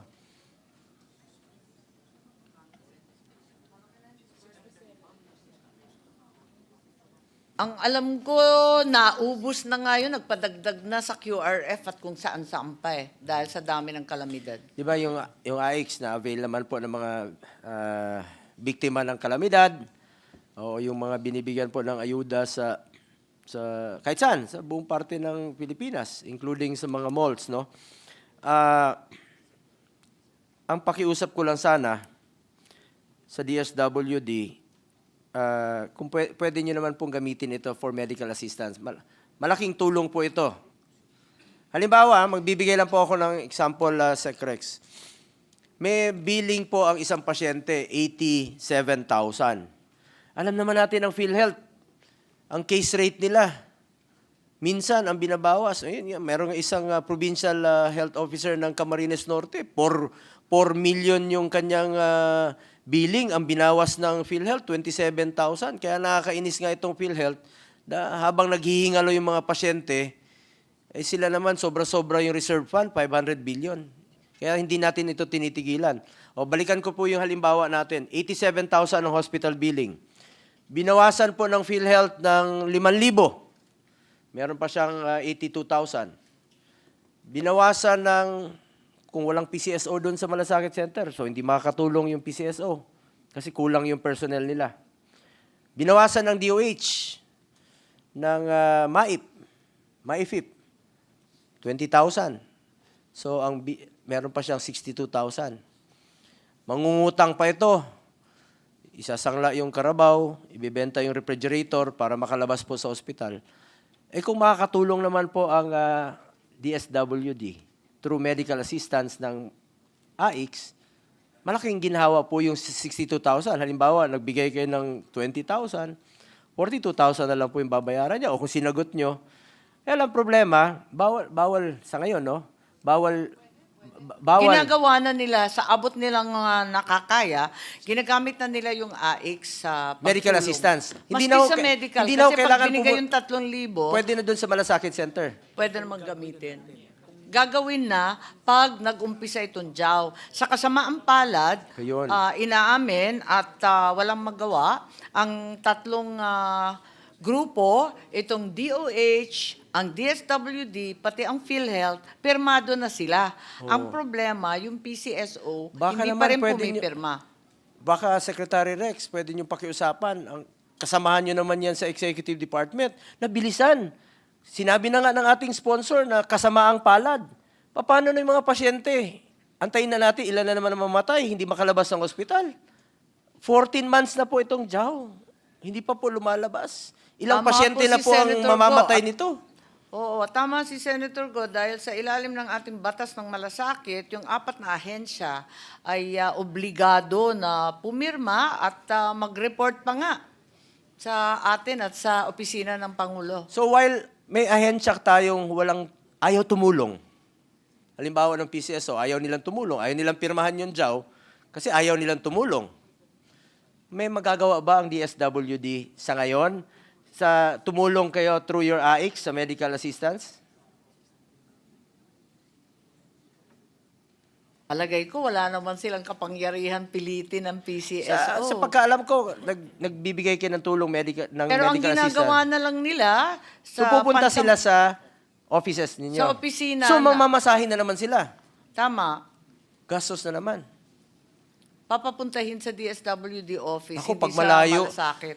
kapag malayo yung hospital sa opisina ninyo, panibagong gastos, dagdag na naman. Imbis na natulungan sila, ubos na yung panahon, ubos pa yung pamasahe.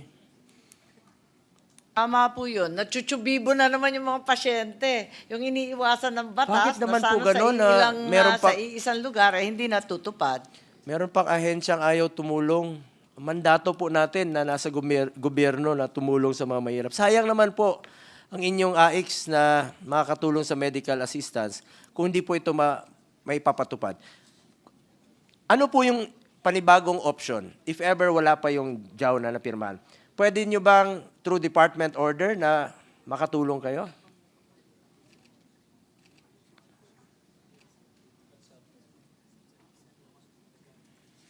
Oo. Ang nangyayari ngayon, sa Region 3, may pilot project sila inuumpisahan na ini-email ng social worker sa DSWD at kung na-kumpirma ang nakasulat doon, pinapadalhan na ng guarantee letter. Kasi ilang araw ang papatak na naman yung babayaran niya sa kwarto kung hindi siya makakalabas sa ospital. Pero yung pilot na yon sa ngayon, same day at wala nang mamamasahe. Pero kailangan pa nilang pumunta sa offices ninyo. Hindi na, kasi ini-email lang ng social welfare. Through from Malasakit Center. So pwede na po. Ini-email na lamang sa DSWD, nag-pilot sa Pampanga, mukha naman matagumpay at mabilis, same day daw. Saan po sa Pampanga, Mr. President?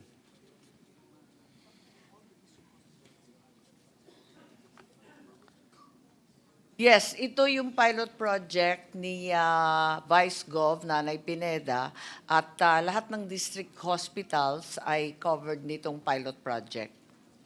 Hindi, ang pinag-usapan po natin dito, nasa batas naman po na mandato ng 4 na ehensya ng gobyerno, no? PCSO, PhilHealth, DOH at DSWD, kasama po kayo dyan.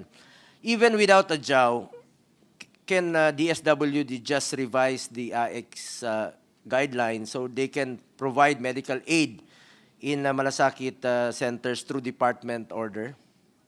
Sa ngayon, for the meantime, while waiting for the approval. Kaya of the- nga nag-pilot kasi sinusubukan nila kung maaari naman mag-email yung social welfare officer mula sa Malasakit Center, wala nang pupunta sa kung saan-saan pa, hindi na chinuchubibo yung pasyente na pupunta pa kung saan-saang opisina.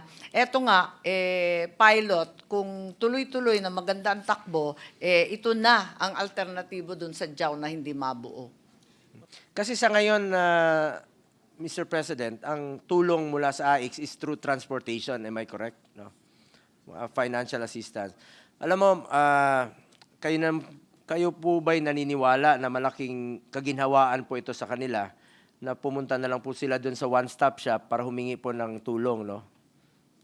Oo naman, kaya tayong lahat pumirma doon sa batas na Salamat yan. po, including our good sponsor. Yun lang po ang pakiusap ko, Mr. President, to Secretary, I'm addressing it to Secretary Gatchalian. Baka pwede nyo munang, while waiting po, no? While waiting, nag-antay tayo ng 14 months. Malaking kawalan po yun sa mga mahirap nating pasyente na hindi nila ma-avail ang medical assistance ng AIX, ng DSWD, dahil hindi po mapirma-pirmahan pa yung JAW. Yun lang po ang pakiusap ko, Secretary Rex, baka pwede niyong matulungan, ma-expedite. Alam ko naman na gusto mo rin po tulungan yung mga kababayan nating mahihirap. Dahil ito nga yung AICS, Assistance in Crisis Situation. Malaking tulong to. Ginawa ko na example kanina, 87,000, bawas ng PhilHealth, bawas ng DOH, at bawas po mula sa AICS. Malaking kaginhawaan po yun na makalabas po yung pasyente na hindi na nila kailangan magmakaawa pa. Dahil pera naman po ng Pilipino yan. Ibalik po natin sa kanila sa mabilis na serbisyo. Kaya nga po tayo may mga malasakit centers, one-stop shop, para meron silang matakbuhan na hindi na nila kailangan bumiyahe pa ng mga regional offices at ng mga provincial offices para humingi ng tulong sa mga ahensya. Tulungan na lang po natin sila. Yun naman po ang aking pakiusap sa inyo, Secretary Rex. Full support naman po tayo sa inyong budget, basta ibalik po ang pera ng mga kababayan natin sa mga mahirap. Yun lang po hiningi kong assurance, baka pwede pong mapabilis. Oo, yan ang minimithi nating lahat. Salamat po. Are you done? Yung, sandali lang po, Mr. President. Yung AICS guidelines na lang, baka pwede ma-revise nyo lang po. Pag-aralan nyo ma-revise. Can Opo, DSWD do that? O kaya naman tignan kasi pwede naman i-embed yung JAW sa guidelines. While waiting for the approval of the That's JAW. right. The JAW, which has not been signed, the provisions can be embedded already in a set of Pwede revised nyo na guidelines for ma-implement the yan AICS. through the department order. Oh, within the department lang naman eh. Dali lang naman siguro yun. Kaya nyo namang i-revise yun. Can we get that assurance, Mr. President? That already, they already have a pilot project. Salamat, Madam Sponsor. Yun lang po, just want to reiterate my full support again to the budget of DSWD. For the last 8 years, naging supportive naman tayo sa inyong budget. Maraming salamat po, Mr. President. Maraming salamat. Thank you, Senator Bongo, Majority Leader. Mr. President, next to ask one question is Senator Robin Hood Padilla. I move that he be recognized. Senator Robin Hood Padilla is recognized. Maraming salamat po, Ginoong Pangulo, at sa ating pinunong mayorya. Ito po, gusto ko lang pong linawin kasi marami pong nagtatanong sa akin bilang ako po ang chairman ng komite ng cultural minorities. Nasa likod po ng ating sponsor ang representative ng NCIP. Marami pong mga katutubo ang naguguluhan kasi meron pong nilabas ang EO, ang Malacanang, na sinasabi po na ang NCIP ay nasa ilalim na ng Office of the President. Gusto ko lamang pong tanungin, kayo po ay nandito dahil sa budget lamang po, ano? Hindi naman po dahil kayo po ay naandyan pa rin sa DSWD. Tama po. At sa susunod na hearing, wala na yung NCIP sa DSWD, kundi nasa Office of the President. Pero ngayon, palibhasa kinapos ng panahon, narito para sa atin at bahagi pa sila ng budget ng DSWD. Opo, yun lamang. Gusto lang po nating linawin sa mga kababayan natin, mga katutubo, dahil medyo naguluhan po sila kasi nasa likod niyo po sila.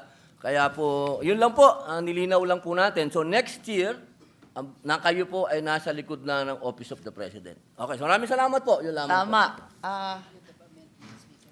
Thank you, Senator Tama Padilla. po yun at huling panahon na, huling pagkakataon na sila ay kasama ng DSWD sa pagkaintindi ko. Thank you, Senator Padilla. Senator Marcos, Majority Leader. Yes, Mr. President, the last to interpolate our sponsor is our Deputy Minority Leader, Senator Risa Ontiveros. I move that she be recognized. The Deputy Minority Leader, Senator Risa Ontiveros, is recognized. Salamat, Mr. President, at magandang gabi po muli, good sponsor. At syempre, kay Secretary Gatchalian at yung buong DSWD family. So, una, good sponsor, tungkol sa government procurement ng agri-fishery products. Mr. President, Madam Chair, the DSWD has been identified and mandated under the Sagip-Saka law to directly purchase available agricultural and fisheries products from local farmers, fisherfolk, or their associations or cooperatives for their respective programs, in particular for the supplementary feeding and disaster response and rehabilitation programs. Since 2021, the said mandate has been reiterated in the General Appropriations Act. Pwede po bang makahingi sa DSWD ng updates sa implementasyon nitong Section 24 ng GAA 2024? May bottlenecks po ba sa implementasyon nitong probisyon? Ano-ano ang mga ito at pwede po bang malaman paano ito tinugunan ng DSWD? Good sponsor. Yes, thank you very much. This is a matter of grave concern to all of us, and certainly this would be a great boon to our farming communities. Dati-rati medyo nahihirapan sila sa ganitong ngunit maliwanag na nung nakaraang taon pa na maari ng mag-negotiated procurement, community participation in procuring for DSWD feeding. Kaya 415 million worth of contracts was awarded to community-based organizations. So ang ginagamit dito, yung Sagip-Saka na alam natin, at mismo yung GPPB ay merong negotiated procurement, meron pa silang guidelines sa community participation in procurement, kaya hindi natin masasabi na hindi po pwedeng direktang bumili sa ating mga magsasaka at sa kooperatiba. Maraming salamat, good sponsor. Wala naman pong bottleneck sa implementasyon nito. Well, so far, parang natutuwa pa nga lahat ng regional office dahil napapadali. At eto nga, marami ng kontrata na 415 million. At lalong napapadali kung under 5 million ang kada kontrato, mabilis. Alright. Nakakatuwa namang malaman iyan, good sponsor. At siguro parang isang tip din both sa mga regional offices natin at yung mga rural producers, lalo na mga magsasaka, mangingisda, mga katutubong Filipino at mga kababaihang nayon, itong in a way threshold kung saan sa ilalim nun ay mas madali pong ma-facilitate yung pag-comply sa batas na ito. Related to my first question, good sponsor, for fiscal year 2024, magkano po yung pondong allotted sa mga DSWD programs na nangangailangan ng procurement ng produce tulad ng bigas, gulay at saka gatas? At sa said budget allocations, magkano po yung ni-utilize sa direct purchase sa magsasaka at mangingisda? Ito na po ba yung 450 million pesos? At sa mga traders naman, magkano naman po, good sponsor? Yes, the entire supplemental feeding program can really be procured through community, through Sagip-Saka, through negotiated and public bidding. Malaking budget po to. It's 4 billion mahigit noong 2024 at sa ating panukala is susunod na taon nasa 5 billion 182 million mahigit. So nag-increase pa to sa GAA. Oo nga po, good sponsor. Nakakagulat yung halagang 4 billion plus, pero so far 450 million worth lamang ang na-procure, mga 10%. Sayang naman. Anong plano at dinagdagan pa nga at ginawang 5.182 billion sa susunod na taon, Yes, good sponsor? yung memo na effect last year, so talagang nagsumigasig yung ating mga regional offices ng DSWD mula nung nakaraang taon at may output naman at least mahigit 10% ay nabibili na sa pamamagitan ng direct buying sa ating mga magsasaka. Kaumpisa pa lang, tinutulak talaga sila at pinapaalam sa lahat na napakadali ng gawin. As a matter of fact, yung sa GPPB ng DBM, magpapakita ka lang na rice farmer ka at may RSBA ID ka. Yung mga fisher folk, ganun din, basta meron kang ipapakitang ID ng fisher, alam na nila, nakasama ka at pwede kang magbenta. Sana po ay mapascale up talaga ito ng DSWD sa susunod na taon, maitabi kung nagkakaroon ba ng bottlenecks. Kasi sumasang-ayon talaga ako sa inyo, good sponsor. Ang laking bagay po nito bukod sa ating mga regional offices mismo dun sa rural direct producers. Yung traders po, hindi naman po sila nagkakaroon ng share sa paggastos ng budget na ito, good sponsor.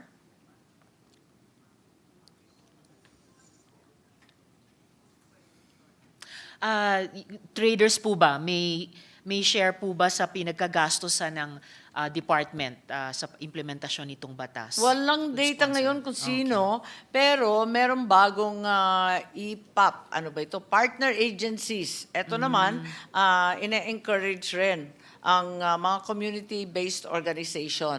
Kaya talagang tinutulak ng DSWT dahil nakakamura sila at napapakinabangan ang tinatawag nating mga farming communities. So yun nga, nagiging virtuous cycle yung dating vicious cycle. Maraming salamat, good sponsor. I am raising this question since we keep receiving reports that national government agencies with relevant programs do not purchase agri-fishery products from local farmers and fisherfolks. Kaya sana mas marami sa mga NGAs na ito ay sumunod sa halimbawa ng DSWD. And halimbawa na lang, ang report sa amin ng nagkakaisang magsasaka ng Isabela Agriculture Cooperatives, di umano, kaya lang parehong department to. Ang sabi, di umano sa kanila ng DSWD, the department is constrained by law to buy rice only from NFA para sa kanilang supplementary feeding program. Pwede po bang humingi ng paglilinaw sa DSWD kung totoong official policy pronouncement ito ng ahensya kaugnay ng bagay na ito? Sa regular Kasi- procurement, Yes, wala Mr. pong President. problema. Baka yung tinutukoy sa Isabela, sa iba pang lugar, yung pagbabawal na nakasaad sa executive order na talagang pinagbabawal bumili maski sa kanino, kundi kinakailangan i-procure lamang sa NFA pag emergency procurement tuwing disaster. Yun ang limitasyon. Well, kung ganun ang sitwasyon, good sponsor, dahil hindi pa napag-aralang mas mabuti ng representasyong ito, itong usapin, baka pwede na lang i-explore ng department, makipag-ugnayan sa OP kung paano mas pwedeng i-harmonize at hindi mag-cancel out itong batas at yung EO kahit sa mga emergency procurement. Iwan ko na muna Tama doon po itong yun. punto Dahil nito, good sponsor. sa aking karanasan, kinakapos nga yung NFA madalas. Kapag disaster, wala nga silang ibebenta Yun kahit na nga gusto mong bumili. Sa bagay. Nagkakaproblema nga kami dyan eh. Okay po, good sponsor. Sa bagay po.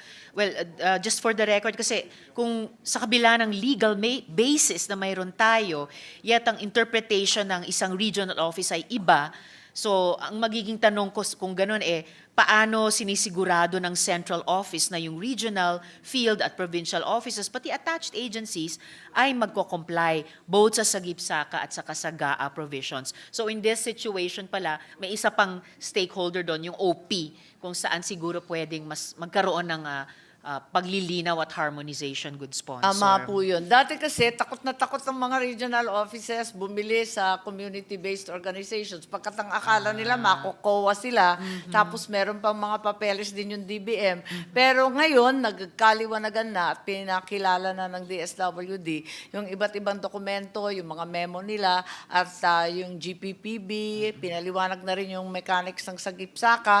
Kaya unti-unti, nasasanay na rin. Yun nga lang, tuwing may disaster, may kalamidad, bawal talaga ayon sa EO bumili sa iba pang supplier kundi ang NFA lamang. Malinaw po, good sponsor. At sana nga po magkaroon ng dagdag linaw in relation dun sa implementasyon ng batas. So for fiscal year 2025, nasabi na ng good sponsor, 5.182B ng budget ay ina-allot ng department para sa mga programang nag-require ng direct purchase sa mga lokal na mangingisda at magsasaka. Sa kabila nung a little over 10% lamang so far ang nagagastos sa item na to ngayong taon, pero lalaki hanggang sa higit 5 bilyon sa susunod na taon. Paano ini-intend ng DSWD i-improve yung compliance niya sa sagip-saka law? Bottlenecks o potentials considered, good sponsor? Kung bibilangin natin, kasi meron pa silang mga partners na mga government agencies na namimili rin sa komunidad. Kung ipagkaisa natin yung 500 million doon at saka yung 500 million na direct buying mula sa ating mga magsasaka, halos 1 billion na mahigit ang binibili ng derecho, imbes na dumadaan pa sa traders, sa cartel o korporasyon. Opo, good sponsor. Pero syempre, kahit yung 1B ay magiging less than 20% ng 5.182B sa susunod na taon. So sana makahanap pa ng dagdag na paraan ang department magamit optimally ang Totoo, halagang iyon. isang taon pa lang naman Yes. na talaga napapaliwanag sa iba't ibang mga miyembro ng DSWD na wag silang matakot sa COA, wag silang matakot sa DBM, pwedeng gawin at ayon sa batas. Po. Lastly, on this point, good sponsor, pwede po bang humingi sa DSWD magsumite ng ulat sila in writing sa implementasyon nitong probisyon? Kasama na po yung listahan ng mga magsasaka at mangingisdang benepisyaryo, yung mga agri-fishery products na pinrocure, specific programs sa ilalim nung kung saan yung procurement ay inimplementa, feeding programs ba, relief operations ba, pati corresponding amounts ng direct purchase. Maibibigay Good ng sponsor. DSWD yung listahan na yan. Salamat po. Dako naman po ako, Mr. President, sa victim survivors ng human trafficking. Yung mga susunod kong tanong, dalawa po, ay may kinalaman sa ating kinukonduktang hearings sa Committee on Women. The DSWD has the mandate to provide reintegration and post-rescue services to victim survivors of human trafficking. The President has ordered the closure of POGOs effective the end of 2024. The closure of multiple POGOs all over the country will leave us with thousands of trafficked individuals, both foreign nationals and Filipinos. Ano po ang plan of action ng gobyerno para sa kanila, good sponsor?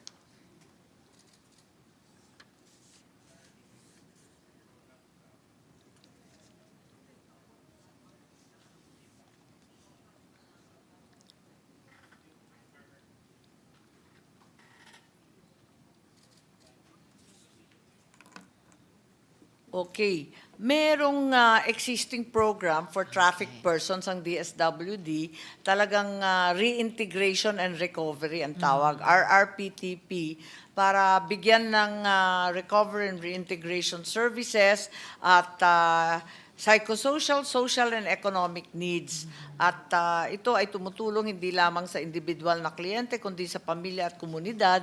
At ang DSWD, ang lead, at co-chair sila ng interagency sa trafficking. So lead rin sila sa iba't ibang international organizations para makipag-ugnayan sa ibang bansa. Maraming salamat, good sponsor. Oo nga po yung pakikipag-ugnayan din sa ibang bansa para po sa mga foreign national victim survivors ng trafficking. So sana po ma-maximize ng DSWD itong existing program, particular o i-tailor fit sa mga victim survivors na human trafficking victim survivors ng POGOs, kasama na po yung just transition para makapaghanap sila ng alternatibong trabaho o hanap buhay, yung mga Pilipino dito po sa ating bansa. Oo, talagang bahagi ang livelihood, skills at capacity building ng mga trafficked persons at nakita rin natin yung problema ng mga nanay at yung kanilang mga babies. Yes. Kasi kung minsan kinakailangan ng prenatal check-up, tapos nagiging malabo pa kung ano yung anong bayan, anong citizenship nung bata. Opo. Kaya medyo masalimuot yung usapin, maraming dapat gawin. Totoo, good sponsor. Bukod sa citizenship ng mga bata, naalala ko may isa akong nabasang balita tungkol sa 200 yung naalala kong bilang ng mga anak daw ng mga Pilipinang nanay at mga dayuhang dating POGO workers na iwanan na lang sa mga nanay nung umuwi or pinauwi yung mga tatay. And at that time, ang particular na problemang nabasa ko doon ay yung kakulangan sa breast milk para sa mga babies. At mamaya po ng konti, good sponsor. O ito Kaya ngayon, ko po itatanong- nabanggit kasi Yes, sakop good yan ng sponsor. programa ng DSWD sa Yes. recovery at reintegration ng Opo. traffic persons. Hindi naman na iniiba ng batas yung dayuhan at Pilipino. Opo. Basta traffic persons lang ang binabanggit. Nga po, good sponsor. And in fact, yung susunod kong tanong ay tungkol din sa mga nanay at baby. Pero bago po doon, may anticipated number po ba ang DSWD sa mga POGO victim survivors, lalo na po yung mga foreign nationals? Hanggang ngayon, hula-hula pa lang eh. Mga guesstimate pa lamang ang binibigay pero wala talaga na maayos na istatistika. Sana po dahil habang palapit yung deadline na ipinato ng Presidente nung SONA, December 31, ay matukoy na po ng DSWD, mapag-alaman po at least nating lahat na nasa gobyerno para mapagtulungan, saluhin sila. Sa tulong syempre ng kanilang mga embahada dito at syempre yung mga Binibigay yung gobyerno numero nila. at listahan ng pangalan ng iyakat ng paisa-isa. Hindi naman isang bulto kaya hindi masabi kung ilan talaga. Okay po, good sponsor. Baka may paraan na ipaabot din natin itong napag-aalaman natin sa interpellation ito, pati sa iyakat. Although ang DSWD mismo sabi nga nila ay miyembro din. Co-chair pa nga sa iyakat. Ang masaklap kasi padagdag ng padagdag eh. Padami ng padami yung natutuklasan. Totoo po. Okay. And then huli sa paksang ito, good sponsor, tulad ng nasimula nating pag-usapan kani-kanina lang, nabalitaan din natin itong kaso ng commercial surrogacy, which came to our attention after the repatriation of Filipino women who had been sent to Cambodia to act as surrogate mothers in an illegal commercial surrogacy market. We do not have laws yet on commercial surrogacy, but I would like to know, ang mga rescued women po ba ay ituturing na trafficking victims? Paano naman po yung mga baby nila? At may plan of action po ba para sa kanila, good sponsor? Sa ngayon, of the rescued victims, ang DFA ang siyang lead agency dito, negotiating with the remaining 13 victims still in Cambodia. Pero yung mga dumating na rito, talagang sasailalim sa DSWD Recovery and Reintegration Program na nabanggit kanina at nasimulan na ng DSWD yung psychosocial intervention upon arrival at saka yung temporary shelter na binibigay, pati na rin yung financial assistance at transport assistance para sa kanila. Salamat po para doon, good sponsor, dahil sa sagot din ninyo andun yung sagot na ituturing yung ating mga kabarong ni rescue bilang trafficking victims dahil nagsimula na nilang mapakinabangan yung reintegration and recovery program ng DSWD. And I presume kasama po yung mga babies nila, good sponsor. Yes, kasama yung mga babies kasi yun talaga ang subject of the crime. Opo, salamat, good sponsor. Dako naman ako sa DSWD interventions sa Socorro Bayanihan Services. Dalawang tanong din po. After the Senate hearings investigating cases of child marriage and sexual abuse within the Socorro Bayanihan Services, Inc. o SBSI, then headed by Senyor Aguila, several government agencies vowed to restore governance in Sitio Capihan, Surigao del Norte. Along with the DepEd and DOH, the DSWD committed to assisting in the reintegration of the residents into the larger community. Now that the DENR has officially canceled the Protected Area Community-Based Resource Management Agreement or PACBARMA permit of SBSI, pwede po bang malaman anong mga hakbang ang nagawa na at ano ang key developments sa effort ng department para tumulong sa transition na ito, good sponsor? So, ang totoo,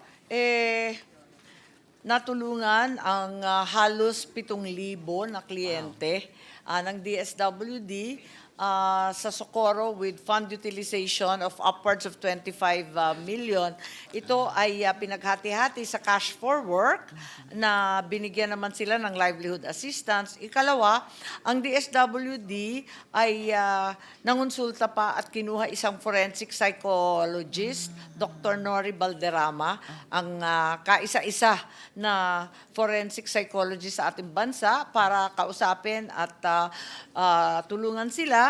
At may AX din sila at nagtrabaho rin sila nagsimula rin sila magtrabaho sa ating mga LGUs para may long-term integration sa iba't ibang komunidad.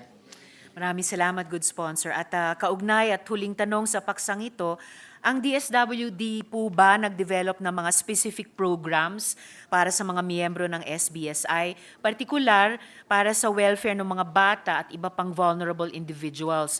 At magkano ang DSWD budget sa 2025 na earmark sa mga programang iyon? Huli, ano po yung mga sistema in place para i-monitor yung welfare ng SBSI members pagkatapos nitong relocation at reintegration? Good sponsor.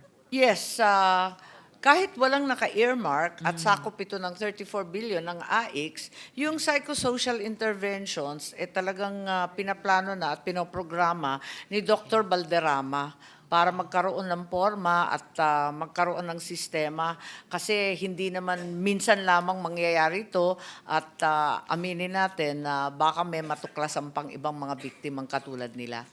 Totoo, good sponsor. So, wala mang earmark pero pasok dun sa regular psychosocial interventions program ng DSWD na regularly funded naman po ng GAA. And yun na din po yung system in place. Pero yung monitoring, kasama na po ba yon sa interventions sa pamumuno ni Dr. Balderrama, good sponsor? Yes, bahagi yan. At nagte-training siya ng mga taga-DSWD, ng mga taga-LGU para alam nila sa umpisa kung paano tratuhin ang mga biktima hanggang lumakas sila ng kaunti, matuto sila ng hanap buhay. At sa bandang huli, talagang minomonitor sila kasi yun ang buong sakop ng kanyang panibagong sistema. At maigi po, good sponsor, nagte-training pa pala si Doktor sa DSWD mismo, pati sa LGU para at least ma-institutionalize yung capacity at maging sustainable po yung ganong interventions. Tungkol naman po sa JMC1 noong 2023, Programs and Projects Related to Senior Citizens and Persons with Disabilities. Isang tanong dito, good sponsor. Pursuant to the joint memorandum circular between and among DBM, DSWD, NCSC, and NCDA, requiring national government agencies to integrate programs and projects for persons with disabilities and senior citizens, DSWD is tasked to receive or develop an agency plan of action for 2024 and an implementation report for 2023 and the years thereafter. My understanding is that there is a technical working group composed of DSWD, NCSC, and NCDA to come up with a consolidated annual evaluation and year-end assessment report. Pwede po bang makakuha ng update sa DSWD kung nag-comply na ang mga ahensya? May consolidated implementation report po ba para sa fiscal year 2023? At kung mayroon na, ano po yung key findings upon assessment at evaluation ng reports? To what extent mga findings ay kinonsidera sa budgeting ng national government agencies? Mayroon na rin bang consolidated report of action plans for fiscal year 2025? At ano yung highlights? At base sa assessment ng TWG, sapat po ba nating pinopondohan yung mga programa at proyekto ng senior citizens at persons with disabilities? At huli, ano yung policy direction ng DSWD kaugnay nito, good sponsor? Nagkaroon na ng TWG at 3 beses nang nagtipon-tipon. Meron na rin consolidated report na naglalaman ng inventaryo ng iba't ibang pangangailangan. At ito ay nasumite noong nakaraang taon. Ang problema, hindi lahat ng mga ahensya nakikilahok ng puspusan. Kaya kinakailangan siguro pilitin sila at gawing institutionalized at marahil kinakailangan idagdag din yung DILG at COA para na-audit kung pinagagastusan nila dahil hindi nga nagagastusan. Ang totoo, sa senior citizens, ginagawa ng paraan ng Senado, yung PWD, makikita natin na kulang ang pagsasagot natin sa kanilang pangangailangan, yung accessibility issues, yung PWD opportunities for employment, at saka yung tulong sa mga severely challenged PWDs. Para sa akin, sa kabuuhan ng DSWD, ang tulong natin sa PWD at sa kanilang mga pamilya ay talagang kulang na kulang. At sang-ayon po ako sa inyo doon, good sponsor.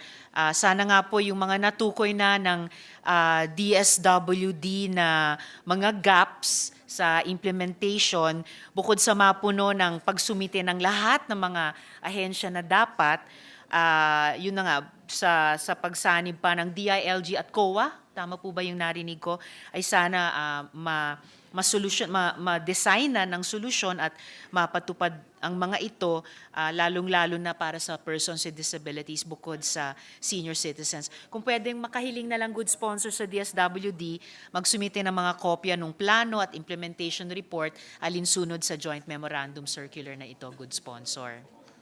Susunod ng DSWD at bibigyan tayo ng kopya po. Salamat po, good sponsor. Tungkol naman po sa EO51, yung Diversity and Inclusion Program, isang tanong din lamang po sa paksang ito. Under Executive Order 51, Series of 2023, the DSWD has been designated as Chair and Secretariat of the Interagency Committee on Diversity and Inclusion to ensure mechanisms to ensure our continuous compliance with the International Covenant on Civil and Political Rights, as well as the Covenant on Economic, Social, and Cultural Rights.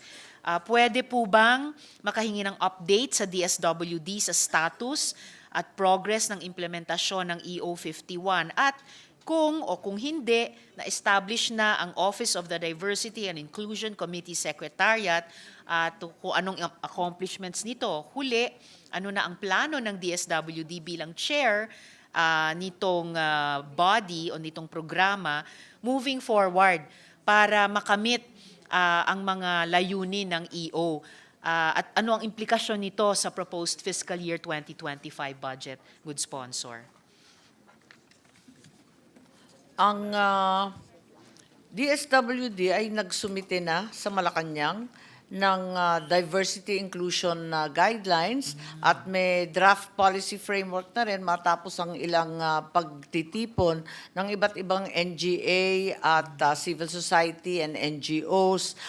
Matapos itong meeting na to, tinakda na magkakaroon ng executive committee meeting sa December 11. So nag-iintay pa lang ang DSWD kung ano yung mga steps forward kasi hindi pa naman napipirmahan. Salamat, good sponsor. Yung Office of the Diversity and Inclusion Committee Secretariat, hindi pa po nabubuo. Bubuuin pa lamang po. Ibubuo pa lamang following the guidelines already provided by DSWD and the agreements to be made on December 11 at the meeting. Okay po. At kahit inaabangan pa natin yung pulong na yon sa December 11, reflected na po ba sa fiscal year 2025 budget yung... Wala pa. Wala pa naman. Okay po, good sponsor. So, Mr. President, good sponsor, huling paksa ko na lamang sa gabing ito on the Magna Carta of the Poor and support to NAPSI basic sectors. In 2019, we lauded the passage of RA 11291, or the Magna Carta of the Poor. One of the outcomes of the said law is the formulation of a national poverty reduction plan with consideration of the development plans of provinces, cities, and municipalities. Pwede po bang humingi ng update? Nasa na ba tayo sa pag-comply sa provision ito ng Magna Carta of the Poor? May nabuo na po bang National Poverty Reduction Plan at na-cost na po ba ito accordingly? Nagawa na ba ng NAPSI ang kanyang mandate para ipunin at i-harmonize yung National Local Poverty Plans? Batay sa National Poverty Reduction Plan, kung nabuo na ito, magkano ito magkano ang magiging cost nito sa national government para tugunan yung kahirapan at makamit yung kanyang target poverty rate, good sponsor? Yes, sa ngayon, may National Poverty Reduction Plan na, nabuo ito nung nakaraang taon, at kompleto na rin yung iba't ibang orientation seminar sa napakaraming LGU para maihanda yung lokal na action plan naman. Nag-capacity building na rin sa iba't ibang sektor at yung coordination sa PSA, NEDA, DSWD at iba pang ahensya ay nabuo sa isang joint memo circular noong nakaraang taon at pati yung DILG dinagdag na rin para isaayos yung national at ma-integrate yung lokal na poverty reduction plan. Pero hinggil sa budget, wala pa yatang na ibibigay. Yung budget, wala naman pong hiwalay na budget, kundi kukunin na lamang sa NAPSI, kukunin lang sa kanya sa iba't ibang budget ng iba't ibang kasaping mga ahensya. Salamat, good sponsor. Napapansin ko po dahil patapos na yung interpellation ko, huling paksa na lang to napaka-komprehensibo po ng naisasagot ng department at ng sponsor. Baka ma-spoil po kami, tayo pala sa mga susunod na taon. But I appreciate it, this representation appreciates it very much, good sponsor, sa pamamagitan ninyo mula sa department. Pakisubmit na lang po ng department yung kanilang ulat in writing, pati please yung kopya ng mga plano. Tama. Asa 359 million ang sinasabing ibibigay ng budget ng NAPSI at doon itutumbok sa national and local poverty reduction planning and execution. Salamat po, good sponsor. So yun, speaking of NAPSI pa rin, one of the mandates of the National Anti-Poverty Commission is to ensure meaningful representation and active participation of the basic sectors in social reforms and poverty alleviation programs. Essential to this mandate is the representation and participation of the basic sectors in relevant government sectoral bodies. Pwede po bang matanong sa good sponsor kung na-facilitate na ng NAPSI ang reorganization ng NAPSI Basic Sectoral Councils? Kailan po huling nagkaroon ng National Sectoral Assemblies? May mga bagong sectoral representatives at council na bang naitalaga at nabigyan ng fresh mandates? At kung hindi man, ano ang mga plano ng NAPSI papunta sa ganitong direksyon, good sponsor? Sa awa ng Diyos, sa wakas, matapos ang 5 taon na halos walang nangyayari, natupad na yung mga pagmi-meeting ng sectoral council, yung capacity building, yung representation sa basic sectors, yung iba't ibang dialogue, at pati yung National Sectoral Assembly na isagawa noong nakaraang taon, at maipagmamalaki ko ang kababata ko, ang siyang pinuno ng NAPSI ngayon, si Lopez Santos. Kasamahan ko po sa dating SK, Kabataang Barangay po siya. Lopez Santos. Kapangalan ni Lope Ka Santos. Andito na, sa tabi ko na pala si Lope. Okay po. Okay. And kaugnay nung magagandang developments na iyon, magpapakonfirm lang po ako sa inyo, good sponsor, na tenga di umano sa DSWD ang final vetting ng mga sectoral representative nominees for appointment.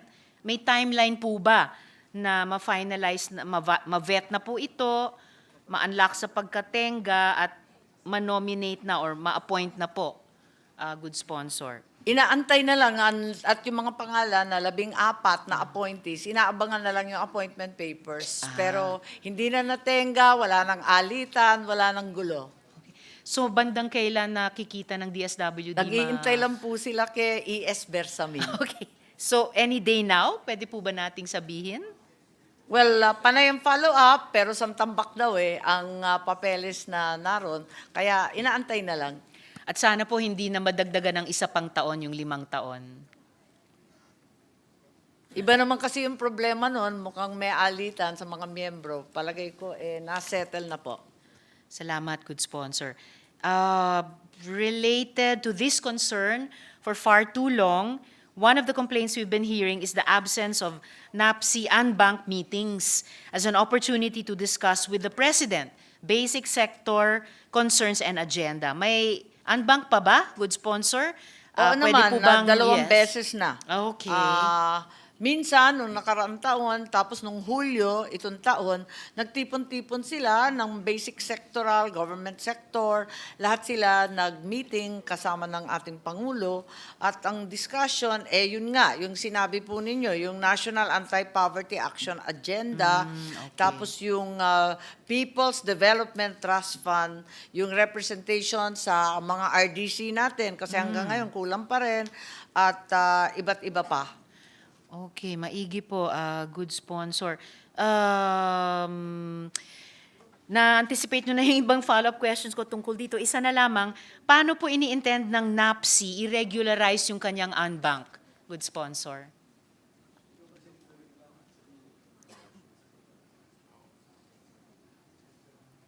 Sila ay nag-i-schedule ng quarterly meetings na unbank. Sila-sila lang. Ang problema kung minsan, lalo ngayon, halimbawa, busy ang Pangulo dahil sa dami ng bagyo, doon lang sila umaasa pag nalibre ang Pangulo. Pero sila, tuloy-tuloy ang unbank quarterly meetings. Okay, mabuti naman po, good sponsor. Pwede na lang pong mag-request sa NAPSI Secretariat, magsumite din in writing ng ulat tungkol sa National Sectoral Assemblies, directory ng mga sectoral representatives o nominees at miyembro ng mga sectoral councils, pati yung unbank at sectoral council agreed upon sectoral agenda sa representasyong ito, good sponsor. Opo, ibibigay ni Lope yung kaagad-agad yan. Salamat po. Second to the last question ko na lamang po sa gabing ito, bago maging umaga, good sponsor. Another mandate by NAPSI is to advocate for the mobilization of funds by national government agencies to support advocacy and capacity building activities of sectoral councils and their organizations. Pwede po bang malaman for the record magkanong pondo ang inallocate ng NAPSI sa mga PAPs na ito na esensyal sa pagpapaganda ng basic sector participation sa social reform at poverty alleviation programs? Pwede po bang malaman, yun po bang lahat ng government agencies na miyembro ng NAPSI nag-allocate po ba ng pondo bilang institutional support sa sectoral councils? At paano din ini-intend ng NAPSI na siguruhin yung pagtataya mula sa mga NGAs na mag-provide ng ganitong institutional support, good sponsor? Halos yung buong budget ng NAPSI, ayon kay Secretary Lope, ay napupunta sa basic sector coordination. Ito yung 211 million na napunta sa NAPSI. Halos lahat yan, dyan na ibibigay. Alright, salamat, good sponsor. At lahat po ng government agencies, bukod pa po sa na miyembro ng NAPSI, ay nag-allocate din ng suporta sa sectoral councils? Yes, yun ang nabanggit kanina, yung halaga ng 359 million na binubukod ng bawat ahensya sa kanilang budget para sa anti-poverty programs. Opo, naalala ko na ngayon tungkol doon, good sponsor. And paano ini-intend ng NAPSI na siguruhin na isusustain ng mga NGAs yung commitment nila sa ganyang institutional support?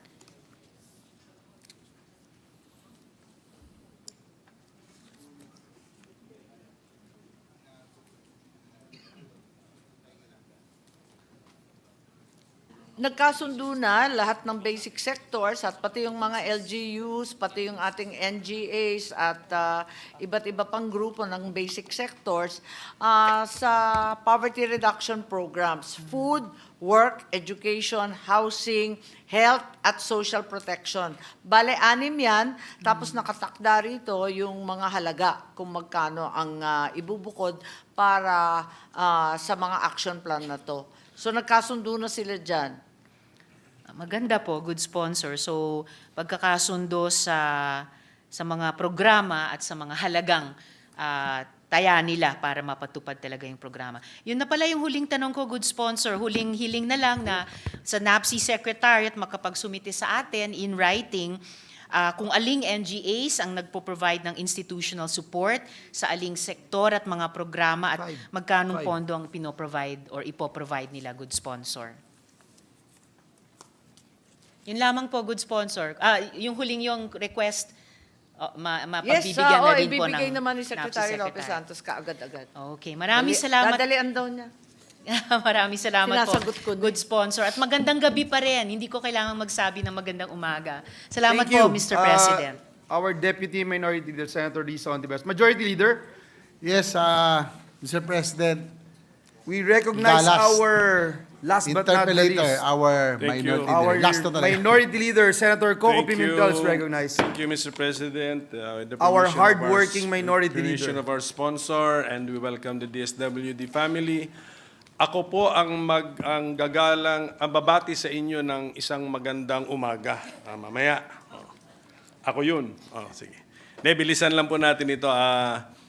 Kanina po, Secretary, tinanong ni Senator Legarda yung kung nasiraan ng yung bahay, nawalan ng bubong, saang ahensya ng gobyerno tatakbo. Ang sagot kanina, DSWD. Okay naman yun, tama yun.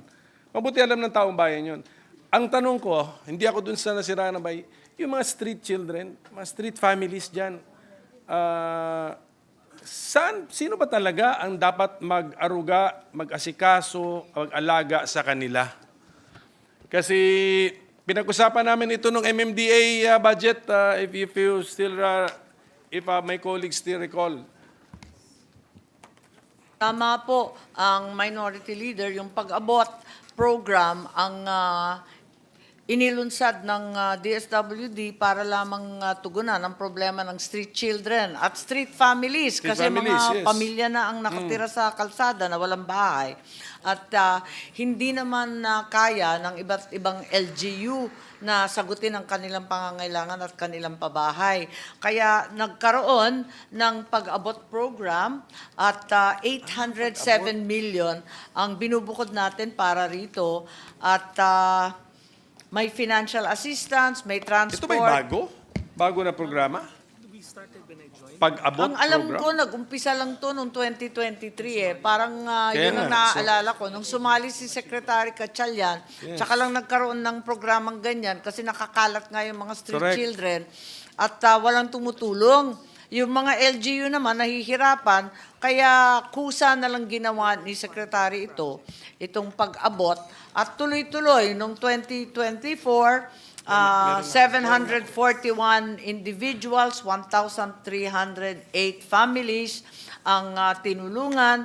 Meron ring transitory shelter assistance, may livelihood, employment, psychosocial. Kasi yung iba naman ayaw umuwi at kinakabahan o naabuso. Maraming kinakailangan gawin sa kanila yung capability building at community assistance. Okay, ito nga, nabasa ko itong pag-abot program, 807 million pesos at we are being informed that this is the brainchild of our current or incumbent Secretary of the DSWD. Imagine mo, 2023 lang naisip? Bakit? Dati kasi, ang turuan dyan, yung Precisely, LGU. puro turuan, kaya nga. Kaso hindi naman kaya na ng LGU, kesa magkalat pa rin sa Yes. daan, sinagot na lang ng DSWD. Logic told me na itanong sa DSWD because I suspect it should be DSWD sa laki ng pera hawak nyo.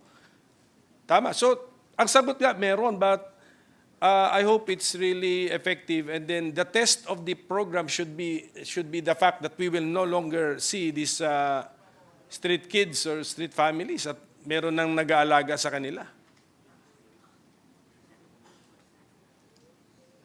Mahigit 100 ang trabahador ng DSWD na walang ginawa kundi talagang ikutan ng ikutan yung mga lansangan. Sige. Kasi nandyan sila at kung minsan ang humahawak sa mga bata, alam naman natin mga sindikato na mismo yung mga magulang ay kasapi.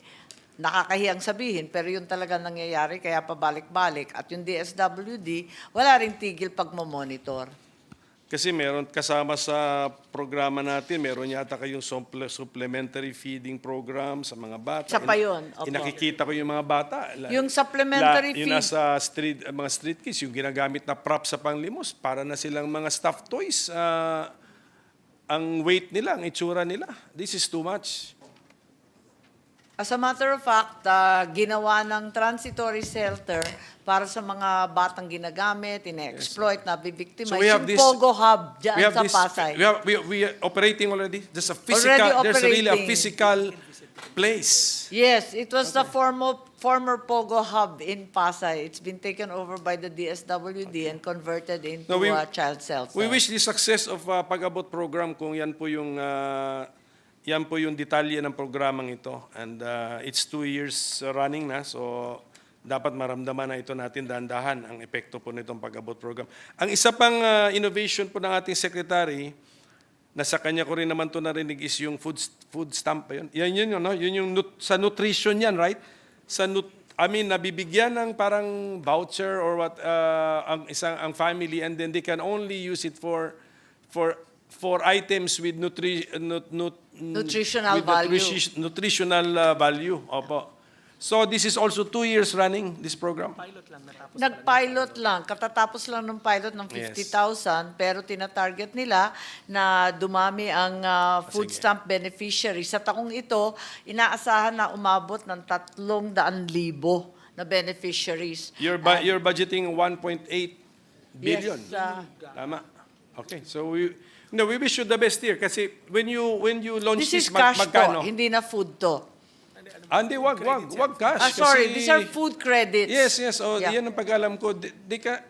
And then there are accredited stores or groceries, and they can only be used for those items na pasado sa listahan nila in consultation with our NNI yata.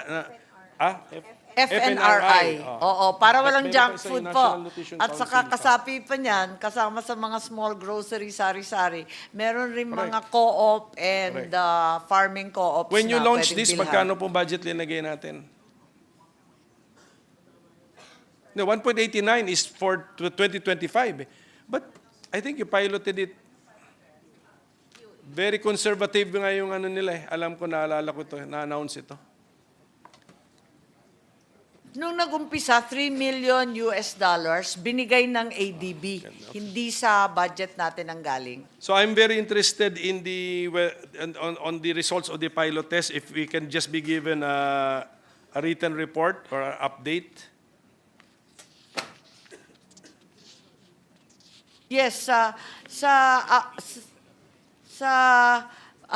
pilot pa lamang, Yes. mukha Maganda? naman positive, pero syempre, lahat humihingi na kung maaari dagdagan Correct. yung 3,000 a month kasi nagmahal nga yung pagkain ng labis. Sabi nila, yung 3,000, hindi na mapagkasya sa isang pamilya. Humihingi talaga ng dagdag. Yun lang talaga ang negative. Well, basta try your best. Dating walang assistance, ngayon mayroong assistance, dapat may effect kahit papano. Right. If the feedback Mukha namang nag-i-improve yung unang grupo para naman nag-improve yung nutritional health nila, and at the same time, nagbago ang habits. eating habits, yeah. Okay, sige. So thank you for that, Mr. President, kasi ito namang DSWD, alam namin na kung gaano sila kasipag, gaano ka trustworthy. Nakita ko si Secretary in action sa Marikina, nagkita po kami, at kahit yung mga kahit yung mga job orders ninyo, talagang may malasakit talaga kasi they're not from the areas where they report for work and they spend the whole day there. They're handling hundreds of thousands of pesos per head, so malaking pressure po sa kanila yon, and I'm happy to report that yung programa ninyo, especially yung AIX, tinatangkilik po ng ating mga kababayan. When there's an AIX payout, punong-puno po. Ngayon, pinag-usapan natin kanina yung need ninyo sa personnel, right? Ngayon, ito pong, ang social pension for indigent senior citizens ay nasa sa inyo pa. But is it correct that the long-term medium-term to long-term plan is to transfer this program to the National Commission for Senior Citizens. Ayon sa ating batas, sa Precisely. 2026, kailangan lipatin na sa National Commission for Senior Okay. Citizens. Ngayon, Pero So- kinakabahan na ang lahat sa Hindi, susunod na taon. nakikita na nga natin with the with pension is a form of ayuda in a sense. So, with the ayuda programs of the DSWD, problemado na sila sa manpower. Now, with that plan, we will create actually a parallel DSWD size agency, because kung sino binibigyan ng ayuda ng DSWD, kung paano pagkalat nila nationwide, ganun din ang presence or location ng ating mga senior citizens. Hindi po ba? Tama So, po kayo. At I think parang we- kinakabahan din kami lahat na kahit papano mahihirapan talaga yung National Commission. Higit sa lahat, baka magdoble pa ng personnel. Dahil yung ginagawa ng DSWD, kailangan gampanan nila, kukunan nila ng tauhan, tuturuan pa nila. Parang apakahirap naman ang ganon. So sana, hindi na tuloy-tuloy na bawat programa, bagong konseho, bagong komisyon, bagong grupo. Sana isa-ilalim na lamang sa isang bubong sa DSWD. Dapat may insight tayong nakuha sa exchange kanina na ito na nga programa ng DSWD. But should the amount remain with or stay with DSWD, there is no problem, with the DSWD implementing that social pension for indigent senior citizens. Hindi na natin ma-afford.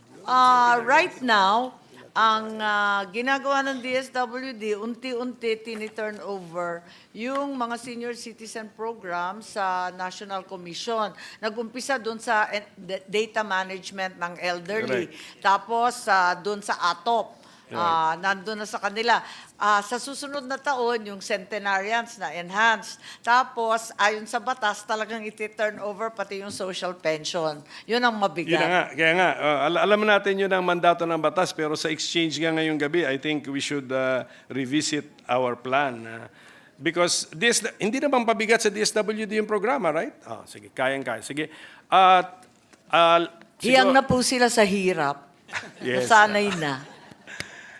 Sige, so I congratulate the DSWD, the department itself, the leadership, as well as the family. But since andyan na po si Ka Lopez Santos, as National Anti-Poverty Commission, my last point na lang. You've been given an increase of 302 million pesos in our Senate Committee report. Dahil ba sa kababata kayo ng aming chairwoman? But aside from that, anong other reason bakit natin sila binigyan po ng 302 million pesos increase? Ang nangyari po last year, nabawasan sila dahil nga napakahina ng performance, na dismaya lahat. Ngayon, nabubuo naman at nagkakaisa naman yung ating Anti-Poverty Commission. Kaya binalik lang natin yung dati nilang budget. Sige, sir. Napansin ko dito sa budget process na our government a lot of agencies operate on lists. Meron silang mga basic sector lists. So, is that part of the NAPC's mandate to ensure that there are lists of the various basic sectors, and then these are updated?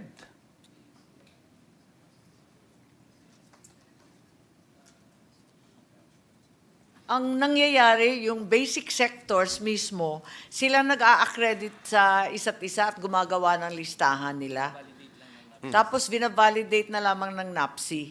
Pero yung basic sectors ang nagsusumite ng kanilang mga listahan. Okay, pero may role si NAPSI. So pwede nyo rin, kunyari, ang reason is hindi daw handa yung mga basic sector list na gano'n. Is there a role for NAPSI to speed this up, to remind them, to... Kasi ilang beses po natin na-encounter sa puro basic sector list, puro gano'n eh. So, walang role si NAPSI doon. Ang binibilang ng NAPSI, yung mga miyembro ng accredited, registered, and recognized sector sa SEC, di kaya sa CDA, o yung mga tropa sa DOLE, yung iba't ibang grupo. At kapag registered, sa kanila iba-validate, ikukumpirma yung mga linistang mga miyembro. Kasi kahit yung crop insurance, it's a basic sector list pa rin. Listahan na naman po. It's back to the Tama. basic sector list. So, kindly take a look at this, kung anong possible role ninyo dyan to make sure that there are really these lists needed by the government agencies and they're updated. Ngayon, I'm looking forward to go over the National Poverty Reduction Plan. I mean,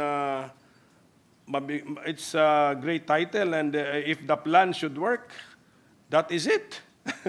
So, and then 359 million pesos po ang contribution. So, it's money well spent if it will really solve poverty. Sir, Mr. Santos. So I'm looking forward to going over that plan. And then siguro last point na po, as I promised, kasi it's a brand new day already. Mr. Secretary, meron kayong protective... 12:05 na Yes, po. ito yung We're gonna turn into pumpkins. Ito yung programs ninyo. Meron kayong Protective Social Welfare Program. 93 billion yun. May sub-program siya. Meron kang Protective Program for Individuals and Families in Especially Difficult Circumstances sub-program. Siguro yan yung AIX na malaki, no? The Protective Services for Individuals and Families in Difficult Circumstances. That should be AIX. Dito lang ako, ito yung aking papansinin. Assistance to Persons with Disability, 7.6 million pesos. Parang, what is this? Napaka-konti napakaliit talaga. naman. Ng Napakaliit talaga. Talagang, tinabi ko siya sa 35 billion ni AIX. So can we... yun ang naka-earmark para sa PWD. Pero ang katotohanan, parating naka-priority sa AIX ang ating mga PWD. Pero meron ka kasing meron ka ng sub-program for them pero May sub-program na pagkaliit-liit. Yes. So, pinupuno na lamang. Siguro kindly review kung pwedeng make it more Gusto nga natin even madagdagan on paper, makita natin na yung support sa kanila, yung concern para sa persons with disabilities. Palibasa po yung committee ninyo sa Senate, nagbawas ng AKAP at ng AIX, baka naman yung iba doon, ibigay na natin sa PWD at last, lalo na yung mga severely challenged po, talagang ang bigat sa pamilya. And then siguro yung mayroon tayong agency rito on the persons with disabilities ba? Isa pa pala, meron kaming rini-recommend doon nga sa mababawas o kaya ililipat yung cash for work sa PWDs. Yes, Dahil napakarami sa kanila gusto magtrabaho pero walang pagkakataon na magtrabaho. So we allotted also 250 million sana kung tatanggapin. Yes, yes, I saw it. Tapos meron tayo rito, what's the attached agency on disability affairs? Meron, So, just na lang, I will not ask a question. NCDA. Yes, NCDA ang pangalan. ito yung complaint ng mga persons honoring the discount cards na medyo na-abuse. In writing na lang po, in writing na lang if you have encountered such a feedback, and then what can we do to improve the situation? Ang problema, as we all know, hinihingi lang yan sa LGU. May ibang LGU na konsentidor. At binibigay na lamang yung card. Kaya't ngayon, ang tinatrabaho natin sa DSWD, magkaroon ng Unified National PWD ID para hindi na masingitan ng kung ano-ano pa. Ang madali, kapag physical disability nakikita. Correct, nakikita. Ang non-apparent disability, yun ang problema kasi walang specialized doctors din ng LGU para alamin kung totoo o hindi. But I'm sure that issue has reached the National Council on Disability Affairs. So if they could just write to this representation, what is their take on the issue, how to improve the situation. They will submit the action plan, being fully aware of the problem, and the immediate plan is to finally come up with a national PWD ID. So with that, Mr. President, Thank you. I want to wish everybody a good morning. And I want to have that honor to greet you. Good morning. And so I would like to congratulate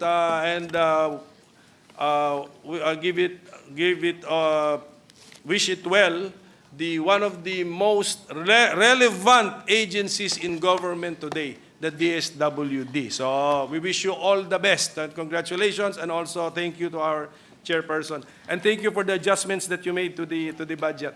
They are well-intentioned and very much enlightened amendments. Thank you very much. Thank you, Minority Leader. Distinguished sponsor, I know I promise I will no longer ask questions, but let me just put this into the records. I wanted to put into the records of this August chamber that I fully support the approval of the budget of the DSWD. And I just have one question, and it will not take a minute to answer it, because I remember looking at the pictures from different posts and social media about our initiative in giving that opportunity for DSWD to empower our employees. We were able to put in the funding for the 16 MOCOV.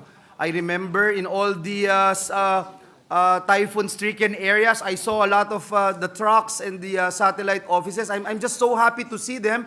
And then also the 11 delivery trucks, etc. So my only question is that for this 2025 budget for DSWD, do we have a big amount? I hope we have a big amount to at least help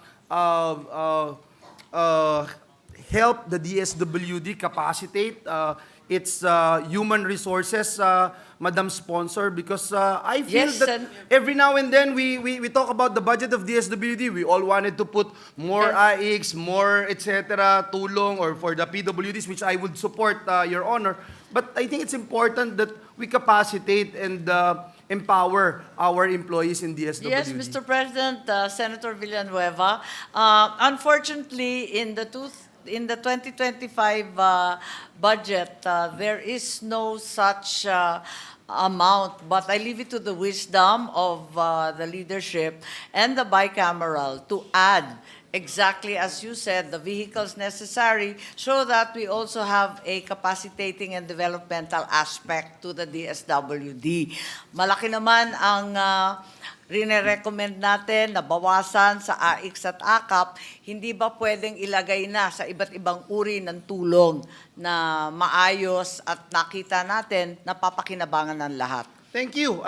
If that's the case, distinguished sponsor, I'm more than willing to work with you, even if it means I have to sacrifice my own individual amendments for capacity building, whether it's buildings, equipment, etc. So thank you very much, and we wish the DSWD family, headed by our good friend, the very able secretary, one of my favorite secretaries of this administration, Secretary Rex Gatchalian. Thank you and congratulations. Thank you, Mr. President. Before I make a motion, just like to second what you said. I know that the DSWD family is in good hands under Secretary Rex Gatchalian. Probably the better Gatchalian. Secretary Gatchalian. No, just kidding. But the equally Gatchalian brothers are really good, no? They never cease to amaze us in what they do. I'm also a brother. Anyway, with that, Mr. President, I move that since there are no other reservation for interpellation, I move that the budgets of the following: Department of Social Welfare and Development, Office of the Secretary, Council for the Welfare of Children, National Authority for Child Care, Juvenile Justice and Welfare Council, National Anti-Poverty Commission, National Council on Disability Affairs, Presidential Commission for the Urban Poor, and the National Commission on Indigenous Peoples be deemed submitted for the body's consideration. So move, Mr. President. Is there any objection? The chair hears none. The motion of the majority leader is hereby approved. Congratulations to the DSWD. Session is suspended for a minute.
Majority Leader.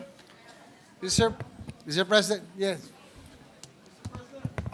What is the pleasure of the gentleman from Bukidnon, Senator Subiri? Yes, Senator Revilla is just asking where Senator Francis Tolentino is at. Our majority leader. Is that... He's just there. He's just around. I'm sure he's around. Okay. Thank you, Mr. Unless President. you want a physical proof? No, I miss him. Whenever he's not around, I miss him, Mr. President. Okay. Yun lang. But thank you for answering that, Mr. President. Thank you. Majority Leader? Suspend the rules. So, i-request ko pa ngayon. Ikaw, pwede naman. I-request ko, tapos ikaw mag-move. Mr. President, I move that we resume consideration of the budgets of Department of Health, Office of the Secretary, and the Philippine Health Insurance Corporation. And recognize the sponsor again, the chairperson of the Subcommittee D of the Committee on Finance, Senator Pia Cayetano, and to interpellate our minority leader, Senator Aquilino Coco-Mintel. Is there any objection? Hearing none, the resumption of consideration of the aforementioned budgets for interpellation is now in order. Yes. We will recognize now the distinguished sponsor, Senator Pia Cayetano, and our minority leader to propound his questions. No, I'm done actually, Mr. President, interpolating on the DOH budget. But when we finished the last time, somebody texted me, kasi siguro they were really monitoring our interpellation. Sabi po niya, Secretary, para sa inyo po to. Sir, lumapit ako sa Cancer Assistance Fund. Wala naman po silang ibinigay na tulong sa akin. So, this is the feedback we get from our constituents, and siguro narinig nila that the balance is still close to 500 million pesos. So, just an input to the Secretary for them to know. Thank you. Siguro, Mr. President, if it's possible to get the details, kasi saan kaya sila lumapit? Because as we mentioned, there are access points. What do you call them? Access sites. Yes. And those are the areas that are equipped to handle the patient's needs, including the funding. So even this representation would like to know, no? Because Yes, syempre, yes. we want it to be delivered efficiently, yung 1 billion na fund natin.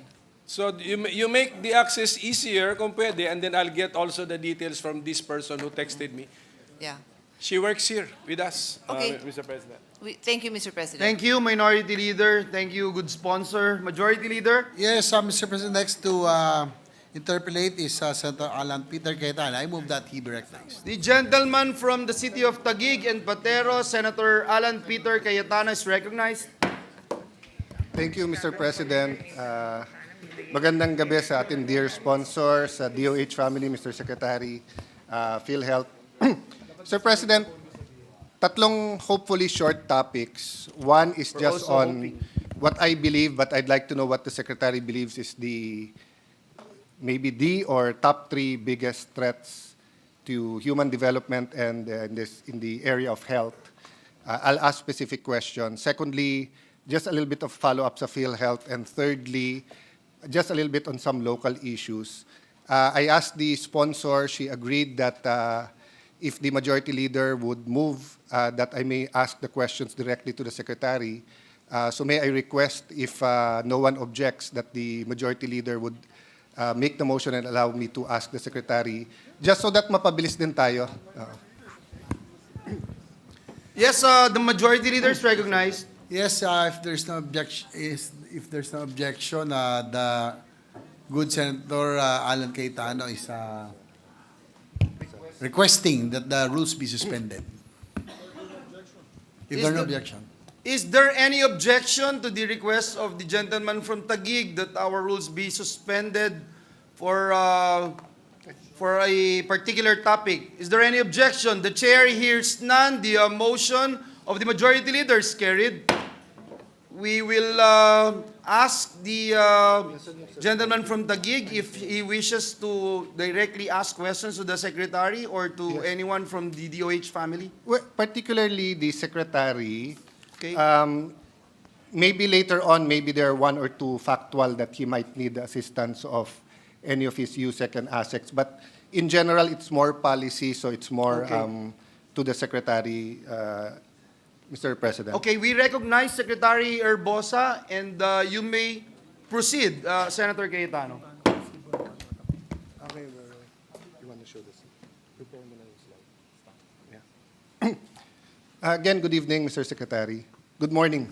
Good morning, Mr. Secretary, you've been secretary for a little bit over a year.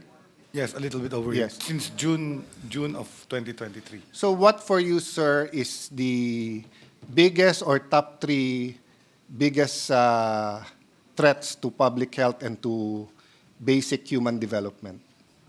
So for us in the Philippines, it's going to be the low rates of immunization, the stunting, the high rate of stunting in our children. About 3 out of 10 children have stunting.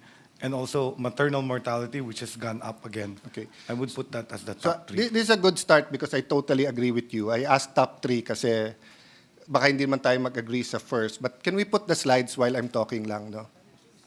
You know, I always start the presentations with Jeremiah 29:11. He is a prophet that the Muslims, the Christians, and Jews all respect. Sabi niya, "For I know the plans I have for you, declares the Lord, plans to prosper you and not to harm you, plans to give you hope and a future." The reason I like mentioning this is because walang duda maganda ang plano ng Panginoon sa atin. But may plano din kasi ang demonyo sa atin eh. So it's also the choices that we make, the priorities that we choose, di ba? So for me, I attended a event. I had the privilege of listening to President Tarman of Singapore. And this is his quote: "The highest social return we get on any investment comes in maternal health and in the earliest stage of a child's life, with the first 2 years in particular being absolutely critical, the earliest stage of life, in fact, the prenatal period." No? And he was talking here about stunting. And he's a finance guy. So he was basically saying, he's an economist, a finance guy, so he's basically saying, kahit merong kang free college, kahit merong kang puhunan para sa mga gusto magnegosyo, kahit merong kang mga interventions, kung stunted na yung tao, affected na yung health niya, affected yung mental capability niya, wala nang intervention there. No? The problem is, in the Philippines, 1 out of 3 Filipinos is in danger of being of stunting. No? Can you go to the next slide? I'll just show you this para mapabilis, but just so that we're all in the same line, no? So ito po yung, no, the one before that, please. Yan, so parang 0 to 5 years old, 26.7%, 0 to 5 months, 8.9, so on, no? Apparently, this statistic hasn't changed that much. Am I correct? Correct, Mr. President. Yeah. So let me skip to Einstein. Einstein said stupidity is keep doing the same thing and expecting different results. So I don't want to be accused of having a stupid Congress if we were going to just keep approving the same programs and expecting na biglang mawala na lang yung stunting sa ating bansa or bumaba, di ba? So what are the immediate things we do need from the DOH para bumaba yung percentage at eventually mawala yung stunting? Mr. President, ang key dito is the focus on the first 1,000 days or the first 2 years of life, which starts with the intrapartum, nasa buntis na nanay, to be fed correctly, to be given micronutrients, and then pag napaanak sila, to be given mandatory breastfeeding with proper nutrition for the mother, and of course, the vaccines for the young kid before the age of 2 makompleto, and then full nutrition for the kid. I cannot disagree. You're the expert on that, and I will not debate on that, but I will go through that. So you mentioned nutrition. Pero yung budget nyo sa Nutrition Council, bumaba, hindi tumaas. Correct? Your finance guy is somewhere there. Tama ba? Yung budget nyo for next year for the Nutrition Council, bumaba, hindi tumaas. It's not even the same. It's lower.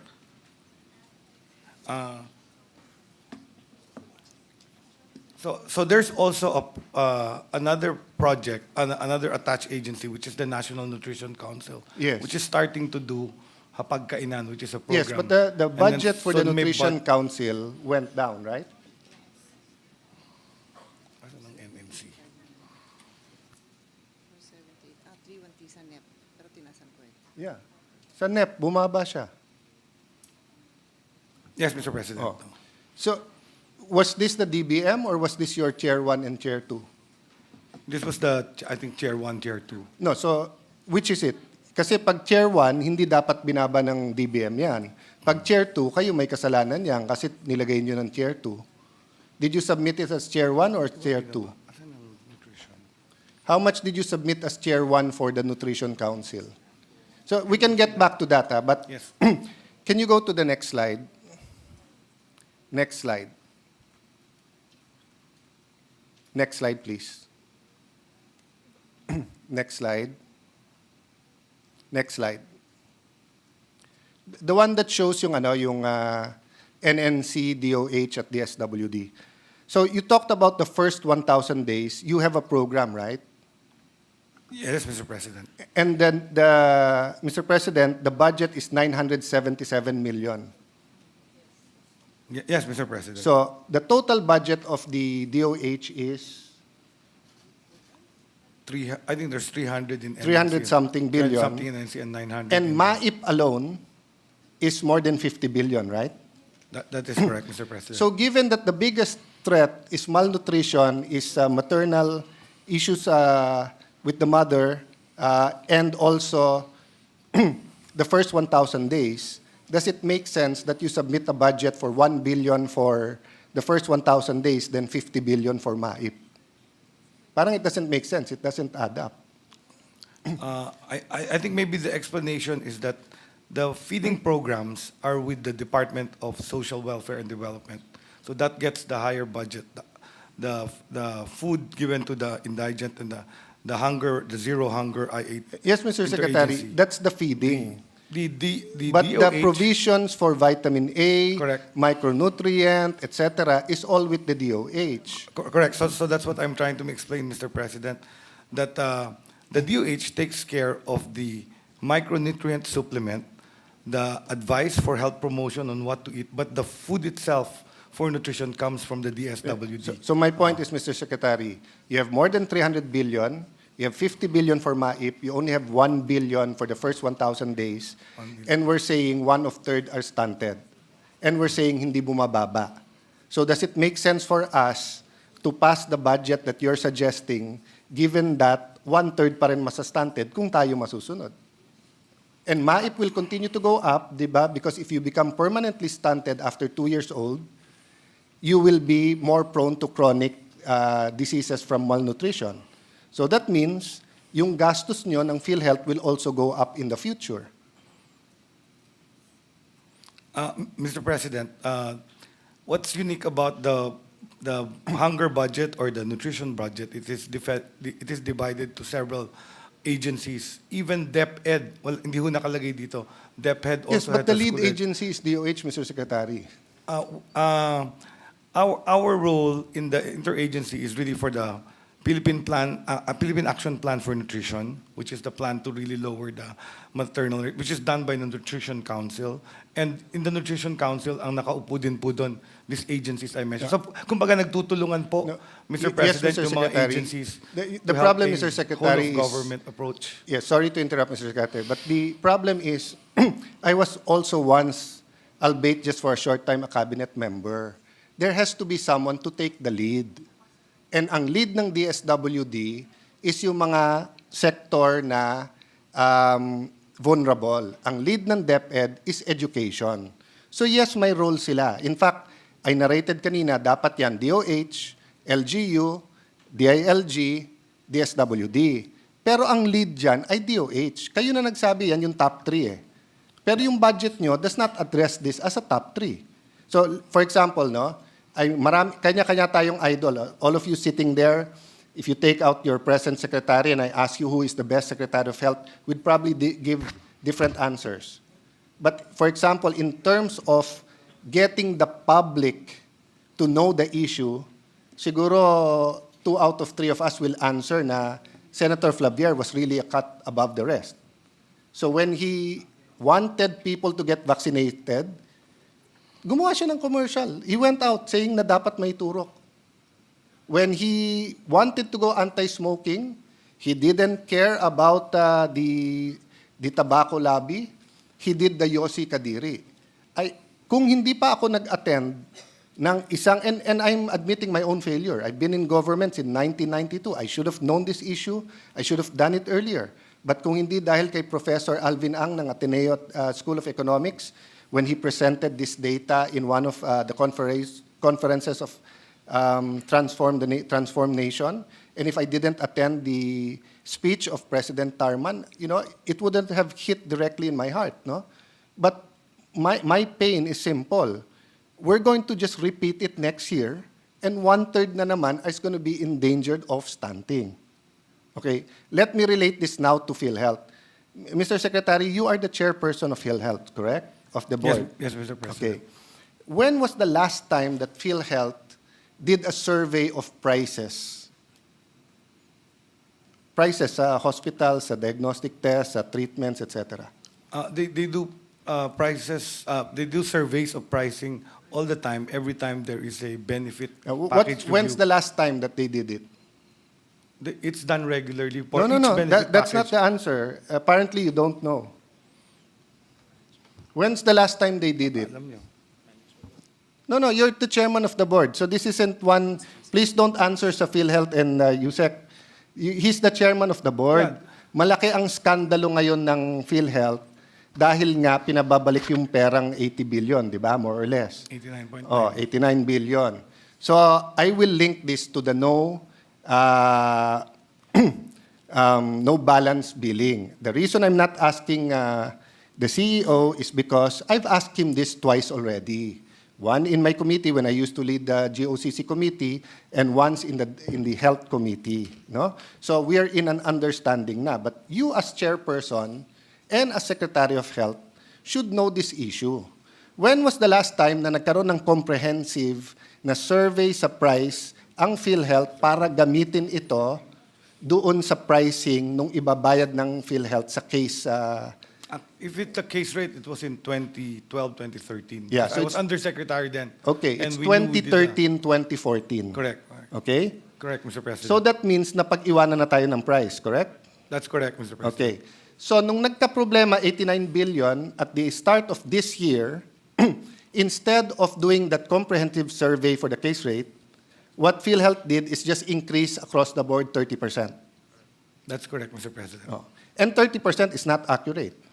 30% is just the recovery of the unincreased for the past 10 years. So how much was a bypass operation in the heart center in 2013?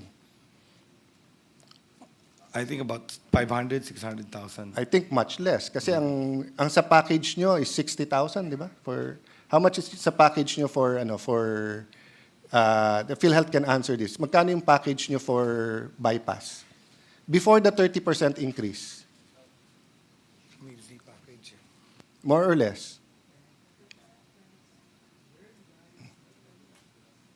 Pakitignan na, sir. Magkano yung babayad nyo ngayon and magkano ngayon, pag ngayon ka magpapabypass sa heart center, magkano na?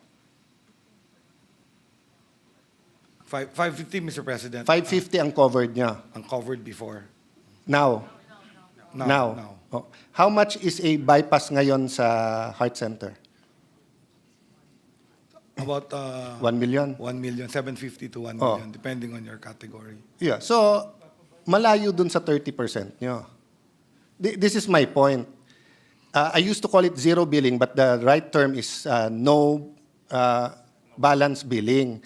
Ang ibig sabihin ng no balance billing, kung ako pasyente at within the case rate, and the case rate should be the average, wala na akong babayaran. I can walk in and out of the hospital, or if they have to wheel me in, hopefully I can walk out, di ba?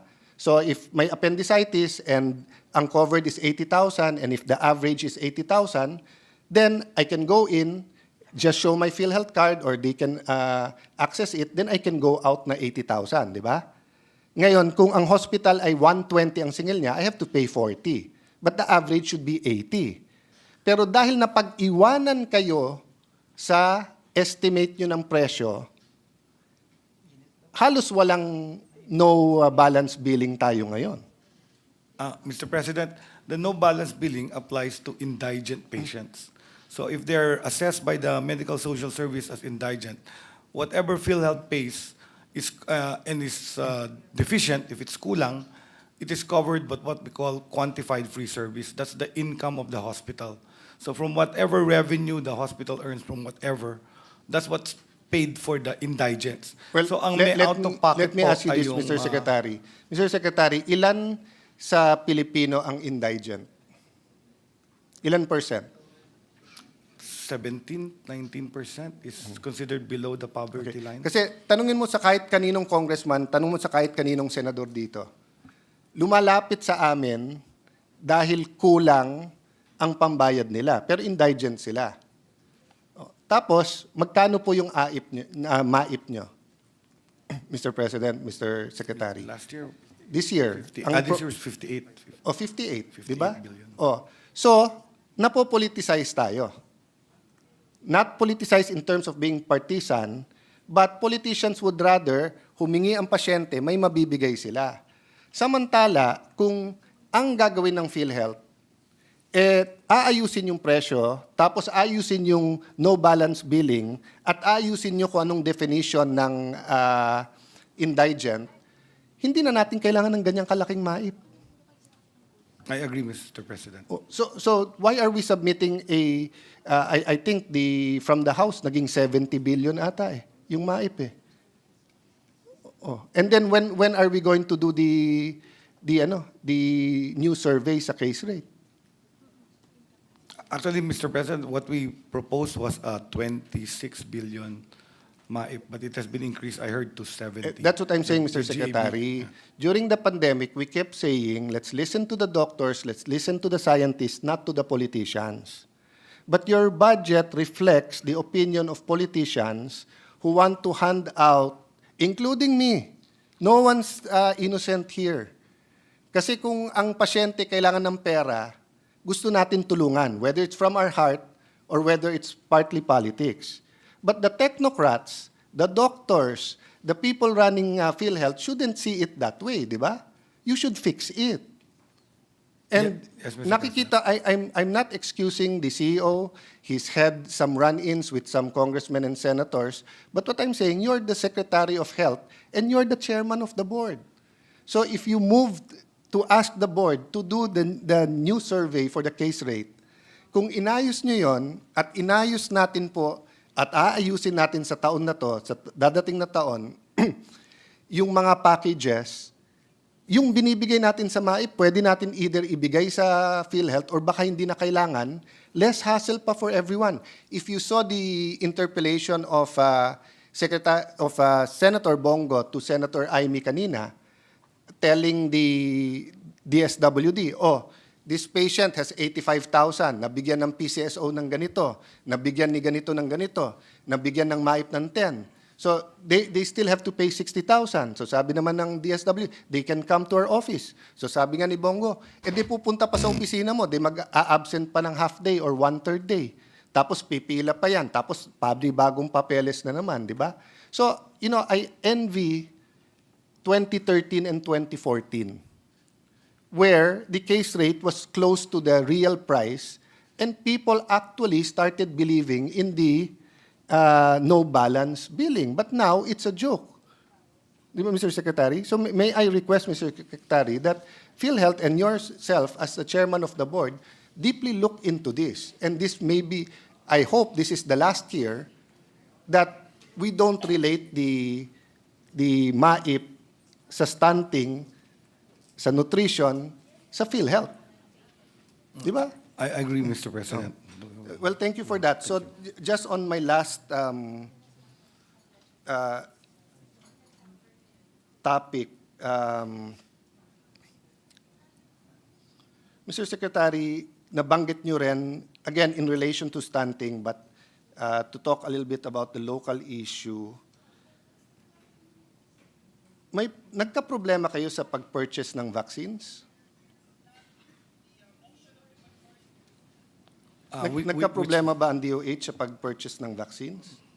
There are some delays in procurement, the usual, what do you call this, failed bidding, and then delay in delivery and all that stuff. Wala dapat problema sa failed bidding eh. Kasi pag nag-fail yung bidding, then you can proceed another way, hindi po ba? That's correct. That's correct. Bakit po nagkaroon ng delay sa delivery? Wala na naman pandemic, wala naman supply chain problem anymore.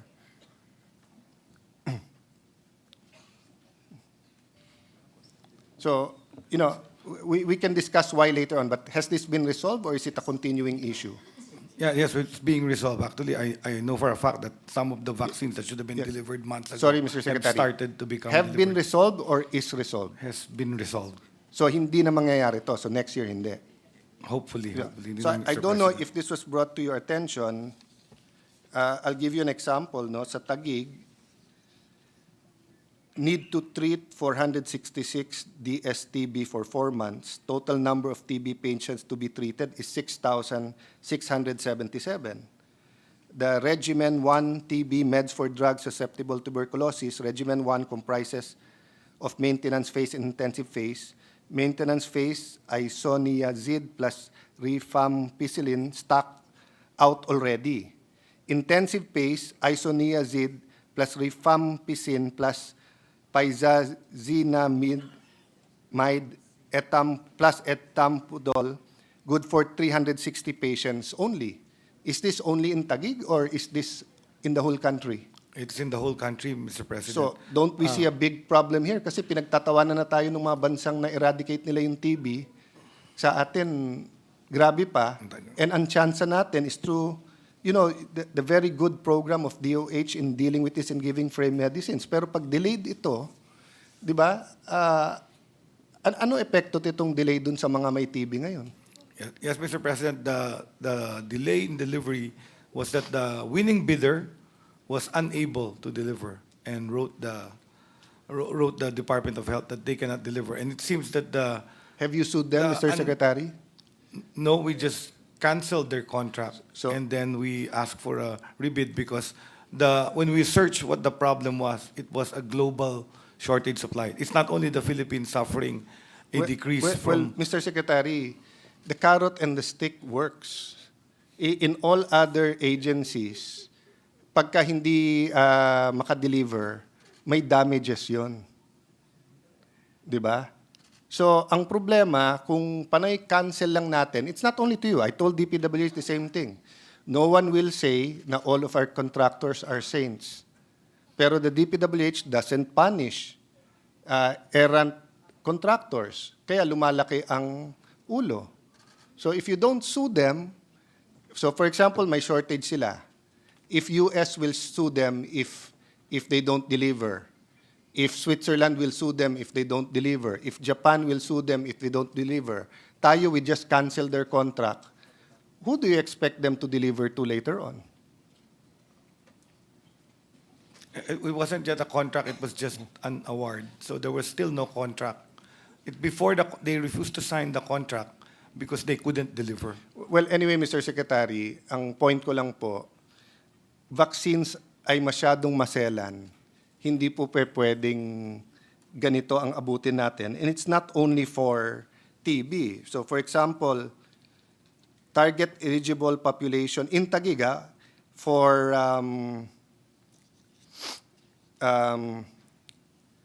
pentavalent vaccines, di ba? Tetanus, diphtheria, pertussis, hepatitis B, influenza. You delivered 6,775 doses by January 25, by March, ubos na. Ang target population is 28,000. Nag-deliver ulit ng PCV-10, 1,680 by May, consumed na. Diba? Kasi if you told the LGUs you can't deliver, many of them would have bought. Okay. Last point. When's the last time that we talked personally, whether on the phone or tayong dalawa, Mr. Secretary? Last year, around September. And what did you Before. promise me, Mr. Secretary, during that time? I promise you that I will assist the city of Taguig if in case the health personnel of Makati pulls out in the health centers of health centers and hospitals. Correct me of if the I'm city of wrong. Taguig. I told you, follow the law. I'll help you get confirmed muna, but make sure that the people of Embo do not suffer. The next thing I heard, you were on radio kay Anthony Taberna saying wala kang magawa. Kaya ang gagawin mo na lang, you will give mobile clinic, you will give medicines, you will give people to help. Kasi yung isang nagko-commercial na better daw ang Makati, ang totoo bitter, hindi better. Kasi kinandado lahat ng health center. So may I ask, did you send one piece of medicine? Yes, Mr. President. No, you didn't, Secretary. Actually, You didn't. I sent all that was supposed to be sent for Rembo used to be sent to Makati. Now, after the court ruling, we decided to compute all the vaccines, medicines per capita and send them to the City Health Office of Taguig. I won't argue with you, we but even everything you said dun kay Anthony Taberna, you did not do. You did not send mobile clinics, you did not send personnel, and when Mayor Lani called you, instead of addressing her concerns, ang sagot mo, write you. Sabi mo, sulatan mo na lang ako. And then sinabi niya sa'yo na, Sir, please talk to your focal person because she is unbiased. She's a very good person and she knows what's happening to Taguig. What's happening in the Embo. Did you talk to the focal person, Mr. Secretary? Do you even know Yes. who your focal person for Taguig is? Yes, at that time we even So who's your focal person I for even Taguig? added a new regional director for Metro Manila para more experience. No, but who is your focal person for Taguig? Every city has a focal person, di ba? Yeah, DOREP, the DOH representative. Yeah, so who is your focal person for Taguig? You do Talk to not the know. RD. I talked through the regional director. So you did I not talk to her directly? I do, because we also have meetings about Oh, what Taguig did she and tell Makati. you? What did she tell you? For example, Did she tell you nakakandado lahat ng health center? yes, alam namin na kinandado. Because remember, the agreement was after September 1, They would turn will over. turn over, and then they didn't. They And kept then they their didn't, then you personnel disappeared. until Then you this- went on radio saying wala kang magagawa. On the other hand, Secretary Benhar went to the City Hall of Makati and demanded that they open the fire station for public service. Did they Magkasama po report? kami ni Secretary Benhur to Well, yung we naka- talk to the city mayor. Apparently not, kasi yung nakakandadong fire station nakabukas na. After Yung po kasi nakakandadong kinandado health yun. center nakasarado pa rin. Yung pong kandado ng was after December na. When Mr. they pulled out Secretary, their personnel. kinandado yung sa inyo ng September, October. Kinandado yung fire station ng December 31, napabuksan namin ng January. So it's not true that you cannot do anything. Did the focal person talk to you about ospital ng Makati? Yes. What's happening in ospital ng Makati? So, Are patients from Embo being inaasikaso ba ngayon sa ospital ng Makati? opo, ang nawala po Hindi, yung... sandali po sir. Sabi niyo opo. Opo. Hindi, Ina- hinahanapan sila ng yellow card. At dahil Opo. taga-Embo na daw sila, humanap na lang daw sila ng ibang lugar. And then, yung MAIP, what is the status of the MOA with MAIP in the ospital ng Makati? unsigned pa po, Mr. President. For how long? Matagal na, ilang buwan. 8 months. That's okay sa inyo? Hindi po, hinihintay namin yun. Tina-follow up namin yung signing of the... So ilan na po ang Memorandum. namatay between the time na hinihintay nyo hanggang ngayon? So ibig nyo sabihin, sino ba nagbibigay ng lisensya ng ospital? Actually, nagbabayad po kami through our own MAIP for the patients of Taguig. Yes, but Go they have to be shuttled to other places na No, no. malayo sa kanila. Yung napunta sa ospital ng Makati, Anyway, sa Mr. MAIP Secretary, ng DOH po, ginasagot yun. I want to be respectful, but I'll tell you what's in my heart. We thought you were a Solomon.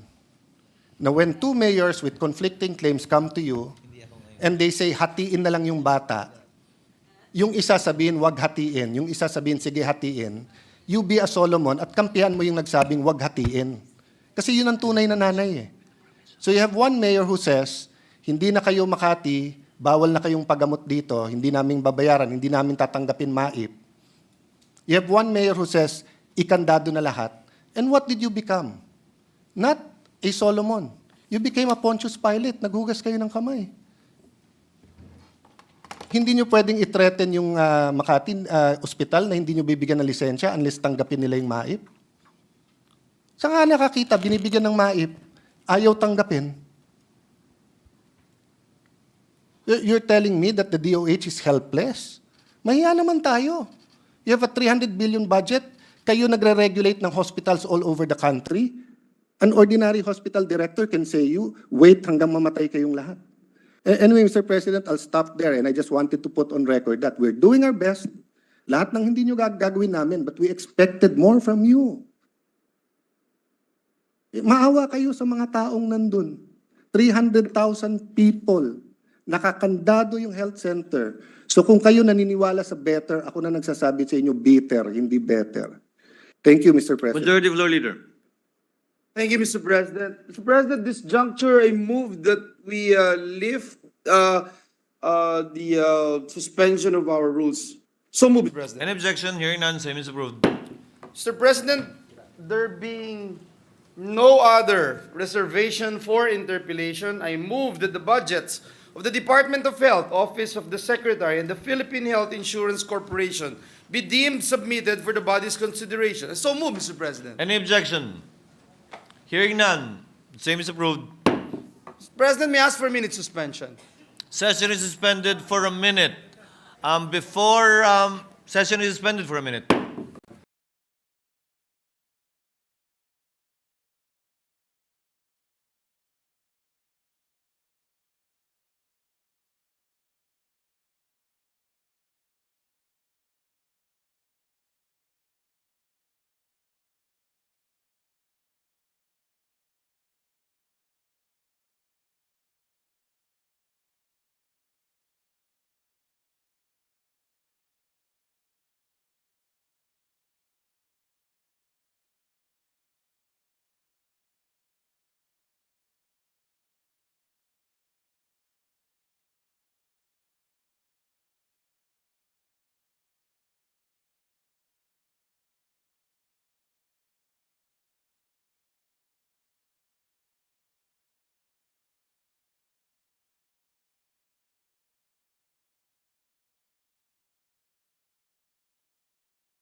Mr. President, Majority Leader. I move that we consider the budgets of the following: Department of Information and Communications Technology, Office of the Secretary, Cybercrime Investigation and Coordination Center, National Privacy Commission, and the National Telecommunications Commission, and recognize the distinguished sponsor of the measure, the chairperson of the Subcommittee E of the Committee on Finance, no other than Senator Win Gatchalian, for his opening statement. So move, Mr. President. Any objection? Hearing none, motion is approved. Senator Gatchalian is recognized to deliver his opening remarks on the budget of the DICT as well as its attached agency. You may proceed, sir. You are recognized. Thank you, Mr. President. Thank you, Majority Leader. Mr. President, it is my privilege to present to you the proposed new appropriations of the Department of Information and Communications Technology and its attached agencies for fiscal year 2025. The committee proposed a total of 8.9 billion in new appropriations allocated as follows: Office of the Secretary, 7.2 billion; Cybercrime Investigation and Coordination Center, 482 million; National Privacy Commission, 517 million; National Telecommunications Commission, 636 million. For the Office of the Secretary, we propose an increase of 200 million for the development, implementation, and integration of various e-gov platforms. We proposed an augmentation of 155 million for the National Privacy Commission's managed service for an advanced data management and process analytics digital platform project. And lastly, for the National Telecommunications Commission, we proposed an additional allocation of 83 million for capital outlays to fund the various projects of the central office and its regional offices. To summarize, we propose to increase the DICT's total new appropriations reflected in the 2025 General Appropriations Bill of 8.4 billion by 438 million pesos. Furthermore, we also amend the special provision on the Free Public Internet Access Fund to increase the automatic appropriations intended for the implementation of the Free Public Internet Access Program sourced from the spectrum users' fees being collected by the NTC from 2.5 billion pesos to 7.5 billion pesos. Thank you, Mr. President, and we are now ready to answer questions from our esteemed colleagues. Thank you, Senator Gatchalian. Majority Floor Leader. Mr. President, to interpolate the distinguished sponsor, may we recognize our distinguished Deputy Minority Leader, Senator Risa Ontiveros. So move, Mr. President. Senator Ontiveros is recognized for her interjections on the proposed budget of the DICT and its attached agencies. You may proceed, ma'am. Salamat tabi, Mr. President, at magandang umaga po, good sponsor, at sa Morning, Secretary at sa buong DICT family. So, good sponsor, una tungkol sa fintech regulation. From November 8th to 9th, 2024, a number of GCash users reported what they described as unauthorized transactions or transfers with 1,000 or 2,000 pesos being deducted from their accounts while they were sleeping, often in quick succession, and transferred to accounts connected to unknown phone numbers. This followed similar incidents in 2023 when multiple GCash accounts were compromised using phishing attacks staged through various online gambling platforms. GXI, the company that operates GCash, denied that the incidents were caused by hackers or other malicious actors and attributed the unauthorized deductions to errors in its ongoing system reconciliation process. Last November 11th, it was reported that the DICT had started its investigation of the incident. Paano po magko-confirm ng DICT kung yung unauthorized deductions ay talagang sanhi ng reconciliation errors o gaya ng sinususpetsya ng ilang mga tao ng mga hackers o ibang malicious actors, good sponsor?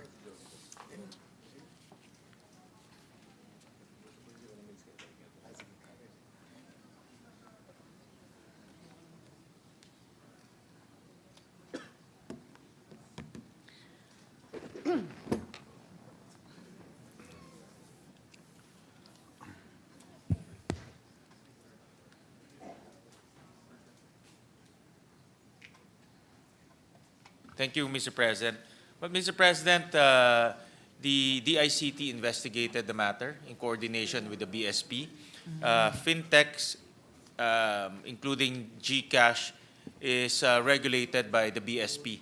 But in this particular case, the DICT coordinated with the BSP to investigate what really happened.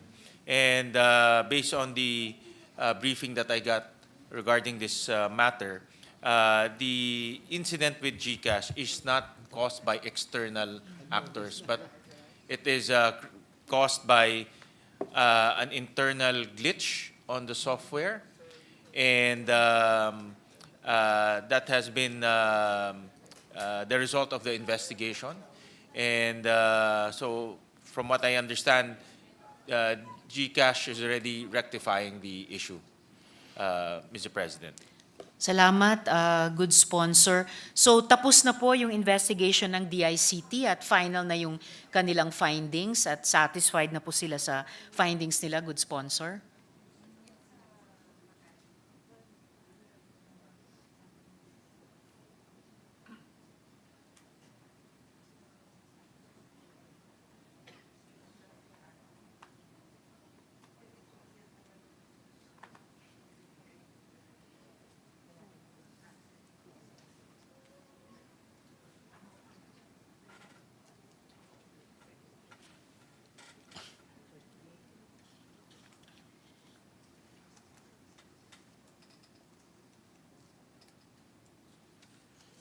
Mr. President,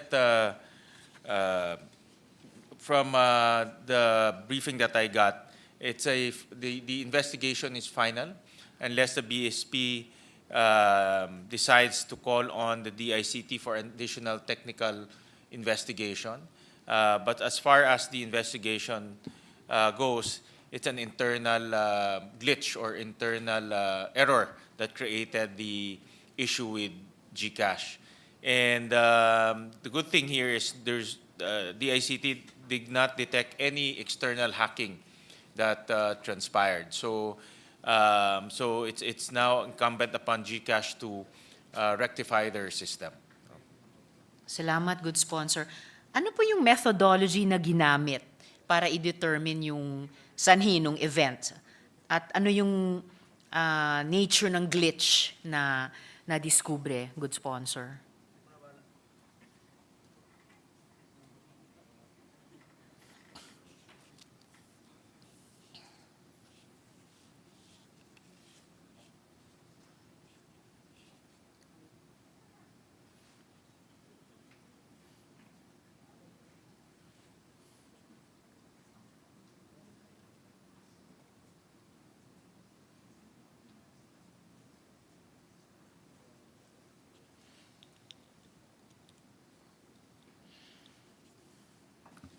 Mr. President,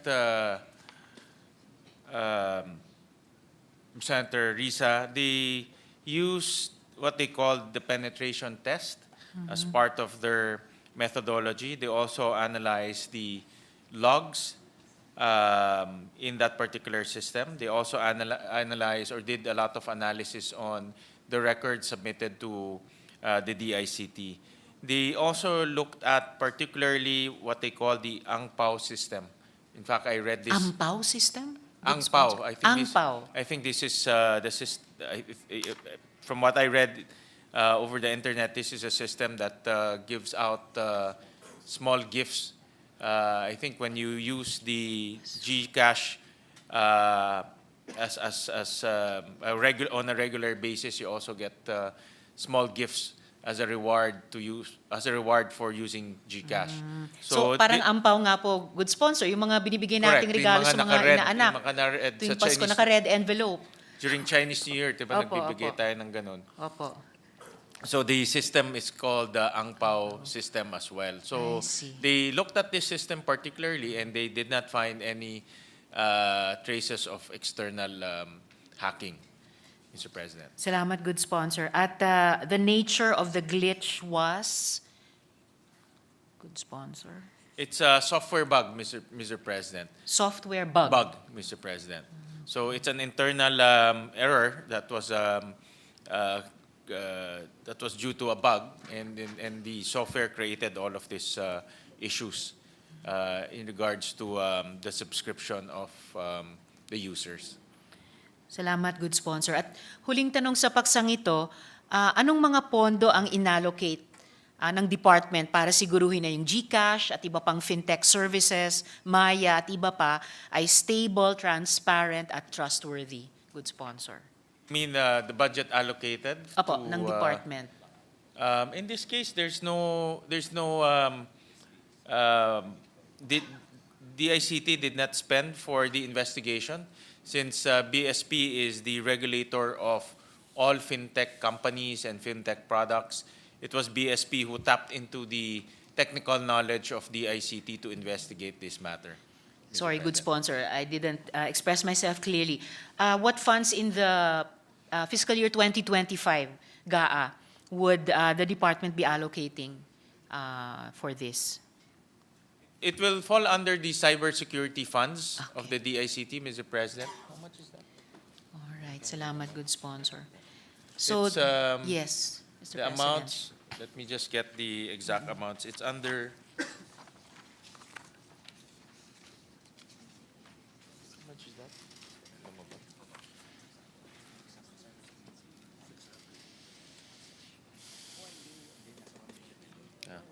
It's under the ICT and Cybersecurity Policies Development and Management to a tune of 1 billion pesos, Mr. President. Okay. So this is the funds allocated to cybersecurity and to matters like this, Mr. President. So, hindi maliit na halaga. So, that's good that there's something that could be meaningful in order to correct this current situation and make sure it doesn't recur. Dako naman po ako, Mr. President, sa China data rerouting. In 2018, according to a report published by the U.S. Naval War College, China Telecom reportedly, quote, misdirected big chunks of internet traffic through a roundabout path that threatened the security and integrity of data passing between various providers as backbones for 2.5 years, close quote, including data from Canada to Korean government sites by using points of presence, or POPs, which are data centers that mostly reroute data traffic, which China Telecom had quietly established in North America and exploiting a distinct lack of security in the Internet's Border Gateway Protocol, or BGP.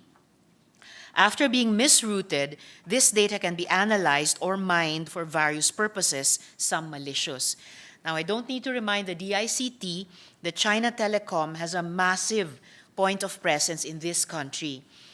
May katulad ba na BGP hijacking attempts na nasubukan dito sa Pilipinas?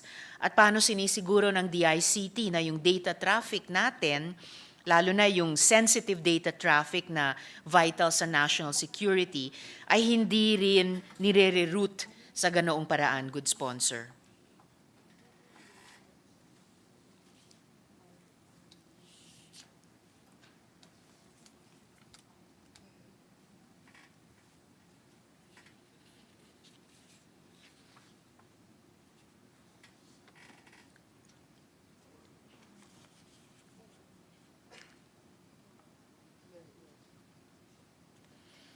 Mr. President, I was informed by the DICT that there's no known record of BGP hacking in our country, Mr. President. And as a proactive measure, they're discussing with the local telcos to come up with a secure BGP, Mr. President.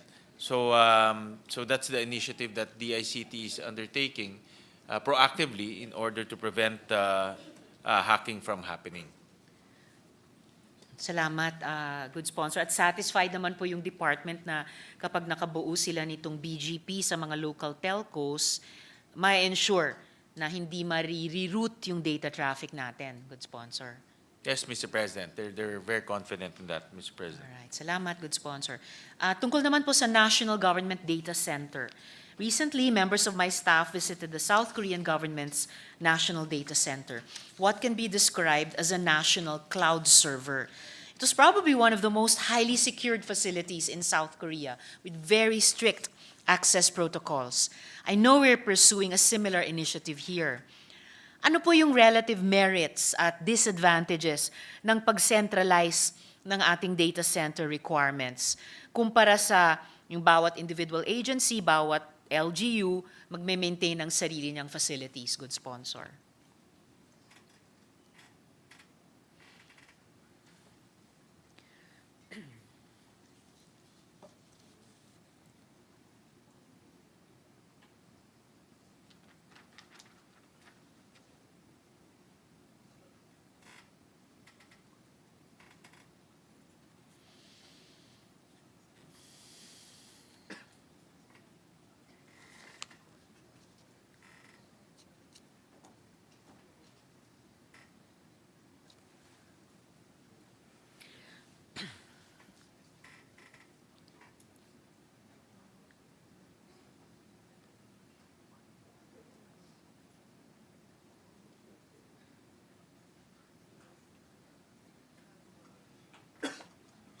Mr. President, the question is what are the advantages and disadvantages of centralizing it or decentralizing it? Yes. I was informed that the DICT is employing a hybrid approach to the data center. So meaning they will also use commercial data centers, Mr. President, like for example, data centers of Amazon, Google, because these are well-established commercially available data centers that are cost efficient, Mr. President.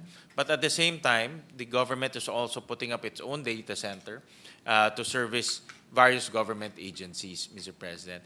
The advantage of having one data center compared to a decentralized is, number one, is the technical knowledge, Mr. President. Management of data centers is quite complicated, and not every LGU or different government agencies can manage a technical entity. It's also very expensive to put up data centers. The Secretary told me that a good practice of data centers is to have a backup system. You know? So just imagine if you decentralize it, different agencies will have a data center and a backup system, Mr. President, as opposed to just one central database, data center and one backup system, Mr. President. So the cost advantage of having a centralized data center is, the advantages is, number one, it's cost effective. Number two, it's the technical expertise is there. And number three, Mr. President, economies of scale, Mr. President. Salamat, good sponsor. It almost seems like a work in progress na dahil sa simula, nag-employ yung gobyerno ng hybrid approach. I guess the department especially will be testing this as we go along, harvesting lessons and then finalizing in a way the Philippine design for a national, for a government or government cum private data center. Eventually, posible po ba, good sponsor, maging parang PPP siya, although of course headed by government, para ma-optimize itong tatlong advantages so far na natukoy na, good sponsor? Mr. President, from what I observe with technology, technology moves very fast. In fact, the changes in technology comes in almost yearly, Mr. President. So for government to buy technology, manage it, seems like it's the most inefficient way of approaching or using technology. Another approach will be paid for service type of approach, Mr. President, in which you use their technology but you pay in the form of service, Mr. President. So when I was being briefed by DICT in the past, they've used this paid for service type of approach in various technologies that DICT is employing, one of which is data centers, Mr. President. But to preserve security and also confidence, the DICT is approaching the data center project on a hybrid basis, Mr. President, meaning the government owns part of the capacity, but at the same time, it also pays other services or other entities for the use of their data centers, Mr. President. And it's not remote that one of these big companies will set up here in the Philippines their own data center, and then government can actually lease capacity from them. And I guess, finally on this topic, good sponsor, iba rin siguro yung, well, definitely, iba yung context sa South Korea, kaya ang nabuo po nila at ino-operate na modelo ay isang national government data center. And we, with our own national context, ganito po yung approach natin, at least sa ngayon, tapos yung na-foresee nating possible scenarios that will materialize in the near future. Salamat, good sponsor. Tungkol naman po sa public broadband, in theory, internet access can drive economic development. Access to internet-based technologies can help workers be more productive. It may also enable access to markets and commercial information, increasing demand for goods and services. For example, research in the United States showed that subsidizing internet access improved outcomes among low-income families. However, it was recently reported that the DICT's budget for public Wi-Fi was good for only 5 months. Hindi po bang pwedeng i-project yung mga costs na ito, good sponsor, bilang bahagi ng budget process? Thank you, Mr. President. Well, Mr. President, the demand for free public Wi-Fi is definitely on the top of the list of many agencies, including the education sector, Mr. President. In fact, because of my engagement with the education sector, it's very difficult for the education sector to go into online learning or distance learning without access to the internet. So definitely the rollout, if we can roll out free public Wi-Fi and prioritize schools, that will be the best case, Mr. President. So seeing that need, we increase the budget allocation for free public Wi-Fi from 2.5 billion to 7.5 billion, Mr. President, for this coming 2025. And it will also prioritize the education sector, Mr. President. Salamat, good sponsor. Well, good to hear that for starters, tinitriple natin yung budget para sa line item na yan. And after all, di ba, inuutusan tayo ng Constitution bigyan ng highest budgetary priority ang edukasyon, and as the good sponsor has shown, ito pong pag-provide ng free public Wi-Fi ay masasabi nating bahagi ng pag-improve ng educational outcomes ng ating mga estudyante. The so-called digital divide affects human capital development, as it has been found that inadequate access to technology can, ito pa po, hinder students from learning the technological skills necessary to succeed in the current economy. Ano pong ginagawa natin para siguruhin na yung mga disadvantaged households natin ay merong at least kaunting access sa data at natutulay yung digital divide, good sponsor? Mr. President, from the briefing I got from DICT, there are two major projects that DICT is embarking on. One is the fiber optic backbone that is being rolled out by DICT. And one of the objectives of this fiber optic backbone is to lower cost, Mr. President. Lower cost for our local government units, lower cost also for those what we call national agencies, and also for, in the future, they might offer this to ISPs, internet service providers, that connects to the last mile areas, Mr. President. So that's one of the projects that the ICT is embarking on, or currently doing. And the other one is the Free Public Internet Access Program, or free Wi-Fi for short, as I call it, Mr. President. And by increasing the budget from 2.5 billion to 7.5 billion, the aim there is to increase the access points and increase the locations to areas where students and also communities don't have access to the internet, Mr. President. So those are the two major programs or two major projects that the DICT is currently doing to improve internet access of our constituents. Salamat, good sponsor. At dun sa particular na attention din sa pag-connect sa mga last mile areas. Kung saan nga marami sa mga disadvantaged households natin ay nakalocate kasama yung mga young members ng households na yon, yung mga estudyante. Second to the last question, good sponsor, following the welcome declaration of the President banning POGOs, our law enforcement officers have found an alarming trend that instead of using POGOs as regulatory cover, guerrilla scam operations are now emerging, perhaps even harder to detect. Ano pong magagawa ng Cybercrime Investigation and Coordinating Center o CICC para i-address ito, good sponsor?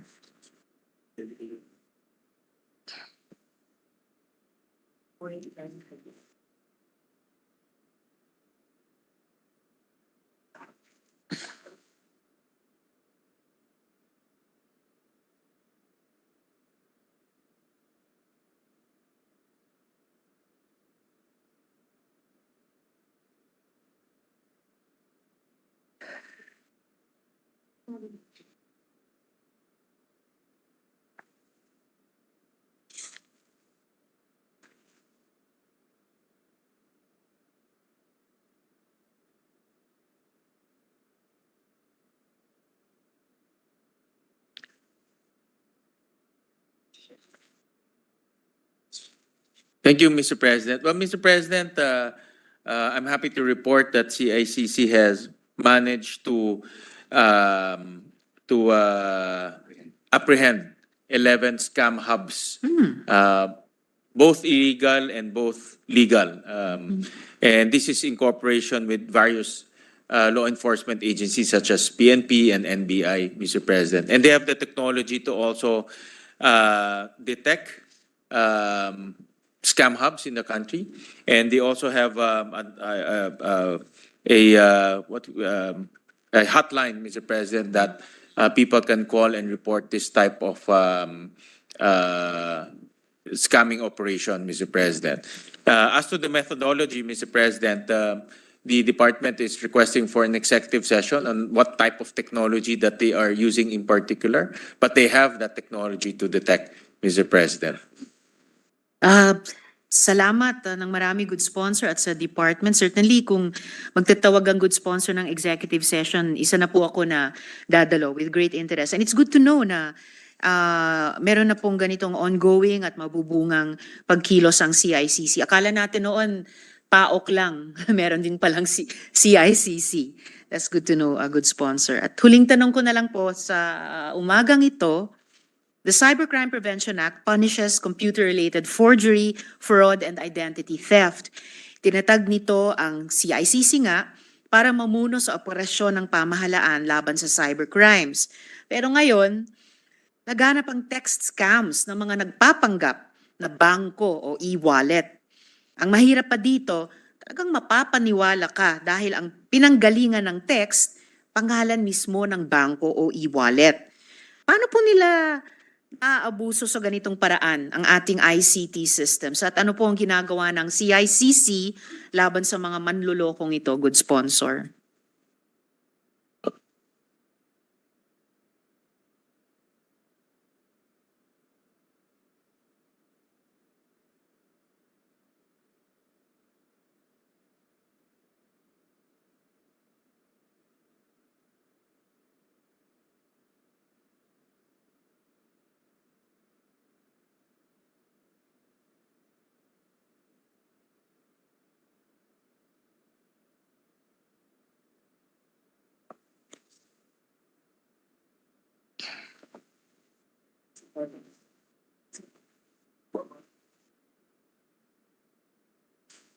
Well, first, Mr. President, the NTC has issued directives to telcos to become very strict in terms of issuing SIM cards, Mr. President. So if you remember in one hearing here in the Senate, I think it was NBI who demonstrated yung mga unggoy pwedeng kumuha ng SIM cards, Mr. President. Really? I don't know if you were there, but it was one of the hearings that they demonstrated because there is no the system that the telcos are using is very primitive, Mr. President.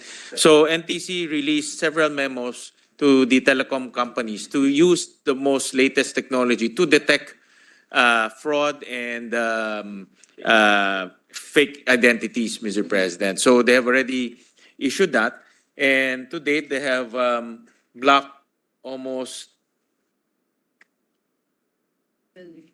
2 billion SMS, Mr. President. They activated 2.3 million SIM cards and blacklisted 10 million numbers, Mr. President. So the NTC is also doing its share to make sure that the type of text blast or spam, as we call it, will be reduced, Mr. President. But admittedly, there's much to be done. I noticed a recent trend. Before we would get a lot of anonymous texts offering jobs or loans, but now we get a lot of anonymous texts offering properties, Mr.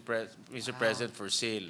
So I think because of the shutdown of POGOs, all of these loans disappeared, but the selling of properties now replaced all of those, Mr. President. So despite the strict directives of NTC, there's still a lot of things to be done. And NTC is here listening, Mr. President. So, this is a suggestion to them to analyze what's happening currently, and if they should issue stricter guidelines to use other technologies, then they should do so, Mr. President. But the good thing is NTC has managed to block a lot of SIM cards, Mr. President, and prevents spamming and scamming from happening.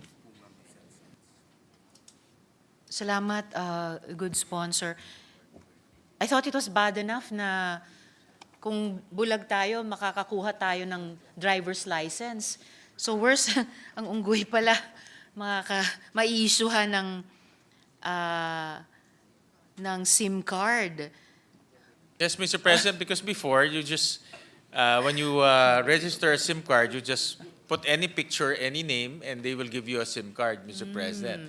So if you put a picture of a gorilla, no, the system will accept it, Mr. President. Pag linagay niyo pangalan niyo doon, Juan de la Cruz or any name, tatanggapin ho yan ng system. So the NTC released many directives to the telecom companies to use modern technology. So because of that, they've managed to prevent the propagation of this type of illegal activities. Siguro, dagdag sa modern technology, good sponsor, common sense. Although some of us might look like gorillas, pero medyo pag gorilla ang mag-apply sa'yo, ma-issuehan ng SIM card, medyo dapat kahit low-tech ka. Anyway, good sponsor. Yeah, but some of the technologies, Mr. President, Nga just po. to share with the Her Honor, selfie capture, facial liveliness check. I think kailangan mo na gumalaw ngayon, Mr. President, to demonstrate that you're a live person. Disabled stock upload photo, facial recognition and matching, OCR and data matching. Ito po, nasa screen, Mr. President. We flashed it on the screen. And other technologies that is now a mandate, or these technologies are mandated to the telcos to use, Mr. President. Salamat, good sponsor. And speaking of technology, nakaka-import ba ng mga devices na nag-spoof sa cell sites? At kung nagagawa yun, may import controls ba tayo kaugnay nito, good sponsor? Bawal yun, Mr. President. The DICT strictly prohibits importation of those type of devices, especially yung mga text blast or other form of telecommunication devices, Mr. President. So bawal yun, but admittedly, some people smuggle it to our country. In fact, during the height of POGOs, I remember the PNP or NBI apprehended an individual possessing really sophisticated texting equipment or even hacking equipment, Mr. President. And if you remember, Senator Risa, when we inspected one of the POGO sites, we saw also a lot of text blasting machines, Right. a lot of machines with thousands of SIM cards plugged in it. So those are the machines that are being smuggled here in our country. But those are illegal. You cannot use that here in our country. Salamat, good sponsor. Actually, na-anticipate nyo na po yung huling follow-up question ko na how are they able in this way to abuse our ICT system na nag-necessitate tuloy ng ganitong karaming at siguro madadagdagan pang mga gawain ng CICC laban sa ganitong panloloko. So aside from the use of these equipment and technologies, are there other ways that have been identified that these people, these entities have been able to abuse our ICT systems, good sponsor?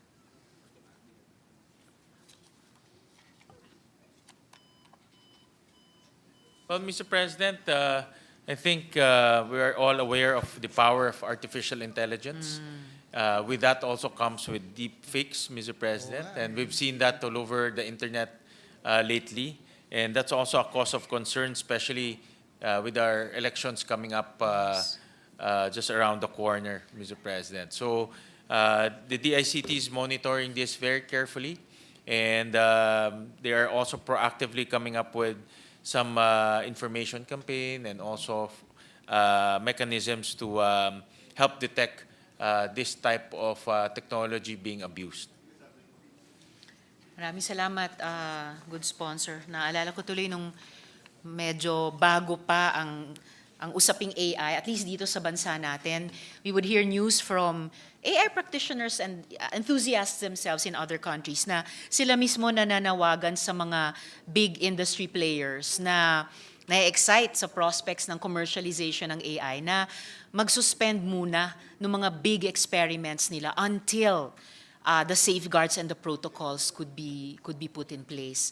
So I'm glad na these also seem to be at the back of the minds or top of mind of the ICT sa iba't ibang konteksto, yung national security nga natin, yung kagustuhan natin na i-bridge yung digital divide para din sa sustainable development. At yung mga importanteng political processes that regularly come up and we engage in, kasama na yung mga eleksyon. So maraming salamat po, good sponsor, at sa department, sa secretary, sa DICT family. Salamat po, Mr. President. At wag na hindi magandang umaga muli. Para hindi na natin paabutin sa magandang tanghali. Good morning, Mr. President. Mr. President, next to interpret is our very, very hard-working Minority Leader, Senator Coco Pimentel. I move that he be recognized, Mr. President. Our Minority Leader, Senator Aquilino Coco Pimentel, is recognized. Thank you, Mr. President. Welcome to the DICT family and thank you to our sponsor. Gusto ko rin, ako rin yung babati sa inyo ng magandang tanghali. Okay? Gusto ko ako yung gagawa nun. Basta magpakain ka, Mr. President. Of course, no problem. Breakfast and lunch. No problem, Mr. President. Pero actually, dahil ito yung ahensya na merong national master, medyo we will limit our, meron kayong national master sa chess, Secretary. Baka hindi mo alam yun na meron kayong magaling na player sa chess dyan. Kaya ililimit natin yung ating interpellation dahil napakahusay maglaro ng chess yan. Chess na lang raw kayo, Mr. President. Correct. Secretary, ganito.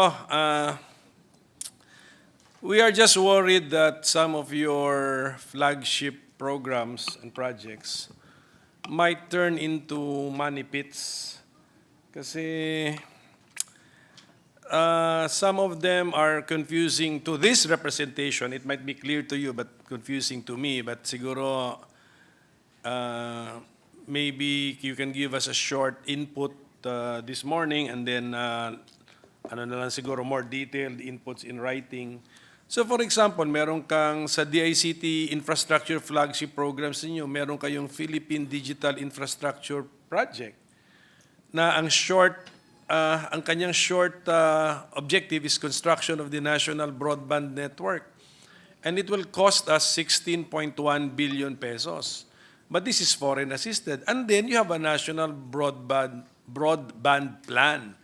Ang kanya namang objective is the construction of a nationwide broadband backbone, GAA funded, 35 billion pesos. Ano yun? I mean, hindi ba overlapping na po yun? I mean, can we be helped in understanding these two projects and then pag isuma total po na, kasi yung foreign assisted, utang din naman yan eh. Babayaran din naman natin yun eh. It's just a deferred GAA funded actually kung tutusin ha. Kung magtapatan tayo rito ganito sa umaga, a foreign assisted project is just a deferred GAA funded project actually. So isuma total natin yan eh, 50 billion pesos. What would be the short or brief information coming from the department?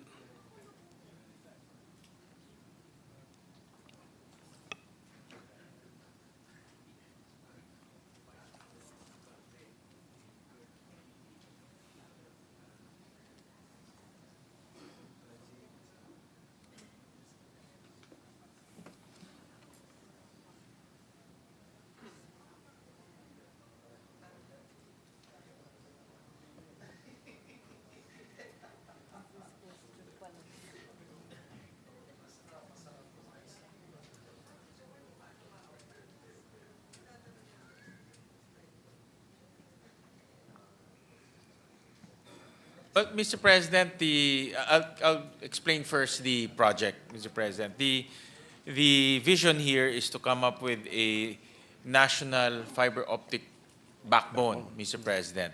And this backbone will be available to local government units, to national government agencies. In fact, they already have a MOA with the province of Quirino to tap into this national fiber optic backbone, Mr. President. And the goal of this is to, number one, lower down cost because it will be built by government, to make it affordable to our constituents and to our local government units. And number two, to reach those areas that are deemed uneconomical or not commercially viable to private operators, Mr. President. So that's why the government embarked on building this national fiber optic backbone. Now, there are three phases, Mr. President. Phase one, which is Northern Luzon, will be funded by government, the GAA. And phase two and phase three, which is Southern Luzon, Visayas, and Mindanao, will be funded by loans, Mr. President. And the reason why the department took the loan route is because if they wait for the GAA allocation, it will take time to build the national fiber optic backbone. So the strategy that they employed is both the GAA and both the loan. So that once the project will be completed, it will meet together, Mr. President, the loan portion and also the GAA portion. So that's the strategy that they employed. Sige po. And the budget, the 2025 budget already contains the GAA funded phase. And then the foreign assisted is found in the unprogrammed or in the program? President, the GAA portion is found in our 2025 budget to a tune of 1.5 billion pesos. The loan part, Mr. President, is awaiting for the signature of the DOF so that it can be implemented, Mr. President. So, what would be now the legal basis? Nasa unprogrammed siya? Wala pa, Mr. President. Wala pa siyang sige. wala pa siya Anyway. sa unprogram, Mr. President, because it's waiting for the signature of the DOF. Mr. President, let me just So- be corrected. The House reduced the GA allocation to 1 billion pesos for 2025, Mr. President. Well, siguro we need a rethink of this plan kasi given your cost estimate and then the rate we are funding it, I mean, 20 years, 25 years. Correct, It's a Mr. President. 25-year plan and then by that time, baka hindi na yung fiber optics, sasabihin nyo na, huwag na natin ituloy kasi obsolete technology na. Correct, Mr. President. That's also the thoughts of the department. That's why That's why, kaya, Yeah. so, I mean, that's why they also embarked on the loan to borrow, Mr. President, so that they can borrow immediately and build the backbone, Mr. President. But so far, wala it's impossible, sir, kasi the GAA funded for part 35 billion. At the rate we're funding it, 1 billion. So we have a 35